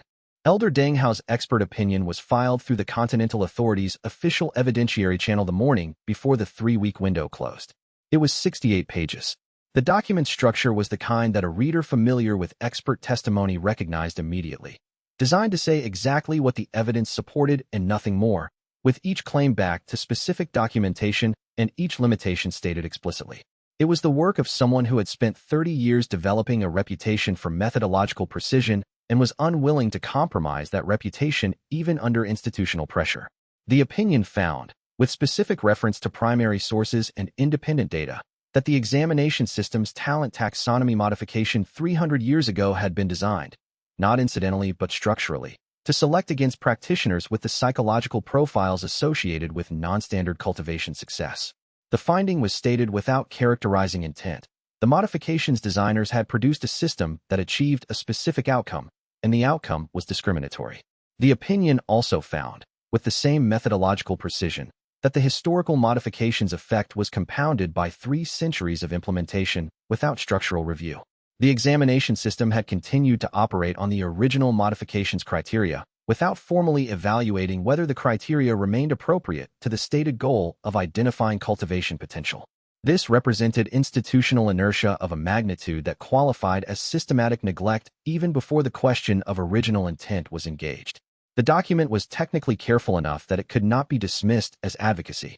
Every finding was qualified by its evidentiary basis. Every limitation was stated. Elder Deng had identified, with equal precision, the points where the evidence was strong, the points where it was suggestive, and the points where it was insufficient for confident claims. He had also included a section that no one had expected. The final 11 pages addressed large-scale application concerns, the unresolved questions about what examination system reform would look like in practice, the specific challenges of redesigning assessment criteria without creating new exclusion mechanisms, and the institutional support structures that would be needed to make alternative pathways genuinely functional rather than nominally available. He had, in effect, added to the ruling's evidentiary record a set of practical questions that any reform implementation would need to address. Luo Chanwei read the opinion in 2 hours. He wrote Elder Deng a letter that was 2 words, "Thank you." Elder Deng wrote back the same day, which was also 2 words, "It's accurate."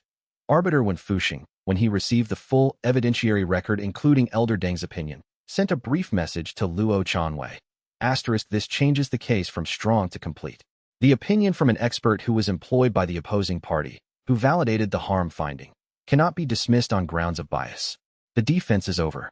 We issue tomorrow. Chapter 112 Chao Tianshu had been working on the distributed formation model for 3 weeks when the understanding came. Not from the technical documentation. From the stone. Luo Chanwei had been making selective access to Bei Liangmu's stone in the evenings after the testimony work. Not because he had specifically planned to continue during the documentation sprint, but because the resonance between his own cultivation work and the stone's archive had been running as a background process, and during the intensive 3 weeks of evidence preparation, certain access points had become available that had not been available before. The defeat he accessed on the 21st day was one he had not identified in the stone's archive previously. It was dated, based on the journal's cross-reference, in the final year of Bei Liangmu's life. Bei Liangmu had found the distributed formation solution. Not theoretically. He had found the specific technical mechanism, the same mechanism that Chao Tianshu had been approaching through formation theory, and that Luo Chanwei had intuited through the abandoned throne advancement. He had found it through a different path, sitting with the defeat of knowing that the technique he had spent his life developing required community completion, and following that acceptance into its technical implications. The acceptance of the defeat had produced the solution. The solution had been in the stone for 200 years. Bai Liangmu had not implemented it. The resonance bridge provided the understanding of why, without the emotional content of the failure itself. He had found the solution and had sat with what it meant, that the technique's completion required him to participate in a collective formation rather than reaching rank 9 independently. That the distributed field model would route his rank 9 excess through a network of practitioners, preventing the ambient drain that had destroyed his student's cultivation path, but also preventing the individual achievement of rank 9 mastery. The technique, properly completed, produced a formation rather than a practitioner. This was the defeat Bai Liangmu could not integrate before he died. His entire cultivation life had been built on the premise of individual cultivation excellence. The technique's completion required accepting that individual cultivation excellence was not the endpoint. The endpoint was a formation in which every participant shared the load. He had died with this defeat unintegrated. He had placed the stone in a ruin where the right practitioner would find it, carrying the unfinished work, hoping someone else could complete what he could not. Luo Changwei sat with this for a long time after the resonance bridge collapsed. Then he went to find Xiao Tianshu. "I have the solution," he said. Xiao Tianshu set down his modeling documentation. "Tell me." Bai Liangmu found it in his final year. He couldn't implement it. "The technical mechanism is," he described it, "the ambient accumulation as the routing buffer. The formation library's bidirectional channel capability. The distribution of rank 9 processing excess across a network of practitioners whose stones were compatible enough in frequency to accept the routed load without disruption. The compound's architecture as the infrastructure." Xiao Tianshu listened without interrupting. He asked 3 technical questions when Luo finished. He worked through the answers on his modeling documentation, filling the specific gaps he had been unable to fill for 3 weeks. "This works," he said. "This solves the drain problem." Bai Liangmu knew it solved it 200 years ago, and he couldn't implement it. Xiao Tianshu looked at the documentation. The reason he couldn't implement it is the same reason no one has implemented it in 200 years. It requires the senior practitioners to stop advancing individually. The formation's functioning depends on a network of practitioners who are collectively generating the distributed field. Any practitioner who advances beyond the formation's current integration level destabilizes the distribution. Yes. So the people who implement this are choosing a cultivation path that ends when the formation is fully operational. They reach whatever rank they reach before joining the formation, and after that, they practice within the formation rather than beyond it. Yes. Xiao Tianshu was quiet for a moment. "You're asking the senior practitioners to accept a ceiling in exchange for solving a problem that will affect every practitioner who comes after them. I'm asking them if they want to build something that couldn't exist before. What do you want to build? What Bai Liangmu couldn't build?" Luo looked at the modeling documentation. "And what the Hollow King has been waiting 700 years for someone to build." Chapter 113. The conversation with the senior practitioners was the most significant conversation the compound had held since the Hollow King vote. Luo Chanwei convened it on a Sunday evening, in the same format as every significant compound decision. Full information, structured question period, decision by the people affected. The people affected, in this case, were the 7 practitioners whose cultivation depth and stone accumulation made them the formation's potential members: Hua Shuding, Mei Ruan, Feng Ji, Zhao Lihua, Elder Deng Hao, Xiao Tianshu, and Ru Chunlin. He explained the distributed formation's mechanism, the solution's history in Bai Liangmu's stone, and what participation would mean in practical terms. The formation would generate the rank 9 field effect collectively. Each participant would contribute their processing capacity to the network. The network's ambient field would produce the culture propagation effect Bai Liangmu had documented in his village observations, the compound becoming a place that actively improved everyone in extended proximity at processing failure, sustainable and non-draining because the cost was distributed rather than concentrated. The constraint: practitioners who joined the formation would advance within it rather than beyond it. Their cultivation progress would continue, but it would be oriented toward the formation's collective depth rather than individual rank advancement. The ceiling was not a cap on growth. It was a change in what growth meant. "You're asking us to give up individual peak cultivation," Hua Shuding said. "I'm asking if you want to." He was quiet for a moment. "That's different." "Yes. The formation would solve the rank 9 problem permanently. Not just for you. For every practitioner who ever practices this technique and advances to that level." "Yes." "And the Hollow King. If he joins the formation, the gray stones can complete their integration with the formation's ambient accumulation as support structure. It's not guaranteed. It's untested. but the mechanism is compatible. Hua Shooting looked at the other 6. Mei Ruin had been listening with her characteristic even attention, not giving away position until she was ready to state it.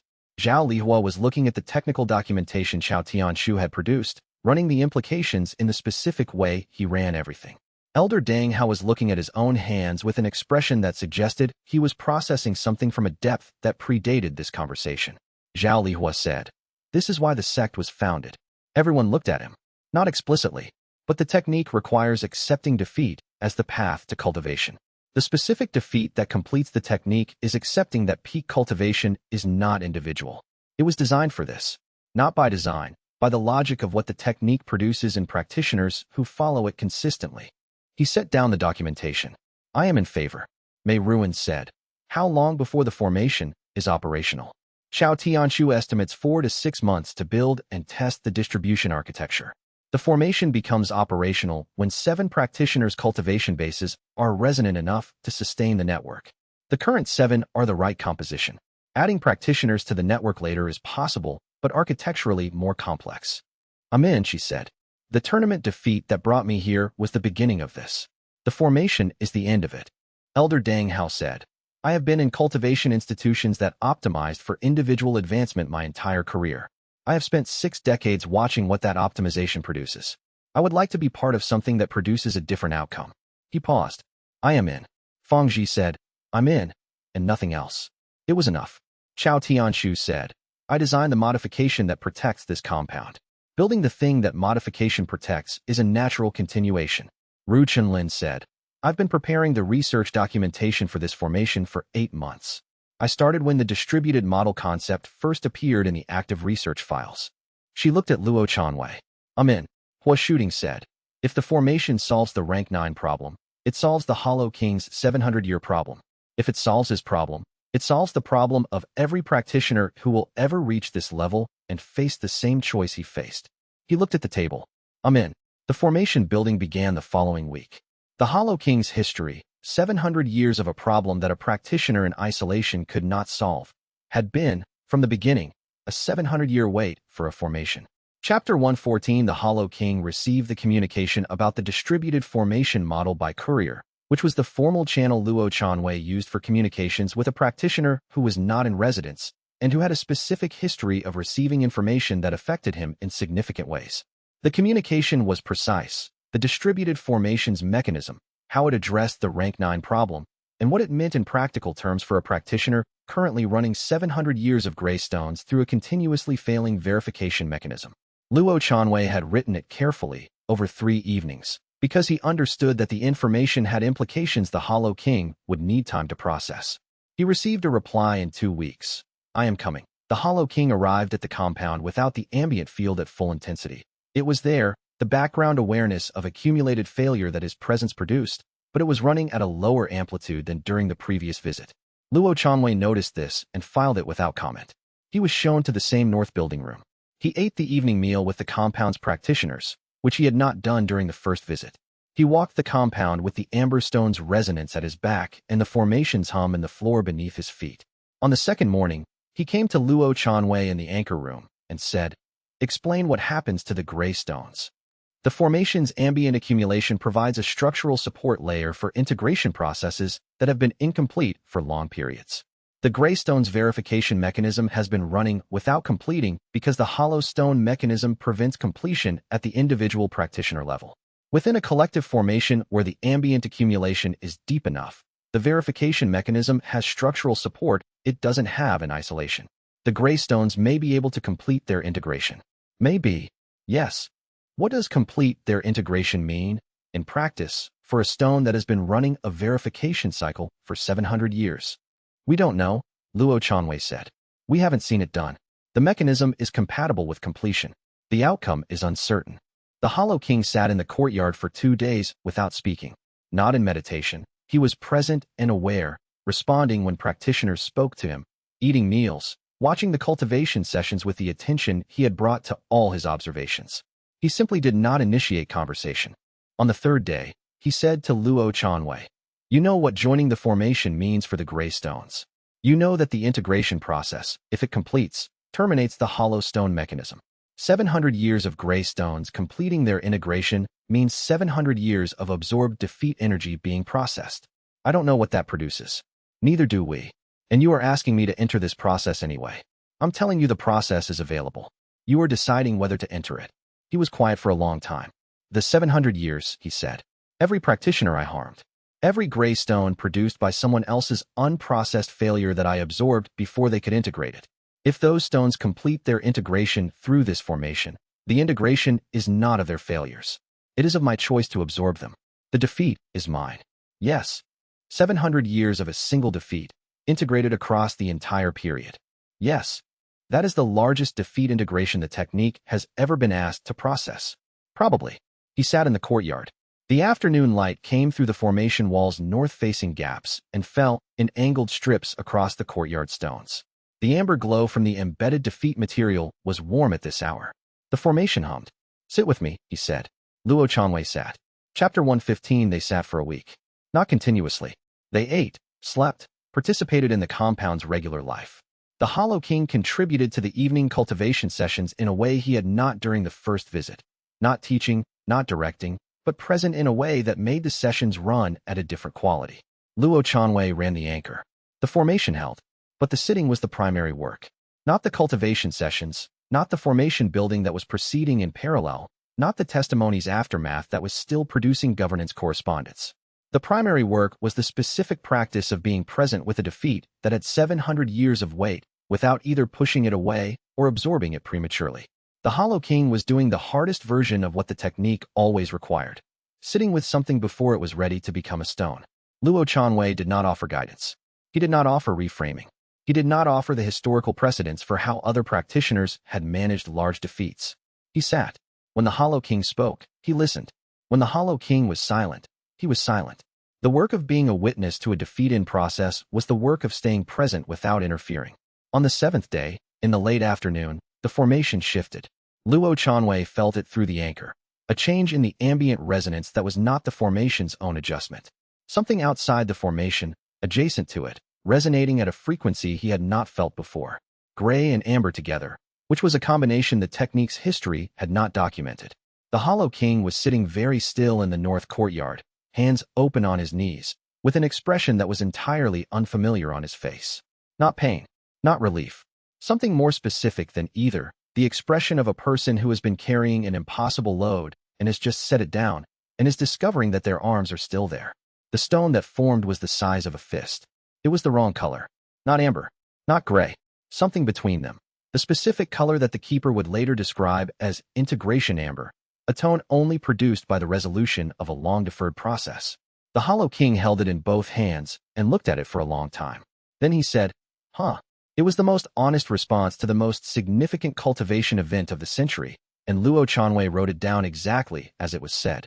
The formation's ambient resonance had changed. The field that the Hollow King had been generating passively for 700 years, the awareness of accumulated failure that preceded him into every room, shifted. It was still there, but it was different in a specific way. It was no longer the field of a practitioner in continuous internal activation. It was the field of a practitioner who had, for the first time in 700 years, resolved a verification cycle. The compound, for the rest of that day, ran at a cultivation quality that none of its practitioners had experienced before. Chapter 116. The compound ran differently after the gray stone formed. Not dramatically, not with the specific sudden quality of a formation shift or a breakthrough. Over the following 2 weeks, as the compound returned to its regular rhythms of cultivation sessions and research work and governance correspondence, the practitioners who had been in residence long enough to have a calibrated sense of the compound's ambient quality began to notice that something had changed. Hua Shooting was the first to articulate it, which was characteristic. He came to Luo Chanwei during the morning session and said, "The compound is easier to work in." Luo Chanwei was at the anchor point. He had been noticing it too. Describe easy. The part of the integration process that usually requires the most effort, the initial approach to a genuine defeat, the moment before you've fully committed to sitting with it, that part is shorter. The resistance is lower. Like the compound's ambient field is already partway there before you start. The Hollow King's ambient field shifted when the gray stone formed, Luo said. His field had been running as continuous activation for 7 centuries. Every practitioner in proximity experiencing the factual awareness of their own failures. After the stone formed, the field quality changed. It's still running, but it's running from a different state than continuous failure verification. Resolved was said. One cycle resolved. The first one in 700 years. He paused. A practitioner who has integrated a genuine defeat rather than carrying it unresolved generates a different ambient field than one who is perpetually in process. The compound now has the Hollow King's post-integration field layered over the ambient accumulation from 4 years of practice. The combined effect is what you're feeling. Huashuding thought about this. The formation we're building, he said. The distributed model. When it's operational, this is what it produces deliberately and sustainably. Yes, without requiring a 700-year wait for the conditions to align. The Hollow King had remained in the compound after the gray stone formed, which Luo Chanwei had expected. There was more work. The first stone had been the one that contained the accumulated decision, the whole cloth acceptance of 700 years of choosing harm. The stones that would follow were the individual instances, the specific absorbed defeats that each required their own processing. Hundreds of them, at minimum, possibly thousands. He had not told the Hollow King this before the first stone formed. He had told him afterward. The Hollow King had said, "I know. How long do you estimate?" "I don't know. I have not integrated honestly before. I don't know my own rate. The formation's ambient support will help." "Yes." He was quiet for a moment. The first stone took 7 days. The specific defeat was the largest. The subsequent ones will be smaller. If I process one per week at minimum, this will take years. "Are you staying?" "Where else would I go?" He said it without self-pity. "I have been operating outside every community for 7 centuries. The compound is the first place that has the mechanism for what I need to do." And he stopped. He restarted. "It is the first place in 7 centuries that is doing the work I was trained to do." He remained in the north building room. He attended the morning cultivation sessions. He processed. Luo Chanwei updated the formation building timeline to include the Hollow King as a potential formation participant, which changed the model's parameters significantly. A practitioner integrating at the Hollow King's historical scale would contribute, over time, to the formation's ambient accumulation at a rate that would accelerate the distributed model's capacity development by an order of magnitude. Xiao Tianshu, when presented with the revised parameters, was quiet for a moment. He becomes the foundation rather than the problem. He was always that, Luo said. The technique's history includes him as the divergence that proved what happened at rank 9. Without his 7 centuries of documentation, we would have been building the distributed formation in the dark. Chapter 117, the ruling issued 12 days after the evidentiary record was completed. The Continental Cultivation Authority's finding was issued in formal governance language that required careful reading to understand in full, but the substance was clear. The major sect examination system's talent taxonomy modification, implemented 300 years ago and maintained without structural review through the present period, had produced systematic exclusion of practitioners whose cultivation profiles fell outside the modified taxonomy's accepted parameters. The exclusion had caused measurable harm. Reform was required. The specific reform requirements were 4. Alternative pathways for practitioners assessed as low potential under the current taxonomy, to be developed by a committee including non-major sect practitioners. Bias testing requirements for any assessment tools used in cultivation gatekeeping. A review process for historical rejection cases where subsequent cultivation success could be documented. And elimination of the permanent unfit for cultivation classification, which the ruling found had no legitimate basis in cultivation practice. The ruling's implementation timeline was 2 years from the date of issue. Luo Chanwei read the ruling once and sent a copy to every senior practitioner in the compound. The major sect's response arrived 6 days after the ruling issued. Xiao Tianshu, still monitoring the institutional landscape as a matter of professional practice, delivered the news. 7 sects had filed the jurisdictional suspension challenges in the same week, and one of those challenges, from the largest continental tier sect, had included a procedural irregularity claim that had genuine merit. The ruling was not suspended, but the implementation timeline was placed under formal review pending resolution of the procedural challenge, which would take a minimum of 6 months.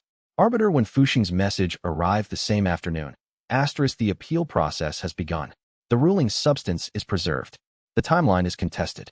The Framework Committee, which will develop the alternative pathway specifications, is authorized to begin work during the appeal period. Recommend beginning immediately. Xiao Tianshu's appeal analysis was more specific. If the procedural challenge resolved in the major sect's favor, the implementation timeline extended to 18 months minimum. The Framework Committee's work during the appeal period would be developed, but not enforceable until the appeal resolved. The 18 months was, functionally, the development window. Ru Chenlin received both documents simultaneously and came to find Luo Chanwei in the archive room. 18 months, she said. The framework committee, he said. What does that require? Building the alternative pathway specifications that the ruling mandates. The committee includes non-major sect practitioners. By the ruling's terms, cracked vessel sect is qualified. I'm recommending you request appointment. She set her notes down. The alternative pathway specifications will determine whether the ruling produces genuine reform or a reformed-looking framework that maintains the existing structure. Exactly what the three sects' preemptive announcement was designed to produce. Yes, the committee's output prevents that, if the committee produces specifications with teeth. She looked at him.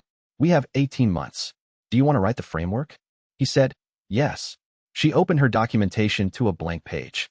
Chapter 118, the cultivation advancement, came in the 4th month of the framework development work, on an evening when Luo Chanwei had been working on the alternative pathway specifications for 6 hours and had been accessing Bei Liangmu's stone in the background throughout. The stone's archive had been opening more readily over the months since the Hollow King's first gray stone. The formation's ambient quality had changed enough that the resonance bridges formed faster and held longer. He had been working through Bei Liangmu's administrative and governance defeats, which formed a substantial portion of the archive. A person who had spent decades developing a technique that institutional frameworks refused to recognize had accumulated a significant store of defeats in that specific category. The defeat he accessed that evening was the one about institutional legitimacy. Bei Liangmu's failure to accept that the technique would not be recognized in his lifetime, that the work he was doing would outlast him by generations, and that the appropriate relationship to his own contribution was as a beginning rather than a completion. He had died working on this. He had not finished it, but he had gotten far enough. Luo Chanwei sat with the access for 2 hours, feeling the specific quality of what Bei Liangmu had understood in his last years, the difference between doing work that you would see completed and doing work that you would not. The technique had been developed by someone who died before its completion. The governance case had been built by Arbiter when over years of preparation that Luo Chanwei had not known about. The distributed formation was being built by practitioners who would be part of something that would serve practitioners they would never meet. The accepted sovereign rank advancement came at the end of the 2nd hour. The name was what it was, accepted sovereign. Not conquered, not mastered, accepted. At rank 7, the practitioner's cultivation reached the stage at which their practice had become, in some genuine sense, governance. Not of other people, but of the relationship between what they practiced and what the practice produced in the world around them. The compound field effect activated at a different intensity than it had during the abandoned throne advancement. This was the rank at which the field became perceptible by practitioners outside the immediate compound. Ru Chenlin, working in the archive room when the advancement completed, looked up from her documentation. She described it afterward as, the work I was doing suddenly made more sense. Not the content. I already understood the content. The purpose of the work. Why it mattered. I understood it with a different kind of clarity than I had understood it 10 minutes before. Elder Deng Hao, in the east courtyard, stopped mid-session and looked toward the anchor room with an expression Hua Shooting described as like someone who just heard a piece of music they'd been looking for. The Hollow King, in the north building, came out into the courtyard and stood in the compound's central space and looked at the formation with an expression Luo Chanwei, arriving from the anchor room, could not immediately categorize. That's what it was supposed to feel like, the Hollow King said. What? Rank 7. I was at rank 7 before the divergence. I felt something similar when I advanced. But the advancement was mine alone. There was no formation, no distributed support, no compound full of practitioners who had been working toward the same depth. He looked at the courtyard stones. This is the technique functioning as designed. Luo Chanwei stood in the compound's central space and felt, through the accepted sovereign awareness, the entire formation's network, every practitioner's cultivation state, every stone in every wall, the accumulated decades of practice in the physical material, the Hollow King's slowly resolving gray stones at the north edge of the compound, the research documentation in the archive room radiating the specific quality of honest intellectual work. He wrote in his journal that night, *rank 7 changes what governance means. Not authority. Understanding of consequence. Every decision I make affects the formation. Every decision the formation makes affects what the compound produces. What the compound produces affects practitioners who have never heard of this sect. The scale of responsibility at this rank is not larger than I thought it was. It is different in kind.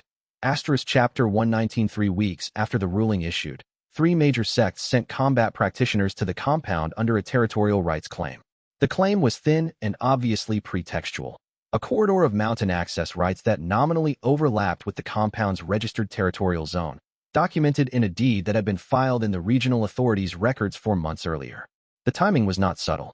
The practitioners who arrived were senior-rank cultivators who had been chosen for the impression they would make. They arrived at the compound gate in the late morning, formally identified themselves to the perimeter rotation, and requested a meeting with the sect leader to discuss the territorial claim. Shenro brought the request to Luo Chanwei in the archive room. 3 practitioners, 2 at Hollow Mountain, 1 at Abandoned Throne.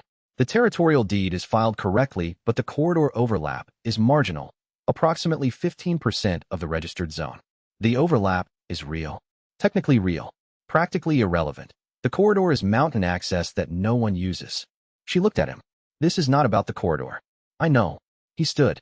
Tell them I'll meet them in the main courtyard. He arrived in the courtyard to find the 3 combat practitioners standing near the gate with the specific attentiveness of people assessing a tactical environment.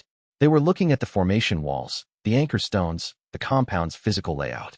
They were also looking at the Hollow King, who was in the courtyard's north section, working through an integration session with the same unhurried quality he brought to all his practice. He was not there because Luo Chanwei had placed him there. He was there because it was his regular morning practice location. The 3 combat practitioners' assessment of the environment completed rapidly. The specific body language of experienced cultivators performing tactical evaluation and finding something that changes their calculation was distinctive. A slight pause, a controlled recalibration, a decision being revised. Luo Chanwei met the lead practitioner near the center of the courtyard. The territorial claim, he said. I've reviewed the filed deed. The corridor overlap exists in the documentation. What resolution are you seeking?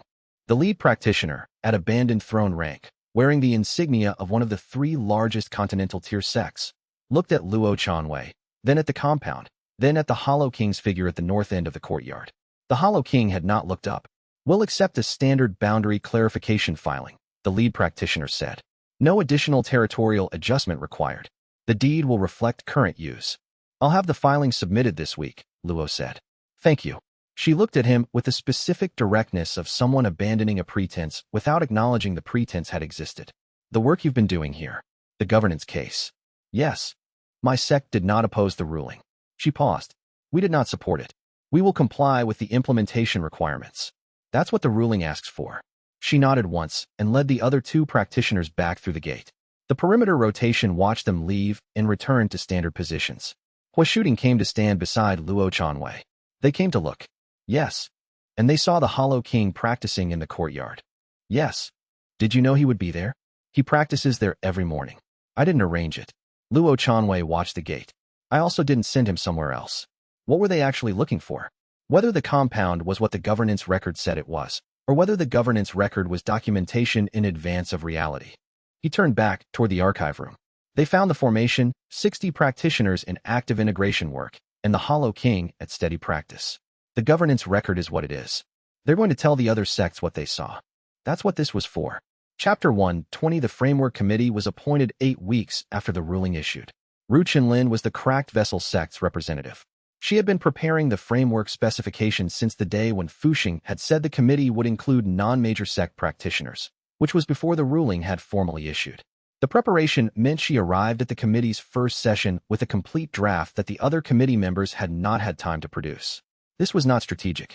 It was the result of 18 months of research, governance work, and study data that had been organized for this specific purpose from the beginning. She had the framework because the work had produced it, not because she had moved faster than the others. The committee's composition was 9 members, 3 from major sects, 2 from regional governance bodies, 1 from the Continental Authority, 1 from the Keeper's Archive as a historical authority, 1 independent researcher, and 1 from a non-major sect institution. The major sects had expected the non-major sect seat to go to a small institution with limited governance experience. They had not accounted for the Cracked Vessel sect having more governance-relevant documentation than the authority itself. Luo Chanwei read the committee's first session notes when Ru Qinlin sent them. He wrote in his journal, she arrived with a framework. The others arrived with positions. A framework is a different kind of power than a position. The 18-month development window was real and finite. The appeal process would resolve in that period, and the ruling's implementation would either proceed on schedule or face another delay, depending on the appeal's outcome. The framework committee's output needed to be not just technically correct, but politically defensible, specific enough to prevent the preemptive reform maneuver, flexible enough to function across 14 major sects with different institutional cultures, and grounded enough in documented evidence to survive challenge.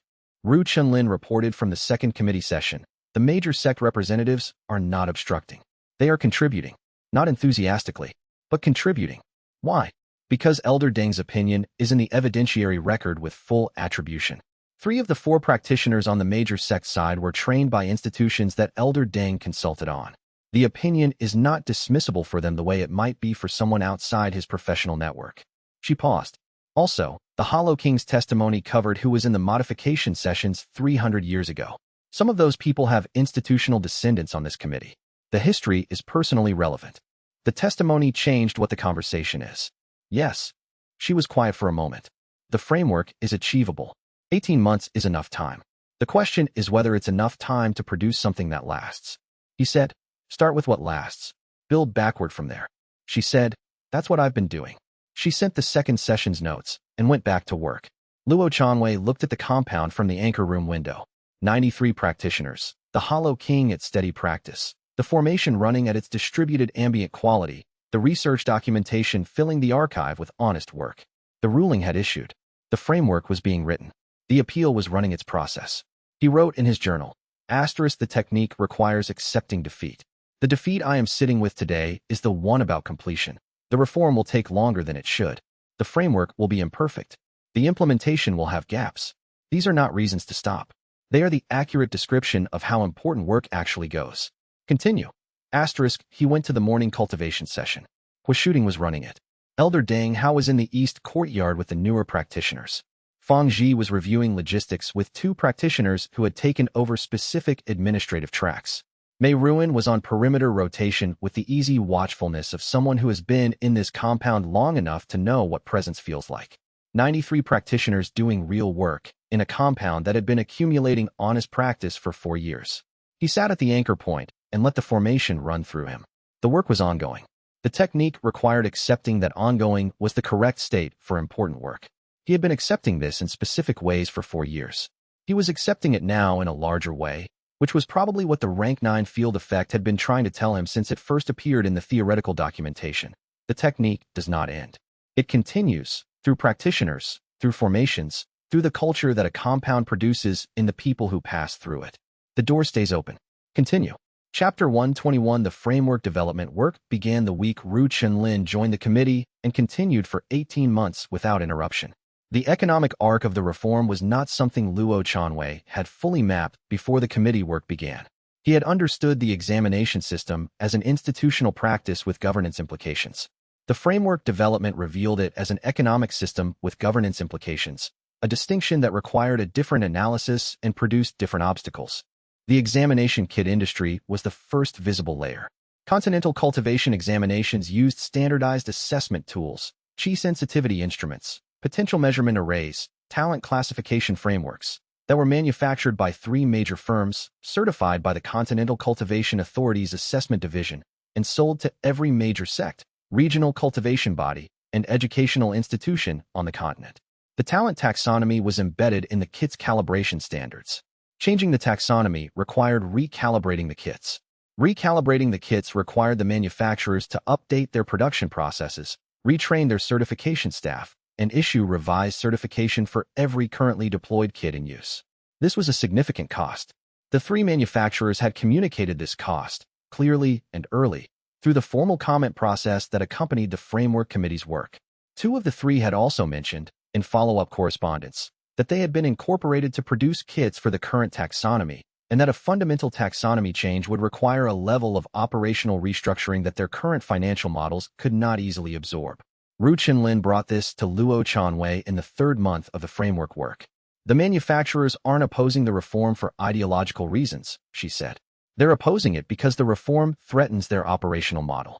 The assessment kits are certified for the current taxonomy. If the taxonomy changes, every certification becomes invalid. Every kit currently in use needs to be replaced or recalibrated. The recalibration cost is substantial. How substantial? Enough that 2 of the 3 manufacturers are lobbying for a phased taxonomy transition over 15 years. 15 years of phasing means 15 years during which the current taxonomy is still partially in operation, during which the reform's alternative pathways are theoretically available but practically limited by the assessment tools still measuring the old criteria. The reform implementation would be nominal for 15 years. Yes, by design. She was not expressing frustration. She was stating the mechanism. The committee needs to decide whether the reform's timeline is dictated by the institutional change capacity of the examination kit industry or by the harm that is continuing to occur to practitioners while the industry adjusts. What does the evidence say about the harm rate? She pulled the Dow Face supplement. Approximately 3,000 practitioners assessed as low potential annually under the current taxonomy. Historical data suggests between 12 and 18% of that group has cultivation potential that the standard technique frameworks can develop. That's approximately 400 to 500 practitioners per year who are being excluded by a measurement tool that is calibrated incorrectly. 400 to 500 per year, Luo Chanwei said. Over 15 years of phased implementation, that's 6,000 to 7,000 practitioners who would have been excluded but who could have been developing. Yes. He looked at the committee's draft framework. The alternative pathways section had 3 options: immediate, 4-year phased, and 10-year phased. The committee had been discussing which option was politically viable. He had not been part of this discussion because he was not on the committee. Ru Chenlin had been representing the Sect's position and had been advocating for the 4-year option as a compromise between the manufacturer's 15-year request and the reform's urgency. What's the minimum viable timeline for kit recalibration? He asked. If the 3 manufacturers restructured their production lines simultaneously and operated at maximum certification capacity, the technical minimum is 18 months. They estimated 15 years. 18 months is the technical capability. The 15-year estimate assumes no investment in restructuring. Yes, it assumes they continue at current capacity. What would it cost to fund the restructuring? She looked at him. You're asking about purchasing the restructuring. The examination kit industry's opposition is financial. Financial obstacles have financial solutions. He paused. The harm rate is 400 to 500 practitioners per year. The restructuring cost over 18 months is, what is the estimate? She had the numbers within the day. The restructuring cost was substantial but finite, large enough to be a significant institutional investment, but not so large as to be impossible. The Continental Cultivation Authority had an endowment for significant governance transitions. The endowment had not been used for this purpose because no one had framed the kit recalibration cost as a governance transition expense. Arbiter Wen Fuxing received the proposal with the expression of someone who had expected something and received something different in its place. You want the authority's governance transition fund to purchase the examination kit manufacturer's restructuring costs, he said. The reform's implementation is being blocked by a financial obstacle. The authority has a fund for exactly this category of governance transition. Luo Chanwei paused. The alternative is 400 to 500 practitioners excluded per year for a decade or more while the industry adjusts on its own timeline. The committee will need to approve the expenditure. I know. When submitted the proposal to the committee, Ru Chenlin presented the harm rate analysis alongside it. The committee approved the expenditure with 6 votes in favor, 2 abstentions, and 1 vote against. The dissenting vote came from the major Sect representative who said, accurately, that the fund had not been designed for this use. The manufacturers accepted the restructuring fund. The implementation timeline was revised to 3 years. 15 years became 3. Chapter 122 Chao Tianshu's appeal was filed 6 weeks after the ruling issued, and it found something real. This was not a surprise to anyone who had been watching the governance process closely. Chao Tianshu had spent years learning to work with the governance system's procedural architecture, and his work on it had produced genuine expertise. When he turned that expertise toward finding procedural irregularities in the rulings process, he found them. Not invented, not manufactured, but real gaps in how the Continental Authority's governance procedures had been followed during the rapid 3-week documentation period. The specific irregularity was in the evidentiary standard application. The Continental Authority's governance charter required that oral testimony be verified against written documentation at a ratio that the Hollow King's primary source memory account had not fully satisfied. The shortfall was not fabricated. It was a genuine procedural gap produced by the compressed timeline that Wen Fuxing had worked within to beat the suspension deadline. Arbiter Wen came to the compound in the week after the appeal was filed. He sat in the main meeting room with Luo Chanwei and said, "Some of the objections are valid. The ruling may be remanded for procedural correction. How long? 2 years minimum. The correction process requires reissuing the evidentiary record with the verification ratio satisfied. then reopening the formal comment period. 2 years is the fast path if we begin immediately. And the framework? Suspended pending the remand resolution.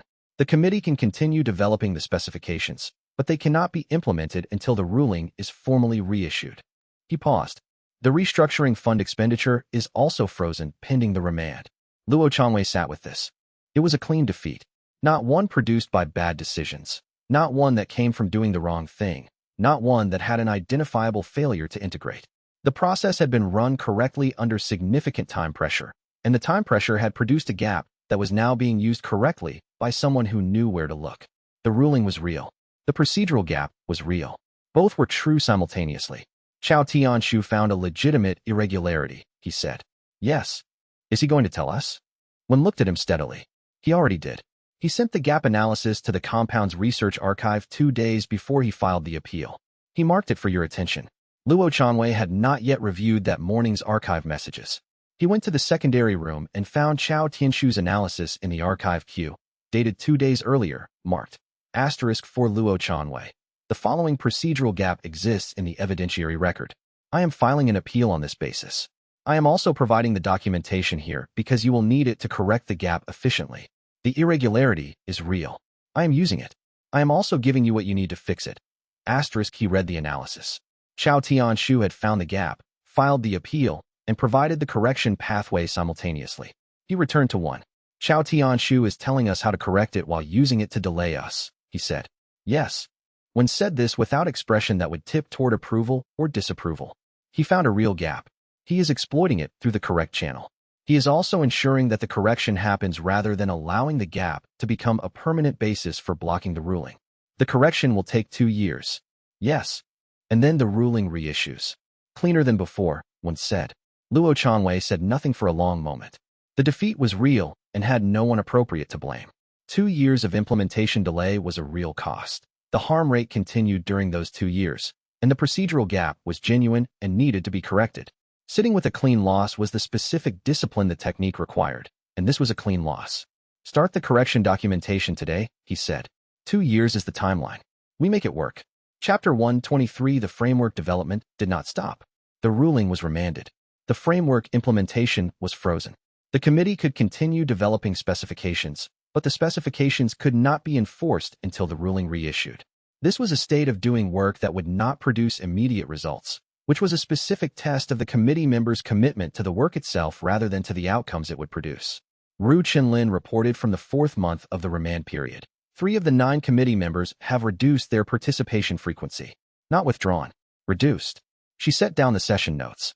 The representatives from institutional bodies that have other priorities are deprioritizing the work since there's no enforcement timeline. How much is reduced participation affecting the framework quality?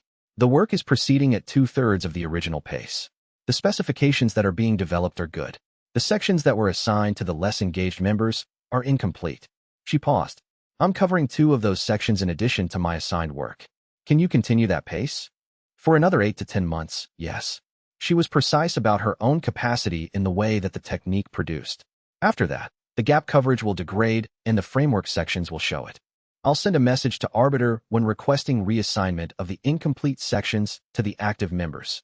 He will need to justify the reassignment to the reduced participation members without triggering formal withdrawal.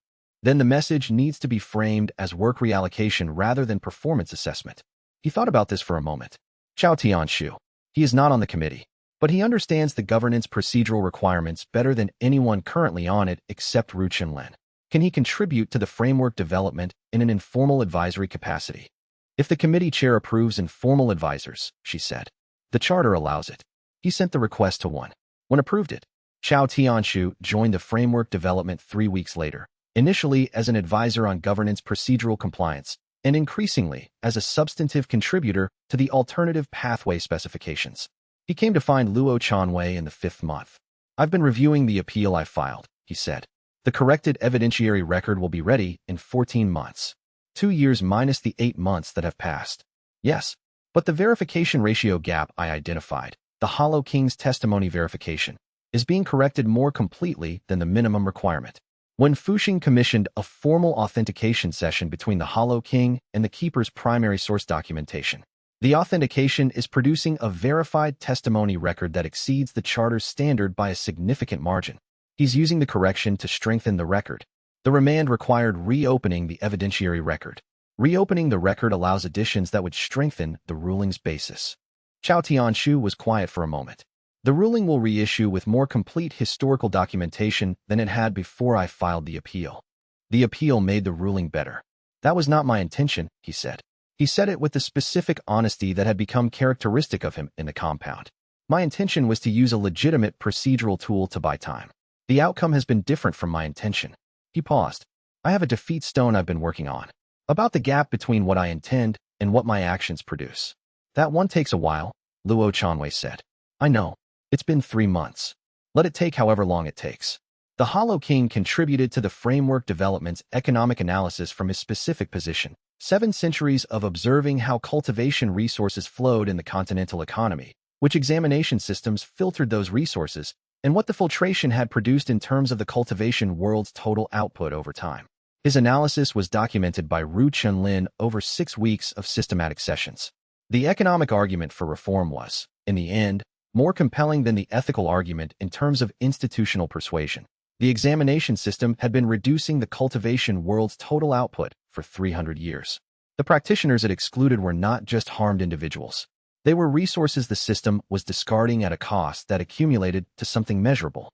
The Hollow King produced the cultivation world's most complete economic history, covering a period longer than any institutional archive, from the perspective of someone who had been watching the system from the outside for the entire period. Chapter 124 Elder Deng Hao arrived at the compound in the 7th month of the remand period for a sustained visit, which was different in character from his previous visits.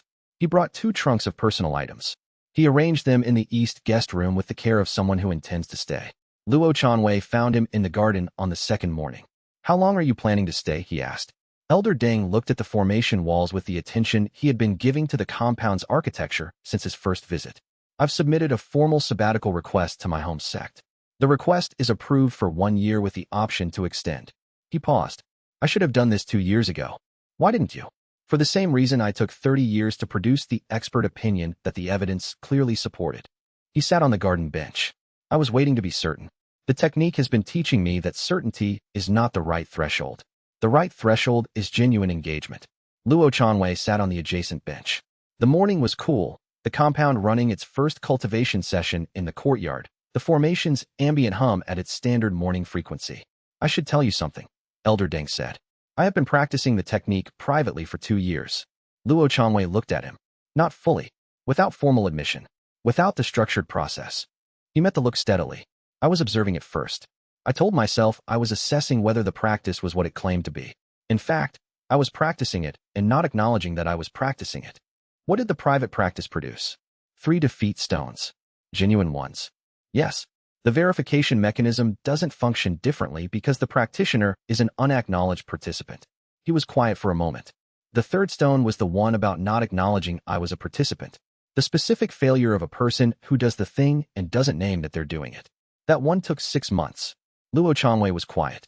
I want to complete the process properly, Elder Deng said. The admission process, the structured intake, the formal membership. I want to stop practicing privately and practice genuinely as a member. Show me the 3 stones, Luo said. He produced them. They were amber, genuine, with the specific density of defeats that had been processed honestly rather than quickly. The 3rd was notably complex. The stone that came from acknowledging a deferral about acknowledging deferrals was the specific recursive quality that produced rough-textured, multi-layered integration. The admission process is the same as it is for everyone, Luo said. You bring the real defeat that brought you here. You sit with it until the resonance confirms. You can't use the ones you've already produced. Those are processed. I know what the real defeat is, Elder Deng said. I have been sitting with it for 4 months, since I identified it while processing the 3rd stone. Then you know what to do. He was admitted the following morning. The defeat he brought was the one Luo Chanwei had suspected since the first visit, when Elder Deng had expressed concern about nihilism. The defeat of a person who had spent 60 years in cultivation institutions and had never personally practiced what he evaluated. He had spent his entire career assessing cultivation methods from the outside, advising on their implementation, identifying their risks, without ever being inside one himself. He had been an expert observer who had never been a practitioner. The stone that formed from this defeat was the largest intake stone the compound had produced. It had the weight of 60 years of expertise redirected toward its own foundation. Elder Deng held it and looked at it with the expression of someone who has just understood something they had been describing correctly for decades without knowing it. The technique, he said, is not what I described in the expert opinion. No, the expert opinion described it accurately. He looked at the stone. But accurate description and genuine understanding are different things. I have 30 years of experience describing things I had not practiced. I know, now, that the descriptions were accurate and the understanding was incomplete. He paused. This is the specific defeat that 60 years of observational expertise produces in a practitioner who has never been inside what they were observing. Welcome to the sect, Luo Chanwei said. Chapter 125. Zhao Lihua announced his departure in the 10th month of the remand period, during a morning cultivation session, which was not the typical venue for major announcements, but which was where the compound's most significant moments often occurred. He waited for the session to end, then asked to speak. This was also characteristic. He operated with the specific consideration of someone who understood that timing affected reception, and session end was a time when practitioners were present and attentive, but not in the middle of important work. He said, I've been working on an application project for 3 years, alongside my compound work. The Formation Library's pattern recognition capability has applications beyond cultivation practice. I've been developing a teaching framework that applies defeat integration principles to standard education, children, students, people who will never practice cultivation. The results of the initial work suggest the application is viable. I want to establish a teaching center. The compound was quiet. Zhao Lihua continued. The center would operate independently from the sect, not affiliated, not competing, a parallel institution applying the same principles to a different domain. I would bring what I've learned here into a context where the technique's cultivation-specific mechanisms don't apply, but the underlying principles about how people process failure do. Luo Chanwei said, When did you start the framework development? 2 years ago, shortly after the conference. He looked at Luo directly. I didn't tell you because I was testing whether the application was genuine before bringing it to anyone's attention. I have enough data from the initial work to know it is. Who funded the initial work? Myself, and a small grant from the Clearbrook Sect's education division. The grant was for independent research. They didn't know the specific application. He paused. I should have told you about the grant when I received it. The departure decision is mine to make, but the funding from a research partner was something the sect should have known about. I've integrated the relevant defeat stone. Luo Chanwei looked at him for a moment. Zhao Lihua was 31 years old. He had joined the sect before it was formally registered. He had designed the compound's physical expansion, developed the pattern recognition application, contributed to the Formation Library's theoretical documentation, and been part of every significant compound decision for 4 years. His departure was a real loss and also, clearly, the correct next step for him. The teaching center, Luo said. What's your plan for the space? I've identified a building in Linling City. 3 classrooms, administrative space, a small research library. I have provisional lease documentation. He produced a folder from his sleeve, which suggested he had anticipated this conversation being a working session rather than an approval-seeking one. The initial cohort would be 12 students, ages 8 to 14. The first year is curriculum development alongside instruction. I won't have a fully developed framework on day 1. You'll need support staff. I have 2 former practitioners who've expressed interest. One is a former examination failure who went on to complete a conventional cultivation path through alternative methods. One is a conventional educator who has been reading the research documentation for 8 months. Do you need anything from this compound? Letters of introduction for the Linling City Educational Authority registration. Access to the research archive for the curriculum development work. And he paused. Your blessing. Not formally. The specific version that comes from someone who knows you well enough to understand what you're attempting and thinks it's worth attempting. Luo Chanwei looked at him. Zhao Lihua, for years ago, had arrived at the Ashenvale Basin with a hollow answer about cultivation potential and had been sent away to find a real one. He had come back with the specific defeat about intelligence itself, the failure of being smart enough to optimize and not smart enough to know what optimization was missing. He had been practicing that defeat's lesson ever since, designing things that left room for what couldn't be optimized. It's your work, Luo Chanwei said. You don't need permission. I know. You have my blessing. Zhao Lihua nodded once. He left 2 weeks later, with 3 trunks of personal materials and 6 months of research documentation he had prepared for the curriculum development work. The compound held a small departure gathering the evening before he left, which was not a tradition, but which felt appropriate. He had built things in this compound that would continue without him. That was the correct outcome. He had known it was the correct outcome and had built toward it deliberately, which was the specific quality of a practitioner who had processed the defeat about not being the thing you built. Luo Chanwei watched him leave from the compound gate, and then returned to the framework development work, which still had 14 months of remand remaining and a curriculum to write. Chapter 126. The examination kit manufacturer's formal lobbying campaign began in the 12th month of the remand period, timed precisely to coincide with the point at which the committee's framework specifications were substantially complete, but not yet finalized. Shinro identified the campaign structure within the first week through the standard institutional monitoring she maintained on governance proceedings. 2 of the 3 manufacturers had engaged a professional advocacy firm that specialized in continental cultivation governance. The advocacy firm's client list was not publicly disclosed, but its recent governance filings were, and 3 of those filings had language in common with the framework objections being submitted through the committee's comment process. The connection to Chao Tianshu's appeal was the more interesting discovery. She brought it to Luo Chanwei on a Tuesday morning with the same tone she used for all intelligence reports: accurate, complete, interpretation clearly marked as interpretation. The funding structure for Chao Tianshu's appeal, she said, is documented in the governance filings financial disclosure section. 2 of the 3 examination kit manufacturers contributed to the legal costs of the appeal filing. The contributions were made through an institutional conduit rather than directly, but the documentation trail is clear. She set the analysis on the table. Chao Tianshu knows the manufacturers contributed. Does Chao Tianshu know that we know? He will, after you tell him. Luo Chanwei thought about this. The appeal had found a real procedural gap. Chao Tianshu had used the gap through the correct channel. He had simultaneously provided the compound with the correction pathway. None of this required clean motivations. The manufacturers had funded the appeal because it served their interests. Chao Tianshu had filed the appeal because he found a real irregularity. The appeal had produced a stronger ruling than the original would have been. All of these things were simultaneously true. Tell him, Luo Chanwei said. Send him the analysis directly. You want him to know we know. I want him to have the accurate picture of what he participated in. What he does with that is his decision. Chao Tianshu came to find Luo Chanwei 2 days after receiving the analysis.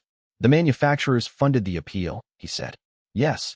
I knew the funding was institutional. I didn't investigate the source in detail. He was quiet for a moment. I should have. The appeal found a real gap, Luo said. The procedural tool was correctly used. The funding source doesn't change either of those things. It changes whether I was acting with complete information. He paused. I was a partial instrument of manufacturers who wanted the ruling delayed. I did not know that specifically.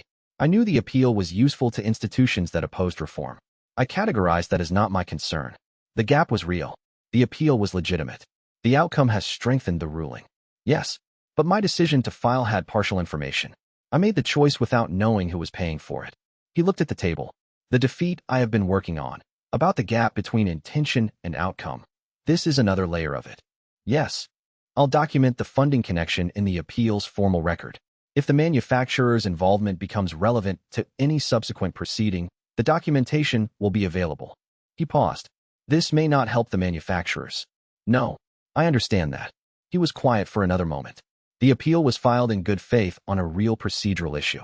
The funding source doesn't change that in the legal record, but it changes my understanding of what I participated in. He picked up the analysis. I'll document it today. Shinro's work produced a second finding in the same week. 2 of the 3 examination kit manufacturers had also been funding the parallel lobbying campaign against the framework specifications. The campaign was coordinated, the same advocacy firm, the same timing, the same language appearing in official comment filings and in informal governance communications. The Framework Committee received a formal opposition filing that was, on technical review, the most sophisticated opposition to the alternative pathway specifications they had encountered. It found genuine implementation challenges in 4 sections of the framework and proposed modifications that would address those challenges while, as Ru Chunlin documented in her response analysis, significantly reducing the specification's enforcement capacity. They have good lawyers, she said. Yes. Some of the implementation concerns are legitimate. I know. Address the legitimate concerns and document exactly which modifications are legitimate and which are designed to reduce enforcement. He looked at the response analysis. A framework that addresses legitimate implementation concerns while preserving enforcement capacity is better than one that ignores the concerns. Their lawyers may have improved the framework. She looked at him. You're serious.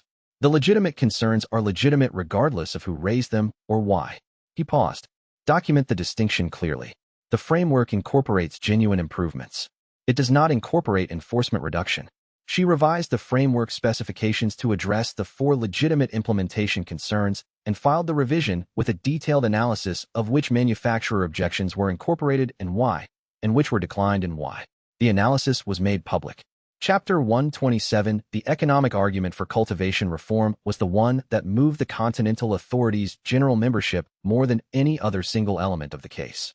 Not the harm narrative, which was compelling but emotionally complex for institutions with long relationships to the examination system. Not the historical documentation, which was important but remote. The economic analysis was something every institutional leader in the cultivation world could evaluate with the frameworks they already used. Ru Chenlin developed it in the 13th month, building on the Hollow King's 7th century economic data and the Keeper's historical archive. The analysis covered 6 cultivation generations, approximately 300 years, correlating examination pass rates in each generation with that generation's cultivation world total output, measured by the number of practitioners who reached significant advancement ranks, the total cultivation hours contributed to institutional projects, and the innovation rate in new technique development. The pattern was consistent and significant. Generations with higher examination pass rates, periods when the talent taxonomy had been applied with more flexibility, or during historical intervals when the modification was temporarily less dominant in practice, had produced more practitioners who reached high cultivation ranks. The output differential was not marginal. It was substantial enough that the historical data suggested the examination system's 300-year period of post-modification implementation had cost the cultivation world roughly 30% of its potential talent output. 30%, not at the individual practitioner level. At the continental level, accumulated over 3 centuries. The Hollow King had watched this happen.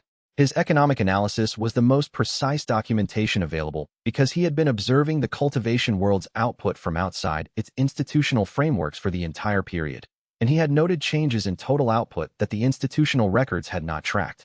He described, in one session with Ru Chenlin, the specific decade in which the examination modification had first produced measurable output reduction.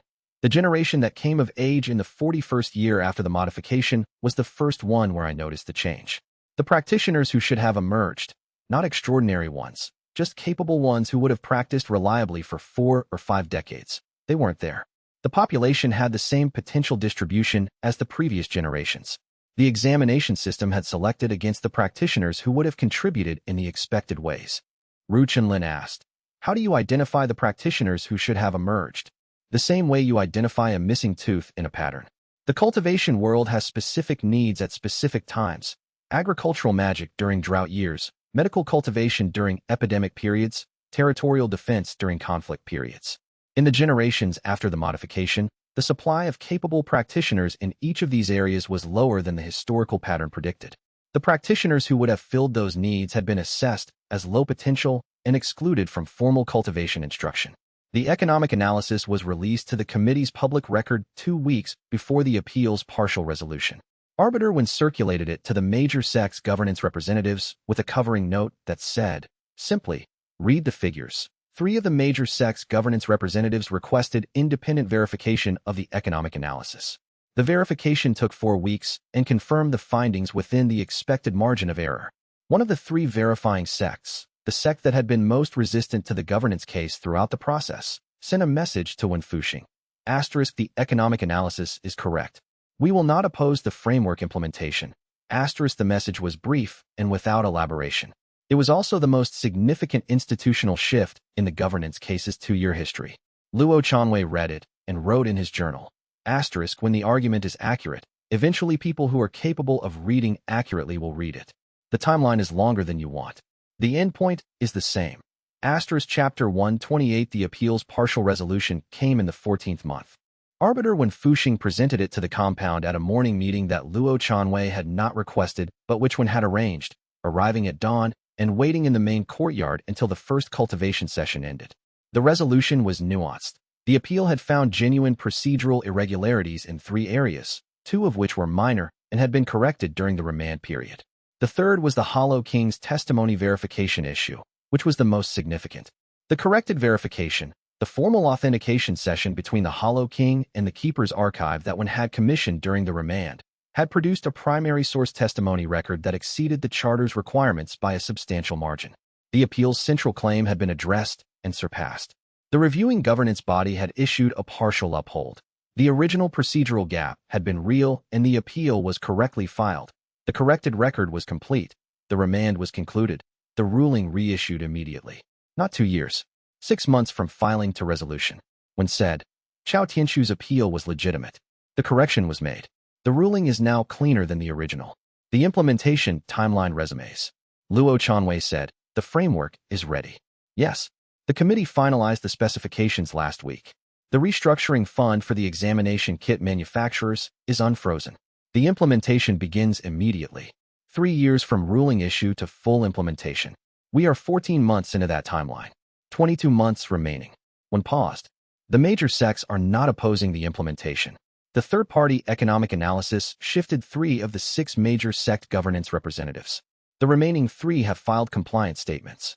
They're not supportive. They are compliant. That is what the ruling requires. He looked at Luo Chanwei with the specific quality he had maintained throughout the entire process. Clear, measured, accurate. You should know, the evidentiary record that was produced during the remand period is now the most complete historical documentation of cultivation examination practices in the Continental Archive. More complete than anything that existed before. Chao Tianxu's appeal, by forcing the correction, produced a permanent record that will outlast the current ruling. He improved the case by opposing it. Yes. When paused. He knows. He came to see me last week.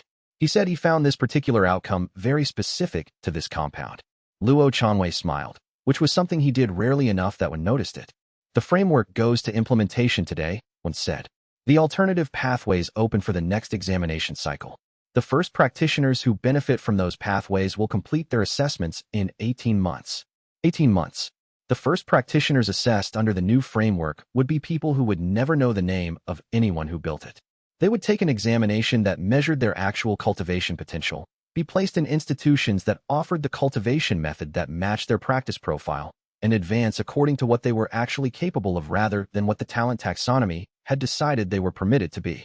They would never know that it had taken 2 years, a 700-year-old practitioner's testimony, a 63-year-old expert opinion that cut against the institution that paid for it, a sect leader who had been expelled from cultivation training and had decided that the expulsion was, in part, genuinely his failure, and an appeal filed by someone who had once worked against this outcome and had then spent 3 years improving it from the inside.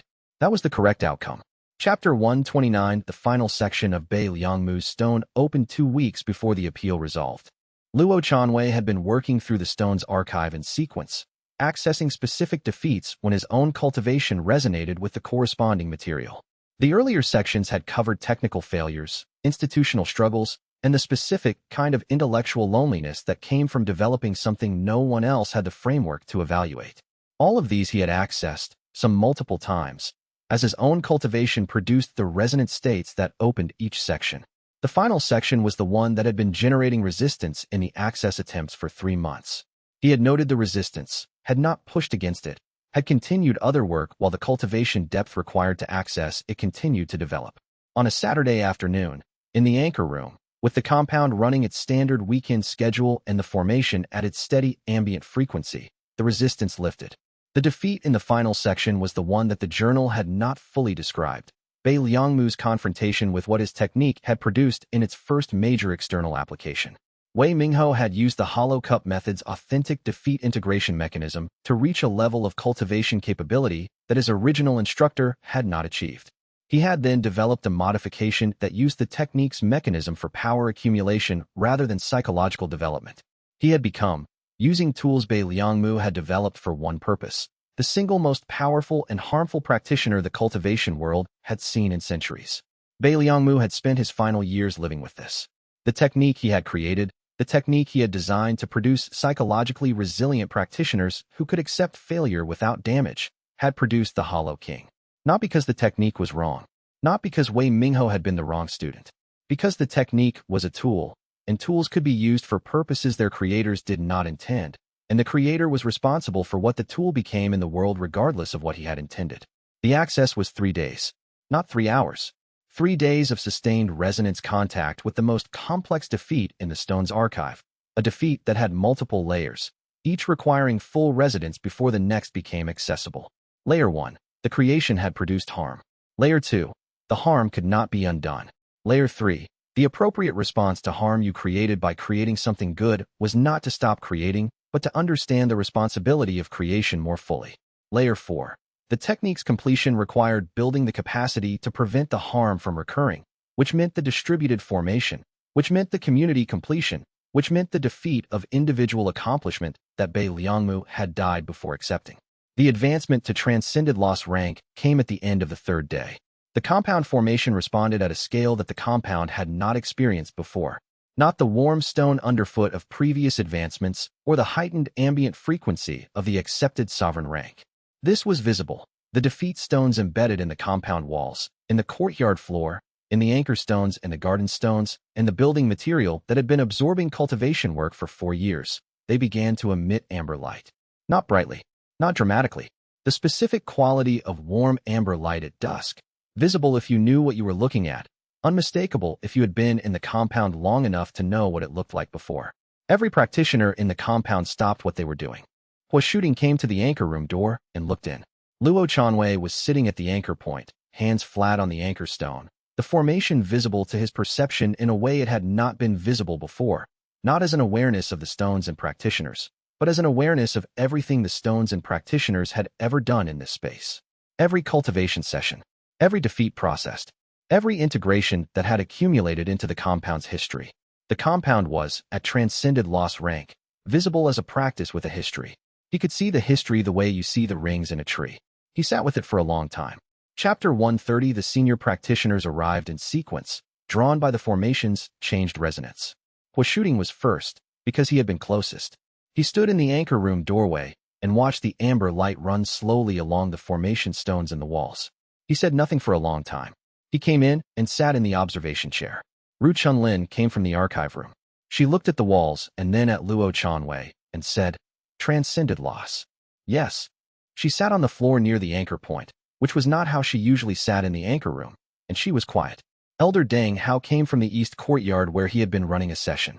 He stopped in the doorway and stayed there, looking at the compound with an expression that had a specific quality, recognition, but recognition of something he had understood intellectually without having experienced. He came in slowly and sat in the second chair. After a while, he said, "I understand now what you meant about mechanisms and intentions. This is what the technique was built for, not the power." He paused. "I have been describing cultivation techniques correctly for 60 years, and I have not understood them the way I understand this compound right now." "What do you understand?" Luo asked. "The difference between a technique that produces power and a technique that produces practitioners." He was looking at the amber light. "Every method I have evaluated produces power in the practitioners who use it. What this compound is, I can feel it now in a way I couldn't before your advancement, is a community of practitioners who have become genuinely better at living with failure. Not at cultivating through failure, at living with it. The technique produced this as a secondary output without being designed for it. Bei Liangmu documented it. He was frightened of it. He should have been. It's the most powerful thing the technique produces. Not the combat applications, not the advancement rates, not the resilience. The community of practitioners who cannot maintain self-deception in each other's presence." Elder Deng looked at Luo Chanwei. "I spent 30 years in institutions built on self-deception. I know what this is that I am now in. It is different in kind." The Hollow King came from the north building in the late afternoon, when the amber light had settled into the stones and was running at a low background frequency that was perceptible only if you knew what you were feeling. He stood in the courtyard and looked at the formation walls for a long time. He said, to no one in particular and to everyone present, "This is what the compound was trying to be."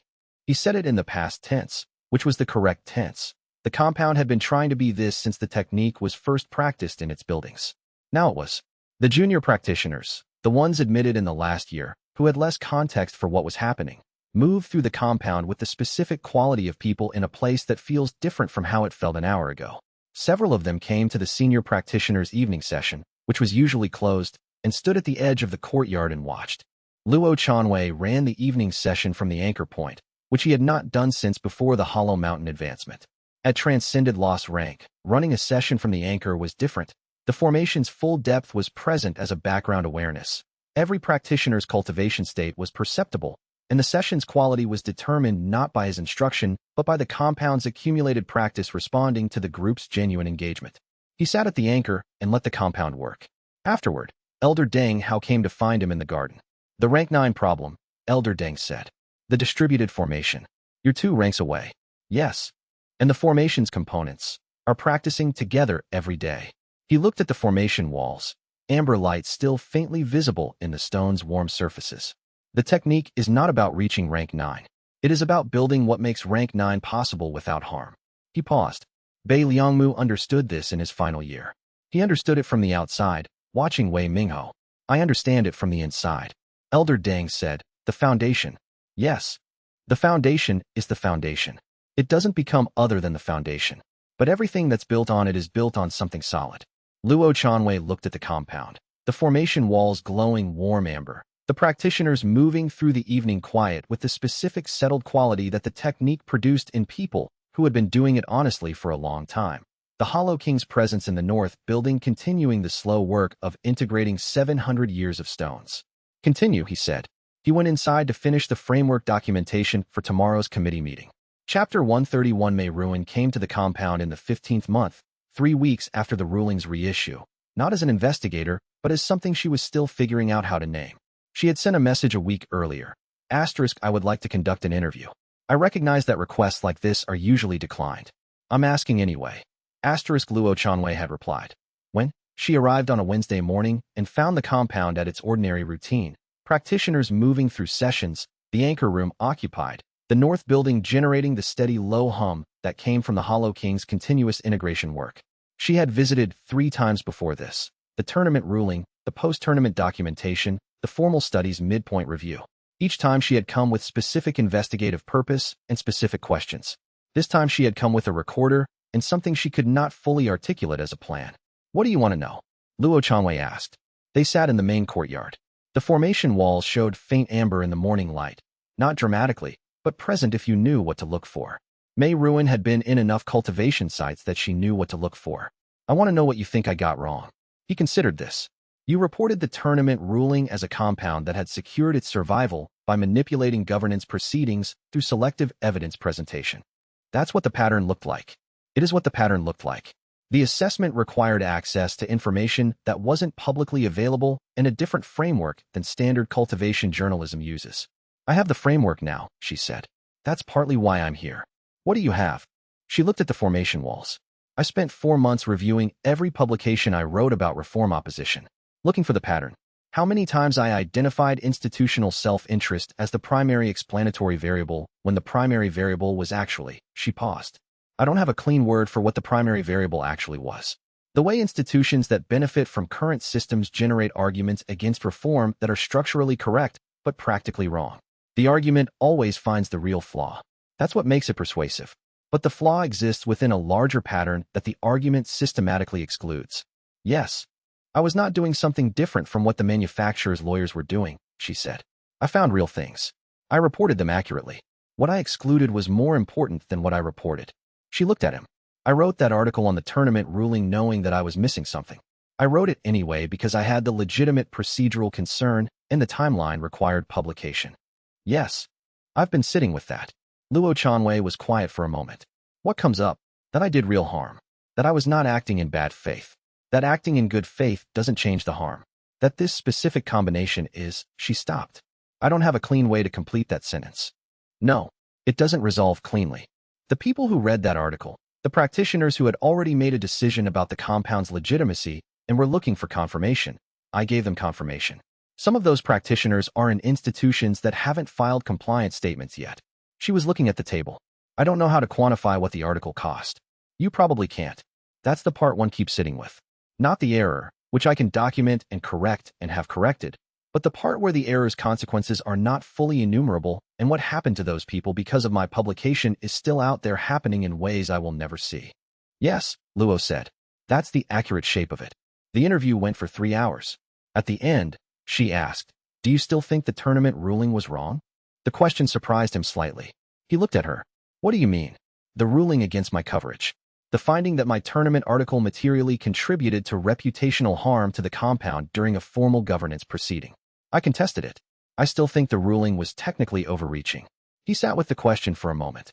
I think the ruling found a real harm and applied a remediation that was broader than strictly necessary.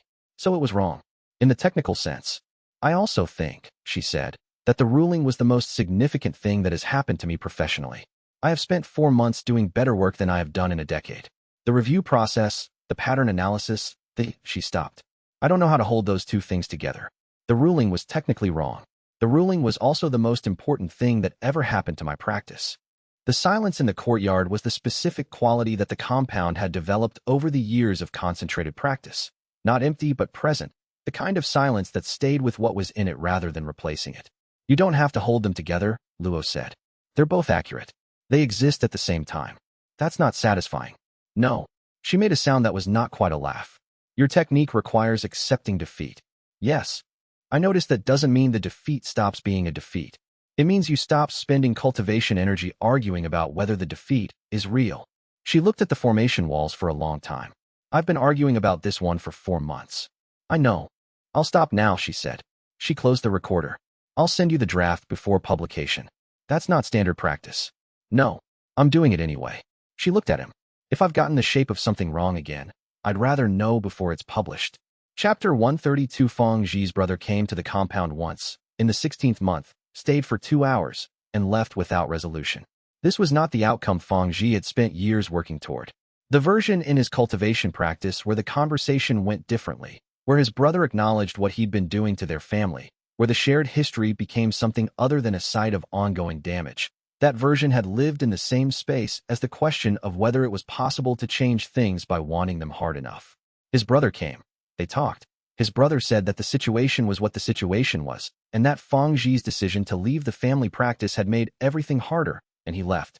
Feng Zhi sat in the practice courtyard afterward for a long time. Luo Chanwei came and sat with him. Neither of them spoke for the first hour. This was something the compound had developed as a practice over 4 years. The specific capacity to be present in someone else's difficult material without trying to fix it or move it along. After an hour, Feng Zhi said, he's not going to change. Probably not. I've been building a defeat stone around the possibility of him changing for 3 years. The defeat I was processing was, he paused. I thought the defeat was about leaving. That I had abandoned the family, and that the harm that came from my absence was mine to carry. That if I had stayed, things would be different. Yes. The actual defeat is that I cannot fix what he chose. He was looking at the practice courtyard floor. I left because staying was damaging. He stayed and chose to perpetuate the damage. Those are 2 separate decisions. I have been carrying responsibility for his decision alongside responsibility for mine, and the weight has been. I could not see the shape of it clearly. The shape is clearer now. Yes. He sat with this for a while. The stone is forming. I can feel it. He looked at his hands. It doesn't feel like victory. No. 3 years of carrying this, and the resolution is that I stop carrying half of it and keep the other half. The half that's yours. Yes. He was quiet again. That's still a lot to carry. It is, Luo Chanwei said. And it's the correct amount. The advancement to Hollow Mountain rank came that evening, during the regular compound session. Feng Zhi had been in Cracked Vessel for 2 years, longer than most practitioners spent at that rank. The accumulation had been real and complete. Every defeat he had worked through had integrated cleanly, but the central load-bearing stone hadn't formed until now. When it did, it formed all at once, and the rank advancement was one of the more substantial that the compound had witnessed.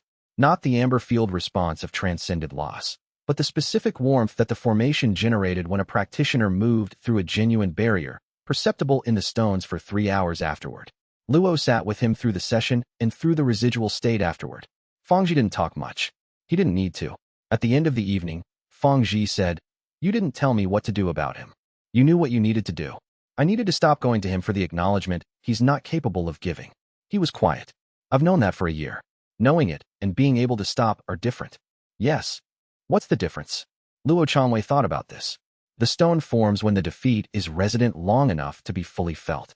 Not understood, felt. You understood the shape of this a year ago. You needed to feel the full weight of it without trying to set it down. Feng Zhi sat with this for a while longer. Then, that's a terrible technique. Yes. It also worked. Yes. They sat together until the compound's evening quiet settled into the specific quality that followed genuine integration. Not resolution exactly, but the space that opened when something that had been taking energy stopped taking it. Chapter 133. The Hollow King's hollow stones had been draining and converting for 14 months by the time the process reached completion. It had not gone quickly. The gray stones, stones absorbed from others' cultivation work without the acceptance that would have integrated them, did not convert cleanly or quickly. The conversion process was what the Hollow King described to Luo Chanwei as doing the work I did not do the first time, in sequence, over a very long period, without being able to rush any of it. There were, as of the conversion's completion, 412 hollow stones that had converted to standard defeat stones. Not amber stones, the genuine defeat integration version, but standard stones, cleared of the gray quality that had been generating the verification cycle that never resolved. The 412 represented the defeats that could be recovered. Cultivation failures, institutional misjudgments, strategic errors made at scale across 7 centuries. Things that had happened and could be processed retroactively even across the distance of years. There were also hollow stones that had not and would not convert. These were in a specific category that the Hollow King described in one of their sessions. The harm I caused to practitioners who did not survive it. I absorbed their cultivation work at the moment of their failure. I was aware, in some cases, that the absorption contributed to the failure becoming final rather than survivable. He paused. Those stones do not convert. The defeat cannot be integrated because the person who would need to witness the integration is gone. What happens to those stones? They stay hollow, but the verification cycle stops. The cycle requires the possibility of completion. Where completion is not possible, the cycle runs briefly and then stops rather than continuing indefinitely. How many? 11. He was quiet. I have been sitting with those 11 for 4 months. They do not resolve. They are correctly unresolvable. I have stopped expecting them to resolve. That's the work. Yes, it is less satisfying than the work that produces conversion. Most of the work is. The advancement to rank 6, abandoned throne, happened 3 days after the final hollow stone conversion. The compound formation registered it as it registered all advancements. The warm floor, the heightened ambient frequency, the specific quality of changed resonance that the practitioners who had been in the compound long enough now recognized without having to identify. The Hollow King came to find Luo Chanwei in the anchor room afterward. He stood in the doorway with the same quality he had had since the first gray stone integration, not settled exactly, but occupying his own presence differently than he had before. "Are you okay?" Luo asked. "No." He came in and sat in the observation chair. "I have spent 7 centuries as a practitioner who was, by my own assessment, in exceptional condition. The greystone mechanism protected me from a specific category of discomfort so efficiently that I was not aware it was doing it." He paused. "I am now a rank 6 practitioner who is aware of all of his defeats in a way I was not aware before. It is significantly less comfortable. That's usually the sign you're doing it right." I remember hearing that. Something in his tone had the quality of the compound's longer memory. The phrase was one that had been said in these rooms many times, that the Hollow King had heard during integration sessions, that was now available to him through a different kind of access than before. I said it to the 3rd cohort of practitioners I ever trained. In the 42nd year after the modification, I said it and believed that I meant it, and did not understand what it meant. And now, I understand what it means. He looked at the formation walls. The discomfort is the correct response to accurate perception. I have accurate perception now. It is uncomfortable. He paused. I am also considerably more useful than I was before. My pattern recognition in the formation library works differently now. The defeats I am drawing from our mind, and they are integrated rather than accumulated. The difference matters. Substantially. He sat quietly for a while. I have been practicing for 700 years, and I have never practiced this technique correctly until now. That is a specific kind of defeat. Is it forming? Yes. He looked at his hands, the same gesture Feng Zhi had made, the same gesture that many practitioners made when feeling the formation of a significant stone. It is forming very slowly. 700 years is a long time to hold a defeat before integrating it. Take as long as you need. I know. He looked up at the formation walls. I find I do not want to rush it. Chapter 134. Chao Tianshu's formal withdrawal from the Framework Committee came in the 17th month. The documentation was careful and complete, a conflict of interest finding, well evidenced, that noted his involvement with institutions that had financial interests in the framework's implementation terms. The conflict had been present since the committee's formation. It had been disclosed in general terms at appointment. The specific extent had become clear only as the manufacturer's funding connection to the appeal had been documented. He filed the withdrawal himself, with a statement that Luo Chanwei read twice. The statement said, He had been appointed to the committee with the understanding that his expertise in cultivation governance would contribute to the framework's development. His expertise had, in fact, contributed to the framework's development. The specific objections he had raised, the procedural challenges he had filed, the implementation concerns he had identified, all of these had produced responses from the framework team that had made the framework better. He was documenting this not as a defense of his involvement, but as an accurate account of what had actually occurred. The framework was stronger because he had been on the committee. The framework was also stronger because the connection between his involvement and the manufacturer's interests had been documented and addressed. He was withdrawing not because the conflict of interest finding required it. The finding was categorical, but the timeline allowed continued involvement with enhanced disclosure, but because the compound had, over the course of the governance process, convinced him that the accurate picture required acknowledging when withdrawal was the appropriate response to a situation he had partly produced. He was moving to a private advisory role. He would not be taking clients with direct interests in the framework's implementation for a period of 3 years. Luo Chanwei read this and felt something that was not satisfaction and was not surprise and was not quite any other named state. He had not expected Chao Tianshu to reform. He had not expected the appeal and its aftermath to produce the particular kind of person who could write that statement. Chao Tianshu had not become someone who had never manipulated governance proceedings for personal advantage. He had become someone who understood specifically what he had done and had chosen, based on that understanding, to make a different decision this time. He did not write back. Shenro brought him the note 3 days later. Chao Tianshu sent this. It's informal, not a governance document. The note said, **, the technique produces practitioners who cannot maintain self-deception in each other's presence. I was not in your compound long enough to be affected. I was in your governance proceedings long enough to encounter the compound's quality at second hand. I find this outcome very specific. **. Luo Chanwei folded the note and set it on his desk. That evening, in the anchor room, he sat at the formation and felt the compound's accumulated practice moving through its normal evening rhythm. The practitioners who had come because of the governance case, the practitioners who had come because of the study, the practitioners who had come because someone they knew had come, 108 practitioners now, practicing every day, each one doing the work that could not be faked or shortcut or done at a distance. He thought about Bei Liangmu writing the journal that ended with the rank 9 problem and the distributed formation solution and the acceptance he could not quite reach. He thought about Wei Mingho, who had taken the technique's mechanism and used it for 7 centuries to become the Hollow King, who was now in the North Building practicing the technique correctly for the first time. He thought about Dao Fei, who had spent 20 years cataloging harm and had offered the 20 years' worth to a governance process he had not been certain would succeed. He thought about Elder Deng Hao, who had spent 60 years evaluating cultivation techniques and had come to the conclusion that he had been doing it correctly and had been missing something essential.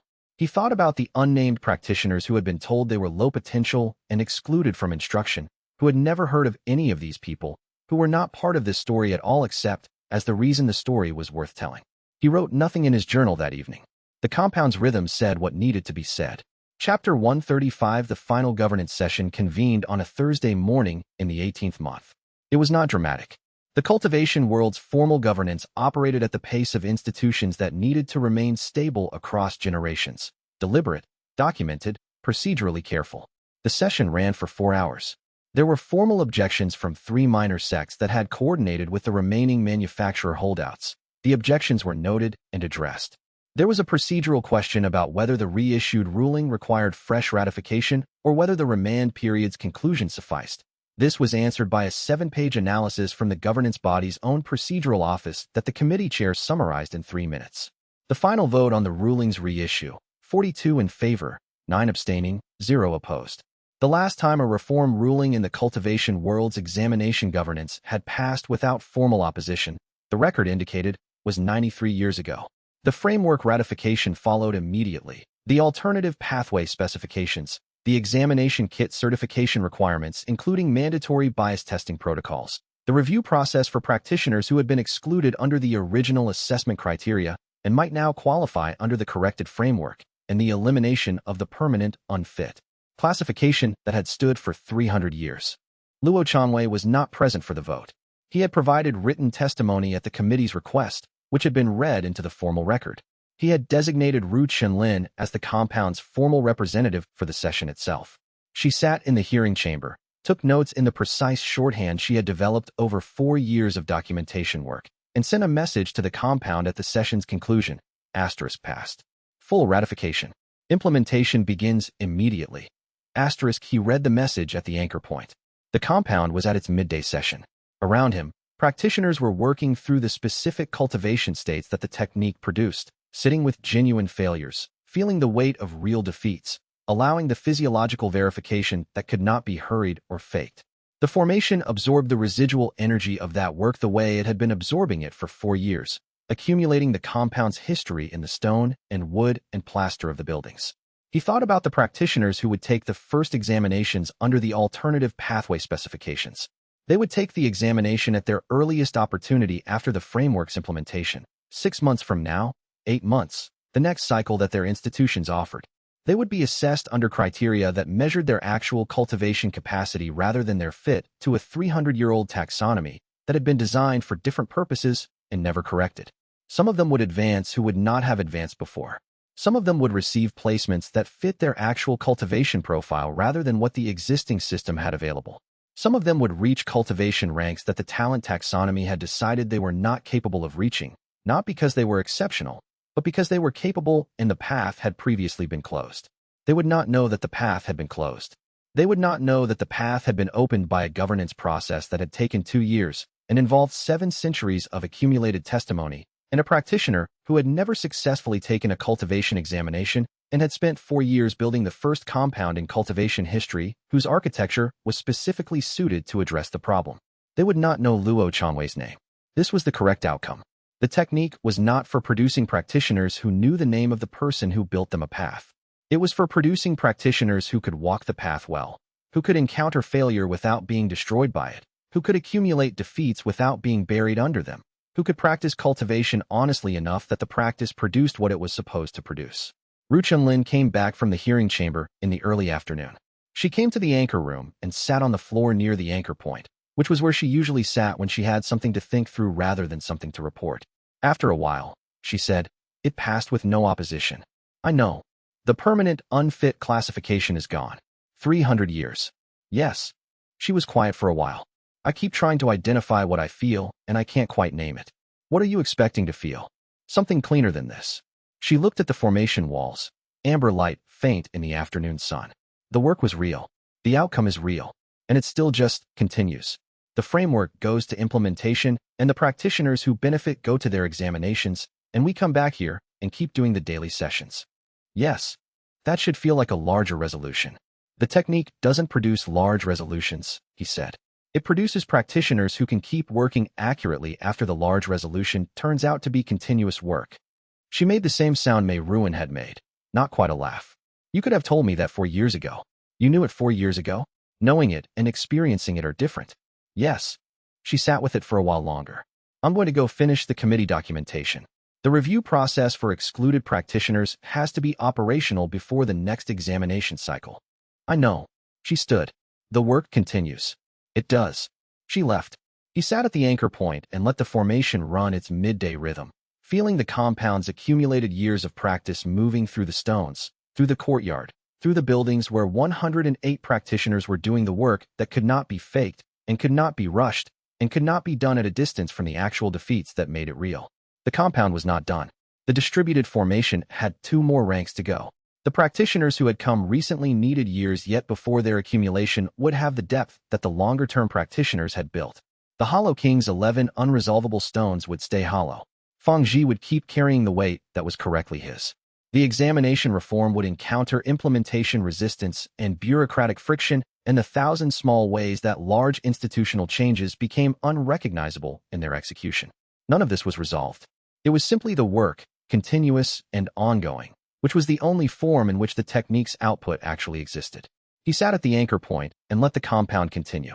Chapter 136. The examination kit manufacturer's compliance statements arrived on a Tuesday, which was also the day Ru Chunlin stopped sleeping through the night. 2 of the 3 manufacturers submitted formal notices of inability to comply within the framework's 18-month implementation timeline. The third submitted partial compliance documentation that covered 7 of the framework's 12 requirements and listed the remaining 5 as under active review. The notices were legally careful. They did not contest the ruling's validity, did not request exemption, and did not file formal appeals.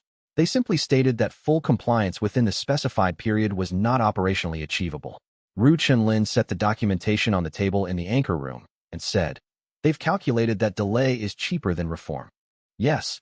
The framework has no enforcement mechanism until the compliance period ends. If the manufacturers declare inability to comply, the enforcement mechanism still can't trigger until the period lapses. They're not refusing. They're slowing. I know. She looked at the table. What does Arbiter Wen do with this? When Fuxing's response came the following week, a one-year extension for manufacturers who submitted good faith compliance plans demonstrating active adaptation work. The extension came with audit requirements, quarterly documentation of progress, third-party verification of implementation steps. Non-compliance with the audit requirements would accelerate the enforcement timeline rather than extend it. Ru Chenlin read the extension notice carefully. She read it twice. Then, he's giving them room to adapt. Yes. It extends the timeline for practitioners who would have benefited from earlier implementation. It does. She was quiet for a moment. Is it wrong? Luo Chanwei sat with the question. The extension was not what the framework specified. The extension was also Arbiter Wen's considered judgment that a compliance path that allowed genuine adaptation was more durable than a hard timeline that produced nominal compliance. Kit manufacturers filing the right documents while maintaining the taxonomy in practice through informal mechanisms that would take another governance action to address. Real and slow is different from real and fast, he said. It's not different from not real. She made a small sound that was half acknowledgement and half frustration. I know that's correct. I don't like it. I know. The practitioners who are being evaluated under the current system right now, in this year, during this extension, are still being assessed with instruments that are known to be biased. We have documented evidence. The instruments are still in use. Yes. She closed the documentation folder.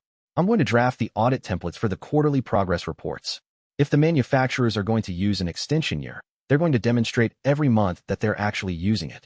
Yes. She stood to leave. Then she stopped. The second manufacturer, the one with the most sophisticated lobbying operation, their new technical director was one of the practitioners we submitted testimony for. She was assessed as low potential at age 14 and excluded from the examination track. She built her practice independently. Luo Chanwei looked at her. She took the position 3 months ago. The timing is notable. Ru Chenlin picked up the folder. I don't know what it means. I thought you should know. He sat with this after she left. It was the specific quality of outcome that the governance process produced occasionally. Not a clean victory, but a pattern that suggested something was changing at a level that formal documentation didn't capture yet. The manufacturer's new technical director was one of the practitioners the examination system had declared unsuitable. She now directed the technical implementation of the compliance requirements that would prevent the system from doing the same thing to the next practitioner. Whether she had taken the position in order to make that happen, or whether it had happened because she was competent and available, he couldn't know. He didn't need to know. The work was the work. He went to the evening session. Chapter 137. Zhao Lihua came back 8 months after leaving. He arrived with 3 students from the teaching center, 2 adults and a child who was 7 years old and whose name was Xianbo. The child walked into the compound courtyard, looked at the formation walls with their faint amber glow, and said, "It smells different here." "Yes," Luo Chanwei said. "Like what happened somewhere and stayed." Several of the compound's senior practitioners exchanged looks. This was a reasonably accurate description of ambient accumulation that most adult practitioners took months to articulate. Luo Chanwei looked at Zhao Lihua, who was visibly trying not to appear as pleased with himself as he was. Zhao's teaching center had, in 8 months, attracted significant interest from non-cultivation academic communities. The defeat integration principle, stripped of its cultivation-specific mechanics and applied to standard learning environments, had produced measurable results in student retention and resilience. 3 universities in the eastern provinces had requested formal partnerships. The cultivation world had barely noticed. The educational world had. "I want to formalize the collaboration," Zhao said. "The center can provide research subjects and application data that the Sect's cultivation-only population can't generate. The Sect provides technical framework and foundational training. We write the research jointly. You'll have to follow the same disclosure practices. Already do. The students consent to documentation. The parents consent for the children." He paused. "There are 11 children enrolled currently, ages 6 to 12. The defeat integration rate among children is significantly faster than among adults. Because children haven't yet learned to avoid the defeats they need to integrate. That appears to be the mechanism, yes." Zhao looked at Xianbo, who had wandered to the near wall, and was pressing her palm against the formation stone with the focused attention of someone discovering something interesting. She wanted to try the technique after her older brother spent a summer at the teaching center. She's been practicing for 3 months. Has she processed a defeat? Her first stone formed last month. He kept his expression steady. She lost a foot race. It was a real loss. She had trained for it, expected to win, genuinely wanted to win. The stone's formation took 2 days. When it completed, she said, and I am quoting directly, "I thought I was going to feel worse. I feel like I understand what happened." Then she asked if she could try the race again. Luo Chanwei looked at Xianbo, who had finished examining the formation stone and was now looking at the courtyard with the specific quality of a child cataloging a new environment for future reference. Did she? The following week, she placed 3rd, formed another stone from that too. Zhao's 2 adult students were admitted on standard terms, the same evaluation process used for all new practitioners, the same initial session structure. Xianbo was admitted on a modified protocol that Dong Yinfen developed over the following week. Shorter integration windows, more frequent check-ins, cultivation sessions designed for a child's attention span and emotional range rather than an adult's. The evening session the week after their arrival had a different quality, not more advanced, but differently layered, with Xianbo working through something small and real in the corner of the courtyard while the senior practitioners worked through things considerably larger. The formation's response to genuine integration work was the same regardless of the defeat scale. A small stone from a small defeat carried the same pattern of authentic completion as a large stone from a large defeat. Luo Chanwei sat at the anchor point and felt the compound absorb the evening's work, the child's completed stone and Hua shooting's deep material and everything in between, with the same quality of reception it had been developing for 4 years. He had not planned for a 7-year-old when he began this. That was correct. Some of the most important things the compound produced were not things he had planned for.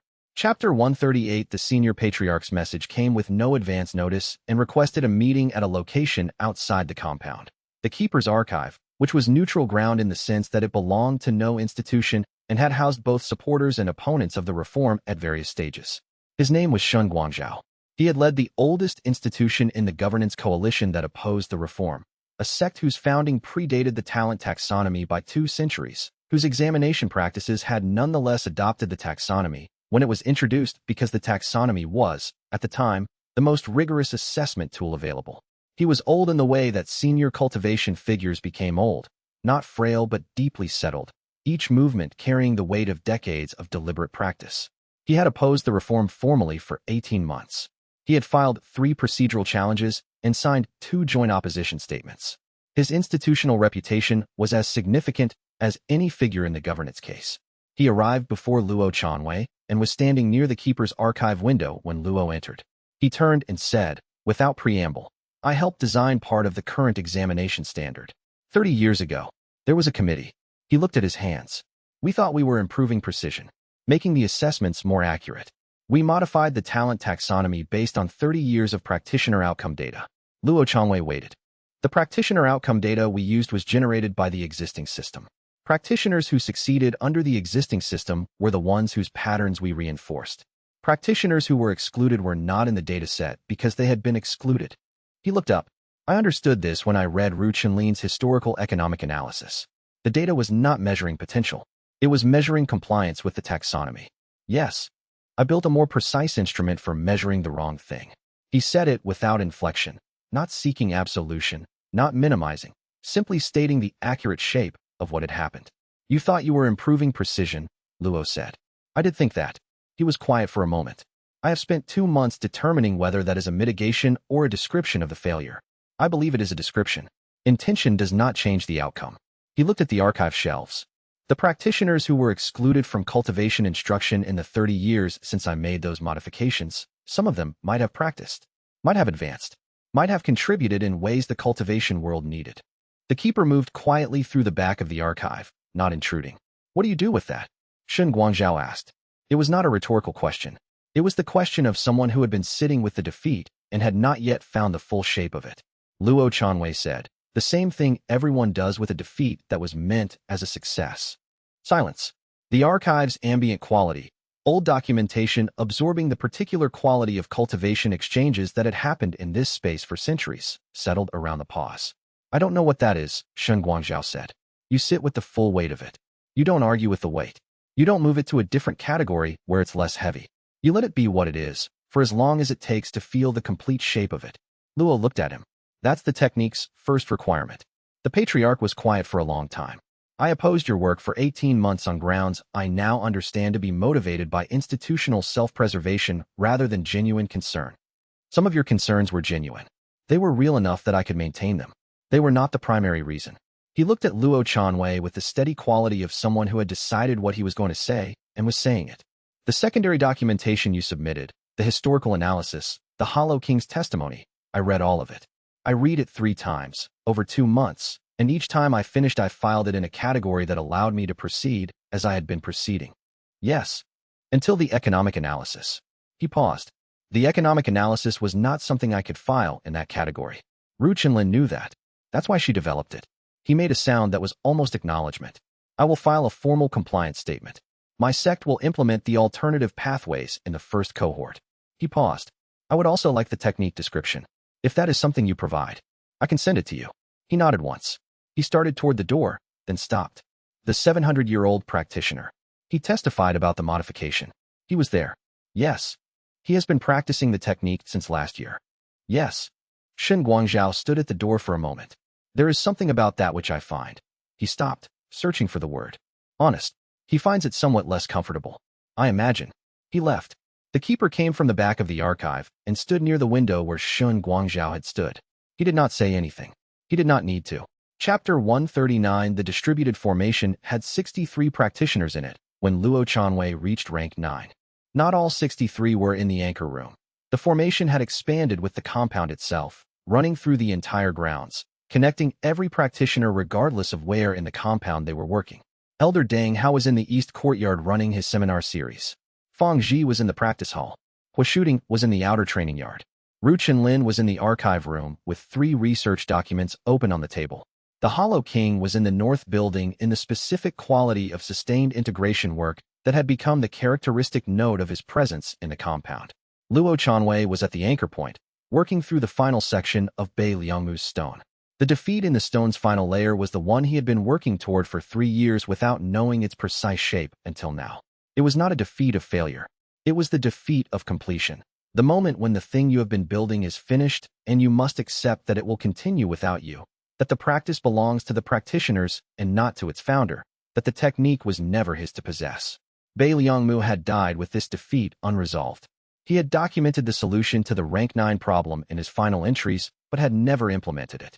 The solution required accepting that the technique's completion was collective rather than individual, which was a defeat that required accepting the full weight of what he had spent his life building. Not a monument to his cultivation capability, but a tool that worked best when it no longer needed him. Luo Chanwei sat with this. The defeat formed slowly, the way the most significant stones always formed. Not with the sharp clarity of a specific mistake, but with the accumulated weight of a truth that had been circling for a long time and had finally arrived at the center. He had been building the compound for 5 years. The compound was not his. It had never been his. The 63 practitioners in the formation were not extensions of his cultivation practice. They were practitioners in their own right, each one doing work that he could not do for them, each one producing integration that required their specific defeats and no one else's. The rank advancement to defeat eternal came at the moment the stone completed. The formation's response was unlike any previous advancement. Not the warm floor of early ranks or the visible amber glow of transcended loss. This was perceptible to every practitioner in the formation simultaneously, not as a sensation from outside, but as a change in their own cultivation state. A brief interval in which each person's integrated defeats resonated with every other person's at once. A moment of the specific clarity that the technique produced after a genuine integration, occurring not in one practitioner, but in 63 at the same time. Elder Deng Hao stopped mid-sentence in his seminar. He looked at his hands with the expression of someone receiving information from an unexpected direction. He said nothing for a moment. His students waited. That, he said finally, is what Bei Liangmu documented and never produced. He looked at the formation stones in the east courtyard walls, amber light running through them at a frequency that was perceptible without looking directly at it. The distributed field. He found the solution and could not implement it. He paused. Someone implemented it. The students looked at each other. Continue, Elder Deng said. We were discussing authentic versus performed acceptance.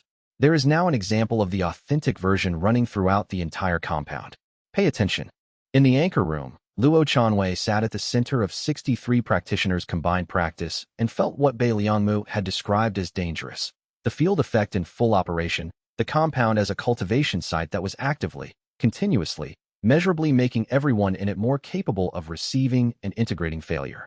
It was not dangerous the way Bei Liangmu had feared. It was distributed. No single practitioner absorbing more than their own practice could process. The excess moving through the ambient accumulation and through the formation network and through the stones in the walls that had been absorbing 5 years of genuine work and were now returning it. The Hollow King came to the anchor room an hour after the advancement. He stood in the doorway and felt the formation's changed state for a long time. He said nothing until he had felt it completely. Then, the rank 9 field. Distributed. Yes. No drain. None that I can detect. He was quiet for a long time. I spent 700 years, he said, solving the wrong problem. You solved the problem that was available to solve with the technique as it existed. The technique was not complete. No, it's complete now. He came in and sat in the observation chair.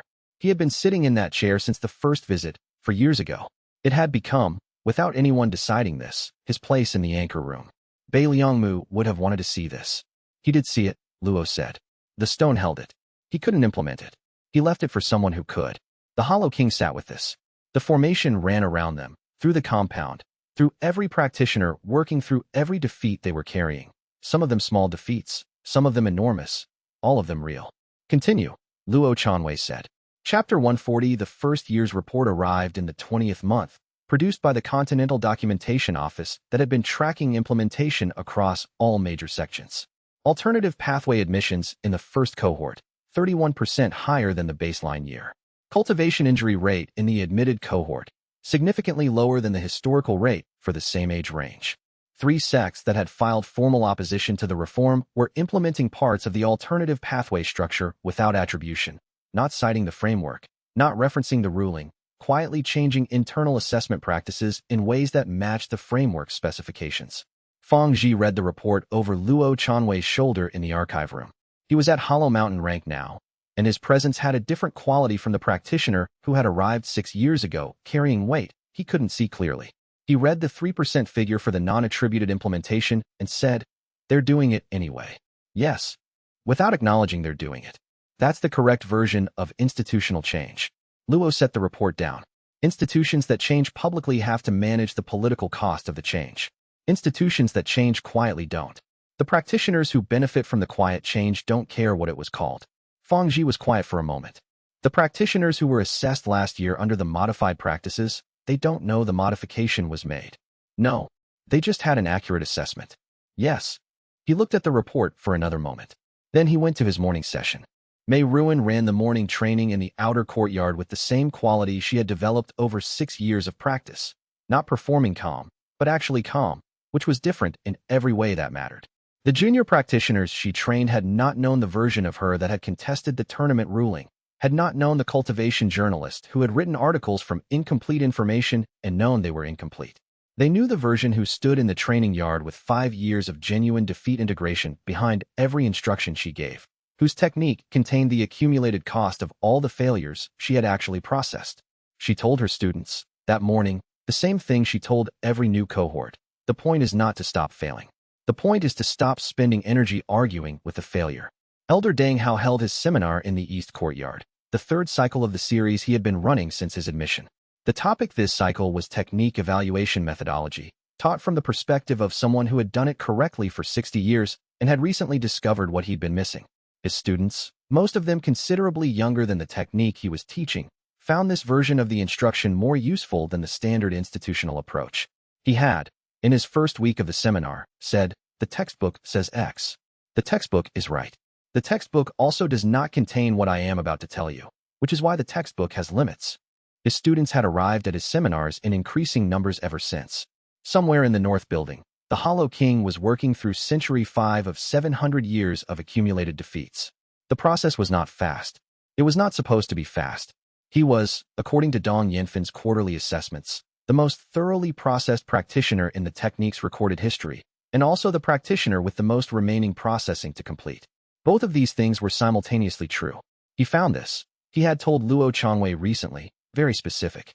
At midday, Luo Chanwei sat in the anchor room and wrote the last entry in the journal he had been keeping since the compound's founding. He wrote, "The defeat the technique requires is not the destination. It is the door. Every practitioner I have watched walk through it has found something on the other side that was not available on this side. The door stays open. Continue." He set the journal down and felt the formation running through the compound. 63 practitioners doing the work that could not be faked, in a building that had been absorbing that work for 5 years and had become, over time, a place that held the history of genuine practice the way a tree holds its growth. He could feel all of it. Xian Bo's small stones, and the Hollow King's enormous ones, and every defeat in between, each one real, each one integrated, each one adding to the compound's accumulated capacity to receive and hold the next. He thought about the practitioners who would walk through the examination gates next month under the alternative pathway specifications. He did not know their names. He would never know their names. They would take assessments that measured what they could actually do, and some of them would advance who would have been told they had no future in cultivation, and they would go on to practice for the rest of their lives without ever knowing that anyone had worked to make this possible. That was the correct outcome. He closed the journal. Outside in the courtyard, the compound moved through its midday rhythm. The sound of practitioners working, the low ambient frequency of the formation, the specific quality of a place that had been used honestly for long enough that the honesty had become part of its structure. He went to join the afternoon session. If this story moved you, leave a like and let us know your thoughts in the comments. Which moment stayed with you? Subscribe and ring the bell so you don't miss what comes next, and share this with someone who needs to hear it. The path continues. We'll see you there.